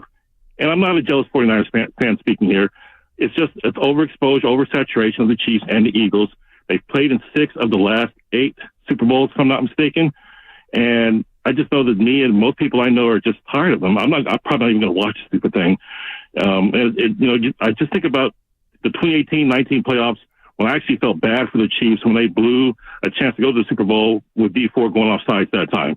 And my how things have changed since then. But that was before Taylor Swift and Travis Kelce started doing whatever it is they do. It's called dating. It's called dating. Yeah, they're just they're two people who like each other. It's all good. Fair enough. True that. But see what that did. You got a million non-NFL fans watching, but you got millions of eyeballs watching the games. You got millions more eyeballs buying stuff. Advertising dollars, things like that. And so I'm not going to accuse Roger Goodell of staying up till 4 a.m. coming up with scripts for the games, but I will say it wouldn't surprise me that if we found out one day there was someone from upstairs who was helping the officials make certain decisions on the field, or if TMZ released photos of Mahomes and Kelce and 4 refs at a bar drinking and laughing one day. And that's my ridiculous point of the day. Thank you, Mark Wood and Mark Gandy. Yeah, Skills, thank you for calling and being such a faithful listener. I like... Again, my brain, and maybe this is a flaw for me, my brain can never go there because I love this stuff too much. Like, I just cannot divorce myself from the idea that this is actually reality programming, like real reality programming, unscripted. The idea that with the amount of money and eyeballs and attention that's on professional sports, the idea that somebody could pull off a conspiracy theory, I've always thought sounded crazy. Like, how? How? So you're telling me when a Chiefs player signs as a free agent and now they're on the other team and they're getting hosed, none of them in a frustrated moment would ever be like, hey, reporter, come here. Want to know something? Guess what? The whole damn thing's fixed. Yeah, they're paying them off after the fact too, Willard. I can't. They're all in the NFL's pocket. Come on. I can't buy it, but 415 just texted in with a real interesting, simple question. Y'all ever seen the Chiefs get hosed? When's the last time you saw the Chiefs lose a close, controversial call? When Tom Brady was playing. Interesting way to answer it. Interesting way to answer it. The AFC Championship game, that was the 2018 season, 2019 AFC Championship game? The only time that comes to mind is when that offsides call that got so talked about, the offsides call. No, I'm talking about the wide receiver who lined up. Oh. The offsides call. It was a regular season game between the Bills and the Chiefs, and Patrick Mahomes is one of the reasons I started not liking Patrick as much, because it's like he's overexposed. That's not his fault. But Josh Allen, for example, he legitimately probably feels like he got one taken from him yesterday. But I'm betting that when he met up with Patrick at midfield after the game, he congratulated him and said, great effort out there. Good luck in the Super Bowl. He was classy about it. But 2 years ago, there was a regular season game between Patrick and Josh, and when they met at midfield... Kadarius Toney. There it is. Yeah. When they met at midfield, there's audio of Patrick Mahomes, like Josh Allen is like, hey, good game, man. And Patrick's like, can you believe the stupid calls that went... Basically, he's yelling at Josh about the calls that went Josh's way. And I'm like, dude, you're a dirtbag. Are you kidding me? Are you kidding me? The same guy that hunts defensive linemen's legs and slides into them so that he can pull personal foul calls and flopped out of bounds last week when he wasn't touched. That guy, that's his post-game handshake. Congratulations to Josh Allen. is to yell about an offsides call. I'm like, yuck, dude, that's gross. That was week 14 of not this year, but last year, so the 2023 regular season. There it is. Kadarius Toney lines up offside. It was the deep completion in the fourth quarter. Chiefs down by 3. It goes to Kelsey. Kelsey then pitches it backwards to Toney, who runs into the end zone. That's the play. But I called back because he was offside. Patrick was screaming about it after the game. And Check's notes remind me, how did last year end?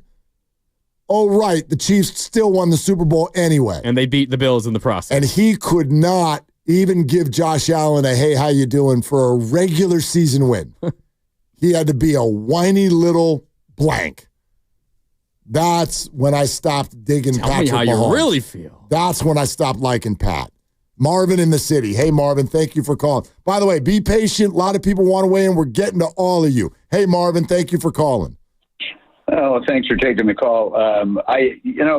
Bad calls and all that kind of stuff happen all the time. I remember the 49ers got screwed in 83 and 84 with 2 pass interference calls in the championship game, neither of which could have been caught, thrown way out of bounds, but Washington got down the field and won the game. That Montana threw for 285 yards in the fourth quarter and a couple of touchdowns.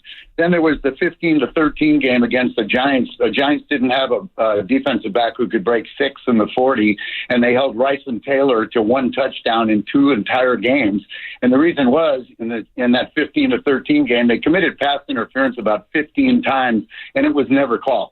So I think that, and that was when we were going for the 3-peat. That's the game where our guy fumbled when we had the lead, and then the Giants got a field goal at the end of the game. Roger Craig. That was the Roger Craig fumble, Marvin. Yes. But people forget. I mean, Rice and Taylor were held, as well as our tight end Brett Jones was held the entire game against the Packers in '95. It was the same thing. Well, so here's Marvin, here's my question, though, because if your thought is the NFL is doing things like that in order to keep a game close, well, then wouldn't the risk be exactly what happened, which is you want to keep it close, but you still want the 49ers to go because they're a dynasty going for a 3-peat, and the refs kept it close, and then one of their best players fumbled, and you actually ended up with the New York Giants in the Super Bowl instead of the team. You know what I mean? Well, they wanted a New York team to win. Let me leave you with this. In Atlanta was 2-14. The next year, they were going to have a stadium bond issue, and they went 14-2. And the year after that, after they got their stadium bond issue passed from all those fans that were so happy over going to the Super Bowl, they went 3-13 the next year. This is with the same coach and the same players. That's Marvin. So, Marvin, we got to run. Thank you, but that one to me, that's more interesting. Where you're like, they just got a stadium bond issue passed. But I mean, I have no knowledge of the Falcons of that year. It's a pretty big swing. What, 2 wins to 14 wins, and then right back again. And then right back to 3 wins. Yeah. We're brought to you by Fremont Bank, here for you, here for good. A lot of you lined up. We're coming. 888-957-9570. What do you really actually think is going on with the refs and the Chiefs? The nightmare Super Bowl for us 49er fans is here, but Grandy's here too. That's not a nightmare. He's in for Dibs on Willard and Dibs. Are you curious about who offers the best deals?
Kansas City Chiefs are going to pull this off. Again, going to a knee. You can doubt the Chiefs. You can dislike the Chiefs. You can disrespect the Chiefs. You're going to have to deal with the Chiefs being the first team in National Football League history to win back-to-back Super Bowls and go to the Super Bowl for a chance for a three-peat. The Kansas City Chiefs have just done something that's never been done, and the Kansas City Chiefs Kingdom rocket has gone past Pluto. The Chiefs win the AFC Championship. Now, back to Will and Dibby on 95.7 The Game. I mean, it's so vomit-inducing. 96.5 The Fan, much respect. What's up, Odyssey? Great sister station out there. But so vomit-inducing. Oh, my God. You know what hit me the most out of all of it? Like, okay. The rocket has gone past Pluto. Yeah, like, dude's excited, which is fine. Like, he works for the Chiefs, and he's excited. I'm not bothered by that. How many times? How long was that clip, Lucas? How long? 39 seconds. 39 seconds. How many times did he say Chiefs? How many times did he say, and the Kansas City Chiefs? That's what I mean. You can just say Chiefs, Can too. you play it again so we can do a little counter? How many times did you say Chiefs in 39 seconds? My God. The Kansas City Chiefs are going to pull this off. Again, going to a knee. You can doubt the Chiefs. 2. You can dislike the Chiefs. 3. You can disrespect the Chiefs. 4. You're going to have to deal with the Chiefs 5. being the first team in National Football League history to win back-to-back Super Bowls and go to the Super Bowl for a chance for a three-peat. The Kansas City Chiefs 6. have just done something that's never been done, and the Kansas City Chiefs 7. Kingdom rocket has 8. gone past Pluto. The Chiefs win 9. the AFC Championship. 9 times. That's unbelievable. Bro, that's once every 4 seconds. Chill. I mean, I don't know. Expand your vocab at least. The best part is where he says exactly what they've done that's never been done before. The first team to ever win back-to-back Super Bowls and then go back to the Super Bowl. They're doing something no one has ever done. You just said that. You don't need to say it again. You just said it in fewer words. You said the same thing back-to-back. All I heard him say was that you can hate the Chiefs. And I was like, thanks, I will. All right. Before we go back to the phones, it's time for Triples for Autism. This will put a smile to your face. This is good, right? Brought to you by Pet and Ellie Financial Partners and the Autism Society San Francisco Bay Area. No matter if the Chiefs and the Chiefs and the Chiefs and the Chiefs, whether they win or lose, at least the Warriors and Pet Nelly and 95.7 The Game can put out the good fight with this. The Warriors made 16 three-pointers Saturday against the Lakers. Another donation from Pet Nelly to the Autism Society San Francisco. Brendan Pajemski led the way with 3 from deep. Steph, Buddy, GP2, Quentin Post, and Schroeder all made 2 apiece. That is the 22nd donation of the season for Triples for Autism. To make a donation yourself or to get involved, go to sfautismsociety.org. That was Triples for Autism, brought to you by Pet Nelly Financial Partners and the Autism Society San Francisco Bay Area. Pet Nelly is here for you, offering financial guidance and support throughout life's milestones. Go to petnellyfp.com. Okay, Sean in Oakland is next up. No, I'm sorry. Sean, stay right where you are. Jonathan in the city. Hi, Jonathan. Thanks for calling. Hey, bro. I just want to say, man, what we're watching here, we've seen in the 90s. It's the Jordan Bulls. They get all the, benefit. They got all the calls. And just much worse is they even manufacture calls to favor the Chiefs. And what are we going to do about it? Nothing. So if you can't beat them, join them. But watch them win by 1 point with a 1.5 spread on Sunday, man. Well, they're not playing on Sunday, but I get what you're saying, Jonathan. 13 days. Yeah, thank you very much for the call. If you can't beat them, join them. I'm out on that idea. And my big question, I understand, okay, dynasties, a three-peat, all of that. But I'd argue, let's take the Golden State Warriors as an example, okay? Is that the legend of what happened?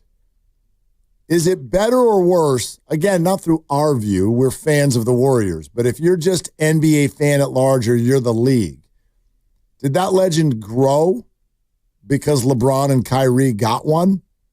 They got one. And that ended up leading to KD. and then you get the year where KD and Klay Thompson both have legs go out in the finals. Obviously, there's no conspiracy to make that stuff happen. I'd argue from an NBA view, every good dynasty, no different than Tom Brady, like it built Eli Manning for a fact. Like it's better to not just have him. They need a couple misses. Like the greatest of dynasties, same with the 49ers. You got a fan who just called up, Roger Craig's fumble, and this, that. Like, you need a few misses. I don't think the league is invested in the Chiefs must win every year.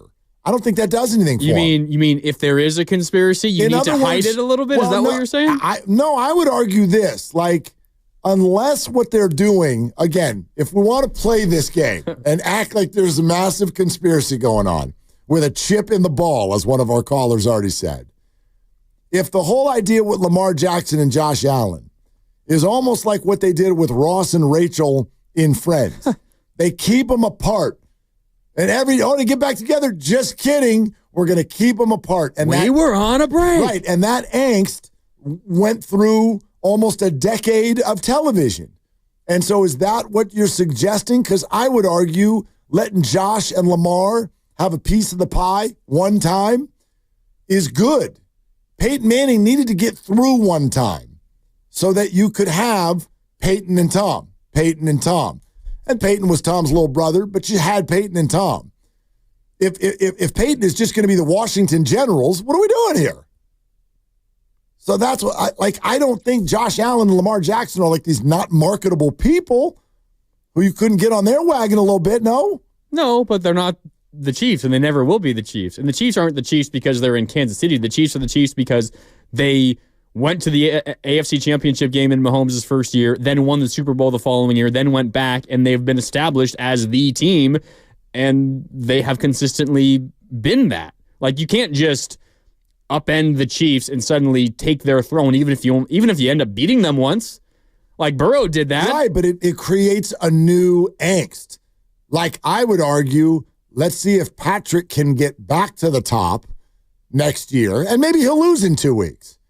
And so maybe that will work.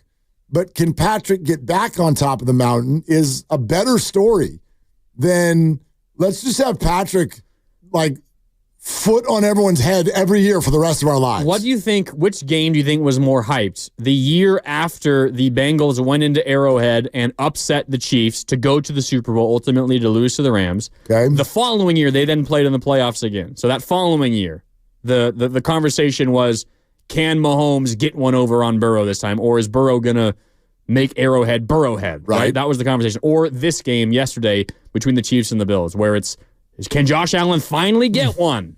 Because those are the two sides of the coin. Burrow was on top. Can Mahomes reclaim that spot? Versus can Josh Allen finally beat this Chiefs team in the postseason? Maybe it's recency bias, but I feel like this Bills one was more hyped. Okay.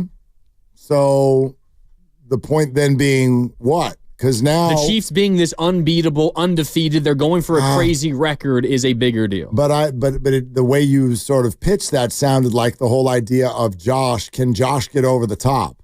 And at a certain point, the answer is going to have to be yes, or we're going to get bored and leave.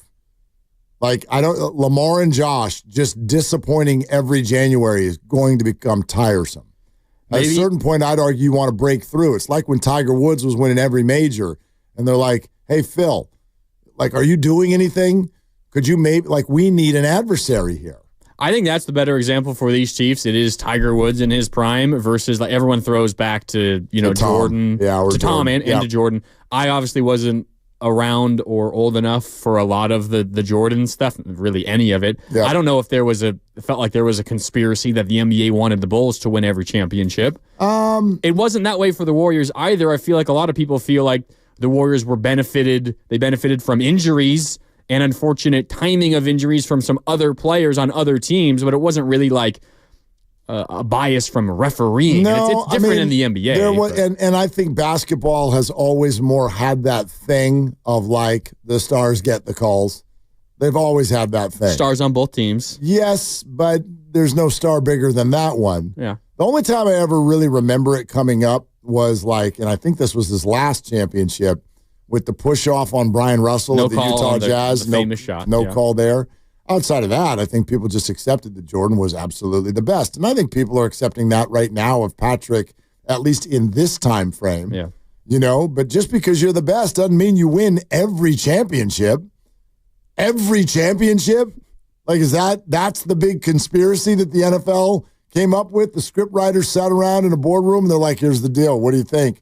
We're going to have a team from Middle America win every title for the rest of our lives. Like, that's the other thing. Conspiracies are supposed to be about the coasts. New York. That's too LA. obvious, Mark. They're gonna catch on to us. Kansas City? What are we trying to get that TV market? I don't know, man. Anyway, John and Sean and Doug, we come right to you. Plus, we've got open lines. What do you really think is going on? Like, for real, about these Chiefs and these refs. 888-957-9570. That is the number. We're sponsored by Life Source Water Systems. Grandy is in for dibs, and it is Willard and Dibs. New year, fresh start. Why not with better water? Life.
The line judge on the far side, initially his spot was coming in about a foot inside the 40. Then the near side linesman came in and said he was short of it. They had two different marks. Let's see what they come with. After review, the ruling in the field stands as called. It'll be first down, Kansas City. Wow. I mean, you got to give, that's so close. It's whatever the call was, I don't think you can overturn it. Wow. How did you see it, Gene? I felt like he gained it by about a third of the football, Jim. That was just my take on the play. Tough play. I agree. Now, back to Willard and Dibs on 95.7 The Game. I appreciate Gene Steratore and then Jim Nantz with the agreement doing what Tony Romo wouldn't do.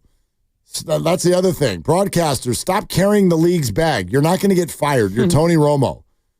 Oh, boy, that's tough. It's so close. I don't know how you could. No, yeah, you do. Tough one there, Jim. Nobody didn't think he crossed the line. Nobody. And the reason no one thought that he didn't cross the line is because he crossed the line. Anyway. The Chiefs are brilliant. The Chiefs are totally brilliant. But the conversation doesn't end there. We all watched all this all year long. So I do not believe a conspiracy is going on, but I don't understand how every Chiefs game can feel this way, and they pretty much all do. They pretty much all do. Like, not only am I not a conspiracy theorist, I'm not, despite how today sounds, I'm not watching games through haterade glasses. I'm not. No, not. I'm not. Like, what? Y'all didn't see everything that we all saw? I mean, if I asked you about the Xavier Worthy catch, what'd you see? Oh, that was an incomplete pass. Thank you. No doubt. Yeah. That's all. How the hell? That's actually the one, if you really want to get mad at review, how do you go into the booth, look at that, where Worthy literally only has one arm on the ball, and it hits the ground? How on earth do you come out of there and say that's a catch? That's a very good question, and I have no clue. Can't do it. Can't do it. There you go. Okay, Sean in Oakland. Hi, Sean. Thanks for calling. Hey, I'm Sean. I'm calling about, I'm a Philly fan, and I've been working in Philly for the last 10 years. I just moved back to the Bay 2 years ago. And I'm a iron worker. But everybody been hating on my Phillies. And the Chiefs. Yeah, Sean, did you? What's the point? What's the point? People still hate. So Shannon Sharp, he'll give you the narratives like, man, this is what it is. He played in the game. He know what's up. I'm still like, Sean, I'd love to, like, what is it you're like getting at today? Like, okay, you're a Philly fan. People been hating. Yes, that's true. That's sports. That's how we do it. Whoever's at the top kind of gets the ire of the fans of the teams that didn't make it. But what about the matchup? What is it you're trying to say? The two hated teams is on top this year. Yes. And everybody don't like it. All right, Sean, thank you for the call. Appreciate that. That was like a Magic Johnson tweet. That's what that was. I'm like, the Eagles and the Chiefs are playing in the Super Bowl. The Eagles and the Chiefs are playing in the Super Bowl. And a lot of people don't like those teams. And it appears that there are some people who don't like that. All right. Send. Thanks, Magic. Back to you. Back to you. Let's go to Doug in Berkeley. Hi, Doug. What's going on? Hey, guys. How you doing? Good, man. How you doing today? I hear how you're doing. I have one take that has like a few little moving parts. Okay. When I was a teenager watching football, I never understood why there were these calls made by the refs in the last 2 minutes of the half, last 2 minutes of the game, pass interference calls, that the guys are doing this all game. But these calls are made at crucial times that had an outsized effect on the game. I believe that the NFL has always had its finger on the scale a little bit. I think it was 2001. Was it 2001 when the Raiders were clearly the best team in the league? They went into New England and it was snowing, and there was the tuck rule that nobody ever heard of before. And, it wasn't like New England and Brady were favorites at that time. It's that they hated the Raiders. The league hated the Raiders. Now I see these guys, and I know you see it too. These guys are holding on to the face mask, or they're making these holding calls. They're making these holding penalties, and you think, what are you doing that for? That's stupid. I mean, that's just stupid. Because they get away with it most of the time, but sometimes the refs call it. So what you saw yesterday, and it's also entertainment. And, it is a big deal with Kansas City and Taylor Swift and Travis Kelce.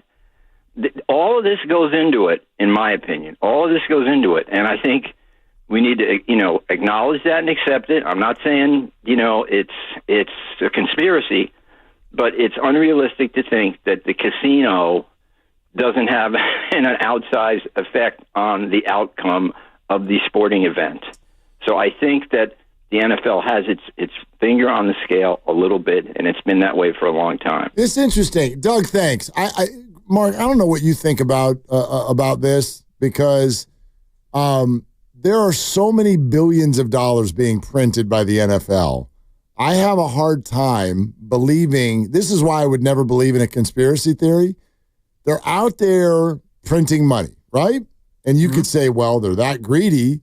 Even if I bought that the Chiefs being in the Super Bowl meant in some way, shape, or form more millions of dollars for the NFL than Lamar Jackson or Josh Allen, even if I bought that, to understand what a bad bet that would be? In other words, give me a number. Does it mean $50 million more dollars for the NFL? All right, so you're the NFL. You're going to make a $50 million wager that this wide-ranging conspiracy is never going to get out, because if it gets out, your league is now a cloud. Like, it's over. It's over. You would not recover from that. That's why I've never been able to believe it. Like, I just cannot see that the league would have an actual stated or written or directed conspiracy going on, because it's too risky. Yeah, there could be like lower level conspiracies going on. Like you could think of Tim Donaghy in the NBA, which was more so just between a couple of refs that were fixing games, or at least aspects of games. But then you got to ask the officials in games, what's in it for them to see the Chiefs go far all the time? Right. And I don't know, like what was in it for Tim Donaghy was pushing bets one way versus the other. But he's getting I see that as at least likely being something outside of the league. Yes, exactly. Right? Yeah, so I'm with you there. And if that was what it was, if it was a conspiracy that didn't involve like the decision makers in the league and it was just the officials, there isn't a necessary like reason why your missed calls would always favor one team over another, because you can create an unfair wager or give yourself an advantage by picking any side of any game. Like Correct. You just call the game that way based on whichever side you want to see win. That's what I mean. Like, do you understand the number of people that you would all have to get on the same page and paid in such a way so that nobody would ever go do some sort of an expose on a talk show? Yeah. They would never do that, like Donaghy eventually did. They would never do that. Do you understand how expensive that would be? To understand the NFL would be handing their entire brand over somebody named Tim. Don't blow the whistle, Tim, with all the proof that you clearly have. And what would stop Tim from being like, hey, Roger, give me $1 billion? Like, think of it. You watch The Sopranos or any mafia movie or whatever, and they got to go tie up loose ends, right? Make sure nobody talks. Like, if there's one loose end, there's two loose ends. That's terrible. In this scenario, there would be hundreds, if not thousands of loose ends. Exactly. So it's funny because I can sit here and I understand how this sort of sounds like maybe we're saying like two things out of two different sides of our mouths. It's like, I do not believe there's a conspiracy theory. I believe this to be more organic, but I am well past the idea of coincidence. Like, come on. It's every freaking single week. It's every week. And this isn't me and you. This is I'm seeing this from people who played in the league, who are now analysts everywhere. Yep. John in Benicia. Hi, John. Thanks for calling. 888-957-9570, the number. Hey, John. Hey, guys. You know what? I will say this. I can't stand the Chiefs. I every single call. But, I mean, if this is a conspiracy, this has to be written by one of the worst ex-WWF writers in history. I mean, the thing is that you go back to the 80s. The Lakers needed the Celtics needed the Lakers. You know, you cannot have the same person win every single time, because even the worst heels in wrestling, in order to make them popular, you have them lose, you have them turn face, and then everybody loves them. But now you've created this monster that's winning every time by, questionable ways, and you're going to kill the product just because it's bad writing, if that's really what this is. So, I don't know the answer, but, something's got to give. But, I mean, maybe they just need a new writer in place of all of this. Well, I think it's an interesting point, John. Thank you. Because, again, I don't buy that this is being a script. But since we're here and we're going this route, like Michael Jordan's name has been brought up a few times today, right? And, again, you admitted, like, you weren't even really – you were not even alive for this, or you were in diapers or whatever. But I can tell you this, like, especially with the Air Jordan shoe brand and the fact that it is still so insanely popular all the way through this day, Patrick Mahomes is not beloved like Michael Jordan was. No. So if you were going to make a character and be like, we're just going to take him to goathood, you would not pick Patrick Mahomes. You wouldn't do that. People are not into Patrick like that. He plays in Kansas City. He is the 9th highest paid quarterback. He doesn't have a shoe. He doesn't why Patrick? Lamar Jackson is way more marketable. Way more, because he's got a more eye-popping skill set than Patrick Mahomes does.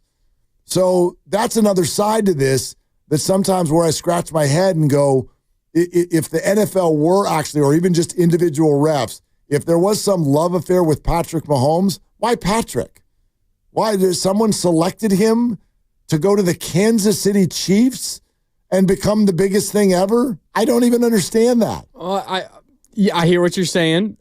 I think we also forget how amazing that team was when their run first began, and when Tyreek Hill was there and Travis Kelce was still at the peak of their powers, and what they were doing offensively. Patrick Mahomes' numbers, like his first 2 years as a starter, absolutely absurd. I think we kind of forget how good that offense was, because the last 2 or 3 years, they've kind of, and it's when they've won their Super Bowls, which is amazing, and 1 seed this year and going back to the Super Bowl again. I mean, we talked about it when it was Purdy versus Mahomes, Niners versus Chiefs in the regular season this year. Purdy, who had himself by far a worse year than he did last year, lapping Mahomes statistically. Mahomes had a really bad year statistically. Worse than the Purdy. offense has honestly been pretty ugly to watch for 2 years now for the Chiefs. And they're still finding ways to win games. It's more of a credit to them than anything else. But I think we forget how eye-popping their offense was in the beginning of their run, because they were the offense. They were the deep ball throwers. They were the 60-yard touchdowns every single week. No doubt. Tyreek running past everybody. Mahomes putting it on the money. That at that point, I mean, that was bigger and better and more crazy than Lamar or any other quarterback. No, I mean, he's throwing the ball with his left hand. He's throwing no-look passes. He's got the strongest arm of all time. I get all that, and I remember all that. But again, I'm just like, how far does your theory go? Do you know what I mean? Why would you end up in Kansas City? It's also not like he was picked. Oh, we got this guy out of Texas Tech. He's the boy who lived, right? Randomly, he's the guy we're selecting through no fault, through nothing that he's done. But I mean, he came in and was amazing from the beginning. And if we're going down this rabbit hole of how would a conspiracy even begin, it's we've got this young kid who's amazing, who's doing things we've never seen anybody do at his age. that's the guy. Right. After he's already established himself. And that's part of why I don't buy any of this. I don't buy any of this. Not like the story, he's right. Or like John's right. The story doesn't make any sense. Do you know what I mean? Like even let's take it to the Niners. You really think that the NFL, if they've got their hands all over script writers, Brock Purdy, 6 foot tall from Arizona and Iowa, aw shucks, nobody can even fathom the idea that he'll ask for money because he looks like the kid that your son brought home as a friend and like for snacks after school. Like that, like Brock Purdy. That's who we sent out there to challenge Mahomes. Like, no, it's a pretty good story there. I mean, it's a great story, but it's it doesn't make any, like, from a marketability sense, that makes no sense. That makes no sense. Brock Purdy, for as much as, whatever it is, Toyota or whoever has their hands on him, he's not a terrible, that's not a marketing superstar. Marketability-wise, you'd rather have stayed with Jimmy Garoppolo or Trey Lance. These are good-looking, 6'3", Adonis-like dudes. And then they just bring in Brock Purdy. He's like, hi. If we're talking about a story, though, that would I don't know, win over the hearts of America. I mean, Brock Purdy's a pretty good story. Just get a script writer in there that gives the Niners a Super Bowl, NFL, please. No, the answer is nobody. Nobody. We're just going to take turns losing to Patrick Mahomes, apparently. I don't think it's that. I think that there is something that is far less nefarious going on, but I'm sorry, I can't watch it and think, yeah, this is normal. It's just the way it fell every single week. It just doesn't, it doesn't add up. So I'm not accusing the NFL of anything. I am accusing referees of being human beings. I am doing that, and there's a few things that I would love to see changed. I mean, and just over the last handful of weeks, this has really crystallized for me. And I said this about the NBA a few weeks ago. People who made the call should not be the ones reviewing the call, period. Their emotion is too involved in it, and they're going to lean automatically toward unless it's conclusive, I'm pretty sure I was right. No, you're out. And the rule book is already leaning that way anyway. That's right. We're sending this to a different set of eyeballs, different set of ears to make that decision. I also think this slide at the last minute at the legs of a defensive player that's running full speed to get a personal foul, that's a penalty now. That's a penalty on you, Patrick. We're going backward 15 yards now because you did that. And if you're found to do what he did in the first playoff game where he stepped out of bounds and then flung himself all the way to the bench without being touched, that's a reviewable play. That's a penalty. 15 yards backwards from the original line of scrimmage. Those are a few of the things I would start enacting right away. Some of this, there's nothing you can do. There's nothing you can do about officials getting caught up in the moment, in the story, and in the home cooking. That's the most frustrating part. There was another play yesterday, not in the Chiefs game, but in the Eagles-Commanders game, where Saquon's along the sideline, and just as he's stepping out of bounds after a run, gets hit and goes flying, and it was called a penalty. And this was when the game was still, in the air, up for grabs. It wasn't over. What was the final score? 55-23 or whatever it was. A dominant win. The game was still up for grabs, and Saquon's about to go out of bounds, and he takes a hit, and it's a 15-yard penalty against the Commanders. So, what is the defense supposed to do in that situation? That's not on Saquon. No. That's not on him for flopping. It was not a flop. He got hit. But is the defensive back supposed to just let the star running back get a few extra yards along the sideline in an NFC Championship game? Absolutely not, but they don't have a choice. Yeah. And I do think, now, I don't know if this helps or not, but according to sources, Adam Schefter says help is on the way. And I thought this was interesting in and of itself, the way this was worded, coming from Adam Schefter, like the biggest NFL reporter in the game, right? And does not represent the NFL. He represents ESPN. And he tweeted, let's see, January 26th. So this is Sunday morning. prior to the game starting. Okay. Yesterday, yeah. Oh, actually, the first tweet, it was 2 tweets. The first one came on Saturday night.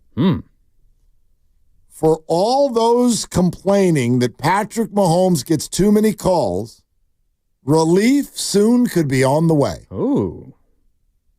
NFL replay assist is expected to expand this offseason into plays that could include the quarterback slide.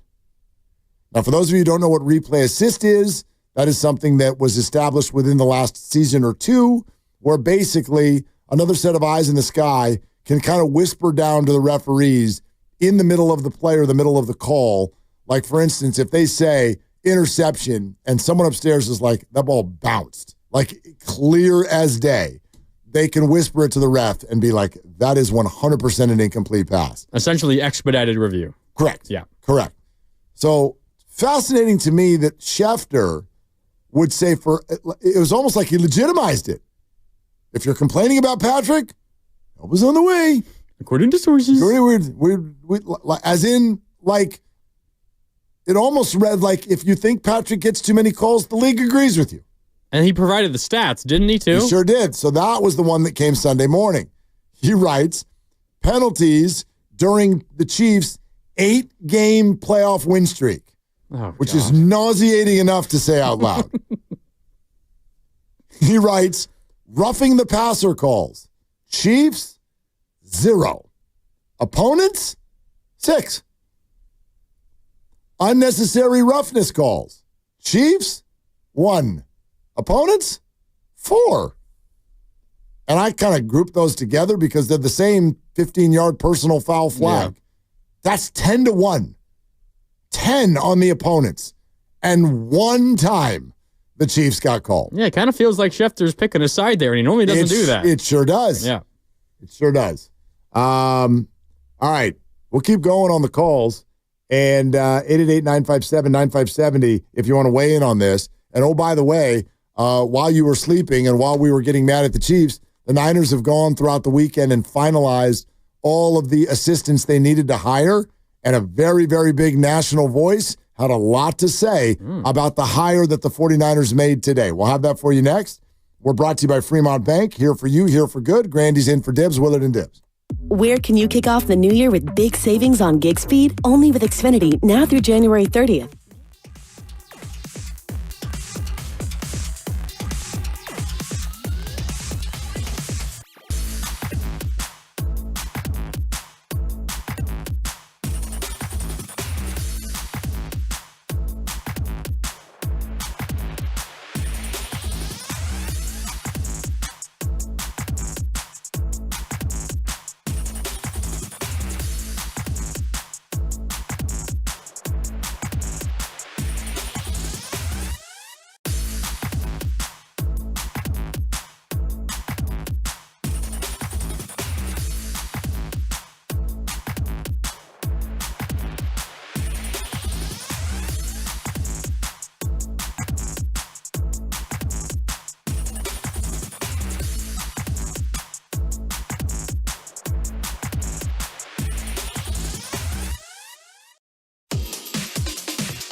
Now, back to Willard and Dibs. There goes the two boys, the two great boys of the Bay Area, the best sports show on town. On 95.7 The Game. I try to tell everyone I see we are the best show on town. There goes the two boys. But Grandy's here for one of the boys today, and we'll be all week, so we get to hang out and spread out a little bit, make some room. And by the way, you know what's coming up? What's that? You know what's coming up? 4 o'clock. That's what's coming up. Okay, and that means it is time for the third of what will be many knockout tournament qualifiers. Otherwise known as my competition. Yes. Grandy is the top boy on town when it comes to knockout tournaments. He is, in fact, worse than Mahomes. He is the only person who has ever won a 95.7 The Game knockout tournament. Big time. But until you repeat, we're not going to pretend like it's a full thing. We'll see. Might be a conspiracy. Go talk to the big boss. Knockout tournament is coming up later in the month of February. You get to come be in the tournament, play hoops on the Chase Center floor. Yes, you get to warm up there, hit a free throw, hit a three, look around, look at Steph's building for a little bit. You get to do all of that with us, and it's super easy. Every day this week, next week, and the week after, every day, we've got 3 qualifiers to give out. And so one will happen on every show, 8 a.m. hour, noon hour, and then the 4 p.m. hour, which is coming up like a damn freight train. So we'll give you a keyword, then we'll tell you what to do with the keyword. I love the way that's written. We're going to tell you what you could do with your damn keyword, all right? But we're going to give that to you just after 4 o'clock. So right now, all you need to know is be here in 9 minutes. And if you're already here, just stay here. Yeah, don't do that, because then, you could get distracted. Yes, and make sure, you're fully up to date. You're not behind. If you're on the Odyssey app, you can use the rewind feature, but you want to be live, so you know exactly when we're calling for what we're calling for. That's a good thing to point out. Get all your ducks in a row, That's right. Yeah, so in other words, to get the keyword, absolutely, whether that's app, it's YouTube, whatever, but at a certain point, there's going to be a cue to call, and so you're going to want to be as live as possible on this one so you can come take down Mark Grandy. I don't know about that part, but everything else is right. Hey, I went online and looked at you. You look great. Appreciate you, Kurt. So it was Friday night in the Bay. The Old Ship Saloon had a rowdy group in the corner that started flowing with appetizers and cocktails, and it was at that point only that we firmly got the absolute confirmation that Bob Saleh was back to be the defensive coordinator of the San Francisco 49ers, right? Well, today, there's also the name Brant Boyer. And I would imagine most of you went, who? Who is that? And it's funny because there's 2 points to be made here. One of them is, this is kind of what I mean about getting mad when an assistant gets hired. Because I think it's hilarious that everyone acts like they know who the hell these people even are. So this was the whole debate we got into last week with regard to, why am I blanking on my man's name, who coached Brandon Staley. Like, don't act like you suddenly, don't hire Brandon Staley because he does this quirk with, it's like, you don't know. The defense may go great next year. I wasn't saying I wanted Brandon over Robert Saleh. I was simply saying an assistant is just a name until we see the games. And I feel the same way on this one. However, apparently around the league, this is being treated as like a really good pickup by the 49ers. He is their new special teams coordinator, Brant Boyer. And I don't know if I've ever heard the Pat McAfee show make a thing about a football team hiring someone to coach the special teams. Have you? No. Usually you don't even know the name of your special teams coordinator on the team you root for. That'd be a fun game. Like we knew Brian Schneider. I think a lot of Niner fans knew him just because he was so bad. Right, because it wasn't going well. It's just like your right guard. You're not talking about him unless he holds somebody. Yeah.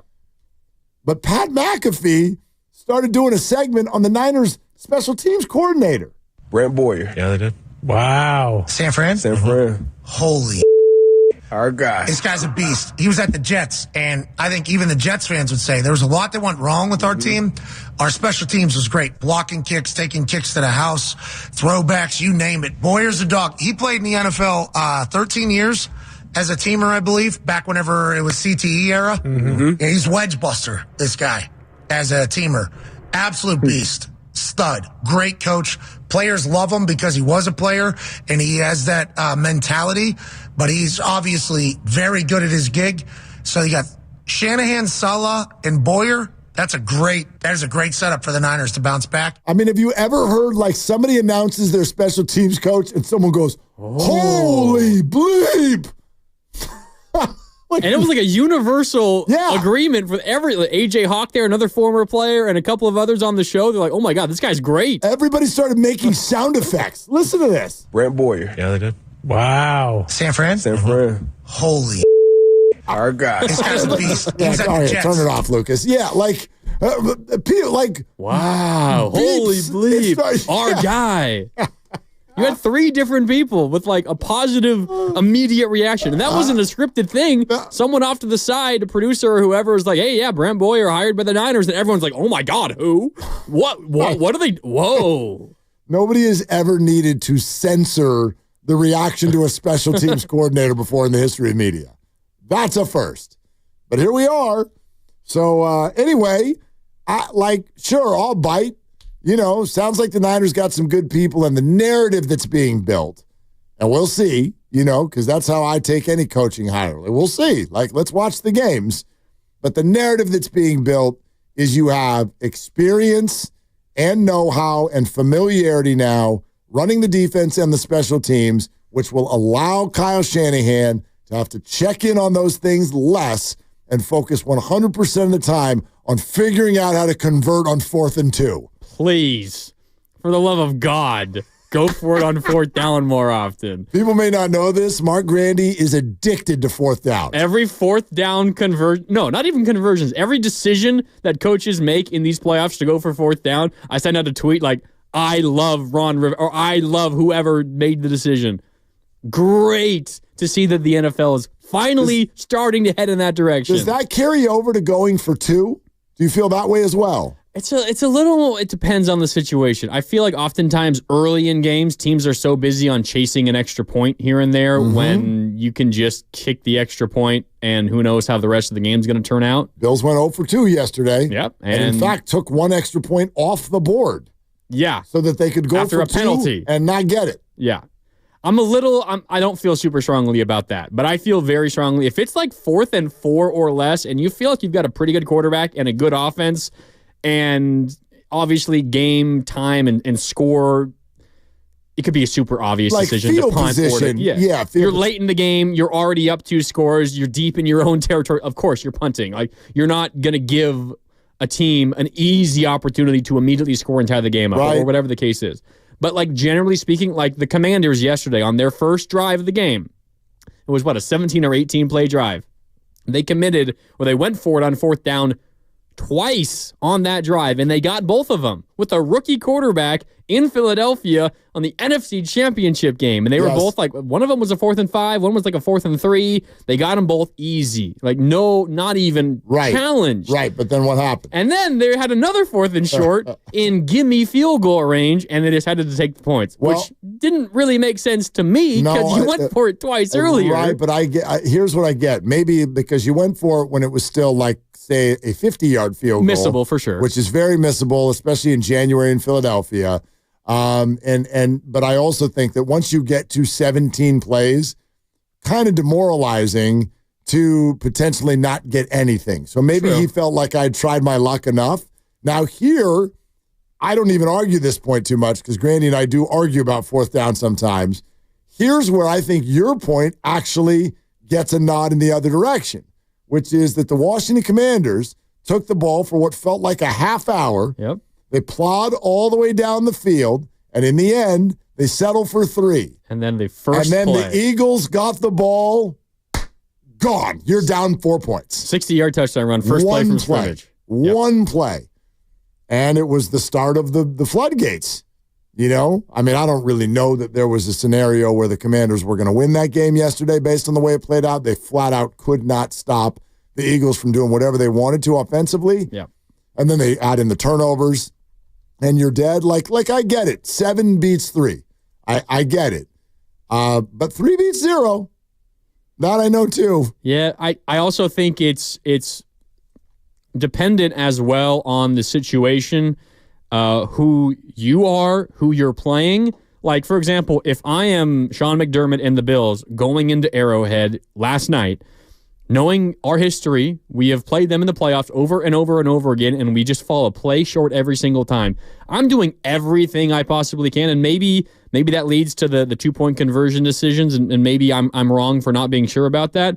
But like threes are not beating Patrick Mahomes and this Chiefs team. Even though this is not a crazy high-powered offense this year, you got to do everything in your power to, one, try to shorten the game and limit possessions for the other team, to keep the ball away from the other team. And what does that mean? It means being aggressive on 4th downs, going for it, keeping the possession with you, not letting Mahomes get on the field, and, of course, trying to maximize the number of points that you're scoring. Because Mahomes, if the ball is in his hands and it's a 1-score game with 2 minutes left in the game, you know he's going down and scoring and winning that game. Yeah, no, you have to try to find a way to be up by more than a score in the final few minutes against the Chiefs. Here's what I wonder, though, because even Steve Young's appearance with us last week, I thought was really interesting when he was talking about the pressure that certain quarterbacks put on a defense. And this is not necessarily taking a shot at anybody who's not on this list, but I'm getting pretty damn close and ready to add Jaden Daniels to the Pat Mahomes, Lamar Jackson, Josh Allen, Joe Burrow list, like at least this year. It's only been now 1 a year. 5-person group? Well, I wouldn't say that yet. It's only been 1 year, but in terms of the way they played this year and the pressure they're putting on a defense, I thought Jaden was right there. He was as good as them this year. I don't know if it'll be that way forever, but the pressure that those individuals put on a defense is, to your point about, like, if it's 4th and 2, I think you're going to get it. Like when McDermott did decide to go for the 2-point conversion because they're at the 1-yard line, I'm like, if I got Josh Allen in 1 yard, okay. But you keep wanting to transfer to the 49ers. And as much as I love Brock Purdy, I agree with Steve Young's point. Brock does not put that kind of pressure on a defense. So even if you want the 49ers to do that, I don't know that it makes sense for them to do that because they're not offering the same skill set to a defense. It's one of the reasons I kind of argued with what Dan Campbell has done for the last 2 years. Like, dude, you guys are a great offense, and you can blame, was it Reynolds who dropped the ball? Yep. You can blame him all you want, but, like, you're taking the risk. When you do that, you're like, these 4 things all need to go well. And with Jared Goff, the first one is, dude, your offensive line better be amazeballs. Amazing. Well, it is. Right, but on this play, they better be perfect because he can't move. And he needs to be in timing. And Brock Purdy moves better than Jared, but same type of thing where I'm like, if I feel like there's going to be a jailbreak on the line, then this is a bad idea. So I don't know. Like, do you want the Niners to play it the same way the Commanders would? Maybe not as overly aggressive, but I think there is room to be more aggressive. I mean, you're probably about to pay Brock Purdy upwards of $50 million a year, and I know what a quarterback is being paid doesn't equal, his standing in terms of he's the second best quarterback in the NFL because he's the second highest paid quarterback in the NFL. That's not how it works. But you also have a lot of really good players around him. Presumably this year you're going to as well, this coming season. And if you have that kind of talent, I feel very, very, very good, especially if you have a play caller like Shanahan who probably has a play or two for a situation like that. Give me 3 yards, get me 4 yards, bring out your best play, Kyle. I feel very, very confident that you can get those necessary yards more often or often enough to where it outweighs the risk. And you don't have to convert like terribly often for it to be worth the gamble. 7 points is more than double 3. It's not like you have to get it 75% of the time. The analytics tend to agree with you. The league is heading that direction. I don't see it coming back. And my fear is Shanahan's going to be one of the last coaches to realize that and to jump on the bandwagon. You're listening to 95.7 The Game, KGMZ and HD1 San Francisco and Odyssey Sports Station. Always live on the free Odyssey app. Twitch and YouTube, powered by First NorCal Credit Union. For a low-rate auto loan, apply online or just ask for First NorCal financing at the dealer. And remember, we have arrived past 4 o'clock. We are giving you the keyword that you need in order to claim a spot in the knockout tournament on the Chase Center floor in less than 10 minutes. Oof. We will give you the keyword. So if you're here, stay here. Tell a friend, get here. Unless, of course, they're not going to bring you or you're not going to get in because they get in or whatever. Or if they're really, really good at knockout and you think you can't beat them. Yeah, we don't want that. Yeah. But the keyword is coming up, and I want to throw this in too. Also alongside that in less than 10 minutes, because I've taken so many shots at refs today, one of my favorite things that has ever happened with NFL refs also happened yesterday. Oh. And we want to play that for you because I hope it will give you, at minimum, a smile. I thought it was one of the greatest things I've ever heard a referee say. Back to the phones. Manuel in Millbrae. Hi, Manuel. What's going on? Hey, Mark. How you doing? I'm a long-time listener, but this is the first time I've ever called. Thanks for doing it. Yeah, so you had a caller, I don't know, he was probably about 20 minutes back now. He was talking about the last 2 minutes and a half and how things are usually weird to line up with the refs, and we saw it in the game. I heard you say that you don't believe in the conspiracy theory of it all, but that you think something stinks, and I think a lot of people feel that way about the NFL right now. And I don't see how it's so difficult to believe that there could be a conspiracy with the NFL and the refs. You alluded to the fact that possibly it'd be impossible because there's thousands of people that would have to be in on the script, right? Right. So what if it wasn't thousands? What if it was owners and just the headline judges, that the people that go talk under the hood when there's a controversial call?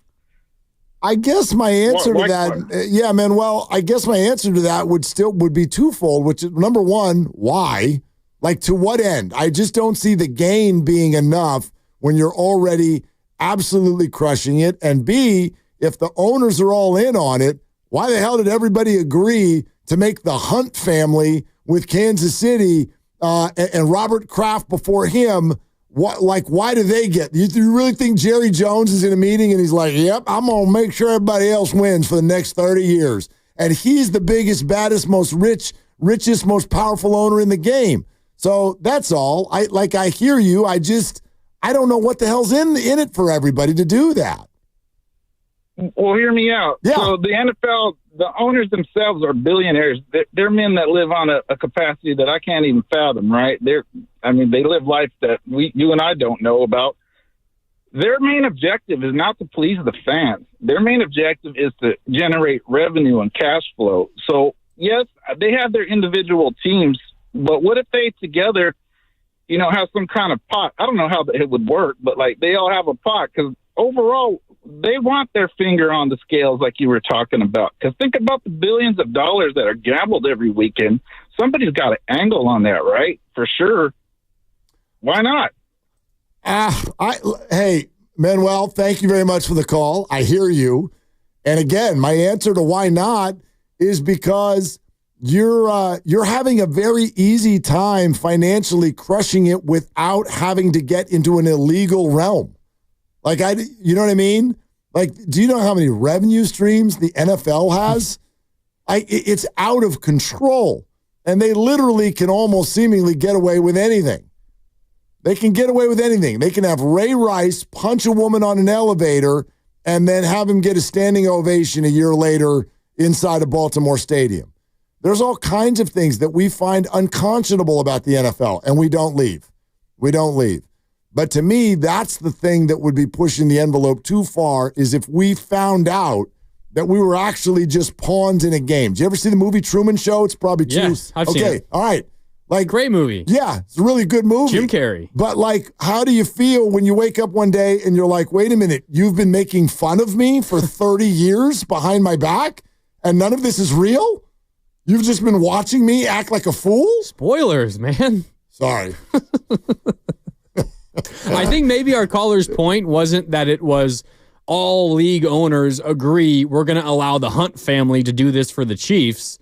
It is the Hunt family going up to an official or a group of officials saying, hey, here's a little extra on the side. Let this one go our way. The point back would be what's stopping every other owner from doing the same exact thing, because Jerry Jones would say, all right, let me try to get a couple of good calls here, because we are dying to just not even win a Super Bowl, not even go to a Super Bowl, just get to an NFC Championship game for the first time in 3 decades. And I do think the NFL, like I'm almost going to, I don't want to sound contradictory here, but the idea that this would all get funneled to Kansas City, middle America, I do think the NFL works in a space where your market size does not matter as much. The fact that it's a salary cap league with parity, fantasy football, gambling, all the things involved, Green Bay, Wisconsin can suddenly become a cool place where stars are live and work. So I get that. Owned by the public. Owned by the public. Yeah. But again, in the end, it's almost just like, if I were to buy into things actually going this way, they wouldn't have scripted it like this. Unless they're so next level that they're like, that's exactly why we scripted it that way, so that no one would be on to us. I get stuck on one word with this conversation, which is why. Like, that's you're going to make bajillions of dollars and you're going to risk the next billion by trying to make a few more. I don't understand why that would be a good bet for the league. Some of the 10 richest owners in the league, which if we're talking about just owners going up to officials and trying to sway a game their way, that includes Stephen Ross, owner of the Dolphins, historically great franchise, right? How many Super Bowls have they won? That would be, let me count. Is it none? I think so, right? None? They were in one of the. Marino went to one. Marino went to one. Yes, got crushed by the Niners. The early Dolphins, like Super Bowl 1, 2, 3, or 4, or something. Maybe, I don't know. Shad Khan, also one of the 10 richest owners. Jacksonville Jaguars, historically awesome franchise. Yep, they're good. The New York Jets, owned by the Johnson family. Yeah, great franchise. David Tepper, owner of the Carolina Panthers. Another great one that's always up there near the top. And by the way, how long has it been since the Cowboys have even been to the game? What, 30 years? Yeah. More. Now I think it's 31. So if this is just a rich owner thing, these rich owners are doing a really bad job of trying to angle these games to finish their way. All right. We'll keep going with your calls. 888-957-9570. Also coming up, a moment of clarity, I guess, for the refs, because they also did over the weekend one of the favorite things that I've ever heard them do. And so we'll play that for you next. But more importantly than anything, it is time. We are giving you the keyword that you need to win your way into the knockout tournament at Chase Center immediately coming up next. Like first thing after our break, you will get the keyword. So keep it locked right where you are for your chance to win. We're also sponsored by Honda of Vallejo. Grandy is in for dibs on Willard and Dibs. Dan Dibley here to talk about Abundant Life weight loss.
Now, back to Willard and Dibs. Well, I was on hold and waiting for you guys to talk to me. Jaden Daniels is FaceTiming me, so I had to tell him, I got to go on this show. I'll get back to you when I get off the show. So come on, Coach.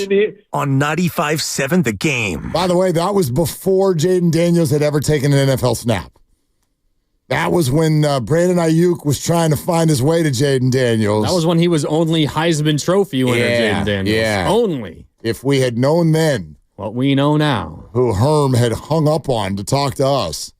Woo! What a season by that man. Still, no rookie quarterback has ever won 3 playoff games. No, it's tough to do. But he became the first to ever win 2 road playoff games. Yeah, and he played well. Like, yesterday was not on him. Washington kept fumbling everything. Their defense stopped no one. But anyway, we're going to get back to calls in a second, but it has been promised it will be delivered. It is time to give out the keyword that you will need to claim a spot in the knockout tournament on the Chase Center floor. You get to warm up there, play knockout with us, hang out for a good solid. We were all there for about an hour, maybe more, a little bit. Like, how long was everybody at Chase Center if you win your way into this? At least 2 hours, maybe 3. Was it that long? We have a really large window that we own the court that day.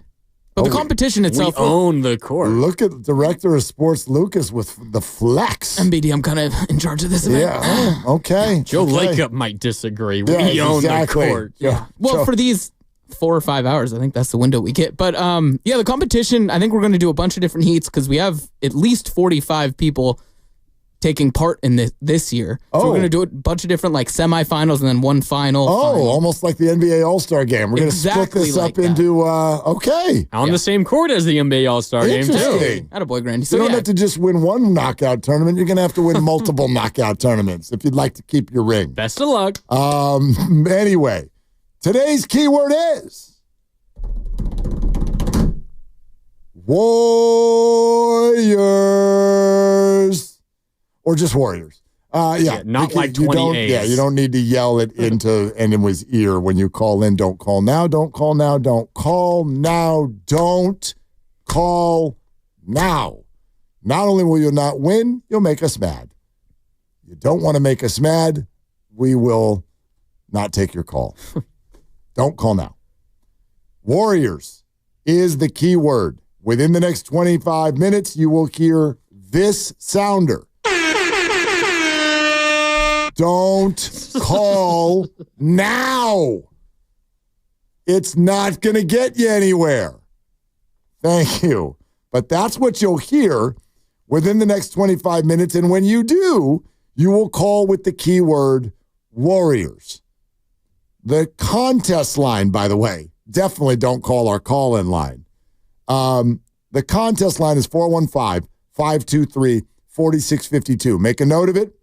415-523-4652. Okay, save that number in your phone because when you hear that sounder again, the first person to give us the keyword on the contest line claims the spot in the knockout tournament at Chase Center. So keep listening. You will hear that sounder very, very soon. Is everybody clear on what we're doing here in the room? I got it. Don't call now. Don't call now. I haven't seen anyone call the contest line yet, so I'm really excited listening. By that. Oh, there's someone. Oh, and then he hung up. Oh, maybe they're just getting the number saved in their phone. Yeah. Maybe. That's a good move. See, now here we go. We see you. Stop.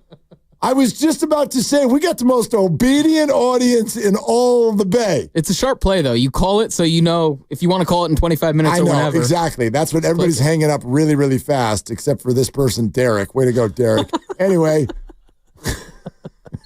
Just, are we that short on attention span?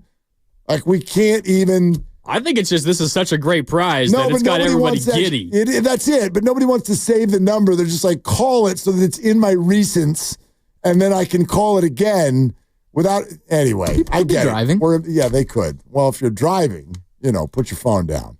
But anyway, I think we did pretty good, okay? So pretty soon you'll hear the sounder. The keyword is Warriors. You do the rest, and we hope to see you there. Hey, before we go to the phones, can we have a little moment of levity? I thought this is the funniest thing I've ever heard an official say. and it wasn't in the Chiefs game. It was in the Eagles game. Were you all watching when the Eagles got down to the 1? And by the way, I had so much fun with those 2 last names on the Commanders. Neither of them are pronounced this way, but the one guy who kept flying over the line of scrimmage, his last name looked like Love You. And Frankie Louvu. Yeah, Love You. And then that offensive lineman whose last name is spelled Biadaszz. I'm like, look at that badass. So every time they did this, I would yell at the screen, "Love you, badass!" And the Commanders just came flying over the offensive line, and they're like, we're not doing the tush push. We're just going to keep jumping into your face until we guess right and see if we can make you fumble, because you are literally an inch away from the end zone. And a penalty doesn't cost us anything because half the distance to the goal of an inch is basically nothing. So literally we're looking at this. I'm like, I think the game's over. Like, we're just going to do this for the rest of the afternoon. And then Sean Hockley, yes, you recognize the name, Ed's son, Ed being the one who used to come out with the big old bicep guns. Sean Hockley was the ref, and he comes out after the 3rd consecutive flag and says this. Mike, how close can they put this ball to the goal line at this point? Well, interestingly enough, you got a situation here. If these are deliberate, and you heard Sean Hockley say that it could lead to an unsportsmanlike conduct call, it could also lead to awarding a score if it happens multiple times like this. We'll hear what Sean has to say. Encroachment, defense number 93. Washington has been advised that at some point the referee can award a score if this type of behavior happens again. For now, it's a replay of 2nd down. Mike, that's unbelievable. As a parent, this was the favorite thing I've ever heard a ref say. If this kind of behavior continues, go to your room, and if this keeps up, no dinner, party canceled. I mean, he's literally threatening the Commanders as if they're a 5-year-old. He starts it off by saying, Washington has been advised. And then, no more doing that. Listen. If this kind of behavior continues. Have you ever heard a ref say that? No. If this behavior continues, I'm out of here. We are going home. I mean, he was about to go grab a Washington Commander by the ear and just lead them back to the locker room. You're in timeout. You cannot leave your room for the rest of the day. I'm like, brother, you're on an NFL field.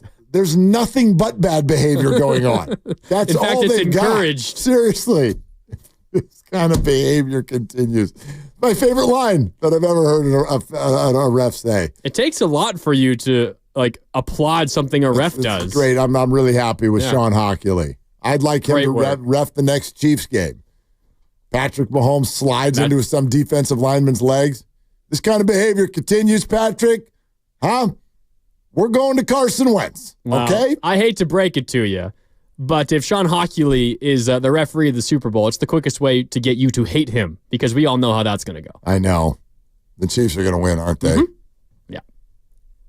I mean, by the way, I do like to root against the Eagles, too. That's the problem here. By the way, though, if we can just take another second to appreciate something that happened over the weekend, Dibs with another perfect weekend. Oh, my God. For Fade the Dibbers. I did talk to him on the way to the show today. And thank you, Lucas. We talked, and there's some things happening and whatnot. So we were talking about life and stuff. And then at the very end of the call, he goes, by the way, Fade the Dipper. And I was like, dude, your role is epic right now. 7 in a row. He's gotten wrong. We've gotten right. Not just 7 in a row. I believe there have been 12 playoff games. He is 2-10. If you have been fading the Dibber, you get a week off of work. Like, crushing it. Yep, you're right. 10-2 in the playoffs. And it's 7 in a row. So if you're just letting it ride, and he did say, and you all know this already. The pick is in. He said the pick is in. 13 days in advance. The pick is in. The pick is in. He's picking the Chiefs, I'm pretty sure. I'm worried about it. Well, then, put the kid's college account on the Eagles then. Because Patrick Mahomes will probably get hurt in the second quarter, and Carson Wentz will come in to face the Eagles. Ooh, I just thought of that storyline.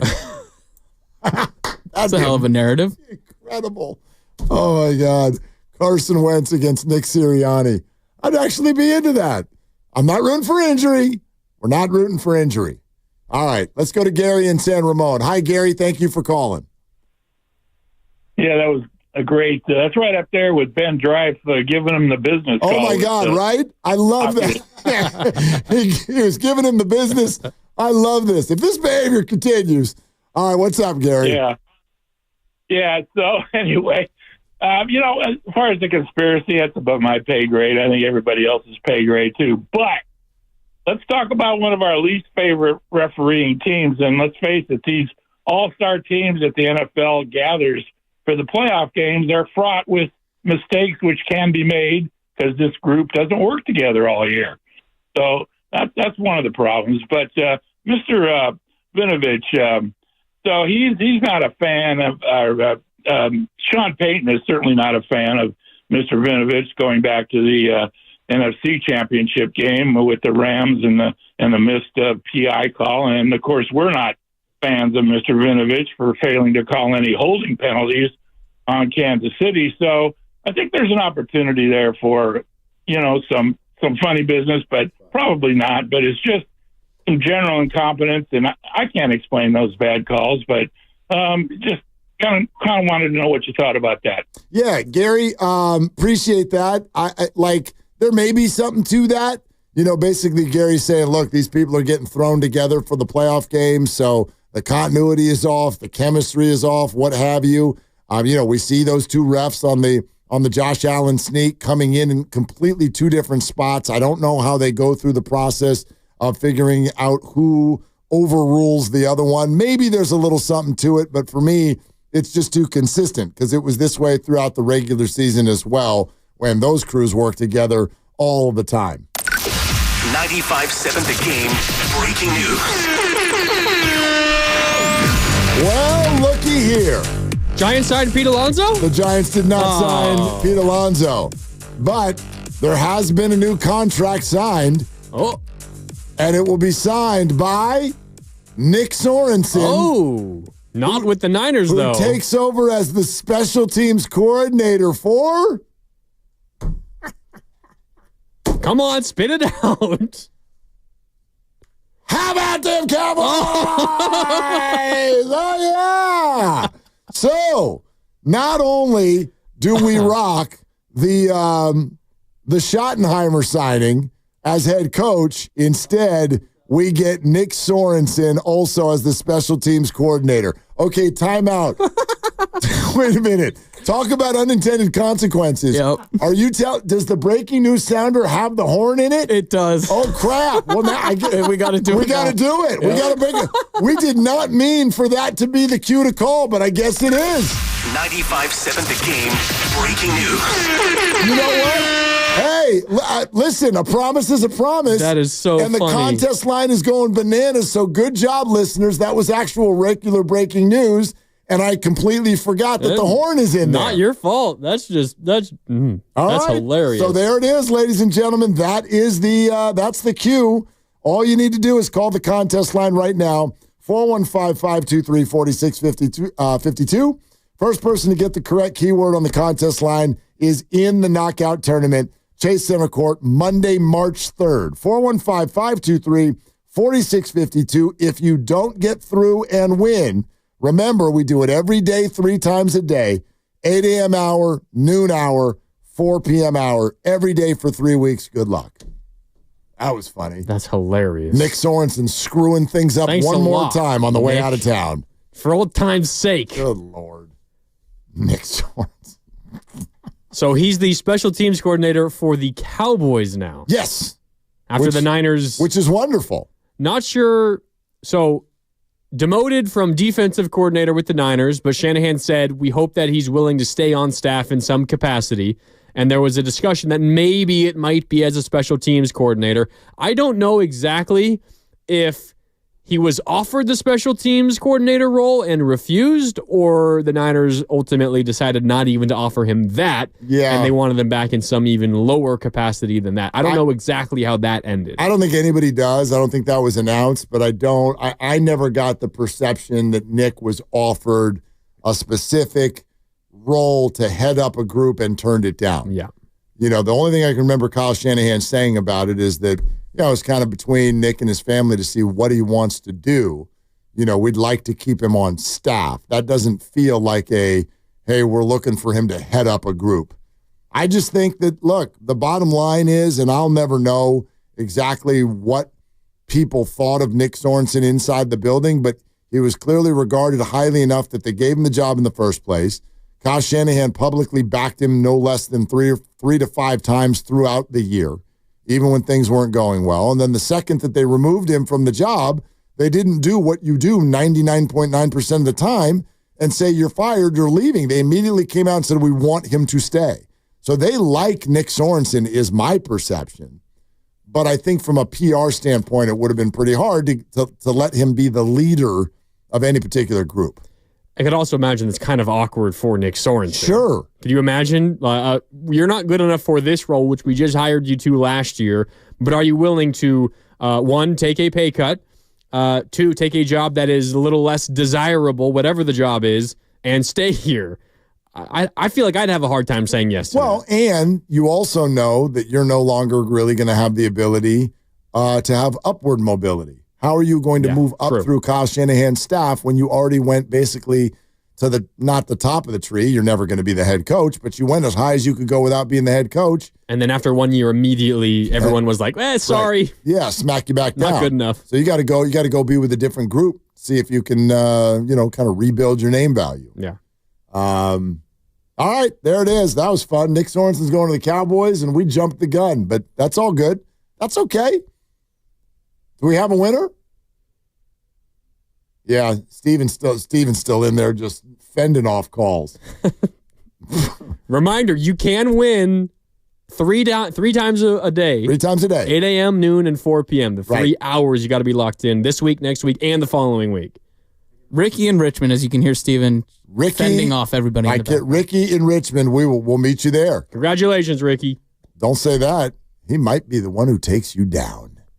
I welcome all challengers. Mm-hmm. I'm not going to shy away. Okay.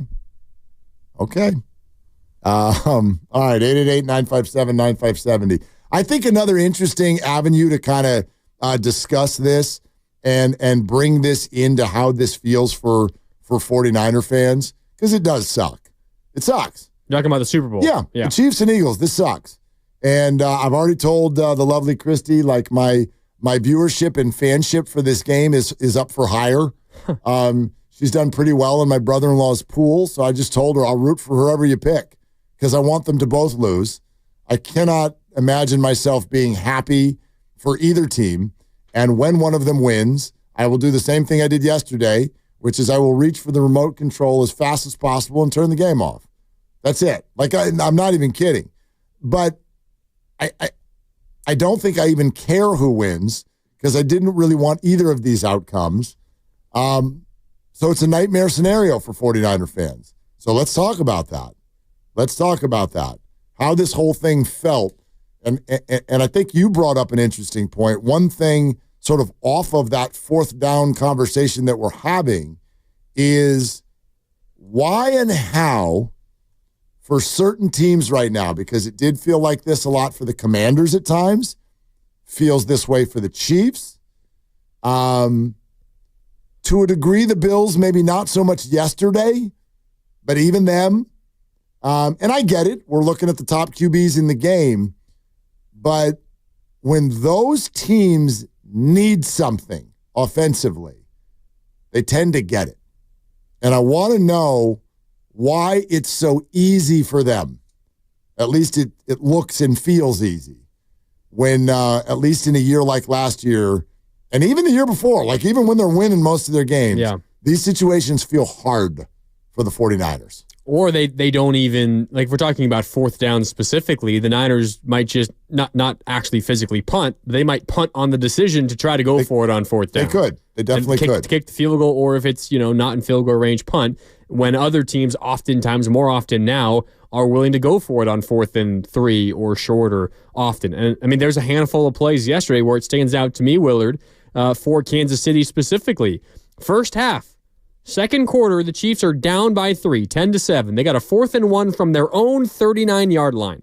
Their own 39-yard line. You're in Buffalo territory. You're not across the 50, and you have a 4th down. You're already losing this game.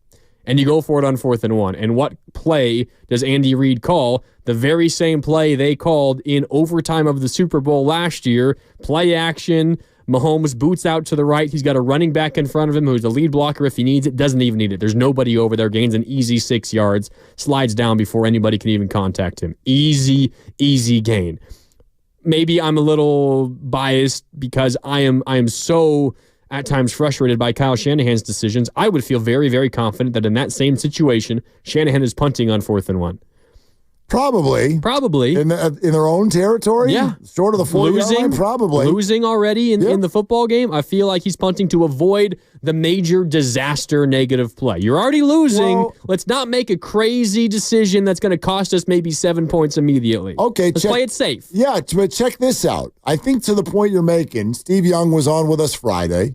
Listen to what he said he'd love to see from Kyle Shanahan. I said during the season a couple of times, I think Kyle should call RPOs for Brock. We should put him on the run out of the huddle where he's going to carry it. The threat that he needs to bring, look, we understand the processing power, but that's the game today is there's free first downs with the legs, free touchdowns, and especially in the fourth quarter. So I would like to extend what we saw a little bit more as a nifty Brock Purdy this year. I thought it was cool. I thought it really mattered, but I'd like to see more of it. And so maybe what you guys have said back to me is, look, Steve, don't worry. We're going to lean into it, and he can do 80% of what Jaden's doing on the with his legs. He can do 90% of what CJ's doing or Josh is doing, and if that's the case, then great. I'm all in, and I think you got to call plays for it. You have to threaten the line of scrimmage every time if you're going to go to the Super Bowl. It feels like obviously into the future you have to have a quarterback that's going to threaten the line of scrimmage 84 times they take the ball in their hands, and I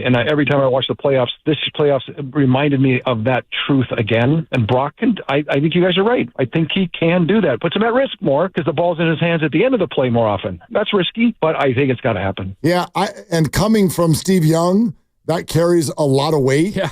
And I think I agree with him, which is to say that Brock Purdy, we know he can run, but it usually felt like a fire drill. Where it was like, oh my God, nobody's open. Yes. I'm under pressure immediately. Got to make something happen. Yeah, his improvisational skills are very, very good. As opposed to designed runs for your quarterback. Yeah, and I know that it bothers people. It's scary. Trey Lance, etc. It's scary.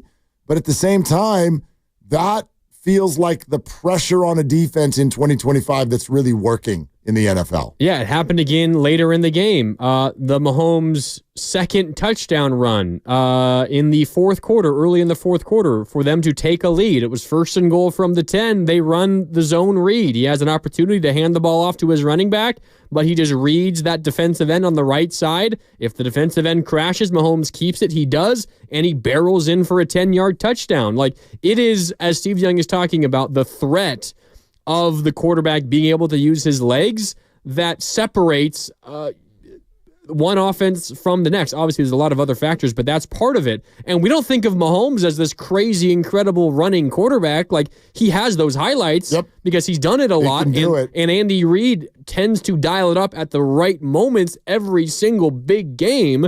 But I wouldn't say that Mahomes is like this crazy, so much better athlete than Brock Purdy in terms of their legs. Purdy's probably a little bit more athletic, honestly. He's probably a little faster. Yeah. Yeah, obviously Patrick has got more presence. He's way bigger, can stronger. Maybe run over somebody. Yeah, it gives you more of a threat when he's out there with the, if he does have an option. But it's not like Purdy's working at a talent deficit in terms of their legs. Not in terms of speed. Him and Patrick Mahomes. Not at all. We're brought to you by Fremont Bank, here for you, here for good. 888-957-9570. We would like to reopen it back up to all of your calls. The Chiefs are playing the Eagles in the Super Bowl. 49er fan, how would you describe the feeling that goes through your belly once that reality comes to pass? 888-957-9570. We'll keep taking your phone calls. Grandy is in for Dibs, and this is Willard and Dibs. All right, and it's Willard for Underdog Fantasy. What's going on, everyone? California.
the way back to week 16.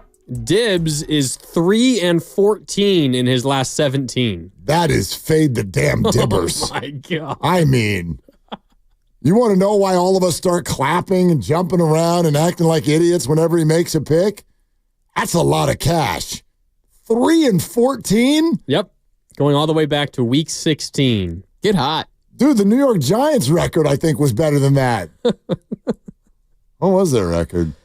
I don't even remember. They might have had 3 wins. They randomly pulled off a victory at the end of the year, didn't they? They did. That was to waste the first pick in the draft. But I think everybody had at least 3 wins, didn't they? Giants went 3-14. 3-14. Yeah. So Dibs is like the New York Giants or the Tennessee Titans or the Cleveland Browns. And us fading him are like the Eagles, who are 14-3. There you go. In the regular season. There you go. Yeah. We'll get back to all of this in just a second.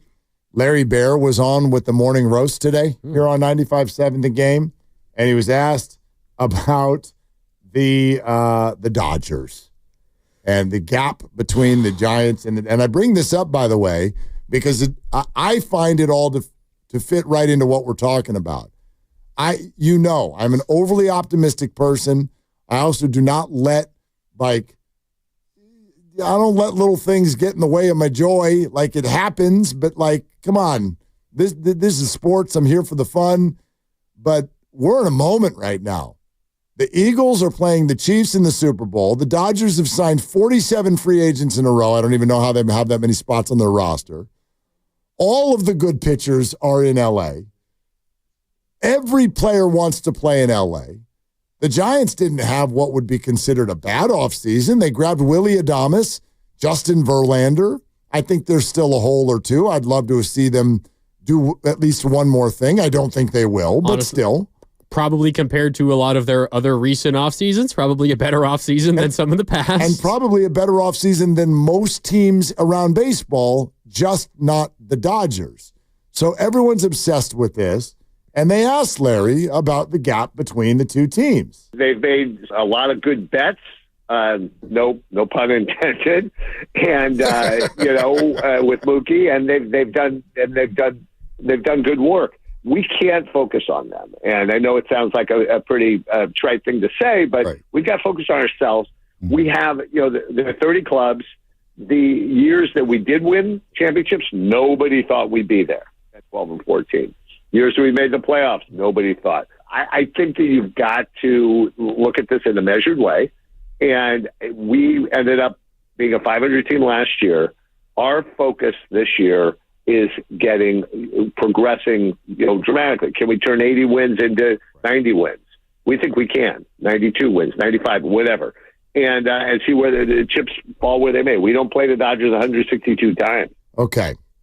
Here's the thing with that answer from Larry Baer. That was with Bonte and Joe this morning. And it's like, I can accept the answer from the standpoint that, honestly, it's literally and factually the only thing you can do. It's not like the Giants can go fly down to L.A. and block Blake Snell from walking in the place. Okay? So, yes. Don't forget about Michael Conforto. I'm pretty excited about that one. But anyway, you can only do what you can do. So do you and all of those things. And he's right when he says it sounds like a trite thing to say. It does. It does.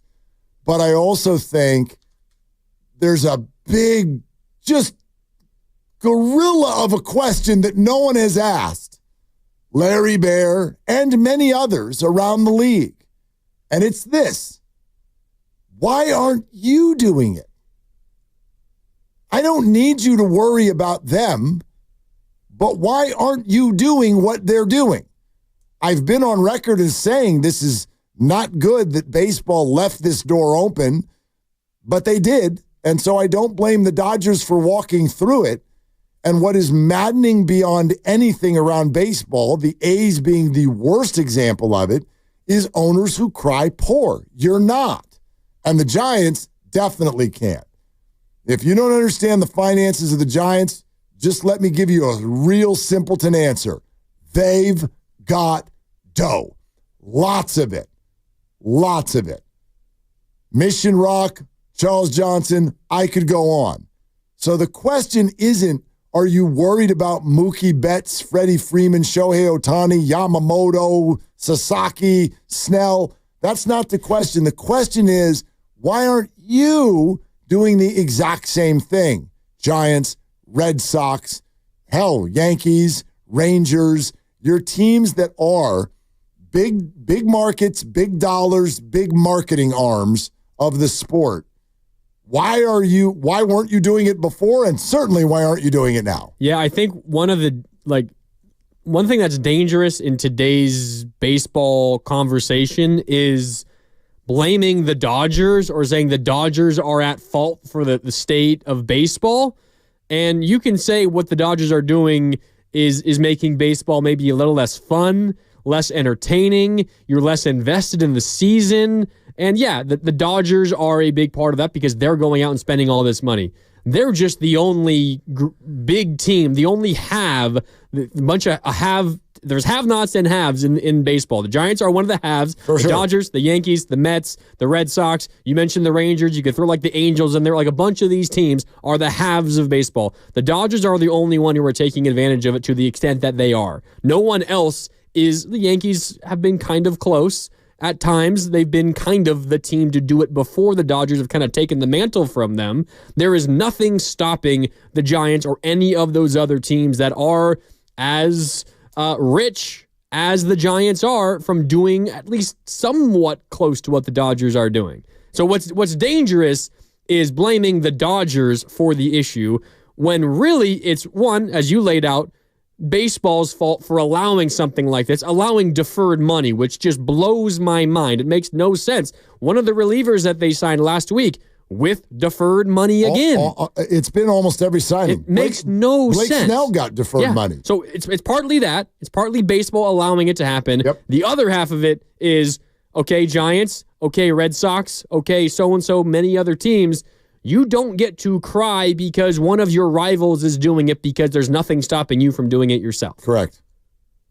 Absolutely correct. And when people use the stat of the Dodgers have deferred over $1 billion, they'll go with almost all of that is Shohei. Right-ish. You're right that is $680 million of the over $1 billion. Okay, do the math. That means they spent almost another $400 million in deferrals. So it's not just Shohei. Mm-hmm. And the list is about 8 to 10 players long. And so I don't know when this is going to stop. I have no reason to think that it ever will.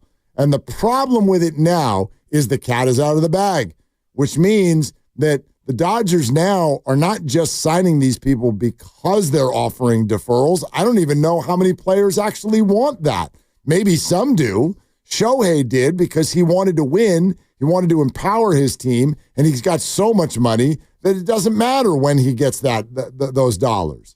But the problem now is what the Dodgers have created, and that's the bottom line. And maybe that's the question we need to ask Larry. The Dodgers have created the place where all the players want to be, and that means you're not, especially when you're talking NL West, West Coast, California. I'd argue the Padres have probably become the second destination. Oh, yeah. And that's the problem. For years, players looked at the Giants, and I think they still do. I know what the fan reputation they think it is. Oh, these cheapskates and blah, blah, blah. The Giants are a very well-respected organization within baseball. The people, just go listen to Willie Adames. They want to be Giants. They have a good reputation with how they've handled players through the years. But you can't battle this. You cannot battle this. This is like going to a 10-year-old and being like, we've got a water slide park. Well, the Dodgers have Disneyland. So would you like to go to a water slide park for 4 hours, or do you want to go to Disneyland for a week? They're all going to pick the exact same place. Yeah, it's an easy answer. I think the other thing that, and again, Larry Baer isn't not wrong with what he said. You can't worry about what the Dodgers are doing. You got to try to turn this 80-win team into a 90-win team. And he said, we think we could do that. And you know what? I probably buy that they feel like they could actually win 90 games this year. We'll see how it all plays out. But I think they're probably going to be a better team than they were last year. That's whatever. The other half of this that kind of irritates me as a Giants fan and I know this is something that you've been picking up from the fan base for a while, Mark. It is this feeling of inferiority, that this is a place where you are the underdog and that you need to catch people by surprise to have a good year. And what he said was, think back to 2010 and 2012 and 2014 and even 2021. No one thought we were going to be good. And what did we do? We won 3 World Series, then we won 107 games and won the division. No one expected it. Okay, it's cool to exceed expectations. How about you have some expectations in the first place? There you go. I would like to go into a season, go into March, go into April excited about Giants baseball because we have a darn good shot to go to the playoffs. When the reality is, over the last 6 or 7 or 8 years, I have gone more than that. 9 years, 8 years, I have gone into every season feeling like third place in the division is probably the best we're going to do. It's a phenomenal point. In other words, when Larry Baer says, hey, no one saw us coming, we'd like to see you coming. Yes, please. We'd like to see you coming once. Yes. I'd love to look at the roster and be like, we're going to come get you. We're going to come get you. But it is filtered into the stands to the point now where I know a lot of Giants fans, it used to be, and this is what someone who was in marketing like Larry Baer, this is what I think Larry really needs to hear. Those Dodger games, when they're visiting, that used to be the ticket you wanted. It's now the one you're scared of. It's not the ticket that all the Dodger fans are getting. I don't want to deal with that. So I'll pick when the Pirates are here. Thanks. I don't want to deal with that. I don't want to deal with it in my face. I don't want to watch that lineup. I don't want to feel like there's very little chance that they're going to win the game that I go. I don't want to listen to all of the stupidity throughout the crowd, Dodger fans yelling, and I don't want to deal with it. Vendors selling Dodgers gear. This is like dynamic pricing. You need to reverse it. I'd like to pay less to go to the Dodger game when they come to town. I'll pay more for when the Reds are here. I'll watch Ellie De La Cruz and a game the Giants might win. Yeah, and I also think that's the problem. Maybe there is, and I would hope there is some of this internally. And maybe the Giants, for whatever reason, decided that it's not the best thing to air this opinion outwardly. There should be a little bit more of people in the organization, in the front office, pissed off with what the Dodgers are doing.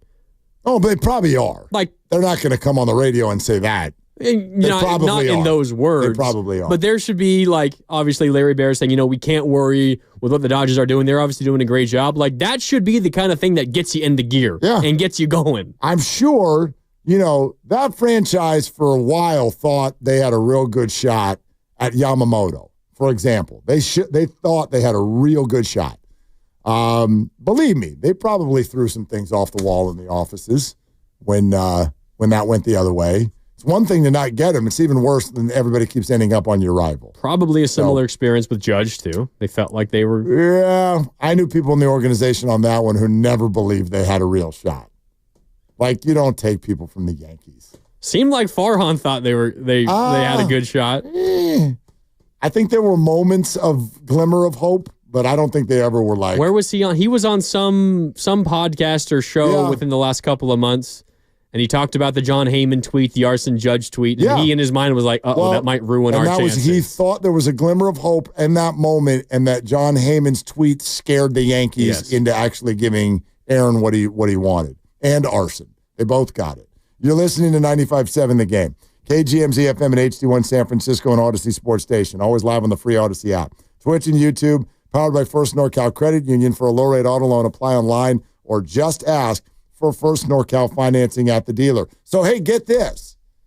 We're all going crazy because y'all get to play basketball on the Chase Center floor. That's not the only thing we're doing right now. Oh.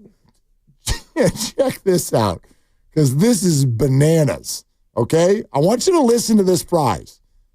And this is for, no good reason at all. Just because we're feeling like giving more amazing stuff away. It's because we're nice. Right. This is called the Slam Dunk in Vegas contest. I'm intrigued. And it is live. So here's what we're doing.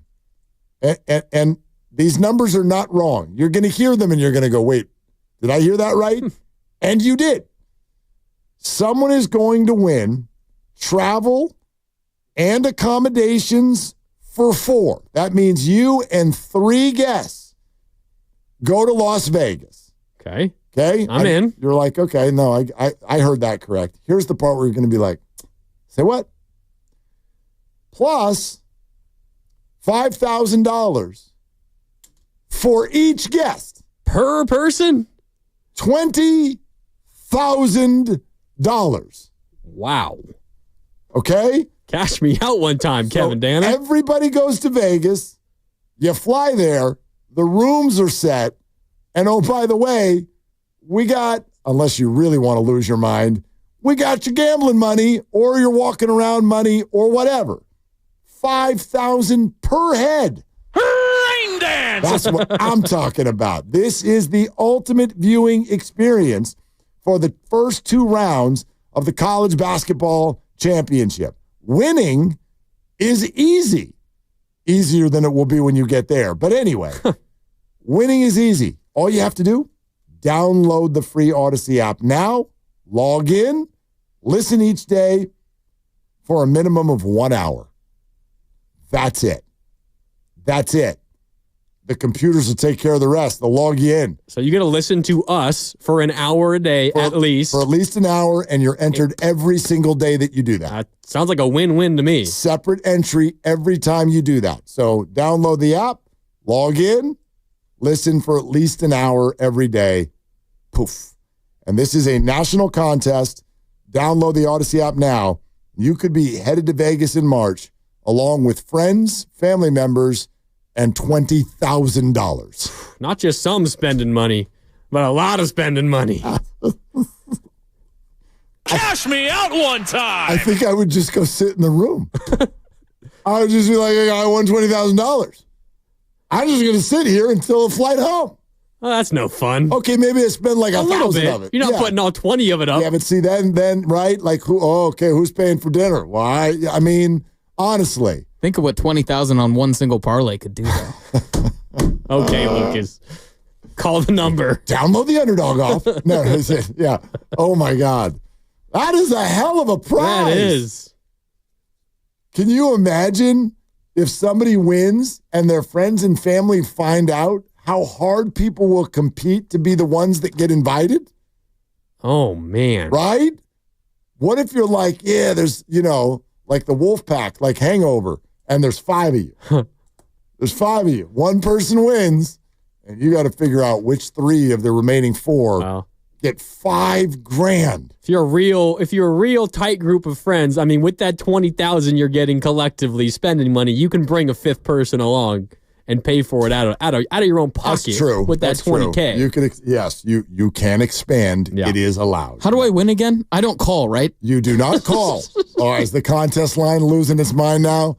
All you people, you know what it doesn't say in this? It doesn't say that you have to listen closely. It helps.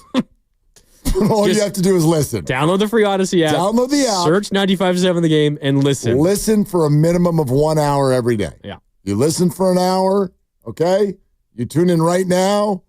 Download the app. Start listening. 6:08, go eat. You're in. And I've been on the app. Usually if you open it up, it will like prompt you like, oh, here's the contest. Right. Enter your email or your phone number or whatever it is. It's your info in there. Yeah, so. Get the app. You can win that contest if you listen for more than an hour. And you can also listen for those 3 different times tomorrow, and you can maybe win knockout. And you can end up in knockout. 8 a.m., noon, and 4 p.m. And if you do win in the knockout, bring your $20,000. I'd like to meet you and see if we can become friends. You trying to get on that trip to Vegas? Hell yeah. Yeah. Our tournament's before the Vegas tournament. Whatever. So they won't have the cash. Whatever. I like making friends. Whatever. Best of luck. I wish I was eligible for this prize. Someone with the 650 just texted in $20K. That's a lot of eggs. Not as many as it used to be. I didn't know. Is that an election joke? Because remember, like the price of eggs became a whole thing in the election. They're very expensive right now. Well, they are very expensive if they're even in your store. Yes. Although I was in Safeway the other day looking for people in the aisles, and it's the weirdest thing because they got all the signs up, right? You go to the eggs, and it's all the like temporarily out of stock, or it'll be $1 billion if you'd like an egg. But then the whole thing is filled with eggs. I'm like, this does not appear to be scarce at all. There are eggs everywhere. And then signs saying temporarily out of stock. I'm like, Safeway, you're actually doing okay. You're doing great. So anyway, if anybody needs eggs, my Safeway has them. Come on out and see me. In the aisles. Let's make friends and then see if you can win a trip to Vegas. Okay? I'll bring the eggs. Okay. So we started off the show today by being furious with the NFL and the Kansas City Chiefs. And this is the question we were asking, and we'd love to kind of throw it out to the 5 o'clock audience if y'all just got in the car or whatnot, like from a real place. I thought we had a really interesting conversation and a lot of interaction with listeners. Let's keep it going. 888-957-9570. What do you actually, and I mean this on the real now, I don't even know if we've gotten, like, I'd love a more defined answer from you. What is actually going on between the refs and the Chiefs? And we've heard answers spanning from wide-ranging, full-blown conspiracy theories with microchips in the ball to other people who are just like, But you know what I haven't heard anyone say yet? What? This is a bunch of bull. The Chiefs are actually the best. Stop. I've not heard, I don't know anyone who feels that way. And I'm talking like, you know, my WhatsApp chain with the high school, these people are all over the country. Everybody feels the same when they're watching a Chiefs game. Like, what is this? Because I'm not a conspiracy theorist, and I don't believe there's a conspiracy to keep the Chiefs alive. But I also do not believe that this is just a weekly coincidence. So I've kind of talked about the idea of getting caught up in the moment, in the star-studdedness of it, the home field of it, all of those things. I do not believe the refs are out to beat whoever's against the Chiefs. I just don't believe that. But I do think people are getting caught up in stuff, and I also think there's weird NFL rules. Like, I know how we'll spot the ball. Let's put a 62-year-old man on the sideline. Let's put a bunch of giant human beings in his way. And then let's have him tell us with his foot where the ball landed in a big pile of humanity. And when there are two guys who are in charge of spotting the ball on opposite sides of the field, they come and they decide on different spots. Let's go with the one that favors the Chiefs. Yeah, that's what happened. That is what happened yesterday, specifically on that fourth and one, the QB sneak by Josh Allen. So we'll take your calls right now, 888-957-9570. What do you really, really honestly in your gut feel is going on between the refs and the Chiefs? Because it's all I've been hearing about now for better part of about 8 weeks. Yeah, it's been a season-long thing. Specifically when you get to the playoffs, it's heightened. I have a hard time, like you, feeling like there is some wide-ranging conspiracy, or really any conspiracy. I don't think there's anything terribly underhanded going on here. There's no money being paid to referees or anything like that. I know you thought maybe there's some inherent biases that maybe referees aren't aware of, but it's influencing the way they call games, and I can understand that. Honestly, you might not like me for this answer. I think it is mostly just an unfortunate coincidence the way that this thing has played out. And I think, honestly, it is heightened, and we feel the way we do because we are dealing with the Chiefs, a team that whenever they are given a break, take advantage of it every single freaking time. True. That's true. Every single time they take advantage of it. I could find a moment from every single, like, it's the classic thing. And I know there's a lot of like play-by-play broadcasters on national games that feel this way. They'll get done doing a game. I know Joe Buck, for example, has talked about this over and over and over again. He'll get done calling a game, whether it's a football or a baseball game, and he'll have people tweeting at him from both sides, from both teams, fans of both teams that are saying, "You're so biased. I can't believe the way that you are rooting against my team and rooting for the other team." So no matter what game you're talking about, you will find a group of fans who are upset with the way the game played out. Based calls, the way someone's talking about it, you can watch the same game and both sides are mad. 100%. Both sides are angry. The Chiefs are a team that are just so good and have so consistently been on this level and have so consistently taken advantage of every single little break that's gone their way that I think it feels more lopsided than it actually is, because the Chiefs are just better than everybody else at taking advantage of it. Okay, so your answer is that this is on some level a figment of our imagination. I do. There are plenty of calls where you say that favored the Chiefs, no doubt. And they tend to be turning points in games because what happens after that moment where a play or a moment favored the Chiefs, Patrick Mahomes makes an amazing play and they score the game-winning touchdown. And like that's a big moment, and there's no doubt that the referee might have made the wrong call, and I'm not arguing that. But I feel like there are other moments where a break or a call or a ball bounced one way that helps somebody else, but the next play is an interception and it ends up not mattering, and we forget about it because no one took advantage of it. There's probably some validity to what you're saying, at least in moments for sure. Like, I don't want this conversation, and we didn't the first time and we won't now. Like, I don't want this conversation to go to a place where anybody feels like anyone's saying other than the Chiefs. The Chiefs are incredible. Like, I know you're not arguing that. I mean, it's absurd. He's played for 7 years as a starter, and they've gone at least to the AFC Championship every time. Like, you do not, your argument holds no water if you don't think that the Chiefs are incredible. So I don't think that.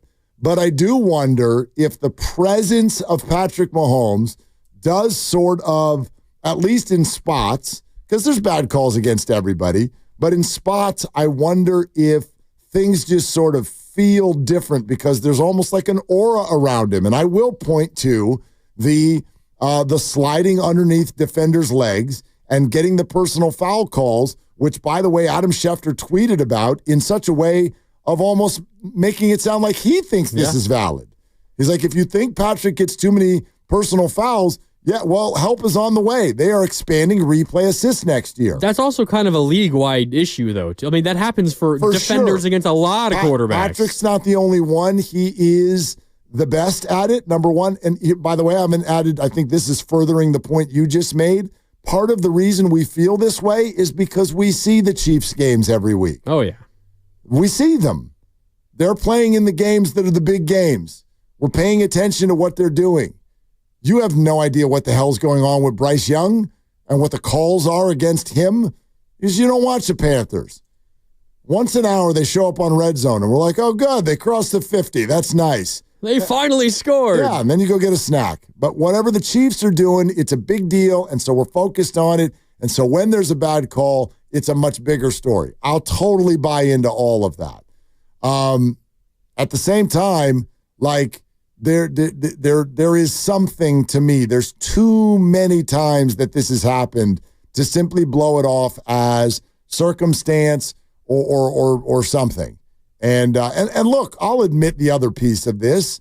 Like, each week in the playoffs this year, I think 49er fans showed up Monday morning with like a different 49er take in terms of how their season felt. Like, week one, Justin Herbert threw 4 picks. And everyone went, oh, Brock Purdy's not that bad. And then week 2, there was more of that. It was Jared Goff. Jared Goff goes out and and remember Darnold too. Darnold has a stinker. And then a week later, Jared Goff has a stinker. Oh, okay, hold on. Now we do like Brock Purdy. For me, it flips back in the other direction now, which is that, dude, you're 6-11, and the Chiefs are playing the Eagles in the Super Bowl. There is egg on face a little bit. These are the two teams that you have been tasked in getting over. And last year, you did, in a big way, at least on the Eagles. And then you fall just short of the Chiefs, and then you come back, and it's like the counterpunch here is pretty strong. It's pretty strong that these two teams are not just in the Super Bowl, but they have had dominant seasons. I don't think I'm wrong to feel that. I don't think the Niners are that far away from being right back on a stage similar to this, though. I mean, like, they've had a lot of issues this year. I have reason to believe that there's going to be a major adjustment and that they're going to be better next year, assuming that they get some sort of health. But I don't know how you look at the Eagles, Willard. Eagles have obviously had an amazing season, and Saquon is incredible, and he's worthy of he's going to get MVP votes. He's not going to win. He probably is going to win Offensive Player of the Year. He's essentially had the McCaffrey season from last season. This year, he's been amazing. But, I mean, they got quarterback issues. Hurts was good yesterday, but he's largely had a subpar season. I know he's been banged up. Their defense is great, and they got a couple of awesome rookie corners that are going to be there for a long time, and Quinion Mitchell and Cooper DeJean. Cooper DeJean, by the way, who I was begging the Niners to draft in the first round. Didn't happen. That's something else I can be frustrated about later. I don't think the Niners are that far away from being near or at the top of the NFC again, though. And the Niners, up to this point, have been the closest team, at least in the NFC, to coming to beat the Chiefs. I mean, Super Bowl in overtime last year, and up by 10 in the fourth quarter in 2020. Like, I know that's not exactly what this conversation is, but I don't think the Niners are that far off from being right there, even in the moment, how frustrated we are considering how this season went. Well, no, I agree with that. This isn't a the Niners are far away conversation. This is just a, wow, this is the cherry on top of what was just a disastrous year. Most frustrating season I could have ever imagined. And however frustrated you were with 6-11, it just got worse. The Chiefs are playing the Eagles. But like take last year's Eagles season, for example. They were awesome to begin the year, and I know you called them a paper tiger before almost anybody else did, and they didn't even win a playoff game. Didn't even win the division, and then didn't win a playoff game. They fell apart, and they've rebooted themselves very, very nicely. Now, they made the playoffs better than the Niners, but if you could look at it on the flip side, Niners have a better draft pick than the Eagles did last year. You get time off to get healthier. You get a chance to reboot. You're probably going to sign your quarterback to a major deal, have some consistency going into next year. And you could acquire stars. Yeah. Like it'll feel like you're acquiring Christian McCaffrey. Kind of. It'll feel like that. Yeah. You know? And you have an opportunity to kind of pull off what the Eagles did this year. Let's go back to the phones at 888-957-9570. Alex in Marin. Hi, Alex. Thanks for calling. Hey, thanks, fellas. Just to circle back on the whole Chiefs and the ref calls. I have a buddy sending me Instagram videos of all these super cuts of all the calls the Chiefs are getting, and to Willard's point, I think you could make a video like that for a lot of teams. Chiefs just get a lot of the publicity because they're in the major games and they're winning championships. So I also just think there's too much gray area in the NFL rules still that allow for these calls that seem iffy and make things really polarizing. So we got to get the technology in our favor and improve that, and hopefully just make things a little less controversial going forward. Alex, yeah, thanks. I agree with that. To me, that's the end-all takeaway. Like, I don't, in the end, you're fighting a fight you're not going to win. The Chiefs are fantastic. I don't think there's some massive conspiracy here. But if what's happened this year does, I'd almost call it three things, and some of them are related. But if it leads to, an expansion of referee assist, or replay assist, as they call it, B, if they sort of redo the rule of this quarterback slide, and C, figure out a way to spot the ball. Bring it into to this century. A lot of people made the comparison yesterday of what tennis does. If tennis can literally have that Cyclops thing that can follow the tennis ball at 125 miles an hour and tell you exactly whether it landed on the line or not. If you can do that, and I understand that there's nothing in the way, there's not human bodies all in the way of the tennis ball, and that's the hardest part about the NFL, is that a quarterback sneak goes into a pile of humanity, and who knows what's going on. But there seems to me like it would not be that hard to come up with some technology about where the ball is. Someone called it a conspiracy and said there's a chip in the ball. Well, how about this? Let's put a chip in the ball. Not for conspiracies, so that we can find out where it landed. You know what I mean? Yeah. In major tennis tournaments, up until 3 years ago, there were line judges in every tennis tournament along every possible line on a tennis court, and they were in charge with just staring at that one line and making a call, in or out. The call would only happen if it was out, of course. They'd put a hand up and scream, out! And now, in a lot of the major tournaments, especially on hard court, those line judges don't exist anymore. None of them on the court anymore. The only people on the court are the players and the ball boys or the ball girls that are in charge with running after the tennis balls after every point. There's no line judges anymore because tennis has the technology to not need them, to make them obsolete. So why the hell are we still using a stick and chains, a chain link between two sticks, and a couple of old 65-year-old dudes that are trying to eyeball where the ball went into, as you mentioned, a mass of 22 dudes who are all like 200 pounds or more. I mean, I honestly get surprised how often they get it right. Like when someone will mark someone down just short of the goal line and at full speed, you're like, he was in. And then you get the slow-mo and they're like, oh man, the knee hit and the ball was just short. I get amazed at how often they get it right, but that doesn't like change the point. The point is like, they can be more right more often. The human eye can't hit a high enough batting average with that. And the biggest evidence of all that you ever need is that in the 1-point game of the AFC Championship game, just over midfield, with the biggest stars in the world on both sides of the ball, they ran a very, very key fourth down play, and 2 officials came running into the middle of the field a complete yard away from each other. That's all I need to see. Yeah, one on one side of the 40 and the other on the other. That's all I need to see to know that this ain't working. Let's go to Tom in Berkeley. Hi, Tom. Thanks for calling. What's going on? Should I take the sound off? Because can you hear me? We got you, Tom. All right. Hey, thanks. So first thing, I love listening to Willard and Dibbs, and I'm just trying to figure out, did I hear correctly? It's not Dibbs, it's Randy. No, it is. It is now. It's Grant. His last name is Grandy. Grandy. Tom, you can't. Grandy. Yeah, you can't love listening to us that much if you don't know who Mark Grandy is. Not only is he. No, that's not. Not only is he. That's not. No, he's our technical director. He chimes in on every show. He does a full hour of radio as soon as we're off the air. You got to know who Grandy is, man. Come on. Well, I'd feel a little bit better about Grandy if he didn't. I'm an old 65-year-old dude. Oh, well, I've made that comment today too, so you can be mad at me also. But I'm now an old 50-year-old. No, dude. no worries. Yeah, sorry about that. I'm not. Hey, I think it's funny. Don't worry about it. So I have a take on the officials. I had a favorite coach growing up who made it really clear: you never bitch about the officials. You just don't.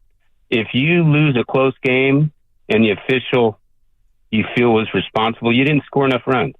You have to take what you have control over and make it so that nobody, not a bad hop or not anything, it's on you.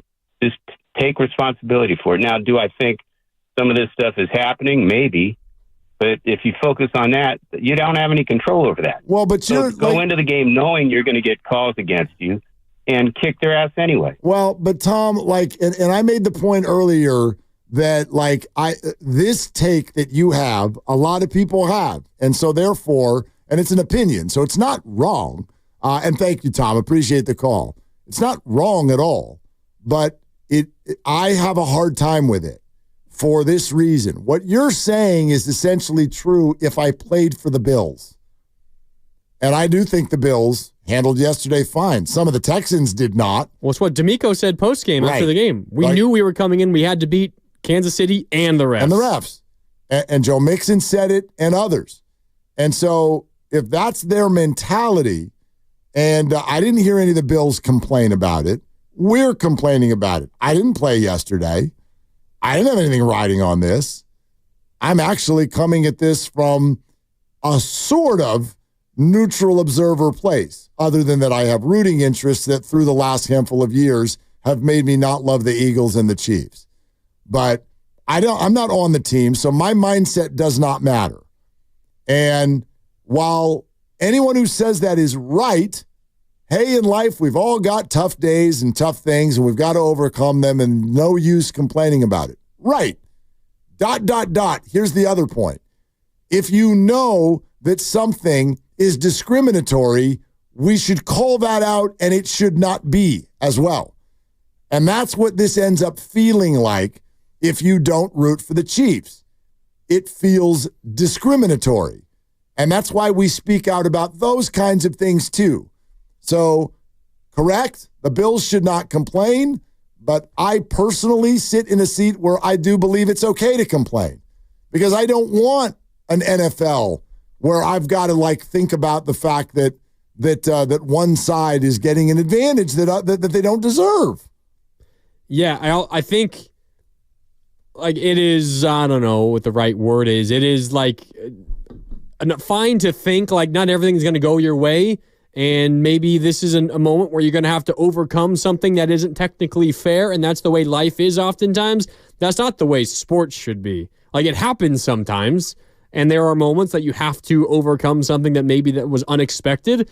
But to go into a game thinking we're going to get calls that go against us and we're going to have to overcome that. Like it's fine in the moment, but you can't go into a sports matchup, especially considering everything that's on the line in this one, and think, all right, I'm going to have to overcome more than just my opponent. I'm going to have to overcome some bad calls. Like sports is supposed to be like an even playing field. Right. Like the best team, whoever plays the best individual performance is going to win the day. And there are times, the Texans are a great example where they feel like they were slighted a little bit and they had to do more than just play a better football game than the Chiefs did. Not necessarily that they did play a better football game than the Chiefs did, but that there was something else going on that they had to overcome. And that's not the way sports should be. That is the way life is. Yep. That's definitely how life is. Totally. So if you wanted to make the case that the Texans came in mentally weak in that game, maybe they did. Maybe they did. If they let that into their headspace and then spoke about it, maybe they were mentally weak. But I don't think we should have to accept this concept of like, well, that's life, and if that happens, beat them by 15. Well, no, they're really good. That's not easy, and that should not be expected or accepted. This idea, oh, well, if you want to win, Bills, just win by 3 touchdowns. And then when you get a bad call, you'll only win by 2 touchdowns. Yeah. Like that's not what we're doing here. I think the other thing that I think needs to be said, and this is kind of ancillary to this conversation about the refs and if they're aiding the Chiefs and if opponents are being cheated out of what so-and-so, whatever it is. I also feel like there's a plenty of blame specifically to go to the Bills last night for the way that they called the game and the way that they handled certain things and the way that the game played out. This is not the Steiny. They still had a whole quarter to figure it out. Like, okay, so be it. A call went against you. Buckle up, get back on the horse, and go get them again. I mean, the play call on the 4th and 1, QB sneak was really not working for you leading up to that moment. I don't know why you're calling that again. Josh Allen just went over the top at midfield and fumbled the ball away on your previous 4th and 1. You managed to recover the fumble, and you stayed alive, and you call the same thing again, and maybe it worked, maybe it didn't work, whatever. I honestly was way more upset with the way that the Bills treated that game once they got a point ahead in the 4th quarter versus some of the decisions that the refereeing crew made. Because the Bills, it's what frustrates me so much about Kyle Shanahan. He gets a lead against a great team, against Mahomes and Andy Reid in the dynasty of this era, and you kind of turtle up, and you're like, all right, we got a lead. Let's play it safe. I'm not going to make a mistake. I'm going to do the easy thing, the conservative thing, and I'm going to hope that we can just eke out this victory. That's not how it works when you're playing a team like the Chiefs. You have to go for the jugular, and the Bills, I think, really, really gave up on that. Yeah, their execution of those sneaks was odd. The timing seemed, the timing just seemed off at times. The whole thing was a little bit weird. 888-957-9570. How about David in San Jose? Hi, David. Thanks for calling. Hey, guys. How you doing? What's up? What's up? Grandy, you took my point. You know, everybody wants to talk about the officials, but just the hard-headedness of the coach calling the same short yardage play time and time again, whether it was for a 2-point conversion where 2 of them failed or 3rd and 1, 4th and 1. The whole stadium knew it was coming. You've already been stopped 3 or 4 times, and you continue to run the same play. You know, I got some vibes of Harbaugh and us throwing the Crabtree 3 times. It didn't work. Fix the play. I know you have more plays in your playbook for this type of down and distance and situational football. So the Bills deserve to lose that game. I don't think the refs helped the Chiefs that much or at all this game, I would say. Obviously, there's some other games where it's been prominent. So, like, David, can I ask you a question? Yeah. Do you think it was a first down or not? I mean, the tie goes to the runner. I haven't seen it called not a first down. You know what I mean? I would say on replay, you can't see the ball quite, but, the assumption is the ball is there. All it needs is the nose of the football. It's a first down. Yeah. So here's the issue I have with what you're saying. And again, you're in the whole space of, and thanks, David, you're in that space that many people are today, which is you're not wrong. But when you say the Bills deserved to lose, here's what bothers me about that. It's as if you're asking teams to be mistake-free. Sure, did the Bills mess some things up? Absolutely. I'd argue the Chiefs did at times too. It's not like they were perfect on every play. So now what we're saying is if the Bills ever mess up, it's their fault that they lost, even though we all agree that what was done to them was not accurate. Well, to me, that stinks because it's like now you're saying, oh, you made a mistake, so it's your fault that you lost. Well, yes, you can look at it that way, but it doesn't change what I see as a fact, which is the Buffalo Bills were up by 1 with the ball in Chiefs territory in the second half and moved the chains inside the 40-yard line, which is probably going to at least lead to 3 more. Maybe not for sure, but probably going to lead to at least 3 more points. That gets taken off the board, they lose the game by 3 points. I'm not going to focus on, but the Bills made some mistakes. Sure, they did. They did. And they lost. It doesn't change that. These are separate points, in other words. It does not change that what is happening in terms of officiating in the NFL is not right. Yeah, no, I hear you. Like, in an ideal world, the refs get every single call right, and that's ruled the first down, and the Bills are able to go down and score, and they knock off the Chiefs, and we're all a little bit happier today than we are actually because the Chiefs won again, and we got a Chiefs and Eagles Super Bowl, which is a Niners fan's nightmare. I think where I have a little bit of a hard time writing off some of the decisions by the Bills is you look at the flip side, and this isn't entirely fair, but like, what do the Chiefs do on 4th and 1? They've got a play call that the Bills are not expecting, and they got Mahomes around the right side on a quarterback bootleg, and he's wide open, and he gains 7 yards, and there's no close call that has to be made. It is 100% obvious, no doubt about it. That's a first down. The drive continues, turns into a touchdown, and then the Bills calling it like for the 4th time in their last 6 plays. Josh, just try to run through the middle, even though the Chiefs know it's coming and they know you're going to go to the left side of the A gap and just, put your head down and hopefully you get the first down. And maybe you're going to get it. Maybe you're not. Who knows? We're not really sure. You barely got it last time. You actually fumbled last time, but you managed to get the ball back, and we're just hoping and praying it works out. And I get it. He got the first down. It should be a first down. But I also feel a little bit like easier to just accept that those kinds of calls happen when it is kind of in that 50-50 gray area zone. And oftentimes the Chiefs don't allow it to get to that 50-50 gray area zone. There's no question. Their opponents oftentimes do. In fact, almost every time they do. And maybe that's a credit to the Chiefs' defense more so than anything against the Bills' offense. And I think that's a fair point as well. But there is something to be said that the Chiefs very often find themselves in those spots where when they're going forward on 4th and short, or they need a big 3rd down conversion, they need 4 yards, they get 8 yards. This just in, the Chiefs are incredible. Yeah. They're incredible. Thank you. But to your point, call the contest line. To your point, out loud. That doesn't excuse a wrong call from being made, and I agree with you there. I'm not asking for perfection from anyone. I'm not asking for it from the refs. Therefore, I'm not going to ask for it from the Bills. I'm not asking for perfection. I'm asking for us to use the resources that we all have in life. That's it. That's it. Marking the ball with people running them from 25 yards away with a foot is just the oddest thing in sports, quite frankly. You can't give me a comp to that in any sport.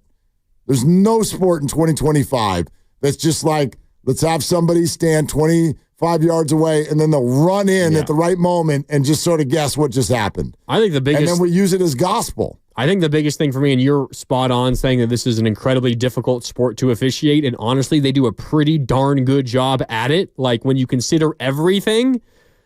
But I just can't understand the way the rule book is structured and the way the rule book is written. it seems like there is a point to make it more difficult to get the right call, the right ruling out there. Like, it should be so much easier. The rules don't allow you to just go with what you think is most likely. Exactly. By the way, I just said, what's a comp? And Lucas goes, what about balls and strikes? Well, two things. A, that person's not 25 yards away. And B, that person's going to be gone in about 3 years. Because if baseball is using technological resources that you refuse to use, my God, you're 20 years late. You should just give your officiating crew, whatever sport it is, every resource and means necessary to allow them to get the calls right as often as possible, and the NFL does not do that. We're sponsored by MB Jesse Painting. A few more of you want to weigh in. You will, coming up next. 888-957-9570. Grandy's in for Dibs. His name's not Randy. It's Willard and Dibs. Hi, this is Matt Jesse with MB Jesse Painting. Put your painting project in good hands. Residential, commercial, interior, exterior. MB Jesse Painting.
I love listening to Willard and Dibbs, and I'm just trying to figure out, did I hear correctly?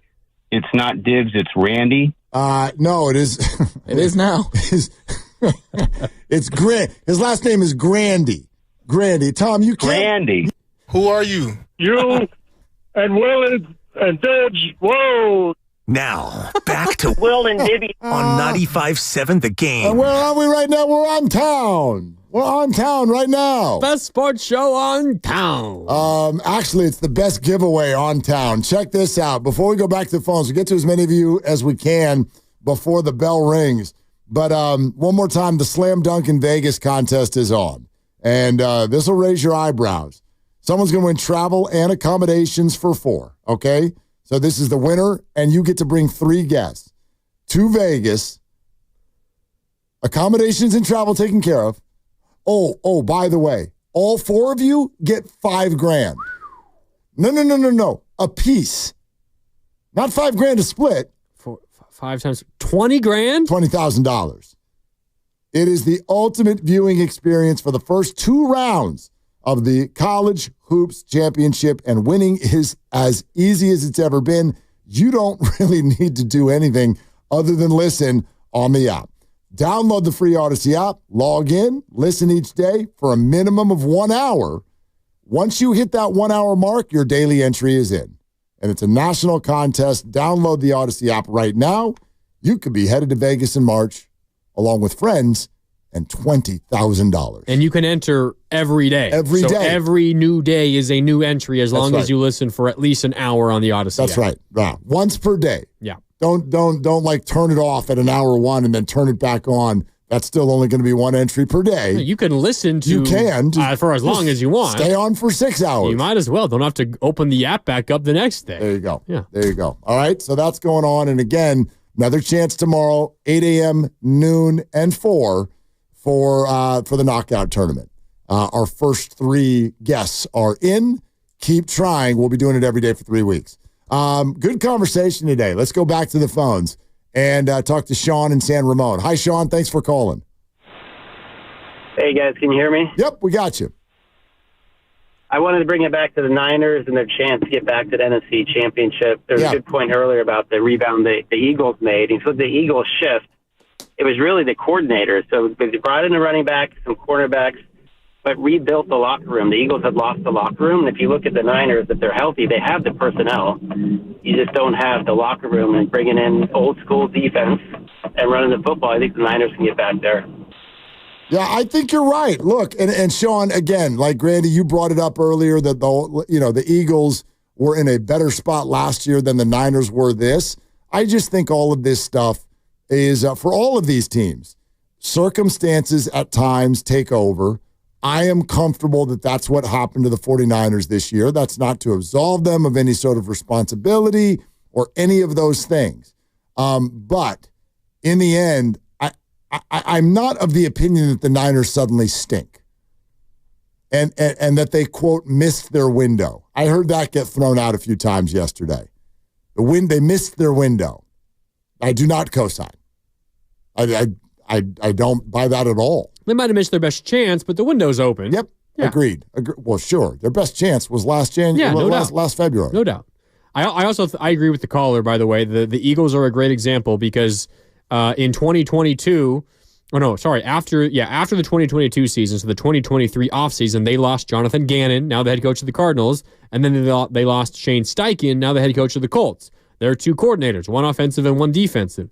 They, this offseason, went out and hired Kellen Moore, new offensive coordinator from the Cowboys, and then Vic Fangio, new defensive coordinator, and they have turned things around. The Niners have kind of similarly gone through the same kind of thing where they lose not the head coach, but high-ranking coaches year after year after year, and now you hope with Saleh back and with a little bit more support for Kyle Shanahan on the offensive coaching staff, you hope that there's, better people in the building that can help make it easier on Shanahan going forward, and maybe you have a rebound similar to what the Eagles have had this year. I think, honestly, what stood out to me yesterday, specifically in the Bills-Chiefs game, it is just a coaching masterclass by Kansas City. And those minuscule plays, moments, are won by making the right call, anticipating what the other team is calling, and have the right counter.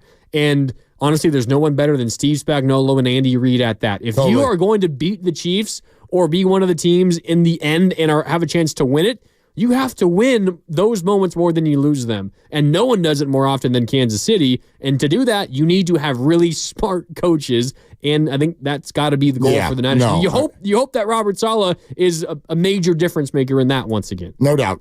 Yeah, I go back and forth on that one too, as far as the assistants that the Niners have brought in. It's like, on one hand, I don't think you can usually recreate the past. On the other hand, I think the comfortability of not being like, ooh, kind of like they ended up doing with Steve Wilkes, where I think they hired an accomplished person, and then a month and a half in, they're like, oh, we're not sure about the fit. Probably a mistake. Yeah, you don't have to worry about the fit. You already know that part of it is taken care of. Joseph in Richmond is next up. Hi, Joseph. Thanks for calling. Hey, thanks for taking my call, guys. The first two playoff games between the Chiefs and the Bills, I give it to the Chiefs. They beat them, but this game, I gotta put the blame on Allen. Did you see the way he ran the ball versus the way Mahomes ran the ball? Mahomes ran the ball like, you get in my way, I'm gonna run you the hell over. Allen tiptoeing. Come on, man. This is the playoffs. This is all or nothing. This ain't the regular season. Why are you going for a 2-point conversion at the end of the half? Kick the doggone field goal. Get the points. You cannot play around with this team. They will beat you if you make the slightest mistake. You saw it all year. They weren't blowing people out. They were just beating them. That's all I got. Yeah, Joseph, I totally hear you. At the same time, again, I just don't think that you can ask for perfection. It's very easy to sit here right now and be like, why would you go for 2? And at first they didn't. And then there was a penalty. And then they were at the 1. And I think if you have Josh Allen on your team, you're pretty confident you can get a yard. They didn't. I don't know if I saw Josh Allen sort of half-stepping out there. I do think that one way or another, the last handful of years in the NFL, Chris Jones, interior lineman for the Chiefs, my God, he makes huge plays every year, and yesterday was no different. I'll make this quick because we want to get these last 2 calls in before we get on out of here. Only the Chiefs would commit a penalty, and it would ultimately end up saving them a point. Saved them a point. Most Chiefs thing I've ever freaking heard in my life. Jack in the city. Hi, Jack. Thanks for calling. Hey, guys. How you doing? What's up? First off, it's got to be the worst Super Bowl for a 49ers fan. Eagles, Chiefs. I don't think I'm going to even watch. But I wanted to talk about the last fourth down the Bills had that Josh Allen threw to Kincaid and the catch that he dropped. Call me a conspiracy theorist, but there was a flag on that play that the refs threw and then ultimately picked up. Do you believe that they threw that flag with the intention that if they were to convert that fourth down, they're going to call some bogus holding call? Jack, it's a great question. Yeah. Let us jump in on this because I don't know. The flag light came up on TV, and absolutely they referred to it. And then it just disappeared. Jim Nance said, I was told there's a flag. So someone got in his ear and said, there's a flag down. Got it. I didn't see a flag. I didn't see a flag either. But I have no idea. And I've heard a lot of people go, gee, where'd the flag go all of a sudden?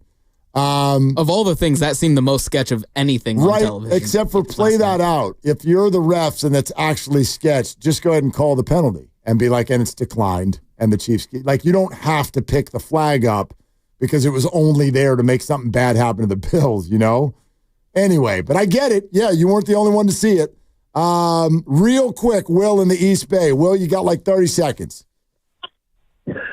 Well, that's too short, but I'll take it. Happy belated. Thank you, Willard. Will. Thank you. Listen, you're welcome. There's no conspiracy theories. I think these refs made the best call at the time that they could make. I know what it sounds like. But you had touched on this several times. There is the technology. Tennis figured it out. We know it in this league. Roger Goodell loves the sticks on the sideline. It's, hearkening back, nostalgia to the past, okay? But it's good fodder for conversation on TV, on radio, on social media. But the fact of the matter is they have the technology. And these guys in the boardroom upstairs, they know and they smile and they go, hey, bad publicity is always good publicity in the NFL, like other things in life. That's all I got to say, guys. Well, thanks very much. Turns out it was enough time because that was all he had to say. There you go, Will. It does lead to good conversation. I thought we had one today. You want to do it again tomorrow? Of course. Okay. Warriors Roundtable is coming up next. Kevin Dana, Gary St. Jean will be on the way for Grandy.